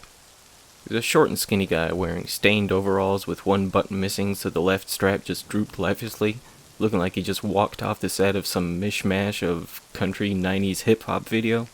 The torn black and baggy t-shirt underneath was just as stained as the denim, with heavy combat boots on his feet, one of which had his pant leg tucked inside. He looked maybe in his mid-40s with messy, dirty blonde hair, a shaggy beard, and a dark tan, making his skin almost resemble my old worn-out leather couch. He was a friendly sort, just talking to anyone who would listen to him at the bar, but I could tell right away that he was the type with many a tall tale to tell. The bartender, a tall, somewhat intimidating-looking stocky woman who looked like she may have a side gig in the UFC, just rolled her eyes at the man she called Jonesy. She had that no-nonsense, don't-waste-my-time sort of voice, and seemed to be quickly losing her patience with the blabbering man. I had been frequenting Tom's place, the pleasant local bar, for a while now, and I'd seen her snatch some poor bastard by the neck, dragging him to the door and tossing him out into the street like a garbage bag on more than one occasion. Jonesy seemed like a bit of an attention seeker, but being a writer, I had picked the brain of the occasional fellow patron or three, so I decided to buy the guy a drink before he got himself ejected from the place.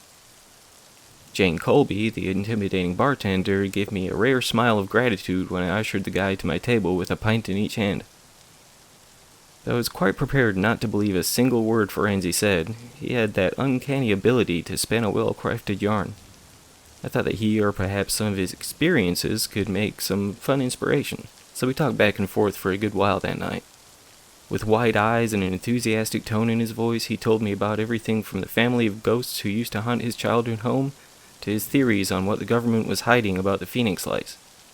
Yes, every damn word he spoke was layered in 50 shades of bullshit, but I was quite honestly impressed by the creativity of the man. I asked him if he would mind if I took some inspiration from his stories, to which he lit up like a prom queen, getting rewarded with a plastic tiara for her popularity. As we began to part ways for the night, the drink and the lateness of the hour taking its toll on my weary bones, he spoke the words that fueled my curiosity more than anything else he told me that night. "You want to write something real good, you should look into the Last Lodge." I had already stood up, paid my tab, thrown on my jacket on, and that sentence froze me in my tracks. There was something eerily familiar about it, like I'd heard it before. Not just the name of the place, but the exact sequence of words he spoke. It was the most potent instance of déjà vu I've ever experienced. "The Last Lodge?" I asked, more to myself than the man who still nursed that last half of his fourth pint. "Yep, been there myself. Folks say that once you go in, ain't no coming out, but I did." Where have I heard that before? I asked myself. "Reckon just about everybody's heard of it, just don't know it, you know?" Jonesy said, his voice dropping to a far more melancholy tone than it had since we met. When I turned back to face him, his eyes were fixed on his glass as he swirled around its contents.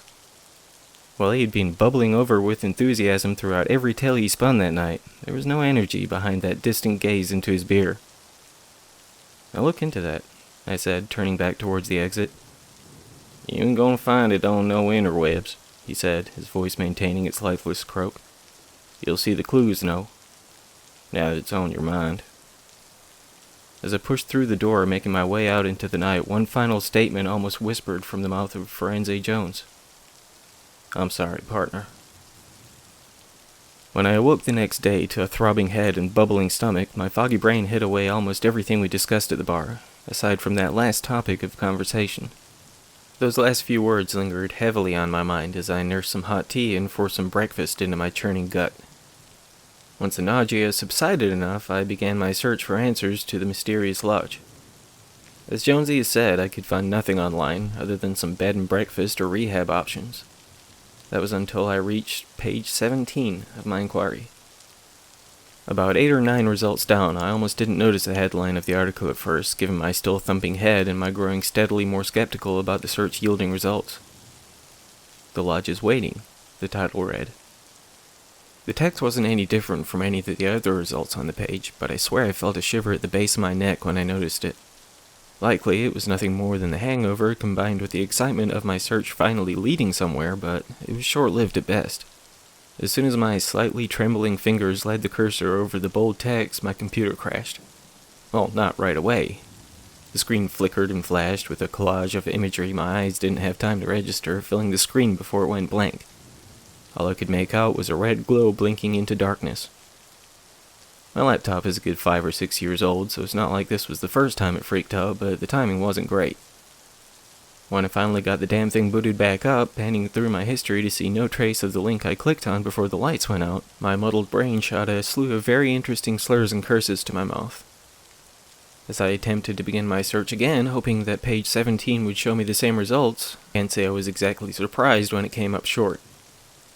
I tried a few more searches, even down to the precise wording of the link I found before my laptop crapped out, but ultimately I would end up admitting defeat. Perhaps it was as Jonesy said, that I wouldn't find it on no interwebs after all. Over the next few days, I tried to push the thoughts of this mysterious lodge into the back of my mind. While I can't say it was exactly successful, I did manage to get back into my normal routine, only allowing my mind to drift on occasion. As days became weeks, the festering obsession dissipated. Not completely, mind you, but I thought about it less and less, shifting my focus to other things. It was a boring Saturday as I strolled the streets of my small town in search of inspiration that I would once more find that lingering thought springing to the surface again. I'd never noticed the small, dingy-looking back alley bookstore before, but I was often prone to having my head in the clouds while aimlessly wandering. I creeped open the door, jingling the tarnished bell hanging above, my nostrils breathing in the scent of centuries-old pages. From the outside, the place looked as though asbestos would likely be hanging from cracked and weathered ceiling tiles within. It was actually quite pleasant inside. It almost felt more like an ancient library than some random used book peddler, with rows upon rows of tall shelves revealing an almost endless stream of many colors of spines of books upon them. The warm lights above cast strangely ominous shadows across the marble floor, while not even the ambient humming of any air conditioner seemed to interrupt the silence. My footsteps practically echoed through the surprisingly large interior as I paced from one row to the next, a small smile creeping across my face. There was a bizarre sense of nostalgia as I strolled around from one aisle to the next. I saw no sign of any other patron, nor any shop owner or employees. It felt like I was alone in the building, which began to make me wonder if I had somehow intruded. Can't say if I paid any attention to any sign in the window assuring me that the shop was open, but with the door freely opening, I had no reason to question it. Still, the longer I walked on as the lone traveler, the more uncomfortable I began to feel about it. I had just about convinced myself to head back to the door when the bold scarlet text caught my eye. "The Lodge is Waiting," read the spine of the thick novel directly ahead of me on the third from the bottom of a tall bookshelf. I just stood there for what felt like minutes, gazing at the mysterious thing. Had it not been the fact that this was the exact same text as the results of my internet search, I may not have been so perplexed at the time. But what are the odds? While I had been casually running my eyes across the titles of many of the books I passed by, I can't say if I fully registered any of those unfamiliar to me. What are the odds that the first book I fully focus on was this one? "You have remarkable taste," a deep and sophisticated-sounding voice spoke from my left. Not only was I unaware of when I closed into the shelf and pulled the book from it, but I didn't even hear the slender elderly man walk up. He looked to be pushing 70 at least, but stood upright and proud, with his hands behind his back. The neatly pressed white shirt, tie, and black vest combo he wore looked more suited to a fancy restaurant than a back alley bookshop, but the guy looked to be one of expensive taste. Though his face was weathered and wrinkled, decades upon decades of life etched into his sallow cheeks, his eyes looked somehow far more youthful than the rest of him. His thin lips peeled back into a wide smile beneath the thick white mustache that matched the far thinner hair on his head as his gaze blinked from the book I held to my almost bewildered expression. "That's a first edition, you know," he said, gently pulling the novel from my hand. "Only a handful of the originals even exist anymore." He unfolded the dust cover, gesturing with a long and bony finger to the number etched into the lower left corner. 17 of 42, it read, which assured me that this would be likely quite the pricey purchase should I choose to take the plunge. Maybe it's just the curse of the creative mind or the inherent skeptic I could be, but I halfway wondered if this was all part of an elaborate scam. For all I knew, there could be numbers upon every book in here, lurking under the dust jacket to milk every potential penny from the curious readers who may enter. While my curiosity was almost causing my mouth to water, I wasn't about to get ripped off over something like this. If I found the book here, I could surely track it down elsewhere now that I knew it existed. I had just about made my mind to bid farewell to the old con artist set to browse eBay as soon as I was out of his sight, when my suspicions were proved to be quite exaggerated. "How does $30 sound?" he asked, still wearing that oddly mischievous grin. Whether he had somehow delved into my mind, understanding that I was set to walk away without granting him a sale, or if this was the going rate for this book, I wasn't about to argue. The corners were worn, the pages yellowed and wrinkled, and even the dust jacket had some scuffs and scrapes, but it's the blemishes that only made it more beautiful to me. My gramps used to say that it's the scars that tell our stories. You meet someone with baby-smooth skin and not a hint of damage in sight, they likely have nothing interesting to share. The man sitting in the corner of the bar with the jagged scar across his cheek and one missing eye, yeah, that guy's got a story to tell. While I was tempted to pull the book from the brown paper bag and flip through its pages the second I left the shop, my legs were practically begging me to find a place to sit down for a few. By the time I reached the restaurant just a block or two from the bookstore, my anticipation was boiling over as much as my desire to fill my belly. The Blue Moon is quite the fancy place for this small-town Main Street, but one I had grown a fondness for over the years I lived here. It's no more expensive than the average sports bar and grill, but it's the feel and the mood of the place that I fell in love with the first time I pushed through the double doors. The wide dining area is dimly lit, with hardwood floors and lamps on each table should any patron desire a little more light. Booths lined the walls, each with tall borders between to allow a measure of privacy that many other such places don't. The bar at the rear had tall, high-back stools for anyone who may enjoy that alternative over the tables and booths, but it was the scent of the place I loved almost as much as the atmosphere. The various brands and types of alcohol combined with the aroma of whatever dishes were being prepared in the kitchen immediately inspired my mouth to water every time I entered. On weekends, there would be live music performed on a raised platform near the front of the building. I'd spent many evenings just basking in the ambience of the old building, immersing myself in the music while filling my belly. Perhaps that's why I chose it to be the setting of uncovering my first lead on the mysterious lodge. Of course, it could be nothing more than my empty stomach and desire to share a pint with my new book. Who knows?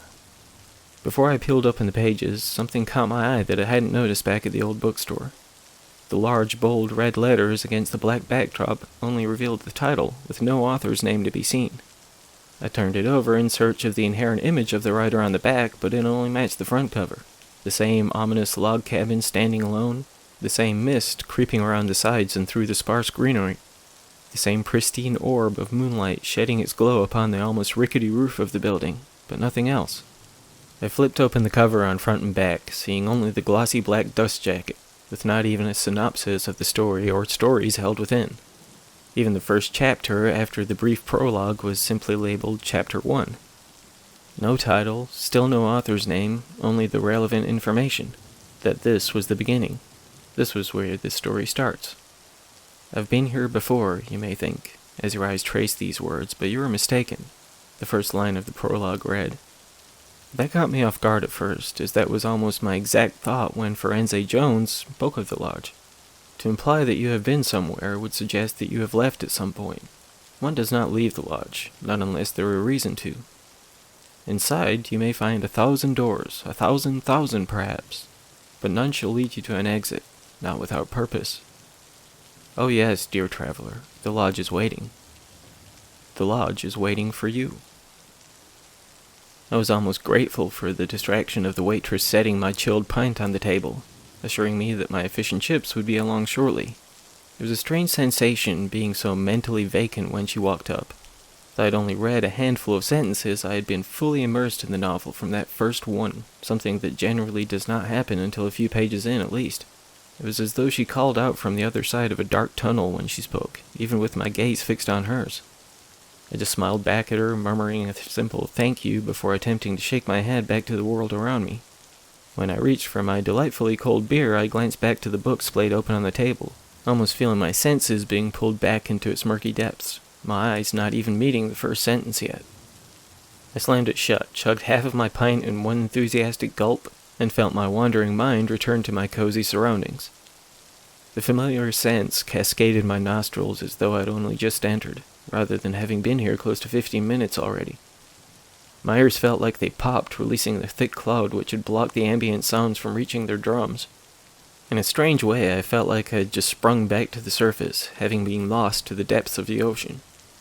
While every sense was muted, transfixed by what lay before me rather than around, everything returned to its default settings within seconds. After a moment of staring, perplexed at the blank wall of the border between my booth and the next, I found myself giggling at myself. It's another curse of the creative mind, seeing mysteries and trivial things or random objects as pieces of a greater puzzle. And my mother always told me I was too imaginative for my own good. By the time my blissfully scented food arrived, my gut immediately growling its approval, I had convinced myself that I was just letting my overactive imagination run wild. It was not unlike those dark nights in my youth, gazing wide-eyed at the cracked-open closet door, convinced that some sinister gaze looked back at me. I continued to steal glances back at the closed book I had since slid to the far left of the table, almost daring it to flip itself back open, but these thoughts only made me chuckle more at my stupidity. Once my delicious meal had completed its relocation from plate to gut, I asked for one last pint for the road. I considered peering back into the pages to my left, but given my more recent exaggerated reactions to trivial things, I thought it best to wait until I was no longer surrounded by others. I couldn't deny that it would be much better to make that return trip with a full belly. After paying the check, preparing to chug down that last quarter of my beer, and getting ready to walk off some of the booze on my stroll back to my car, I felt that bizarre discomfort of being watched.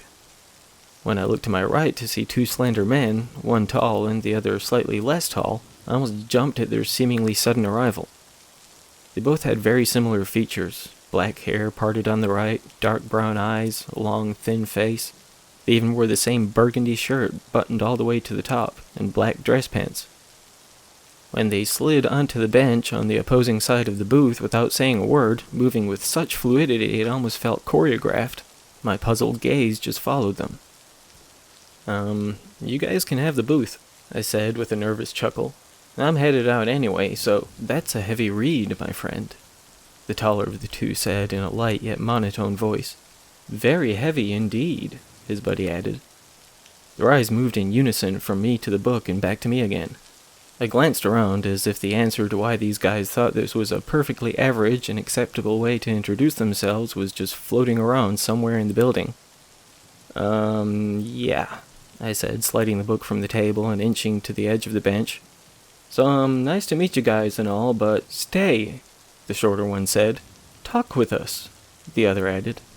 It felt like every word they spoke, as few as there had been so far, was rehearsed, like this was a bit or some silly practical joke.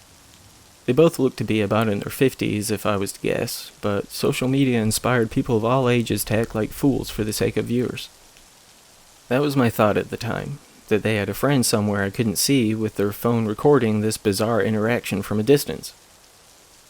"I don't think so," I said, getting to my feet with the four eyes following me. "Another time," one of them said.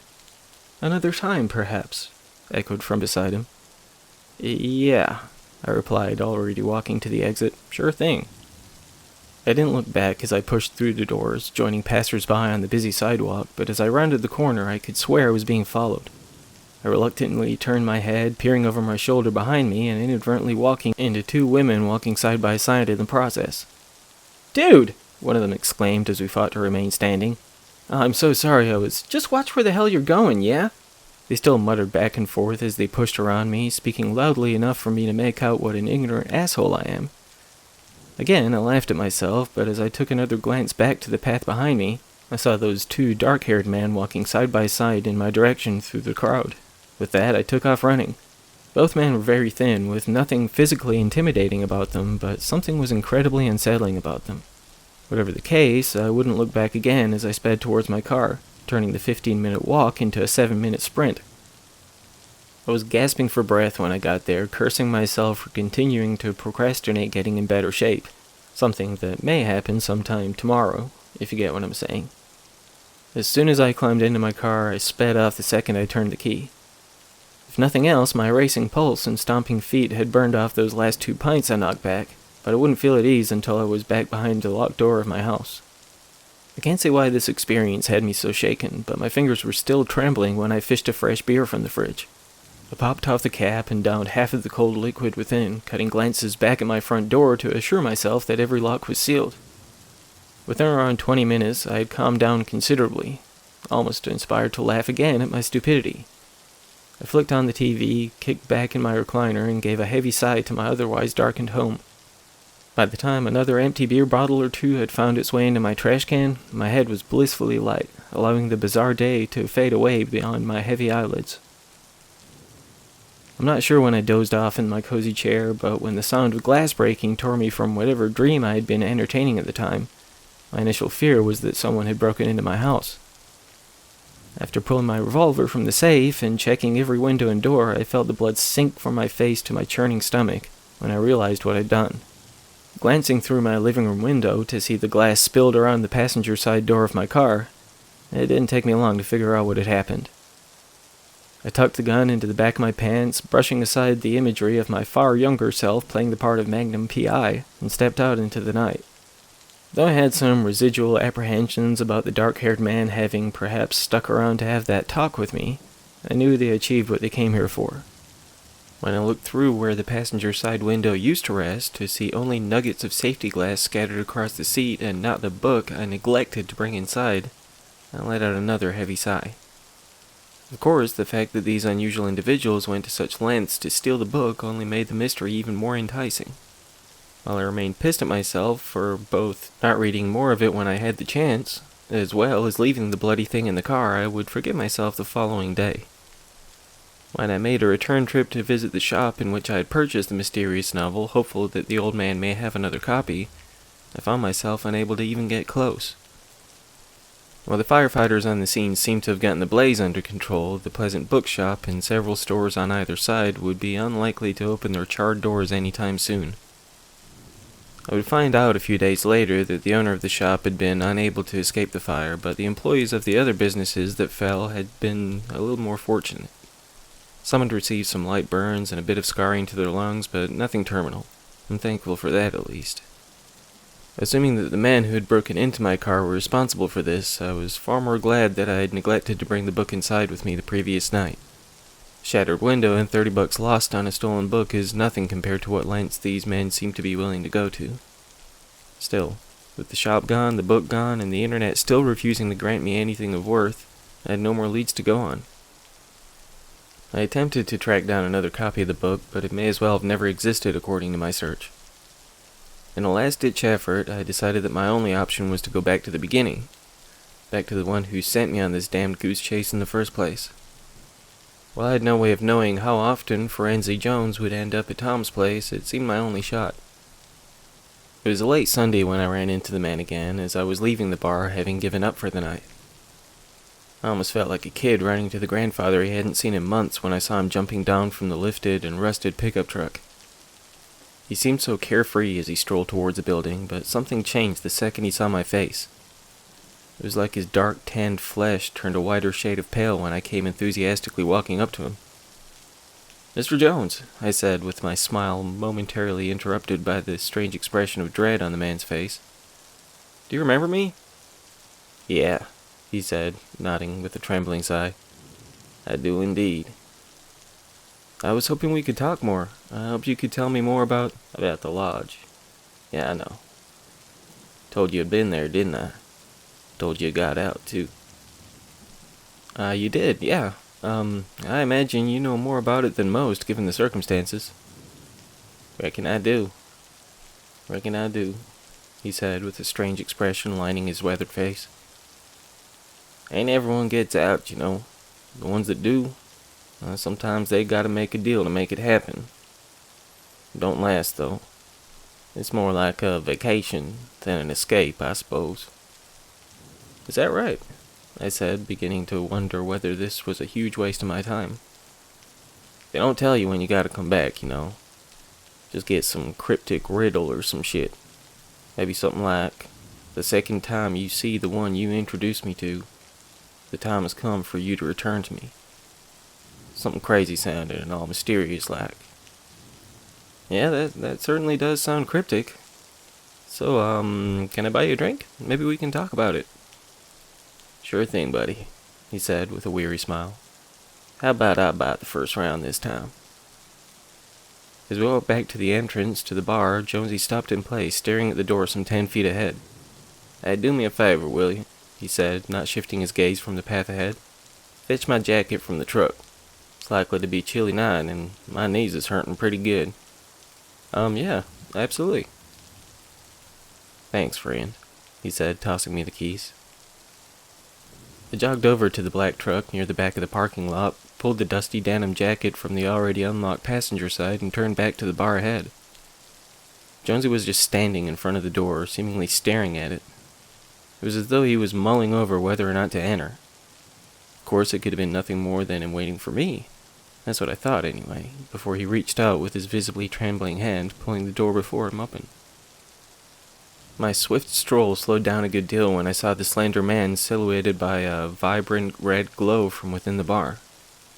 Given that the lighting inside was generally a fairly average warm illumination, no different from many bars I'd visited throughout my life, I was quite perplexed by the sight.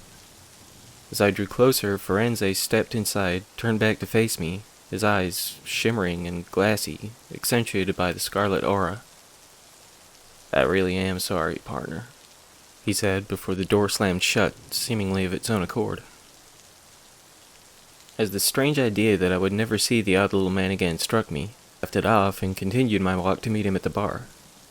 When I pulled open the door to see its light having reverted to its normal average hue with no trace of the man I followed inside, I had to assume that he'd perhaps headed to the bathroom. Maybe he'd changed his mind about covering that first round after all, hiding away until I footed the bill. When I reclaimed the table I had left only minutes before, time seemed to trickle by as I awaited Jonesy's return. After a time, I strolled to the facilities to see only an older man leaning up against the wall attempting to guide his stream straight into the urinal. Still refusing to accept something I could barely fathom to be a possibility, I approached the bar to ask Jane if she'd seen where Jonesy got off to. "Jonesy?" she said, screwing up her face as though this was an outlandish question. "I don't know no Jonesy." "Firenze Jones," I insisted. "Short, skinny, good old boy type, talks a lot, done everything and seen everything. You know, Jonesy." The still puzzled Mrs. Colby glanced at a couple of the regulars sitting at the bar, each of whom returned a bewildered shrug. I continued my hopeless inquiry, refusing to accept the only facts anyone had to give. When I finally gave up and returned to my home, I still couldn't wrap my mind around not only the vanishing act he pulled off, but how nobody even seemed to know he existed. His truck still sits at the back of that parking lot. Jane has talked about getting it towed, even after I gave her the keys I held onto in the hopes of returning them to their owner. She's considered just parking it around back, just in case this mysterious man she's never met comes to claim them, but I get the feeling she can't bring herself to move it. I think that somewhere deep inside she does recall the man whose endless rambling would drive her nuts. I hope she does anyway. Honestly, I'm beginning to wonder if I'm the crazy one. Whatever the case, if I'm losing my shit, inventing people who were never real, I have to find some answers about this mysterious lodge. While I hope to never run across those oddballs who smashed in the window of my passenger side door, I just know they're connected to it in some way. The Lodge is Waiting, the book was titled. One way or another, I'm going to find out what or who it's waiting for. Even if it's waiting for me.